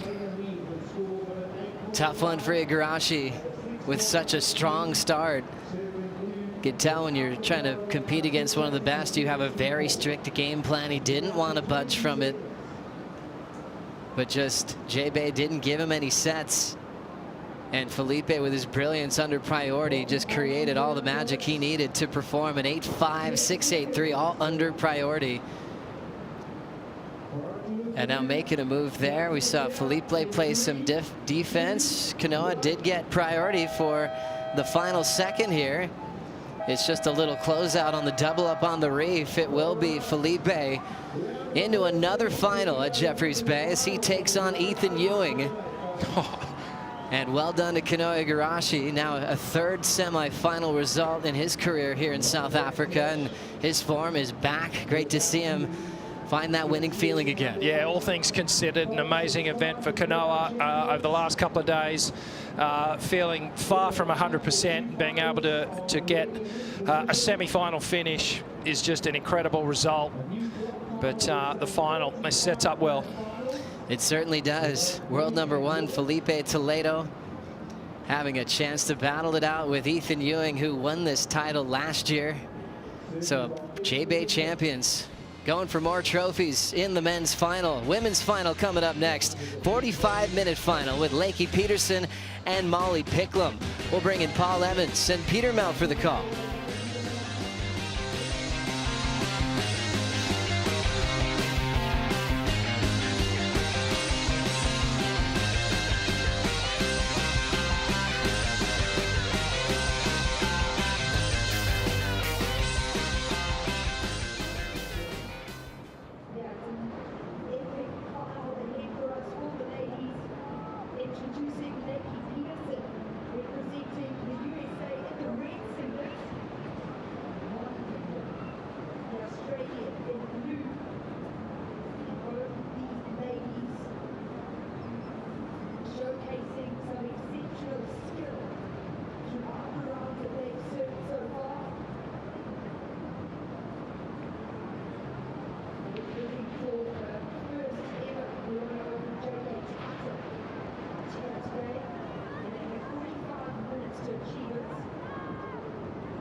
And it all comes down to this final heat for the women at the Corona Open J-Bay 2023. We'll check out Lakey Peterson taking on Molly Picklum, two outstanding surfers who've dealt with, well, varying conditions from small beginnings, quite tight on the reef, to just an unbelievable day yesterday, a cold day today. And it all comes down to 45 minutes and a chance for glory here, as we see Lakey just heading out with a... And if you think about what she had in her mouth, it looked like a leash, which was pretty unique. I don't know what she was thinking there. Look at, yeah, she's got to put the leash on there, maybe a little un-Velcro. It happens. So Lakey dealing with a little equipment malfunction of some sort right at the beginning of this heat. There is plenty of time for her to get this dialed in, but she would not really ideally want to spend the opening minutes of the final doing this, but nevertheless, looking like she's just getting that leash reattached. Pretty important here. A lot of rocks through the inside there. You want to keep yourself attached to that equipment, maybe. Even so true. String malfunction. Yeah, whatever it is, she's now fixed it, and it's all good. These two, first time meeting on the championship tour, which is pretty unique. Again, you know, Molly's been there, as you see, had to work for it to get back here. Lucky, because rocks are right there. See that Velcro popped off. And you know, when you change your leashes in and out, you know, sometimes it doesn't get locked down. And it seemed like that situation, it pulled right off her. Very fortunate, really. It didn't cost her board, because that thing rolls into those rocks, fin knocked out, your primary board's destroyed. That would be a bit of an error. She did real well just to swim in and gather the board there, gather the equipment. As we'll check out steely skies just reflecting off the surface now in the afternoon, as this cloud bank behind us just moves away and we get beautiful looking light drawn out and smooth on the surface. swell lines filling in, offering these two, we hope, plenty of opportunity. Here goes Molly, smaller wave. It's quite steep for her though. And she is going down the line here with some vicious intent. And goes into a lip, gets awkward for her, and just swats the board away from under her feet. So neither of these two able to capitalize in the beginning of this final. A little misstep from her. Lakey's still off the tail of the board, dealing with something, Pete. Maybe string issue? Could be. You know, there is a string there, and you want to make sure that the leash is going to, you know, obviously hold. Just thought for a second she looked like she was using her teeth maybe to pull the knot, which is something you do when your hands are cold. Yeah, no, it's so true. You know, I feel like she's going to be okay here now. Just got it figured out. Anytime you have that moment, but you want to make sure that that board's going to stay attached to your feet. You do not want it to go into the rocks. Lakey Peterson's form at this event, pretty outstanding. This is her third final at the fourth time of asking. Hasn't got the win here, though. She'll desperately want to get that, and it's so crucial for her. We're talking, obviously, where we are in the season and the final five. If you're Molly Picklum, you just heard the news that you clinched. Is there any way you might take your foot off the gas slightly? Is there just a little bit more impetus with Lakey? She's got a bit more to achieve. Do you know who we're talking about? This is Molly Picklum. Absolutely not. I mean, this woman wants to be able to be known for most CT wins, most world titles. Like, that's what she wants to achieve in her career. So an opportunity in a final at Jeffreys Bay, give it away to Lakey because to make it a funner? No, absolutely not. So Molly Picklum, who came in here after, well, a semi-final performance, really in a quite strange heat. And she was able just to sort of adjust the strategy, really think on her feet. That mental dexterity, that's an important part of the professional surfing game, finding herself in a final. And she has really burst her way onto the scene at a young age and taken down some big names in what's been an incredible era in women's surfing. You think about the talent and some of the greats, and you look down through the ages, but to have surfers, well, our three surfers that have sewn up world titles for the last decade and a half in the form of Steph, Carissa, and Tyler Wright, to be on tour at the same time as those while they're still in their prime, it's a tough way to kind of burst on the scene. There's not loads of room in the women's tour to just kind of stick around and slipstream. You've got to come out fighting. That's what she's done. That's what she's done, exactly what she's done. You know, and that changing of the guard is how she's feeling. It's like, hey, I'm ready to take some world titles now, and I could get on a string of 4, 5, 6 world titles. That's what she's got to be thinking in her mind. This is, you know, what she's been working for since a very young age. You had mentioned how Shimoka had called her as a future world champion, and she's been working very hard ever since. Lakey going up into the lip hard and trying to float down to the flats, going down really, really hard there as well. Talk about the power that she has. The leg strength is incredible, but even the physical prowess unable to hang on to that as she gets pinged to the flats at absolute speed. Another line hitting the slot here. Picklum will spin in the corner and look to go here. So here's Molly, and she's deep, real far back on this, nowhere near it really. You could see she was going to struggle to make that opening takeoff section. So several false starts and stumbles at the beginning of the women's final. Well, and that's where you talk about paddling and paddling into position and getting that board speed up before you even get to your feet. That's one of these places that right here at J-Bay where it's essential. And that was like she kind of just made the decision really deep and never got the board planing to even get that speed down the line. So paddle battle going on out here. We've enjoyed some of those. A great venue for it, J-Bay.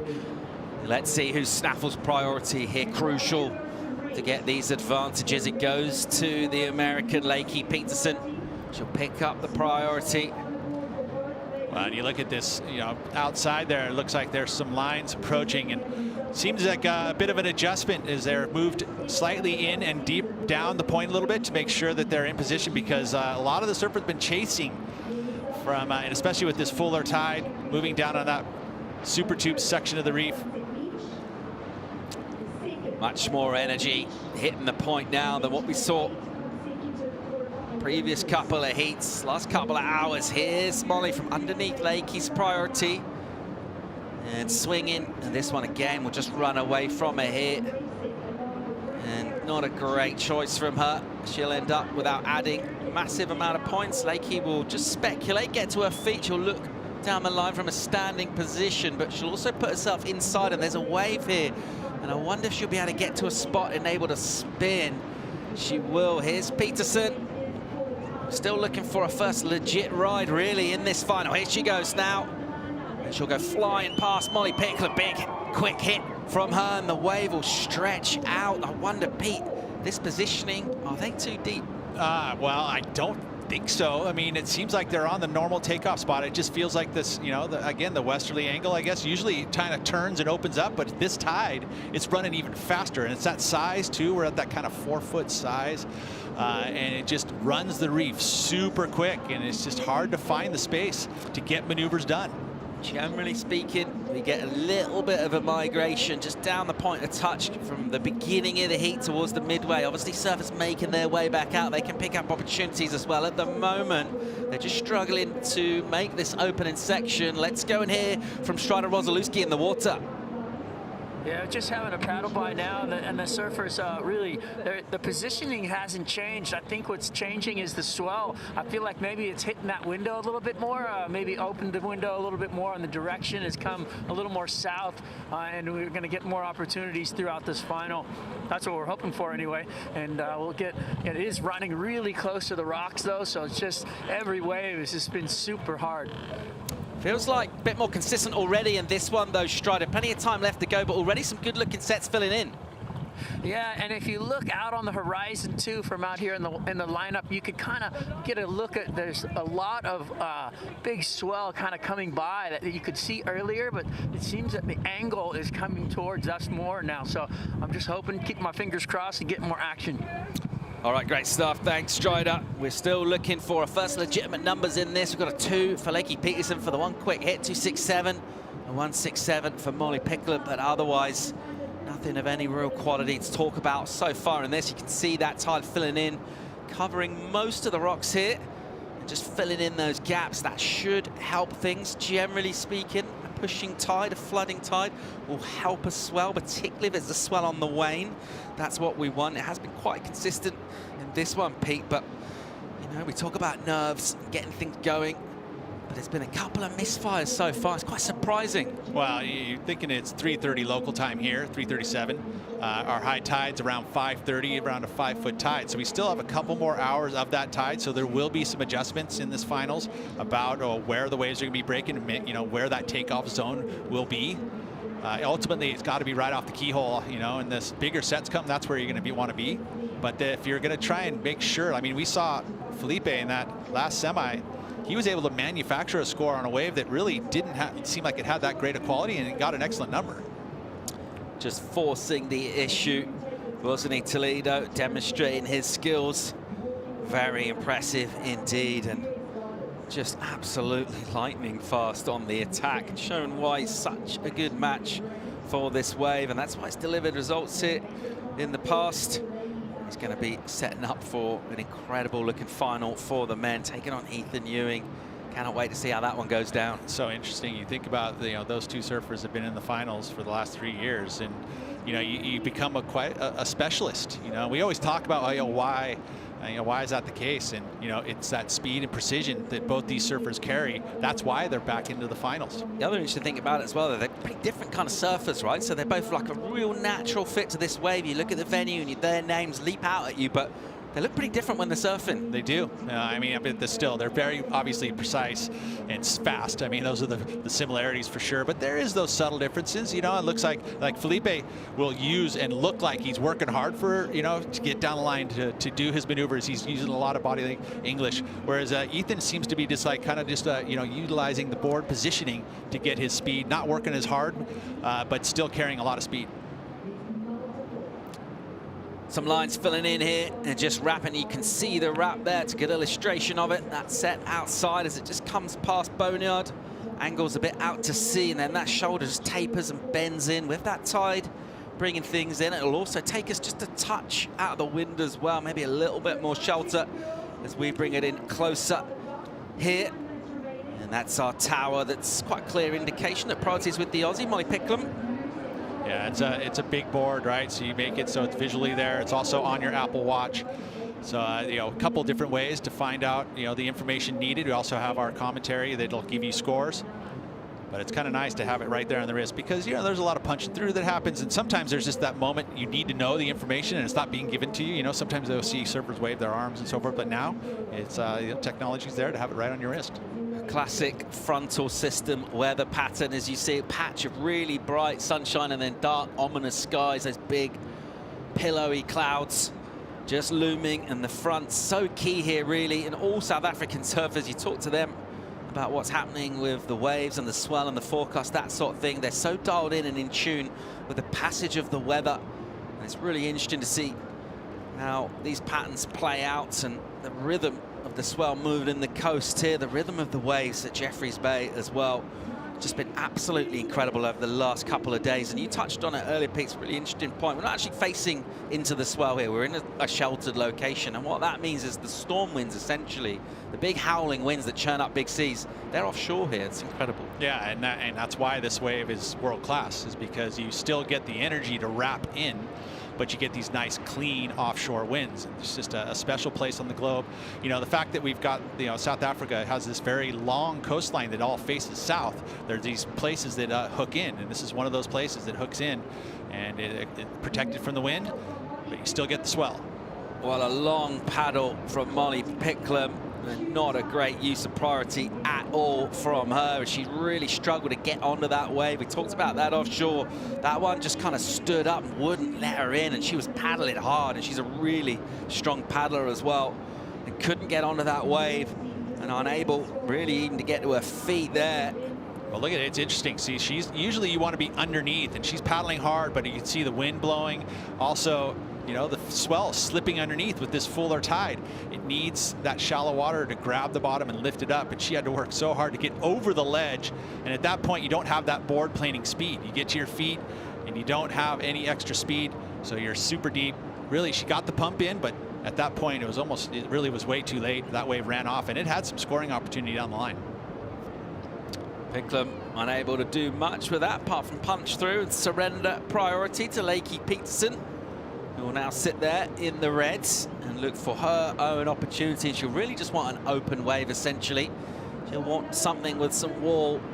Just having what she's had 4 looks at this so far. And I think she'll have a much better idea of exactly what she's going to want to go for here. It's interesting to see the drone fly past here. You see, this is a tight one up the top of the point. I don't think they'll be too lured into this because it's difficult. Anytime you head deep up there, good chance of getting caught behind is what we've seen quite a bit so far in this final. Lakey will head wide here and try and put herself in position. This one's shaping up for her with a nice little taper to it. Here goes Lakey Peterson, using her priority off the bottom. Cracks into the lip, not loads of spray from that as the wave goes a touch soft. And she'll redirect it now. Head down the line with speed. Floater maneuver for her. It's a little bit better. Don't feel it's going to be a huge number. Not huge, but solid, you know, and I think that that's going to help with the confidence building a little bit here. She's going to get that #1 position. She already has it, but this is going to be the first true number in this heat. And like you mentioned, it won't be massive, but with the inconsistencies, you know, you got to build through a final, build through an event. But specifically here in this final, you want to, you know, grab some numbers, grab control, grab priority, all of those things. As you take a look here, first turn, straight into it, straight up, and a little drift of the fins, and then you had softened up. And at this stage, you're like, oh, wow, I want to get a move done before it starts to close out. She does get the cutback snap, and then the floater to finish. So a good 3 different turns. That way it flattens out right here, and she kind of really had that snap, trying to fit in a maneuver in a section that really wasn't there, knowing that this wave was going to go onto the bricks, and you're going to get the only one last opportunity. I like what she did here by going straight up and punching the fins out the back. Then there's that little carve back into the pocket to get a second maneuver in before that final closeout move. Number in for Lakey, 5.33 for her. So just forcing the issue, really getting a number and putting a bit of quality on this first real sign of it, really. First legitimate number to come in. And right behind her, Molly Picklum used the priority, didn't use it particularly well. Yeah, she seemed like she had to work hard to get into these waves, and so she's not getting that board planing speed up enough in the very beginning of it, because with this fuller tide, there's adjustments being made. It's almost like you need to maybe start a little earlier. As you see now, bit of a paddle battle here between these two. Another paddle battle going down here. Lakey Peterson on the left. She rode the first wave, so if they arrive at more or less the same time in the lineup, generally speaking, priority be awarded to the surfer who rode the first wave of the pair, but Molly making up a bit of ground, and Molly, in fact, gets the priority, so that's good. She was a little deeper, had some space, and, you know, in those moments, though, I feel like the priority judge, you know, again, it's like whoever gets to the takeoff spot first, and, you know, Molly had that inside position, and she was able to get to that zone where the main takeoff spot is. And it changes with swell size, it changes with tides generally, but the one judge up there understands surfing, understands where the takeoffs have been handed, you know, in that zone. But you mentioned, you know, how, you know, usually if it's kind of a tie, you want to give it, they're taking turns. That's the whole idea of priority. But I love a good paddle battle. We've seen some great ones at this event so far, and they mean a lot. Getting priority is a good thing to have. Definitely. Just on that tight shot, Molly Picklam's face that we saw there, she looks like she's feeling the pressure a bit here. She knows she hasn't added much. She's had a couple of misfires, missteps, and that will feel good to her, just to at least try and get a little advantage by getting that priority. And that's a result, basically, being in peak physical form, third surf of the day, icy cold water, a lot to deal with. Doing well, just be able to swing and get yourself a bit of physical dominance, get yourself the priority, but she's chasing down a number here. That management of that cold and, you know, warmth, I mean, all of that warm up happening, it can drain you with the chill, especially the outside weather. I mean, Ethan Ewing had talked about how that long lull had gotten to him during that semifinal. We saw Kanoa sit for a very long time, though. He was able to somewhat perform, but made a decision to pull into a barrel that really wasn't there, and that kind of cost him, and that might have been just the cold affecting his brain. Women's final in the water right now. It's the American Lakey Peterson with the advantage in this. Numbers are still low. Will Molly Picklam come back at her? Find out after the break.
Welcome back to live action in the women's final Corona Open J-Bay. Here's Molly Picklam with an absolute bomb here, flying down the line.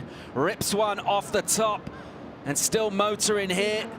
A hit off the rail. She'll come behind a section and it just blows up the rail at the board and she goes down. Meanwhile, right behind her, here's Lakey Peterson and hits one into the lip. And then pushing hard, swinging those shoulders, getting the board the complete redirect. And then a little abbreviated tag and a decent finish from Lakey Peterson. So our first real legitimate exchange now in this final with just over 21 minutes to go. Pete, how do you see that one going? Who got the better of that? Well, I would have to say that Lakey was able to get the finish. It was a less quality wave, but she was able to finish 4 turns there. Molly, unfortunately, had the 2 nice carves, but then gets tripped up. I mean, the wave exploded on her rail, tripped her up, and that was unfortunate because that wave was definitely the best wave of the set and a golden opportunity, but unfortunately, she wasn't able to get around it. She'll get some number with the 2 nice solid moves in those first 2 sections, but feels like Lakey Peterson with already the 5-3-3 in her score line, that the momentum will be, and with this exchange, probably get slightly higher score. Let's take a look here, see how quality these 2 turns are. Carries a lot of speed into this first section, and there's that layback gaff where she really pushes on the tail, and then the healthy mix with the nice carve, driving her arm through it, not keeping it back, and then the trip up. As we watch the replay here, it's super slow-mo.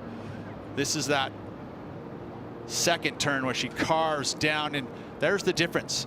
The arm going through or from behind. That was the through turn carve, but look at this.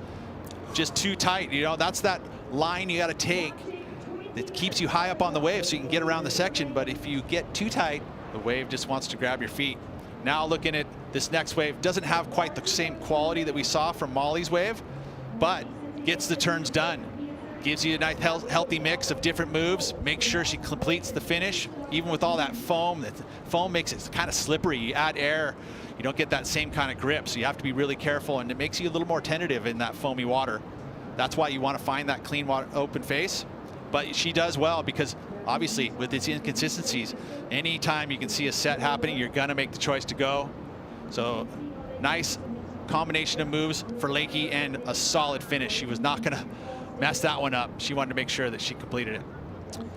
Tricky finish as well. Does really well to hang on to that. You have to say, just looking at those on the replay, Molly's wave was easily the best wave you've seen in this final. Felt like it's almost twice the size, twice the energy. She's going so fast, looks so beautiful, and somehow just gets blown up. Awkward, that like the outside rail that caught, and almost a shinner as well, wasn't it? As the board, those can get really nasty. She was going fast. She seems fine, but a missed opportunity. Lakey now will have a number to come in and also have priority. I will say though that the quality of the 2 moves, it looks like for Molly Picklum is going to be still a dang good number. Wow, big number in for Molly. The 2 big carves, 7-5 for her. And whatever was happening down the line, it's all really kind of inconsequential because that is a quality number for Molly Picklum. It's going to feel so much better for her to get that number in. She's not had a great final heat so far, and right now, well, she's put herself in a good position. And you look at the wave quality there and you watch the replay, the 2 turns were so strong that the judges noticed that, and they gave it the 7-5, and it's a 1.25 difference. And that's a pretty big gap for an exchange. And you know what? It's all about the quality of the maneuvers, and sometimes that holds true. Judges seeing that and put a big number up.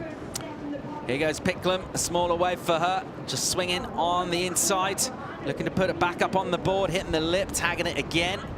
And this wave still providing for her, and she'll look for it inside to finish, and much, much better from Molly Picklum. So getting the 7-5 prior to that, and she'll lock in a backup as well. And an inauspicious start to this final for Molly Picklum's just got a whole lot better as we go past, well, into under 17.5 remaining now, and she's right back at this. And with this full tide, she's having to work at it, and it's smart to be able to swim back out because you're obviously going to save your equipment. It's a foot deep, so you're able to get yourself out, kind of drag your board behind you. So good technique there from Molly, and she's probably going to get the lead here with this wave, and he only needs the 4.1. She didn't have priority for this, so picked up the first wave, but saw an opportunity, even though the wave was a little smaller, that she could score some points, carrying a 1. So ultimately, good call, because she'll probably get the lead.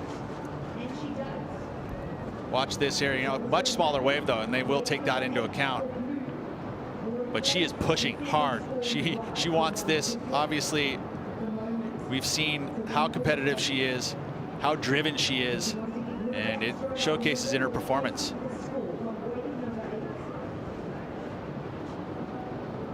will say, though, judges will take note that that didn't have a whole lot of critical sections there because that wave was very small in comparison. As you watch the replay here of that last one, caught behind for Lakey Peterson, not going to factor in. But it really, for me, at this point in the heat, the exchange being separated by a point and a quarter, that's a big moment in this final. Massive moment. Molly Picklum, that 7-5 looms large in her scoreline right now. Still chasing this with a number due to come in, but it's built the platform here. And that wave, the energy of it, and the speed of the turn she was able to do before she got taken out, really sideswiped. We were wondering what was providing down the line. The judges just rewarding the work already done, rewarding it pretty handsomely. She gets the backup number as well, as you thought, Pete, just enough to get it done. 4-1-7 goes into the lead now. 15:20 on the clock here. A set swinging in. Lakey Peterson is absolutely motoring wide. Strider, how does this one look to you? It looks stretched out. She's going to have to do a lot of work to get around it, but on the inside, Molly's going to pick it up. Oh, the turn and go. There she goes. She's all over this thing. Oh, man, I can't believe that thing swing wide. Big snap off the top right there. It looks like she's coming through to the inside. Wow. Big hack. Oh, Picklum drops a hammer on the inside, and the momentum in this heat goes through a huge shift as Molly Picklum picks up a wave. Down on the inside, she's just got into a narrow lead, and now she is trying to turn up the pressure on Lakey Peterson. Number to come in for Molly. Lakey unable to get herself wide enough on this set, and Molly just snaffles it, Pete. She did, and that's just really fortunate for her because this was a major set wave and a big section, and she lays into it, pulls it off clean, and she's going to improve on that 4.17 and extend her lead over Lakey Peterson. As you watch this first turn, the carve, knowing that she needed to keep that speed up for this last section here, it was going to shut down quickly, carves off that lip line, holds it together and completes it. She absolutely loves it. Numbers in as well. A 6-point ride for Molly. Strider. Yeah, Molly's paddling by right now. Big, you know, she's got the smirk, but she's pretty solid. I mean, look at her paddling. She's stroking. She knows her job's not done, and she feels like she's going to dig in again. I mean, that was super fortunate for her to be able to swing on that set as it came through.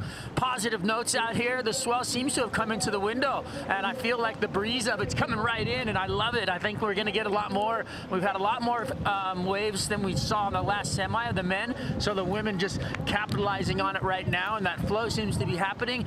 Good signs for the men's final as well. 17 waves ridden in this one thus far by these two, and the real quality has come from the young Aussie Molly Picklum, the 7-5.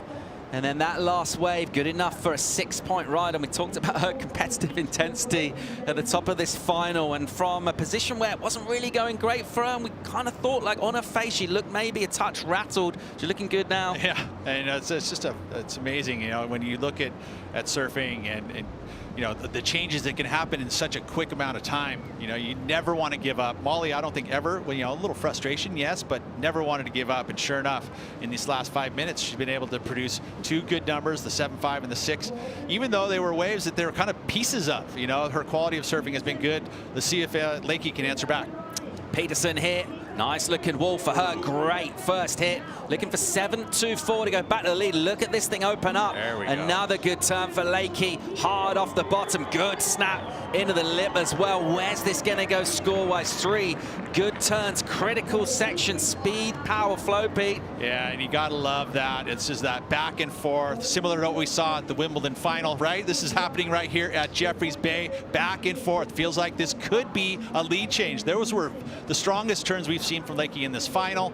Feels to me like it's going to be enough. We'll see. I've been wrong in this final already, you know, with the exchange between Lakey and Molly. But this was strong, you know, especially this first snap, carrying a ton of speed, nice vertical on the face, and just whips it in the lip. Comes back down for another one, and so the quality of these maneuvers much better for Lakey. You can see the fireworks off the tail there and the drift of the fins. This could be excellent in my eyes. Watching one more time in the super slow-mo, but look at zaps that lip. I mean, just fireworks off the tail. Eyes down the line. Sets up this next one here. So confident in the equipment. Deep bottom turn and snap once again in the pocket. And the final move gets the drift this time. And that's commitment. Pushing hard off those fins. Pure quality from Lakey Peterson. An excellent number delivered from the panel. 8-5 for her. What a final for the women here. It started slow. It's caught fire. And Lakey Peterson didn't like the charge from Molly Picklum. What a way to reply. Strider. Yeah, just it is such a seesaw battle, and the feeling that I saw out of Lakey after as she was riding that wave, she knew she had a really good wave to set up on, and Molly watching her drop in on it, you could see her like looking at that wave going, wow, this is going to be a really good wave, and you just could tell that it was going to line up for her on the inside, and the performance had to be there, and she brought the pain. That was really fun to watch. Lakey hearing the score, paddling by, just nothing but a straight face, but the energy picked up inside of her, the arc in the back on the paddle, and there she goes, just getting right back out in it. Lakey Peterson getting herself with a bit of control now in this final with a pretty decent lead. The number for Molly, the requirements, 7-8 now. So needs to go close to a high score, Pete, and I love the way this one's seesawing. Yeah, and I feel like there's still going to be points needed by both surfers here. Obviously Molly sits in the second position. If she wants to take the win, she needs the 7-8. But I feel like this is going to have another exchange. There's going to be another important exchange, especially when we've seen the little tick up in swell. A lot more consistency in this final. So I love this seesaw battle. It's so fun to watch. The 8-5, the 18th wave in this women's final. Still over 9 minutes remaining in it. We just want more opportunity for both of these. They've definitely surfed themselves into form here in this final, and they'll be looking to go harder. And they've definitely found their rhythm, found their lineups. Good scores coming in from the panel for good surfing, excellent surfing from Lakey Peterson. And she will be feeling great. This one was just getting away from her. A bit of a touch, wasn't it, Molly? Just turned a couple of opportunities her way. And Lakey says, you know what? I'm going to stamp a bit of authority here, and what a way to do it. Love the way she's going into the lip, attacking really hard.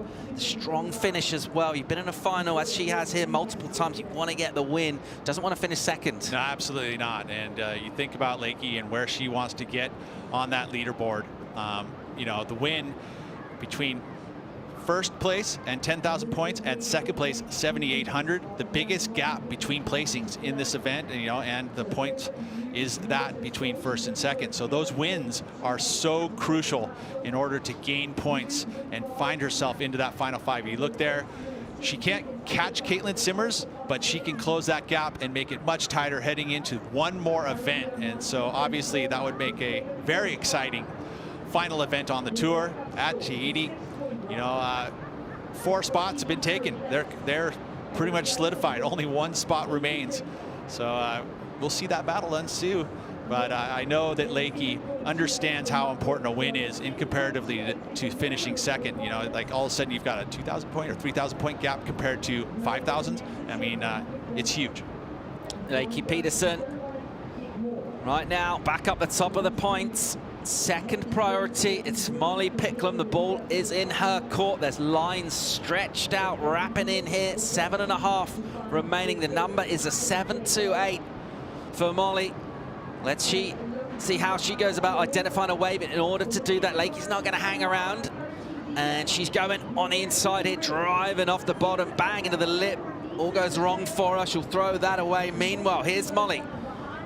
Chooses the second wave of the set's not a great one. She'll quickly kick out. She'll hang up top. Will get priority again shortly, and another chance to go here. A little more time will tick away. A really entertaining one, this. And Molly Picklum chasing now that 7-8. And it really feels like the action's just been compressed into these last few exchanges. And what a venue to watch these two go at it. These long drawn-out walls. Surfing at blistering pace, these two. Really impressive. And overcoming a little bit of discomfort at the start of the heat and really able to express themselves now in this final. 6:20 on the clock. Here's Picklum flying down the line. And just a slightly sticky snap, but finishes it really strong into the lips. So a lovely combo there from Molly. Yeah, in 2 turns, we saw it fetch a pretty good number earlier in this heat. So we'll see where it stacks up against the 6-point ride that she's already there. Needs the 7.28 to turn it. Let's take a look at the replay here. And this wave, it had some energy, but you could see the ruffles and ribs across the face. So it wasn't the easiest wave to find that section. She gets there in this moment. There's that layback snap. Little stuff of the rail slightly, but nice strong finish. So we'll see where the judges put this in the scale in relation to the other scores in this heat.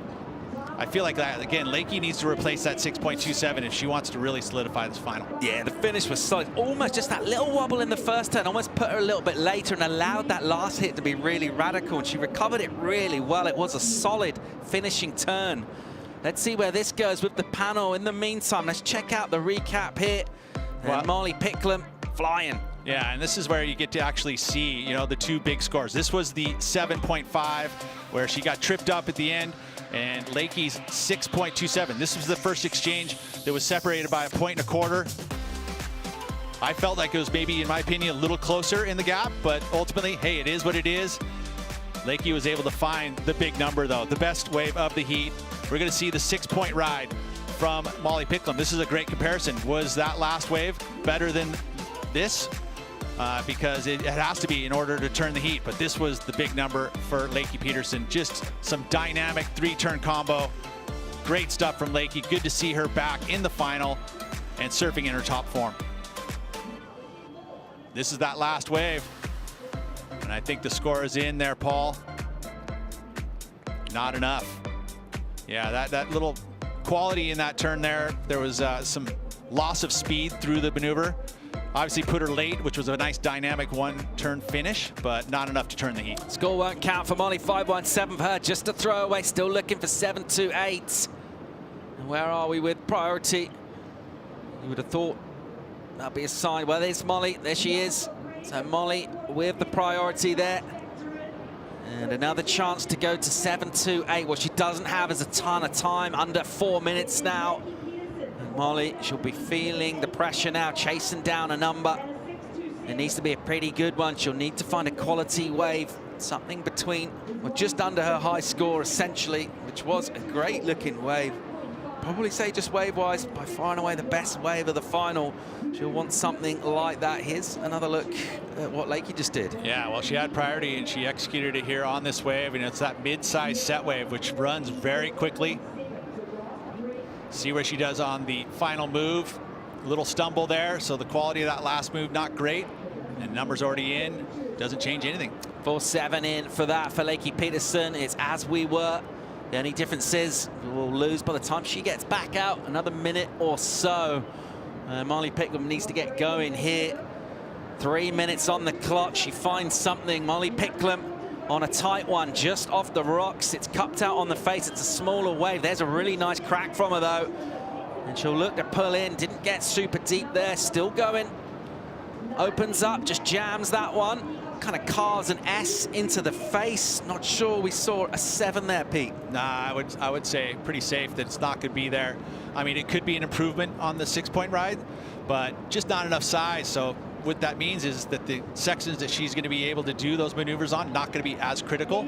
We saw on that 7.5 that it was a much bigger wave and much more intense sections. So this one a little tight, as you had mentioned.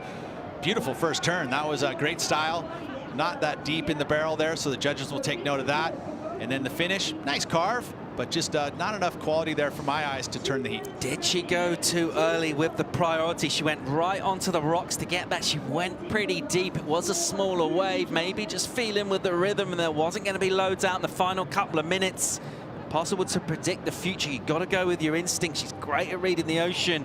Doesn't add, well, certainly doesn't get the number she needs. Doesn't add either. Comes in under a 5-point ride. So a couple of 5s from her from her last couple of efforts with priority, and unable to turn this one at the moment. And Lakey Peterson right now is at the top of the point of Super Tubes, so she's actually heading with some speed back towards Molly Picklum because she's got the lead with 90 on the clock. She's got priority too. Yeah, and that's a very strong position, and Lakey is not going to let this one go away for her. She is going to chase it down as you look in at Glenn Hall. Still a bit nervous. He wants to see, I mean, think about it. He's got 2 surfers in the final, so no matter what, he's going to do well. He's having a decent afternoon. He sure is. Lakey Peterson having a look around and realizes, yeah, Molly, you're right there. I'm here. There's a minute to go. I've got a pretty healthy lead, and I'll just stick real close to you and just paddle you wherever you want to go at Jeffreys Bay. And Molly Picklum would love to try and get away. What she really is going to need is a multiple wave set, essentially. She's not going to get any distance away. She'll just need multiple opportunities on a set to be provided for her. Under 40 seconds now. And with that look at the ocean, Pete, can't see loads coming. No, and this is a place that you can kind of see it coming, you know, even if there's ones that don't really even come to fruition. So ultimately, it looks like the champion will be with Lakey Peterson, and what a comeback for her to be able to get into this J-Bay final, her favorite spot on tour, and to somehow get a win. But look at Molly is not going to give up. She's still trying to give herself an opportunity. Countdown here, 10 on the clock. And it's going to be Lakey Peterson. I love this. What a great moment. The champion here. She's had disappointment, made finals in the past, and you can see the emotion pouring out of Lakey Peterson, your champion here at the Corona Open J-Bay. A brilliantly surfed event, a hard-fought final. And she is the champ. A big cuddle from Molly Picklum. Great moments these. And it means so much to get a win on the championship tour, to do it in an event like J-Bay. Incredible, Pete. And you got to give a lot of credit, actually, to her sparring partner in Molly Picklum, because you know that youth energy, you know that's going to be a big part of bringing up the veteran, as is what is from Lakey Peterson. Great stuff, because these two have been working hard together, and to find themselves in this final and to get Lakey her first victory in a very long time. A great moment for the American Lakey Peterson, and that's going to feel incredible for her as it sinks in that she's the champion here at J-Bay. What a venue to get a win in this season on tour, in conditions as well that have just been delectable. Really, really enjoyable event to see it all go down and witness the performances. And we talked about the charge of the young generation. I tell you what, some of the older guard on tour, they've still got plenty to say, Pete.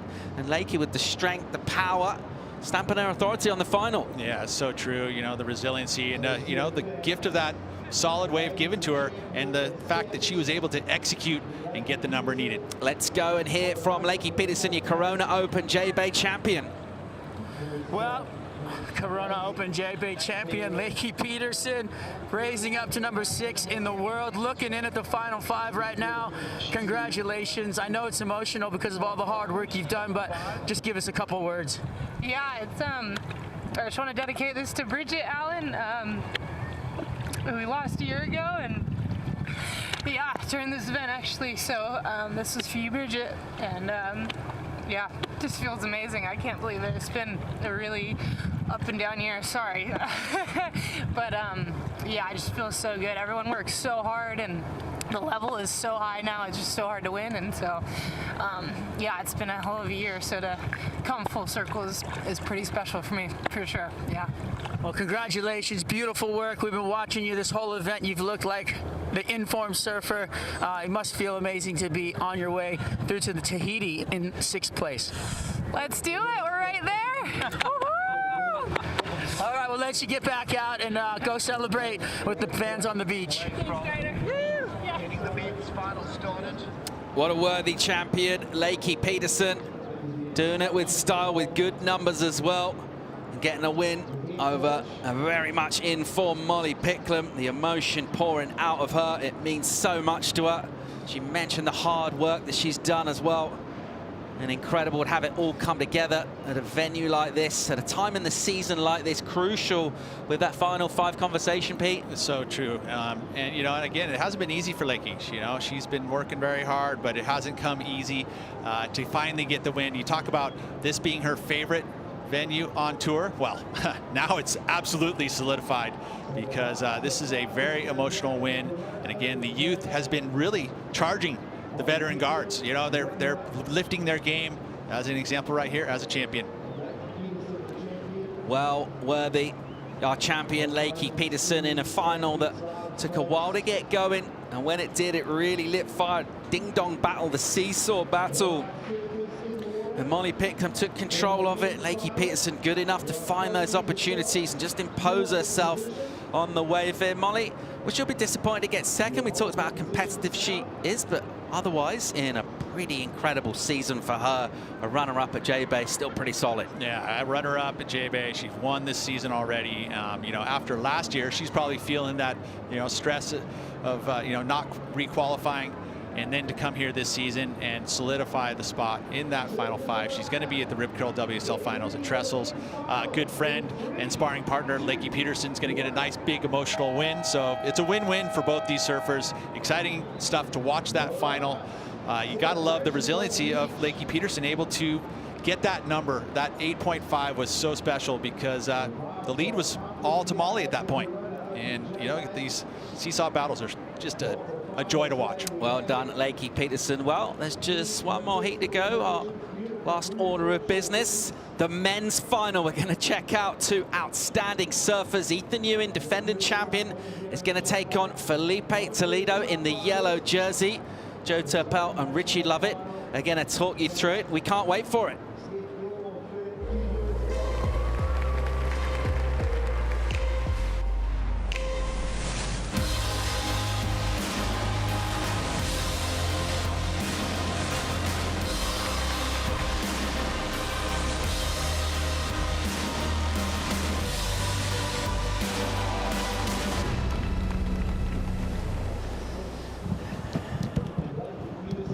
Welcome to the men's final. Ethan Ewing taking on Felipe Toledo. Brazil versus Australia. Ewing looking to go back-to-back, and Toledo looking for his third title here at Jeffreys Bay. Two of the best to compete on the best right-hand point break in the world here at stop number 9 of the season. Big congrats to Lakey Peterson. What an emotional victory. Back in form, back in a final, and now a champion of this event. One more to settle here. 45 minutes for these finals, scored on their top 2. Joe Turpel alongside a man who's competed in over 100 championship tour events. Richie Lovett. This is the moment we've been waiting for. Yeah, this is super exciting stuff. We're down to the men's final. Congratulations to Lakey Peterson. What an amazing achievement. Gee, she's worked just so hard to get back into form. Looking at her last year, and you could see she wasn't happy with how things are going. The performance levels, they slipped a little bit, and well, everything's starting to click again. And what better way to just reaffirm that with a win, and a special one here at Jeffreys Bay. And interesting stuff too, because, you know, Molly's made a couple of finals this year against Tyler and then Lakey, but the Jedi Masters are just keeping the Padawan right there, just letting her know that there's still lots to learn. Yeah, what a great season for Molly Pickham still, with one more to go in Tahiti, where you know she's going to charge. And there's a great reception for Lakey Peterson, a total class act that even talked about the tough situation of trying to make a comeback to form and reminding herself that she can do this. Husband Thomas there, always by her side.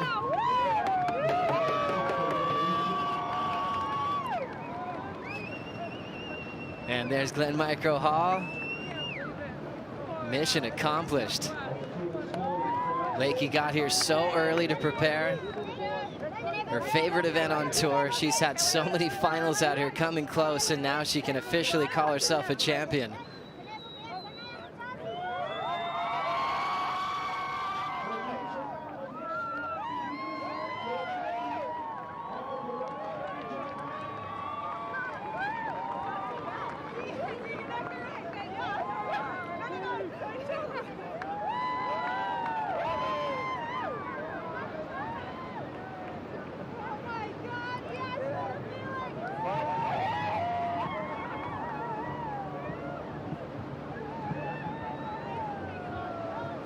$10,000 points for a win. Lakey Peterson moves up to number 6 in the world.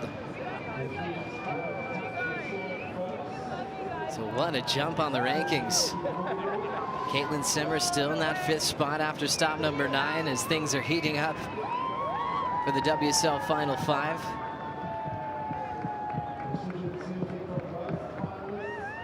What a moment. That's why we do it. That's what these competitors live for. This special moment here, the victory, getting cheered up the beach. There's nothing like it.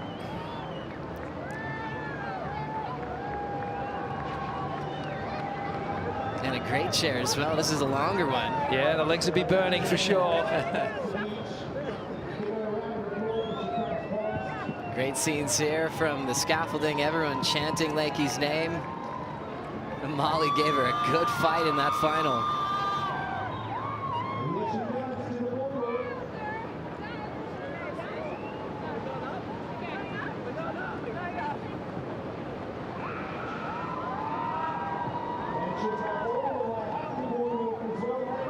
And going up the stairs anywhere with the chair is always hard, but it's been really slippery today with the rain, but they're going for it. So happy for Lakey. Molly pushing her. There's the girls. Everyone's coming down to celebrate. Good stuff. Good to see Caroline Marks. There's Steph Gilmore, who shared a final with Lakey in the past here in South Africa. Faye's so happy for her. She's got a lot of great local friends. And when you win a lot and then it goes away for a long time, you're just reminded how sweet it is to own an event and have your name added to the list of champions. What a special moment for a veteran named Lakey Peterson as we're getting started with the final. Ethan Ewing throwing the fins out the back and doing his specialty here at J-Bay. Even on a small wave, he has so much time to show off that style and technique. Getting the first wave in the final against Felipe Toledo. Yeah, we're off and running at the 38-minute mark, and Ethan Ewing, he's going to deliver the first blow. Quite far up the point, tied quite high. Ethan, quick snap to start things off. The second one better, wraps it all the way around, clicks with the third, throwing all that spray, and then the fourth. So good series of maneuvers, some great variety. And that perfect technique that we've been admiring all week long. Ethan Ewing here gets into that low centered stance, tags the lip, watch this, kicks the tail out, and then regains, already thinking down the line. And a great way to start things off. And Giles just thinking, you know, how's Ethan going to win this up against Felipe Toledo, who's been in just such incredible form, putting down some huge numbers. And especially after his performance in the semi-finals, where he, well, he just took some of the, you know, the waves that didn't look like they had excellent scores on them, and then he converted them into big numbers. So we know that Ethan, you know, he is just an amazing surfer. But I feel like if he can get on the bigger, better waves in this final and then bring his brand of surfing, that is going to be the difference. Try and outpower Felipe Toledo, perhaps, somehow. It's a great game plan, Richie. It's exactly what Kanoa Igarashi was looking to apply against Toledo, and started strong, 8-point ride, and basically dropped anchor for the entire semifinal and didn't really get another chance. So if the ocean helps out Ethan, gives him a couple opportunities, he's been very consistent, reliable, making really no mistakes. That could be a great challenge for him.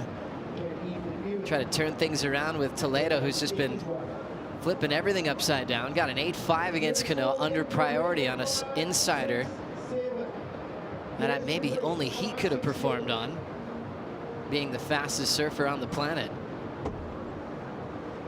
Toledo dangerous when he gets to this part of an event. He's got 14 CT wins in 20 finals, so he's rarely finishing runner-up. Often shuts it down. In the finals he's been in the past at J-Bay, he's always closed it out with a win. In the finals with Frederico Moraes and Wade Carmichael, where he went back-to-back. Let's now hear from our champion. Lakey Peterson is with AJ. Lakey, we talked before this event about your season as a whole, and you said there are so many close heats that just simply didn't go my way. Today it did. What did you do to make that happen?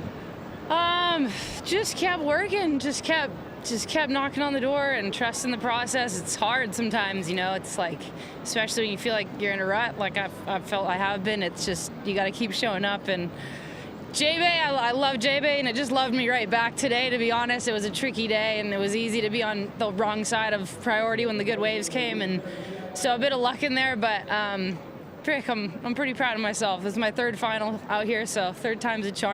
Great surfer and a really great friend of mine, and just a champ all around. So to share it with her was really cool. But yeah, it's just hard work. I want you to take us to that moment in the water when you realized, I have done it. I have won my first CT since 2019. What was going through your head? Geez, it's been a minute. Yeah, I think just it's really special for me, J-Bay. This is my favorite event on the calendar, and as I mentioned, I've come second here a couple times. So just going into another final, I was like, hey, you got to seal it this time. And also just dedicating it to my sister-in-law, Bridget, who we lost last year this time. So yeah, it's just a lot of emotions. It's really cool. Understandable, and so many people here on tour are so happy for you to have this moment. What is it like to share it? Yeah, it's, you know, we all work so hard and we're so competitive, but it feels really special when your peers want to celebrate you and they show up for you. It's a pretty cool community. You know, I don't know many other sports like that. So to have all the girls down there just cheering for me and showering me in beer, and yeah, it really feels good when people are happy for you. So I hope I can be there for them for their moments as well, you know. Congratulations, Lakey. You are the 2023 Corona Open J-Bay champion. Thank you so much. That sounds good. And I just want to say hi to my family, everybody back home, Mom, Whitney, Parker, Matt, my dad, George, Russ, Leonie, Beck. Love all you guys. I could go on forever, but thanks for staying up and watching me. We did it. Back to you, Joe. What a legend. Thank you, Lakey. Transitioning with Toledo on his opener of the final. With all the chatter on the finish, he still controls the final maneuver. Oh, and just so special, feeling the energy of a win when it means so much. Hearing Lakey's words there are just brilliant. Maybe her most emotional victory of her career. And she just kind of passed the torch to Toledo halfway through that ride. Ethan Ewing getting a number already, so Felipe was ready to answer here. Yeah, Felipe deep on the point, projects over the lip, and then just steadies himself here as this thing's about to go again. As it runs off, Felipe starts to wind up, tags the lip, drives around the bottom turn, up into the lip again. Just a series of soaring, slicing maneuvers here. And that's where Felipe really started to click into this wave. The second turn, second to last turn, ferocious. And the last turn, just perfectly timed as he comes through to this inside section. Quick transition. Off the bottom, off the top, slicing. Just picking up where he left off in the semi-finals.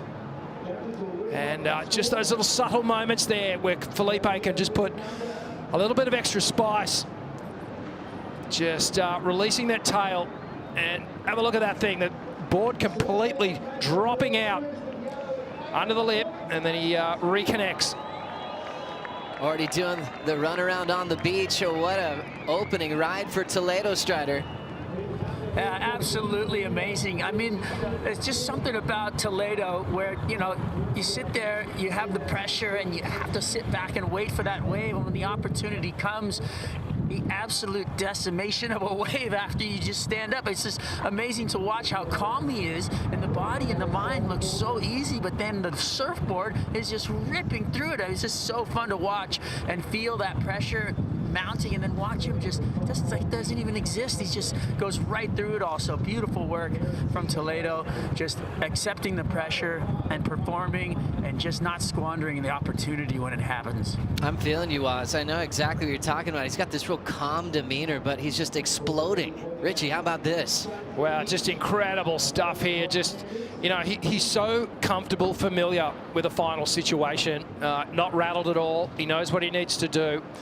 And performing just incredibly well on these groomed walls here that we have at Jeffreys Bay. Look at the carve, look at the extension of the upper body, brings it round, keeps the momentum of the turn, very centered. But here, I just love the variety, how he mixes it up, gets that extra bit of tail release and flare, but always remains in perfect control. He never looks like he's going to fall off. And number 77, doing it in style. Does look so calm, even though he's just turning in excellent score after excellent score. It's almost like he knows something that we don't know already, like he knows his destiny. You know, he just drives off his faith, his belief in himself, and what he can do in the water is just unbelievable. Right there, 8.83 from the panel. A couple of judges, 3 judges, in fact, into the 9s. He's been demanding that from the scale here at Jeffreys Bay. He's peaked this season already with his high single scores of 2023. And a guy that's chasing down a 15th championship tour win. And you think about that, he's getting really close to Medina. Medina got his world title in 2014, his first one, I should say. Toledo hadn't won yet.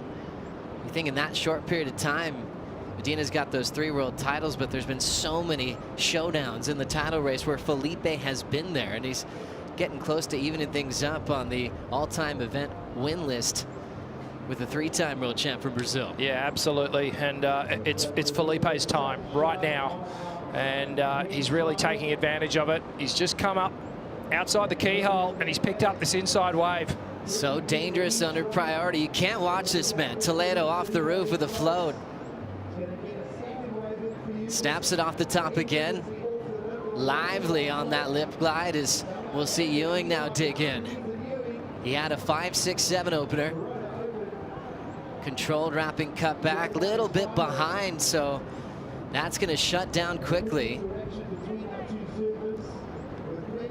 Yeah, not much really in that exchange between Ethan and Felipe. Felipe riding obviously the sharp eye 77 model, 5'10", just under 18.5 in width, and the volume just over 25 litres, about 25.4 litres. Let's see what happened here. So this was that deep wave straight off the keyhole, and Felipe streaking down the line. These little roof projection floaters, but that one, he is human. Couldn't get around it. And behind him, Ethan Ewing, nice slice to open things up, but you can see the wave just sort of leans back on him, takes off down the line. But here we go, fresh action. Little tag off the top for Ewing. Late on that one, and a fall for the Australian. Rare to see him go off balance, as he's still trying to warm up against Toledo here. Checks his equipment and gets back to business. Yeah, and the Suns showed up for the final here. Golden hour. Tide is high. Ethan Ewing, well, he's on a 6-1. Darren Hanley, DNA model. So we watch the replay here. And streaking down the line, that's that composed, very centered approach down the line. Just a little lip tap, and then the second one just got off balance there. As you said, Joe, really rare. We haven't seen him fall hardly at all through the whole week. Yeah, he's been reading this wave so well, even in the different conditions that we've had all the way back since the opening round, which we ran on opening day. And Ewing just looked phenomenal in his event defense. He won this last year, and sometimes it's hard when you get the pressure on you to do the same thing the following season. I mean, this is his first time he's ever dealt with that. Jay Bay last year was his very first win of his career. Bell's being the second. So for him, the only final he hasn't closed out with a win was just the last stop in Brazil, where he was runner-up to Yago Dora. Yeah, it was great to see him, you know, go so far in that event and make the final. I mean, everyone's focused on how incredible Ethan's forehand is, and really it has been on show at J Bay and places like, you know, the Margaret River Rights and at Bells Beach, obviously. But all that work was done on the backhand. So showing us that he is well equipped, whether it's beach breaks, point breaks. Incredible rep in Hawaii already. But, well, Felipe, he has set a pretty big warning sign in that 8.83 to start things off, and we knew he was going to bring some incredible scores to the final. And Ethan, I'm sure he's going to stay composed and he'll get the opportunity to fight back. Felipe Toledo has just been so calm and so brilliant not wasting any time. Strategy's been so solid even when he hasn't had priority to turn heats around. He's been incredibly patient, even going back to the opening round where he just sat and waited. His opponents are throwing 7s and he started throwing 8.5s. So connected to the lineup here at Jeffreys Bay. Now in his 3rd final appearance at this event. And it's interesting, just he hasn't been going to the air at all. Has a better air game than Ethan Ewing. A lot more variety above the lip, so he has that in his back pocket to just show the panel something they haven't seen from him all event. Yeah, well, now that the wind has settled a little bit, it's died down since before. It's not coming around the point as strong. We may see Felipe take to the air. Movement in the lineup. The boys are paddling. Looks like we're going to get a ride. Priority with Felipe. Flags waving proudly representing the event in South Africa, and the Brazilian flags backing Toledo in motion. The defending world champ fades to the bottom, hits the oncoming section and goes down. Interesting. So perhaps a little bit of fatigue maybe coming in here. We don't often see Felipe just make a little hiccup like that, and Ethan Ewing made his own as well. So a couple little mistakes here, maybe perhaps as the tide's filling in. The sections do tend to you know, present themselves a little bit differently when there's so much water on the reef. But still plenty of time on the clock. Definitely a difference in Felipe that I've found since he nabbed that world title. You know, we often see surfers that, well, they get their world title and then they, you know, maybe fade into a little bit of a slump straight after, just because it's such a big thing to commit to. As we see Felipe, just a little bit of a slow-mo action here. You can actually see the board flexing as he hit the lip there. Just so quick to get back on that toe side rail, re-engage and get the transition into the next turn. Beautiful vision here from that opening score. Just watch this, comes down, just bites the lip, excuse me. This was that last wave where he just caught that edge. But yeah, just as I was saying, Joe, you know, we haven't seen Felipe around the competitors area once, only to come in and do his post-heat interviews. He's opting to stay at in the place where he's staying, which is right on the point here. Just entering into the lineup, comes back, does his post-heat obligations, and then disappears again. It's interesting too, and you look at all the free surf sessions, seen a ton of Medina, ton of Ewing. Just they've got their just rhythm of just practice, and for Toledo, it's been very minimal. I think, you know, when you have had injuries in a year, you're trying to just time when you're going to surf. You don't want to overdo it. He's been taping up that knee ever since he hurt it back in Brazil in competition, but just managing it so well. Just feeling like he's been on another level with speed and power. A lot of variety. He's so good at that, not repeating turns. I mean, how hard is that just to change gears on a dime? And Toledo's done that really his whole career. But now backed with power and his experience, that's why he's so hard to beat. Yeah, absolutely. And I just back to the point I was trying to make. I feel like he's hungrier for this next world title than he was even for the first. He's just so committed to it, and well, someone's going to have to try and stop him. Toledo out in front into his 3rd final of this season. One at Sunset Beach, one in El Salvador, and now trying to add another J-Bay trophy as we get to about the halfway mark of the final. Ethan with priority, chasing down a 7.0, both with a couple of falls in this final matchup. The conditions are groomed, glassy on the surface. Just roping little right-handers, and looks like we'll get some action here. Ethan Ewing goes straight to the lip with his first turn.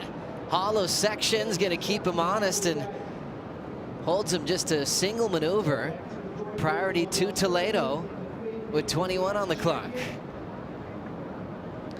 Yeah, this is sort of not what we've seen from both these competitors through the entire event. So let's hope the back half of this heat produces some fireworks. Couple of falls, but a lot of Brazilians here in South Africa backing Felipe Toledo, world #1, who's out in front still. 20 minutes on the clock. We'll be right back.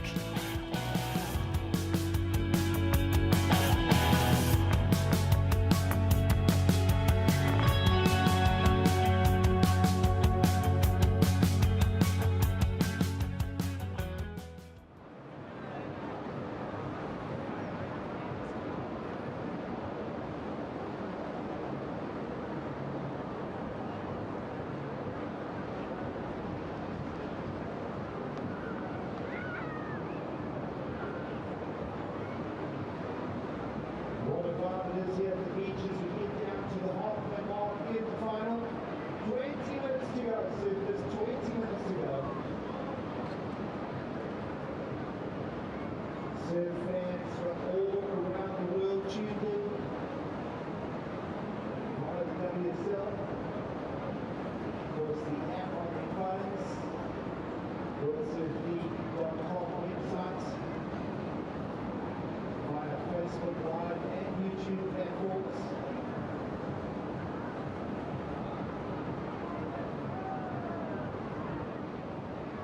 Meanwhile, we get to soak it all up right here at that beautiful Jeffrey's Bay this afternoon. Those winning crowds in the air. We're crowning our champions directly after the final here in Pepper Street. And of course, we'll rock the tunes, the Corona.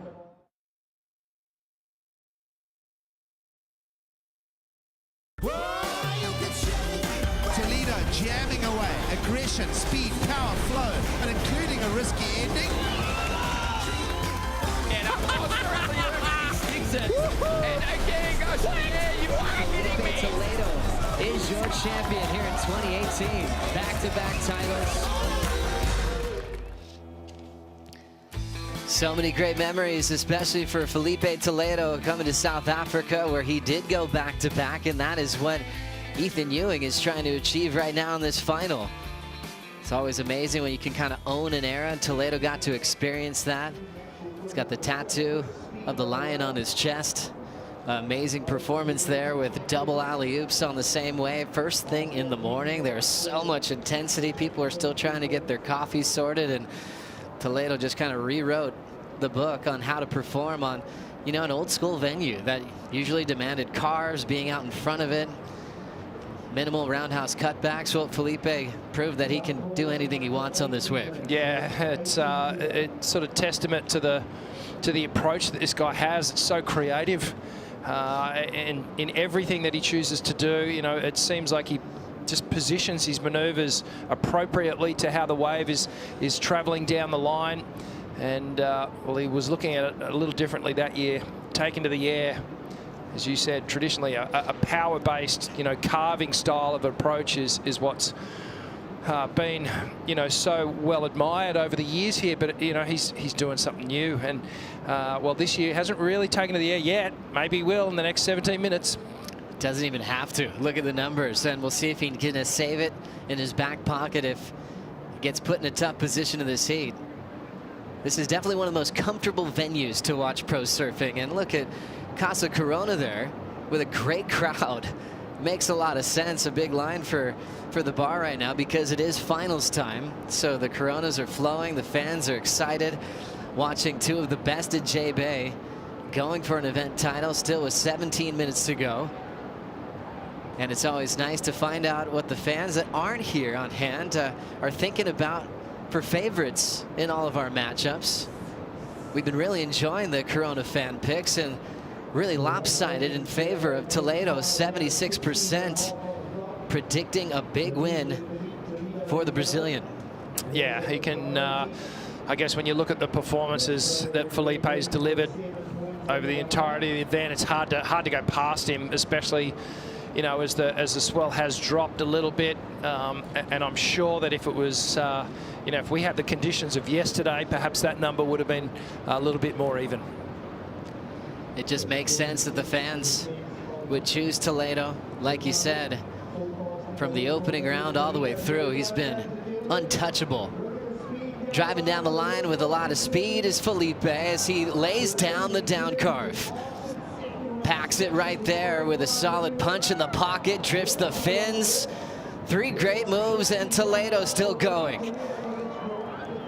Cool little gouge to slide and shuts it down. Toledo, you are an animal.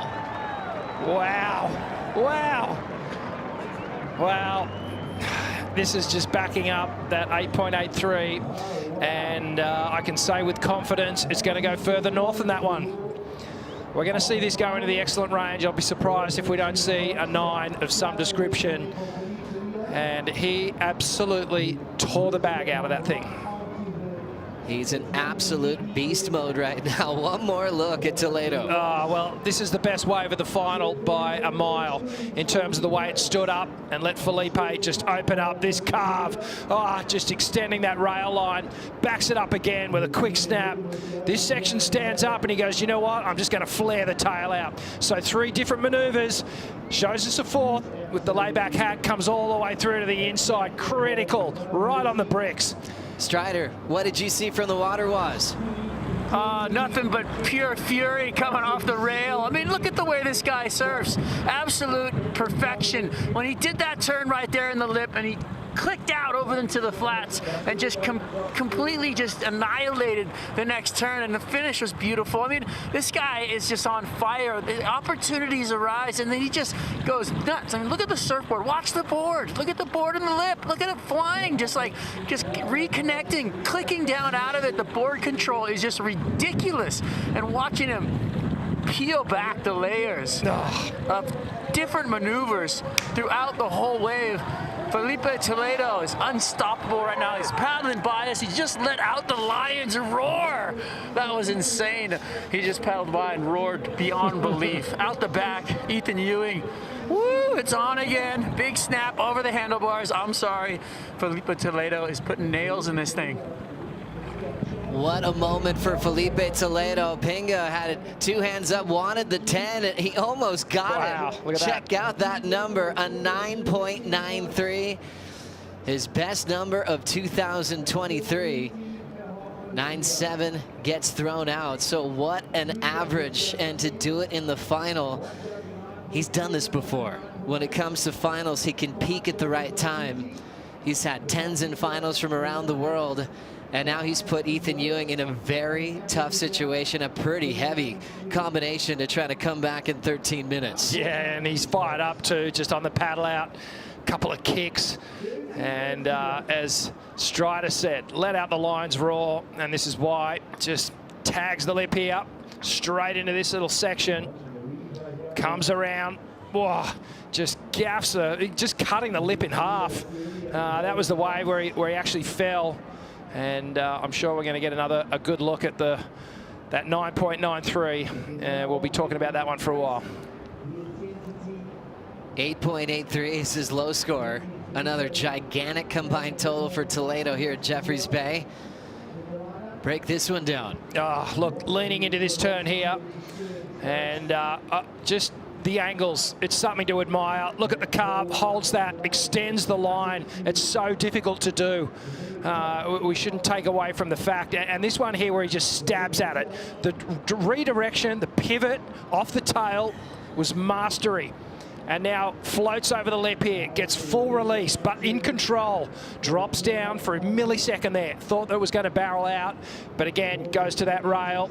Lays that back arm into the wall, pivots around it, releases the fins, completely had the tail pointed towards the shore, and then he brings it around in time to get to this final finishing maneuver, and that is how you surf a wave. Well, I mean, some of the judges said perfectly, and I don't see how you could surf it any better. And there's that roar. He's got a heart of a lion.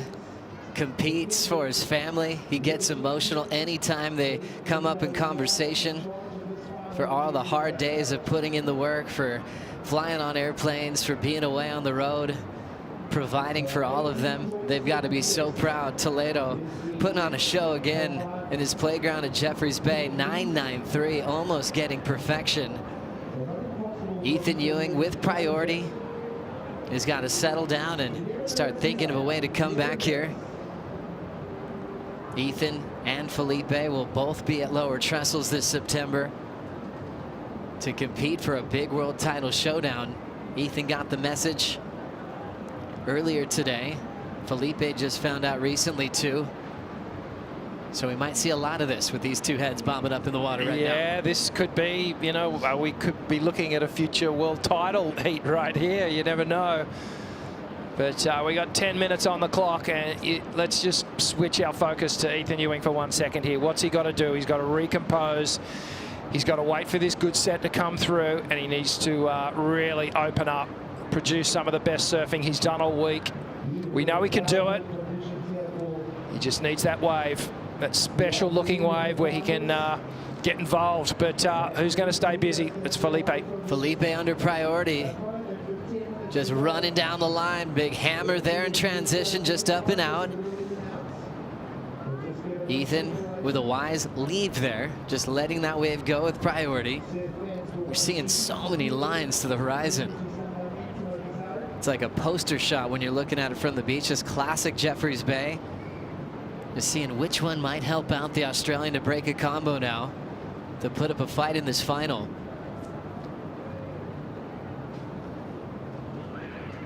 Back-to-back finals, and even when Dora threw down the 10 for the full rotator in Sakurama, Ethan was still in there all the way to the buzzer, trying to formulate a plan to come back. So I imagine he's doing the same thing right now.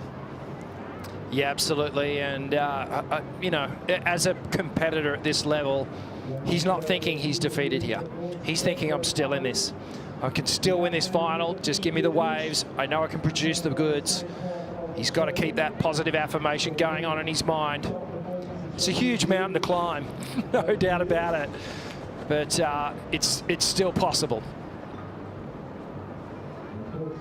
So patience for Ethan Ewing.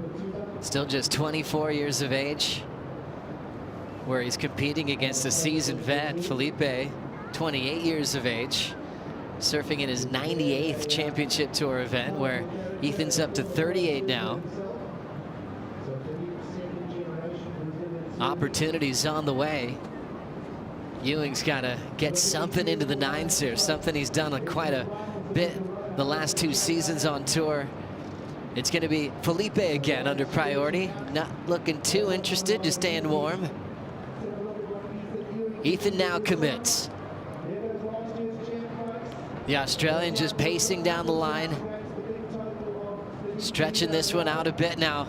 There's the big classic Ewing whip. Off the top again, throwing some water out the back. Great start for Ewing. Smooth off the bottom and nice float in transition, rips it back into the pocket. Ewing's got the big section to shut it down. Went for broke on a reverse move, incomplete. Man, he really needed that finish.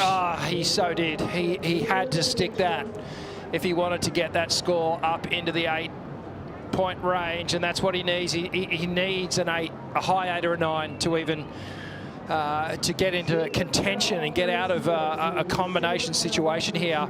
A well-surfed wave nonetheless. This is beautiful surfing here from Ethan Ewing, just traversing along the face of this thing, waiting for this wall to start standing up. Now it goes. Vicious snap, full wrap, start off, clips with the lip, carves off the top, pumps down the line again, to the bottom, up off the top. Really navigated that lip glide very, very well. And right here, he's thinking, okay, I got to bookend it. Need something radical. And just couldn't quite get the pop. And the projection out off the lip for that final turn. But some brilliant surfing nonetheless. A little shimmy on that lip gliding floater as we watch the slow-mo here. Just watch Ethan lean into this thing, full wrap around. Gets the release, redirection. Let's see what happens here. Tags the lip, just didn't quite get enough pop out. The projection, you need to project out towards the beach, get away from that lip as it was breaking behind him, and never really disconnected with that wave to get the air rev at the end. Ethan Ewing just turned in his best so far in the final, a 6.93, but he's going to paddle back out and still have that big combination against him, so he still needs 2 new waves. And now Toledo has priority. You look at the numbers and the severity of this combination, 18.76. That is the second highest combined heat total of 2023. Only higher total we had was back at Pipeline from John when he had a 19.33 combined total when he got past Pupo in the round of 16.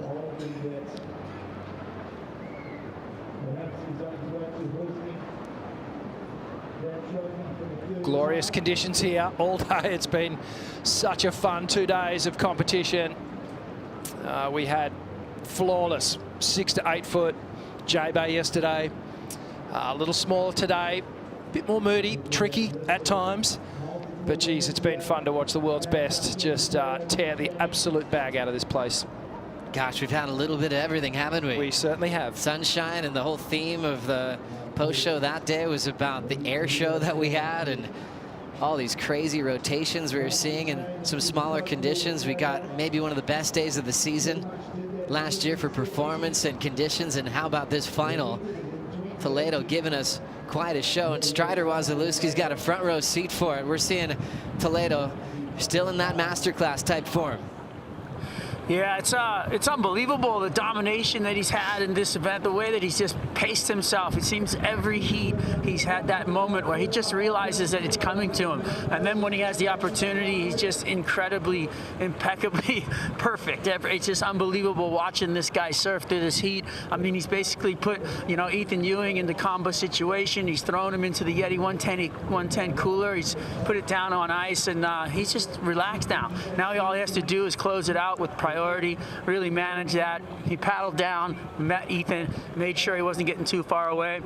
I think this one's done and dusted. I think he's got another title from J-Bay. Beautiful work, Toledo. Good man, Waz. Good job staying warm out there. Everyone already anticipating a big celebration on the beach.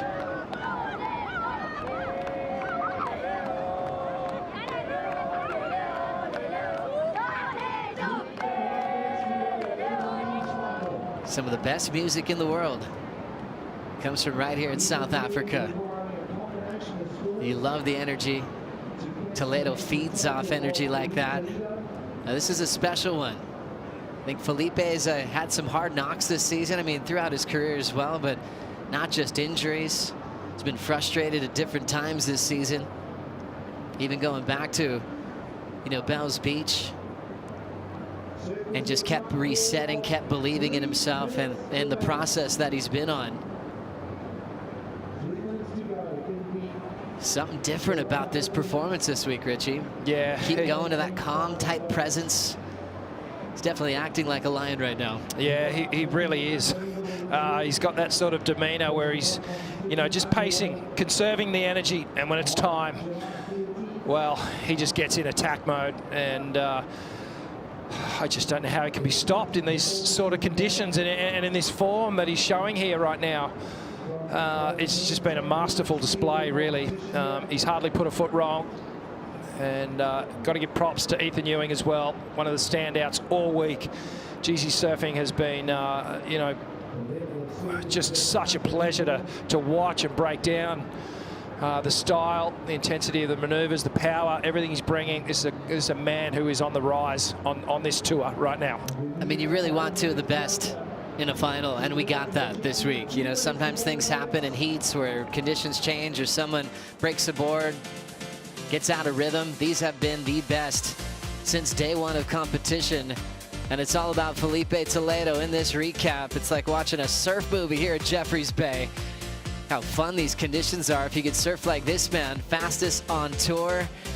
Got his 8.83 quickly and then almost maxed out the scale for a gigantic heat total. Wow, you know, I feel like if I mind surf those waves to the best of my ability, that's exactly what Felipe's doing. Not just my ability, but like anyone's ability. You know, the perfect way to surf the wave, and he's doing it.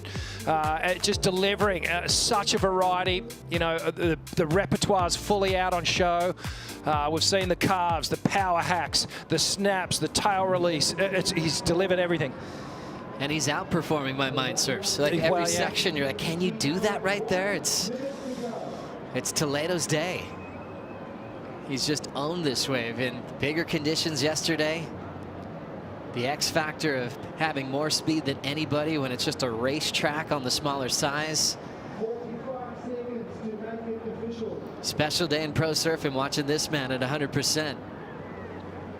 Yeah, he's 40 seconds away from having another Jeffreys Bay title. And, well, the tattoo artist's going to have to find some skin somewhere. Felipe Toledo now with 15 championship tour wins. Winning Sunset earlier this year, then to El Salvador when he woke up with back pain. Injured his knee at Saquarema, came back to victory here in South Africa, and he was just happy to get the news he could compete from the medical staff back in Brazil. And then to go right into a performance like this, that is just sensational. Let's make it official. Ethan Ewing will take this wave in a brilliant effort, featured in back-to-back finals from Brazil to J Bay, backed up a final appearance from last year. But it is Felipe's day, officially the champion of the Corona Open, J Bay, now for the third time of his career. It is the Toledo Show.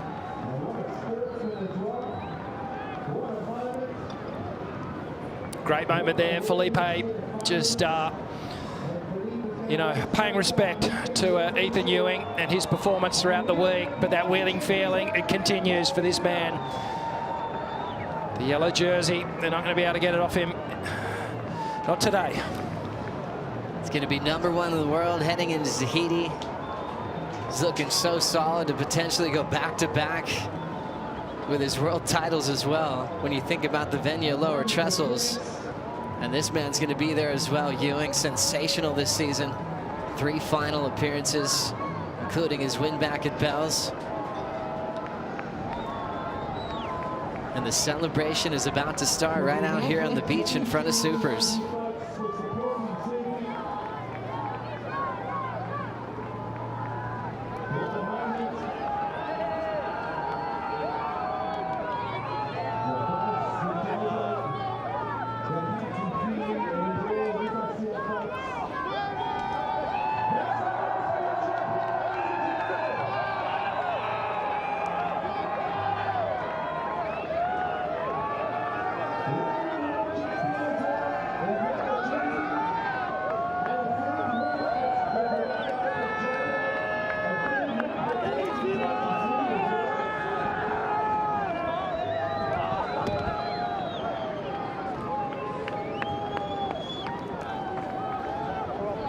Felipe Toledo winning this event now for the 3rd time. We mentioned all the multiple-time champions at J Bay. He's just building his legacy at this venue. He just broke the tie that he held with Jake Patterson, Jordy Smith, Joel Parkinson, who hold 2 titles here. Now he's got 3, so 2 surfers he's chasing now is Mick Fanning and Kelly Slater, who both have 4 apiece. Let the camera connect. Use the camera.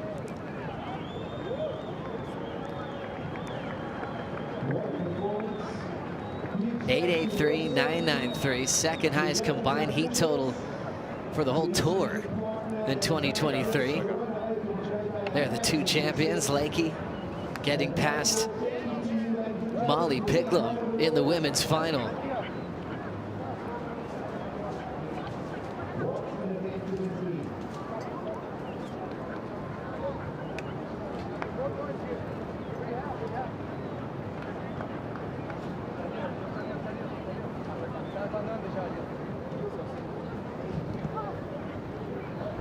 And now what's next for Toledo, just to try to clinch that #1 seed.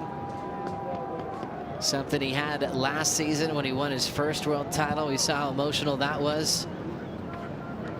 Always dedicating it all to his family, his wife, manager in Pinga.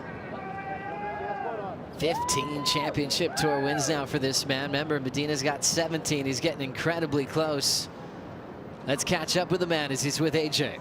Felipe, this place has a special spot in your heart. The entire crowd cheering for you as you salute them after winning here in J-Bay for the third time. What did it take for you to come out on top? Thank you. It surely does have a big place in my heart. I love this place. I love the vibes here. Love the people. Coming back from an injury.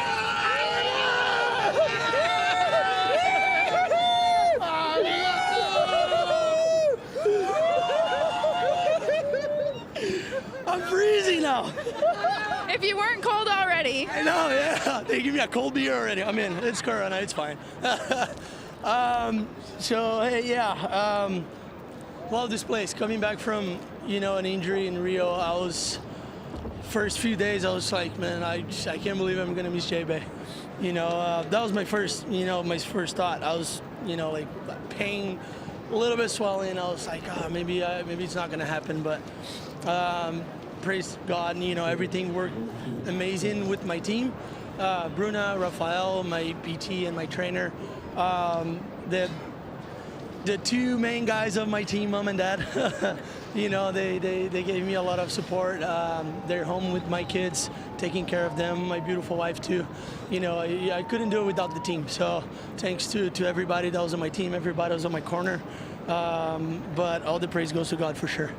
You didn't just come back in J-Bay. That finals heat, the second highest heat total that we have seen on the CT this season. How much confidence does that give you heading into just one more event before we head to Trestles? A lot of confidence for sure, especially getting the news that, I clinched the finals 5 and now going into Tahiti with the win and the yellow jersey, it's just extra special. I'll be doing whatever I can to secure the yellow jersey for Trestles, and I'll see you guys at the end of the year. You didn't just clinch the final 5. In addition, congratulations, you have provisionally qualified for the 2024 Paris Olympics in Tahiti. What does that mean to you? I feel like nowadays it's the top of the top that we can reach on our sport.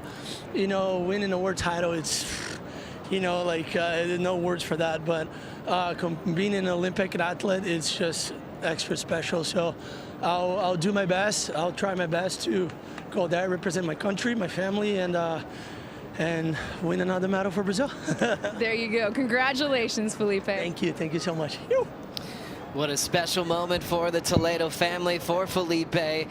So many great messages from AJ there as he is going to be representing Brazil for the first time for himself in the Olympic Games, picking up his 15th CT event win, world #1, fired up on a special performance that we're going to reflect on for a very long time.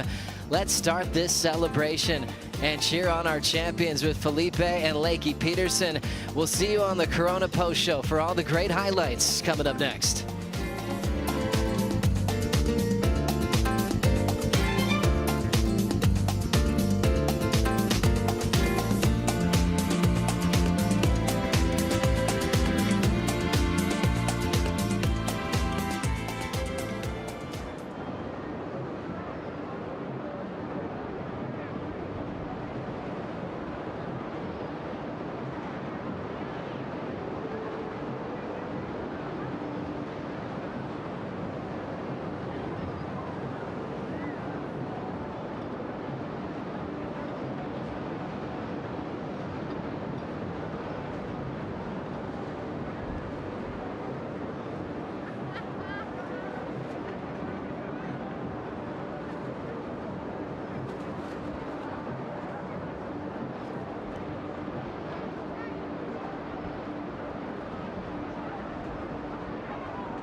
And a very warm welcome to the Corona post show. And absolute scenes here at Jeffreys Bay, where we have witnessed absolute brilliance out on the water. It's been an incredible afternoon. Well, our morning of surfing had a brilliant day yesterday. And the vibes in the studio, boys, how are we feeling? I'm still on cloud nine at the moment. I tell you, this has been a couple of amazing days of pro surfing, and I'm a huge fan, so this has been a pleasure to call the action, and I'm just blown away at the level. Oh, it's incredible, right? I mean, both the men and the women, Felipe, what he was just able to do there, and, today's action, it was slow at times, but when those moments happened, they were brilliant, especially in that final. We've been blessed with incredible surf here yesterday, today as well. There's even a little bit of talk of a curse this year. Have we broken the curse? Oh, we've well and truly broken the curse. I think we'd all agree that yesterday was the best day of surfing the WSL's had all year. And today was pretty darn good too. I mean, there were incredible scores. Just look at some of the heat totals, and that just reflects what was delivered. Yeah, and you think about quality of the wave, still there. I mean, this is J-Bay standards. Yeah, it's still there. It could have been bigger, but ultimately it was the action was there, and I think the performances from the athletes themselves is what really shined. Yeah, absolutely. The performances, obviously, just been absolutely incredible here. And what a venue to showcase that as well and just see how surfing can progress and how it can go down. And the very best in the world can push each other. And you can't really argue the fact with our champions, absolute quality value for their wins. Yeah, no doubt about it. It was great to see Ethan and Felipe make it all the way to the final here as we look at the bracket, the pathway there. I mean, just, entertainment all the way through from this morning's action, Pete. Yeah, honorable mentions to Kanoa Igarashi, giving up with his best result of the season and surfing brilliant. He was very close to taking that final with Felipe. I mean, to shoot the move to the 8 right at the beginning of the heat, great stuff. Also, Jack Robinson to see his slide, he's climbing back up the rankings. So good stuff there. Yeah, as well as Gabriel Medina. Hard to go past the fact that he's bouncing right back really fast and is going to be a threat going into Tahiti. But, looking at some of the action here, Felipe Toledo, this is how he got it done over the last couple of days, and it's just a pace that he goes on this wave. It's hard to match it, and just the variety of maneuvers that he delivers, so creative. He's got the power, he's got the carves, he's got the progression, and the timing is just flawless. And you think about what he's able to do in the lip line. I mean, it's incredible how he can get into it with so much speed and out of it just as quick, carrying that speed right into another bottom turn. There's no one else like it. There's certain similarities, but he is the best at it. I mean, whether it's in the lip, drifting his fins and getting out of it, or whether it's just the lip line glide to keep that speed down the line. Incredible stuff. That's why he is so good here at J-Bay. You just can't beat him because he's going to make every wave. Yeah. And a little question mark coming into this one about his health, the injury over in Brazil. An absolutely rude form here. Absolutely blazing and really taking it to another level. We talked about how hard to defend the title, a world title. He looks amazing. You think about that injury. Well, he sustained one in the morning of the finals in El Salvador and was able to bite through that and get a win. And then, of course, with that injury in Rio, to come here with a knee that's a little dodgy, it didn't look like it at all. No, he looked totally on point, didn't he? And just reflecting on some of these waves, just the power, the amount of rail use, it's just incredible. And just the time he can see an explosion of emotion there. He knew that he was on there. Yeah, my question about that 993, how many people in the history of the sport have ripped into a wave that hard with that intensity as Felipe did on that 993? That was unbelievable surfing. It's very rare to actually be able to get a 10-point ride with surfing the wave face. Usually, yeah, impeccable barrels, we see that happen quite often. But to surf your way to a 10, very tough to get those judges to bite into it. Even now, a 993 felt like to me that was the perfectly ridden wave in my eyes. 3 of the judges thought there was enough there, but didn't come out the perfect 10. Yeah, I'm not sure what else he could have done on that wave, but very, very close to the 10-point run. Let's give it a 10 anyway. Come right? on. And transitioning over to the women's side, some big performances going down there as well, and an amazing performance really for Lakey Peterson, and obviously emotional at the end there with the culmination combination of all the factors that have gone into this win for her, and you could see how much it meant, and she absolutely deserved it with the surfing. Yeah, long time between drinks, and you know, no secret. She said it in the post-heat interview. You know, it's been a slump. She's felt it. She's struggled to get out of it. Taking on new coach Glenn Micro Hall, change up of equipment a little bit. Obviously, figuring out some technique and some performance things that she needed to work on. But great to see her bounce back here in South. Yeah, that's amazing, because it's what happens, right? When you start, and you're in a slump, right? You start looking everywhere. I was touching on it with you, Paul, during our heats. Obviously, looking in the mirror is the first place, right? Yeah. You start looking there, looking inward, but there is those things where you look inward, you go, okay, well, what can I do with little subtle changes that are going to allow me to find my way out of this slump? She's been able to do that in a big way. Not only that with her general form, but also making finals here in the past and unable to get it done. She's been sort of resoundingly beaten here as well, and always that playing in the back of the mind of the surfers. What a way to answer back. And this final wasn't easy for her, right? I mean, it seemed like Molly was able to find moments and make it happen, even with the mistakes there. But that 8-5 turned the momentum, and that's what allowed her to get that win. Yeah, I'm just seeing a new line in the way she's approaching the waves as well. I think a year or two ago, you know, she could be guilty of saying that the bottom turns were a little short. Is she going faster now? Yeah, she's going faster. The turns were a little stabby, but she's smoothed it out. She's found some more power, more confidence in the way she's sitting on the rail. And as Micro said, just have confidence in your choices. And I feel like it's like you said, it's the mental as well as the performance, and it's clicking. That's what was helpful, I think, from Glenn, was, you know, to make sure that she is in belief of her talents and belief of the decisions, because when you have a slump, all of a sudden you question everything. Yeah, right? Yeah, it's hard to get out of it, right? And these moments here, Richie, when you get to a stage in your career, you've been on tour for a while, you actually sort of realise, maybe when you're younger and you come up quick and you maybe think, oh, this is just kind of life. But actually, when you get to Lakey's stage in your career, you realise just how precious those moments are. Yeah, they're very special. And, you know, just to reflect a little bit on my own career, it took me 7 years to get that feeling of being chaired up the beach on the championship tour level. And it was so special. So, yeah, you know, to have that slump, come back and do it, you wonder if it's going to happen again. And wow, it did for her.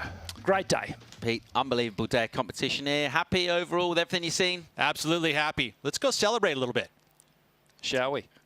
Well, before we do that, we've got one order of business. Let's go down and get the final presentation with Joe Turpel. That's what I was talking about. Thanks so much, Paul. Thanks so much, everybody. You guys are incredible. Working through finals day with some crazy weather. Give yourself a round of applause. Thanks so much for being part of a special day of pro surfing. We would like to acknowledge the traditional custodians of the land on which we gather today, the Sand People and their descendants. We recognize their continuing connection to the land and waters and thank them for protecting this coastline and its ecosystems since the time immemorial. May we all find ways to walk gently and compassionately on these ancient lands and come to a place where every child ever born is respected, valued, and has a strong sense of belonging. We are so deeply grateful for our community partners who joined us in leading environmental and social impact efforts here at J-Bay. Big thanks to the J-Bay Surf Alliance. You guys are incredible. And also the Sentinel Ocean Alliance. Thank you so much. Give them a round of applause. This is the official awards presentation for the Corona Open J-Bay here in 2023. Stop number 9 of the World Surf League Championship Tour. The energy here is beautiful. It's the place that all surfers want to come to one day. And truly having a world-class wave, which is called the best right-hand point break on the planet on tour, is so important for the world title race. Thank you all for hosting the world's best so well in your local lineup, and all the locals here at Jeffreys Bay for making way and giving us some amazing waves this week, especially yesterday, which will go down as one of the best days we've had all season for performances and for the quality of conditions. Thank you so much. We'd like to thank our event partners, our title partner, Corona. I think everyone enjoyed that, especially this week. That was incredible. Our event partners, Shiseido, Yeti, Surfline, True Surf, Cougar Municipality, and Sealand Gear. Thank you for all the support. We'd also have a special thank you again to the local community at Jeffreys Bay, and thank you to the mayor of the Cougar Municipality, Hatting Bornman. Thank you for the Eastern Cape Parks and Tourism well for hosting us so well. Got some incredible people up here on stage with me. First of all, our WSL Director of Tours and Competition. Let's hear it for Renato Hickel. And right next to Renato, Sharon Kroc, a community icon and responsible for putting the first pro surfing event here at Super Tubes. Thank you for preserving surf culture and everything you do for us. It's always a treat to be in your presence. Thank you so much. Let's hand out some trophies. Let's hear it for this man coming all the way here from Stradbroke in Australia. Current world number 3, back-to-back finals at Jeffreys Bay. Winner last year, runner-up this season. Let's hear it for your Corona Open J-Bay runner-up, Ethan Ewing.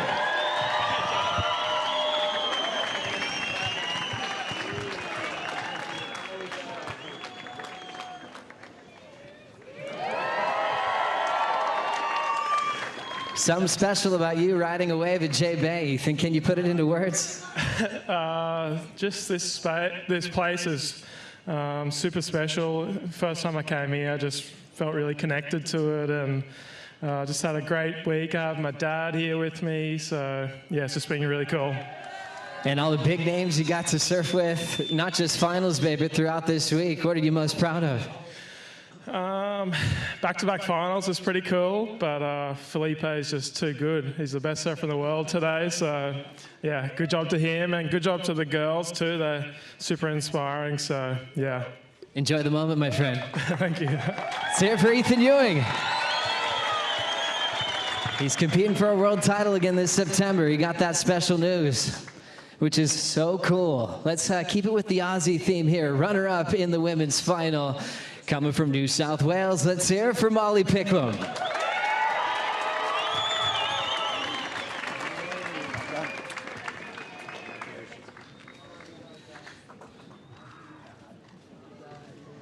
Molly, sometimes it takes a while to get a cool relationship with J-Bay. First start here, making a final. How good does that sound? Sounds amazing, feels amazing.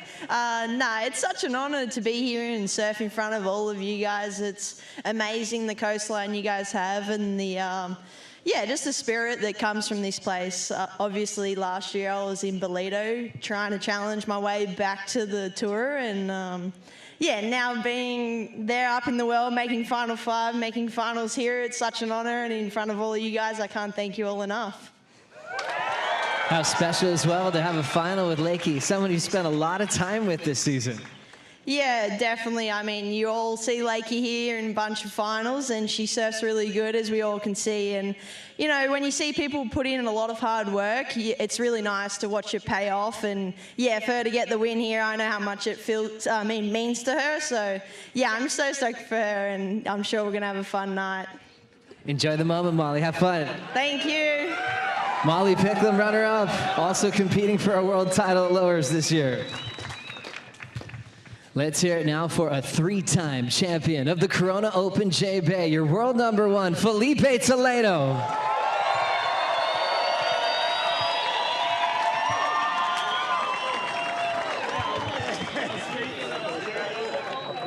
.993 in the final, 883 before that.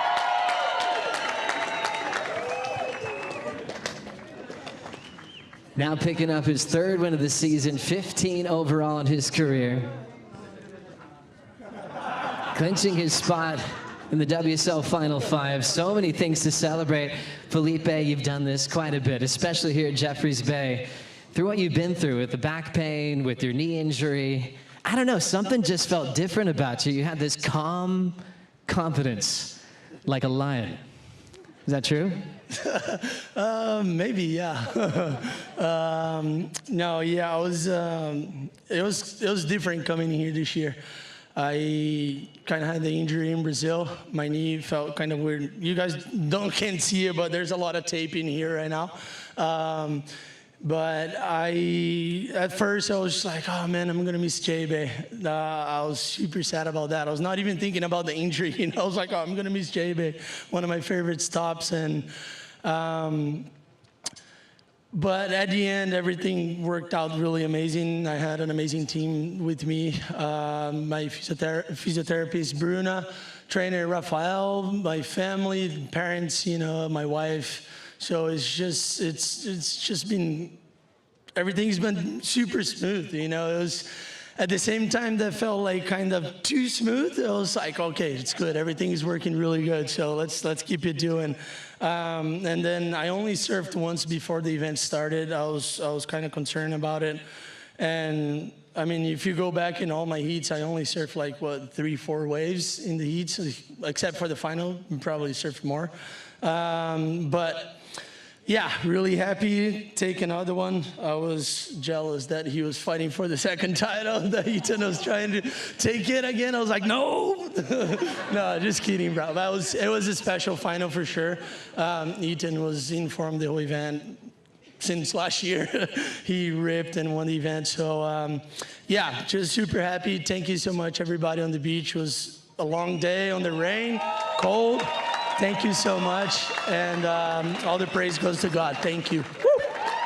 Well done, Felipe Toledo. And quickly to all your fans back home in Brazil and everyone here that can speak Portuguese. Yeah, provavelmente tem uns brasileiros perdidos por aí. Aí, moleque, vamos embora. Mas é isso, obrigado galera, obrigado vocês aí, como eu falei, foi um dia longo, de chuva, frio, e vocês estavam lá torcendo, dando suporte, então muito obrigado, essa aqui fica na nossa casa. Let's go! Parabéns, Felipe Toledo, a champion for the third time at the Corona Open J-Bay, world #1, heading into Tahiti. We have one more champion to talk to right now. Let's have a warm welcome for the champion of the Corona Open J-Bay, Lakey Peterson.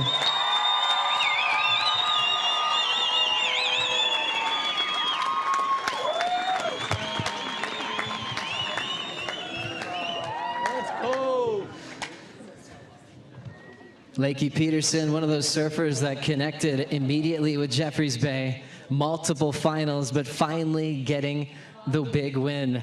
Lakey, you've won a lot throughout your career, but this one just feels different. Can you explain what you're feeling right now?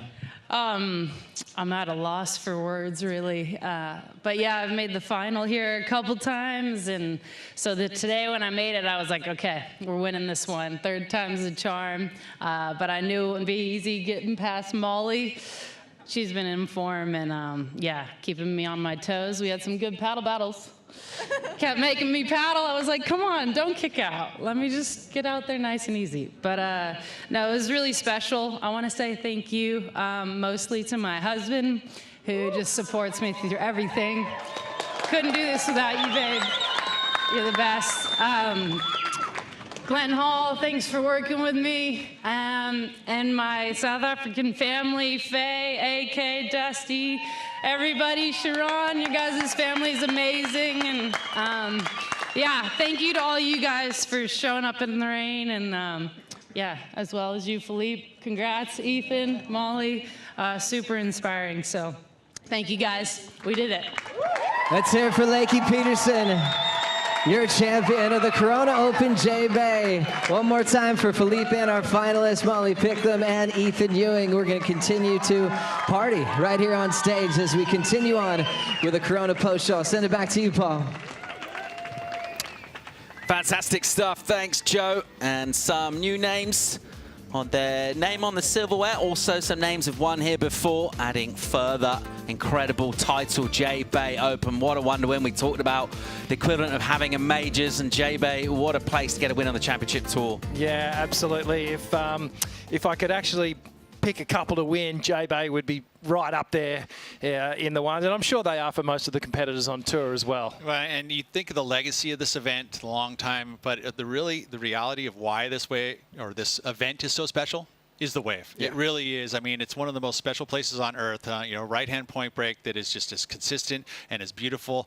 It's picturesque, and where we are in this world, it is one of those events that determines, because of the legacy, because of how hard it is to surf this wave, even though it is as perfect as it is. So you look at the multiple winners here, it's incredible to do it over and over again. But those specialists, they know how to do it. They got the timing down. An absolutely incredible wave at a crucial time of the season. Penultimate event, stop 9 of 10 on the championship tour. And we've shaken up the ratings a bit. Yeah, I feel like we've given out a few tickets throughout the entirety of this event, but still a few more to give out here. Felipe Toledo on top of the men's rankings right now. Ethan Ewing moved up to number 2 spot, and Griffin Colapinto in number 3, but he'll be so excited to be competing in that final 5 at lowers at his home break. And you would have to think that Griffin, even thinking about that going into Tahiti, there's a moment there where he could actually leapfrog again. So, yeah. you know, the seeding is so important when you head into the Rip Curl WSL Finals. You know, you get that extra spot, you're one less heat to have to go for that world title. Looking at our women's ratings here on the Championship Tour, and a couple of spots clinched before we came here at J-Bay. Lakey Peterson making a serious move. Yeah, so only 1 spot left on the women's side. And Katie Simmers, well, she's in the danger zone there. And you can see Lakey Peterson, she's moved right up into 6th place there. So she'll be threatening. And this just all pans out to an incredible event that we're going to be seeing in Tahiti. And it's all going to be coming down to the wire.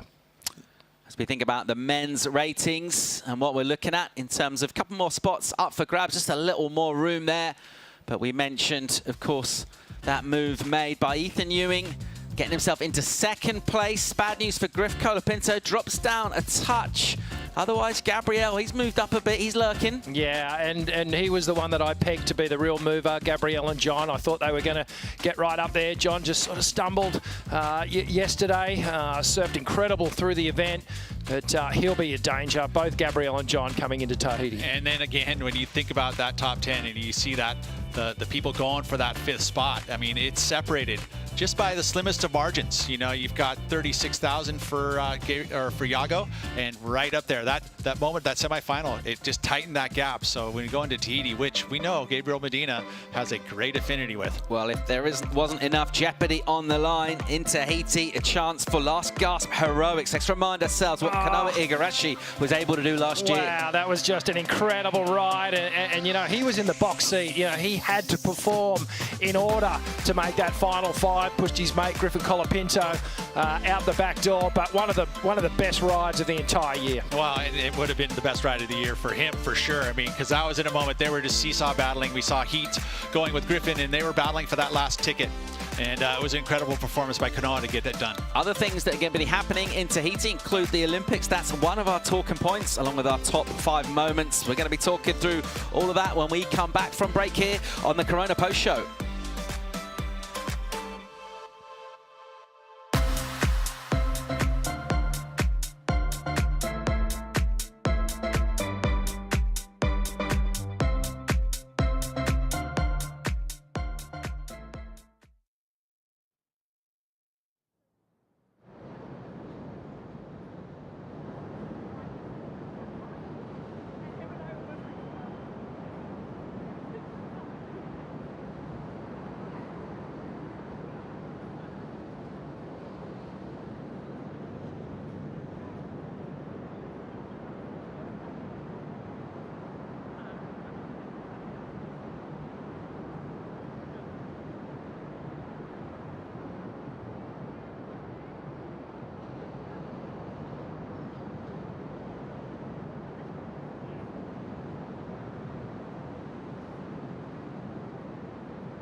Welcome back to the Corona Post Show, where we're reflecting on everything that's happened here at Jeffreys Bay in an incredible event, and we're also looking forward to what we've done in terms of our ratings and shaking things up as well for qualification season, of course, this year on the Championship Tour, and a chance here, Richie, already for some of the men to make some moves towards qualification next year. Yeah, absolutely. You know, we saw a couple of guys secure their hopes to go to the Olympics in 2024 at Tahiti. A pretty special thing, you know, that you think about world titles and what's happening in the surfing world, but this is something special. And Griffin Colapinto for the USA, Ethan Ewing for Australia, and then great to see Leonardo Fioravanti, and Felipe Toledo secure his spot for Brazil. That will happen here at Jeffreys Bay. Actually, for the women, Pete, these names are already locked in coming into here. Of course, plenty more space up for grabs. That's all going to go down in Tahiti. It sure is, you know, and that's where we're going to find all of those last few spots that are qualified through the World Surf League. You know, there is some other ISA qualification surfers as well, but ultimately these are the 8 that have already provisionally qualified, and congratulations to them. What a feat, really, you know, going and be able to compete in a place like Tahiti for a gold medal. Wow, man, you couldn't ask for anything more. If you're going to succeed on the Championship Tour, if you're going to get to the Olympics, you're going to need a good board. Let's check out the Whistler Shaper rankings. Mayhem is still looking pretty good stride. Will be happy. Yeah, he will indeed. Still holding strong up the top. Mayhem, geez, he's been making some incredible weapons this year for his surfers, both on the men's and women's side. Great event for DHD as well. Darren Hanley pulling up number 2nd, Sharp Iron 3rd. And what do you think? Channel Islands and Pizel, can they do it? Everybody picked up points here. CI got the win today, right, with the women's side. Pizel also got some semifinals. So all of the, you know, points coming from quarterfinals or above. So everyone, you know, putting a few points on the board for him, and that's just what a unique thing to bring this season, the Whistler Shaper rankings. You know, you got to give a lot of credit to the equipment that all of these surfers ride, and that's a good way to do it. Absolutely. Key to performances, having the right boards under your feet. Another key ingredient is waves, and that's exactly what we saw yesterday. And, well, a lot of people were calling it the best day on tour so far this year. Pretty tough to argue with when you look at some vision of it. Let's dive into our top 5 moments here and just remind ourselves yesterday, what a day. Oh, yeah, we were greeted with just an incredible swell in the morning. Caroline Marks got us off, you know, in the morning with some incredible Occy-esque style approach to the wave here on the backhand. Just ruler edge, 6 to 8 foot, double overhead. Caroline Marks. A backhand display of surfing, which, you know, I guess was some of the most beautiful we've seen since the tour started this year. And you got to think about the conditions, a typical J-Bay. This was nice, light offshore winds. I mean, in contrast to what we saw yesterday, just this glassy beauties. You know, it was incredible display from the athletes as well. I mean, J-Bay was a star, right? But the athletes answered to it with this incredible surfing. Caroline kicked off the goofy foot story. This guy picked it up and ran with it. Connor O'Leary. Yeah, and I've been saying that Connor O'Leary, for me, one of the most improved on the tour over the last 12 months. He's really starting to find his place. The surfing's backed up as well. He's getting better and better. But this man here, something special. Absolutely something special. And, you know, I still am amazed that he's getting better, you know, and what he's been able to achieve on the face. You know, we knew he was a great aerialist. We saw the 10-point Rhine. It was due to those 2 huge aerials. But he almost got it done on the face with just this slicing and dicing and speed, and just, you know, any surfer that is watching this is just going, wow, how in the heck is he doing that? Yeah, the speed, it's almost unmatched, isn't it? But, well, there's some cool stuff going on here. Moment number 4, Olympic qualification, and flying the flag for Italy. Leo Fioravanti got himself qualified for Tahiti, did represent his country in Japan, and be absolutely delighted to be going back to Tahiti. And when you think about Olympics, and all of a sudden, you know, yes, this sport here, it's pretty individual when you're going up the rankings and you're talking about, but this now, flying the flag, and what better way to do it than in the biggest sporting event in the world, the Olympics, where you can just, with your country, you're going to have this fan base of the entire Italian flag waving it, as well as the American flag for this guy. Yeah, absolutely. Griffin Colapinto, well, he just missed out, didn't he, on qualification last year, and now he gets the double whammy. He's got Olympic qualification and the opportunity now to win the world title at his home break. Well, and there's a couple left spots, you know, the Australian flag, one of them taken right here by Ethan Ewing, and that solidification of to be able to compete in Tahiti would have been really good for him, plus the fact that he moved up into number 2 on the rankings. Yeah, absolutely. Kind of crazy to think that this guy actually missed out on qualification last time out, the strength of the Brazilian crew, but also got himself locked in for Tahiti. Our moment number 3, though, is clinching the spot into the finals, and he's the world champion. He's in the yellow jersey, and on the evidence that we witnessed here, hard to argue the fact Toledo's the best surfer in the world. Also clinching at his home break, Griffin Colapinto. Yeah, well, you know, Felipe, we kind of figured he was going to be in the final 5, didn't we? He just had to back up a decent result here at J-Bay, which he was always going to do. But Griffin, this is a special story because there was heartache last year, and then now he gets a shot at it. He's going to have so much hometown support down there. It's going to be rad to watch. Yeah, heartache, but what that does is create growth, and that's why he has been able to get himself into the situation that he sits in now. Clinched a final 5 spot, and again, being able to do it at San Clemente, it's got to be awesome. Yeah, as did Molly Picklum, and she'll get a run at it. So, you know, you think about her journey over the last 2 years. She was off tour, battled back on again, came on, got the win. You know, she's had some WCT victories now, and now she's going to get a shot at a world title. Well, speaking of making a comeback, Caroline Marks had a bit of time away, and she's come back. She looks better than ever, Pete. Yeah, and to clinch the final 5, she has put herself in San Clemente now for a few years. So you'd almost say, hey, another surfer that's going to have that home break knowledge going into trestles. So you'd expect her to do pretty well. Well, Coach Luke Egan, he's won the event before, and so he'll be bringing that knowledge as well.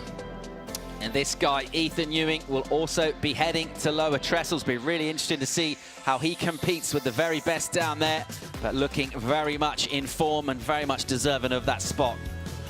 Yeah, well, Ethan had a little bit of work to do compared to his result at lowers last year.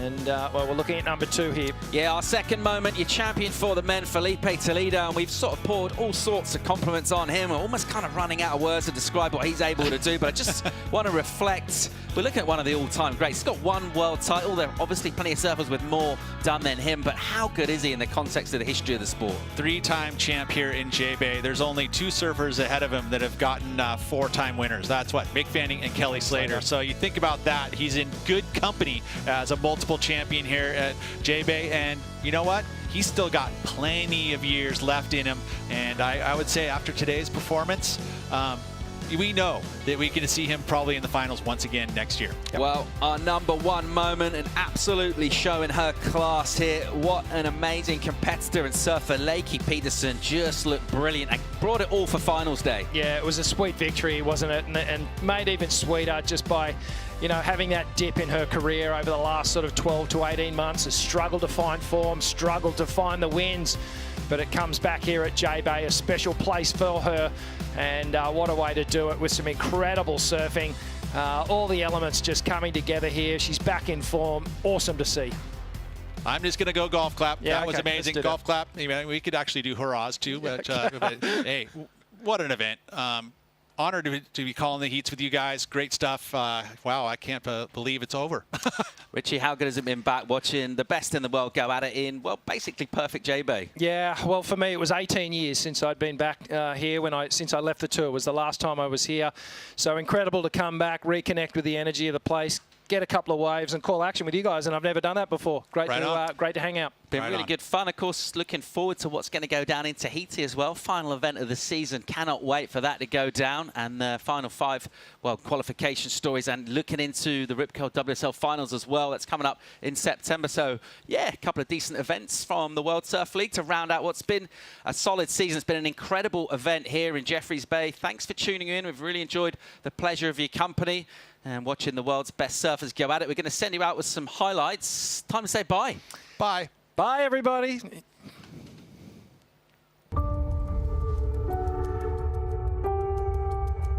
What a beautiful sunrise, and welcome to South Africa. Jeffreys Bay, it's one of those canvases that is inspiring. Colapinto boosts. Come on, that was technically perfect. Here goes the yellow jersey worn by Felipe Toledo. Big stinging snap, just unleashing 8-5 from the panel. Got Yago looking for his lead back. Full rotation. What? Yago Dora does it again. He's going for the big backside. Full road in the flats. C to low. So John now feeling the pressure. Needs a 7.35. Florence gets it. A lot of excitement in the surfers area. A much anticipated pulse and swell. Easy call this morning. We're up and running.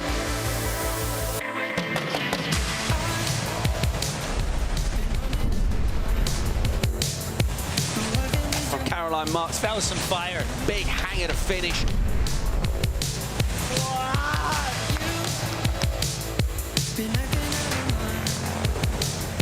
Just this beautiful work from Ethan Ewing.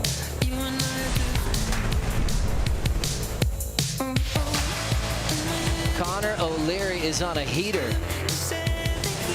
9.57. Jordy Smith, smooth as you like. Smith with some travel time, sneaks out the low road. Jordy dropped a 9.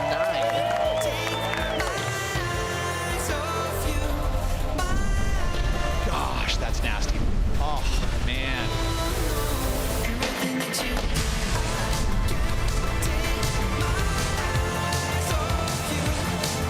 Set up a tube, gets on the tail, comes out with a ton of speed. Lakey Peterson, massive hit from her. The power and control absolutely on point. Great hit. Gabrielle, as he just throws all sorts of spray into the atmosphere. Guys, I mean, this is as good as it gets. The waves are absolutely firing.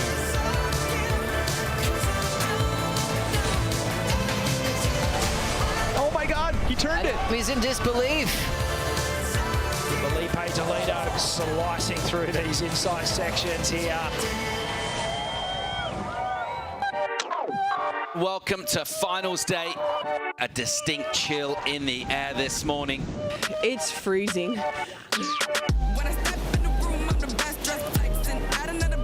Big one for Steph Gilmore.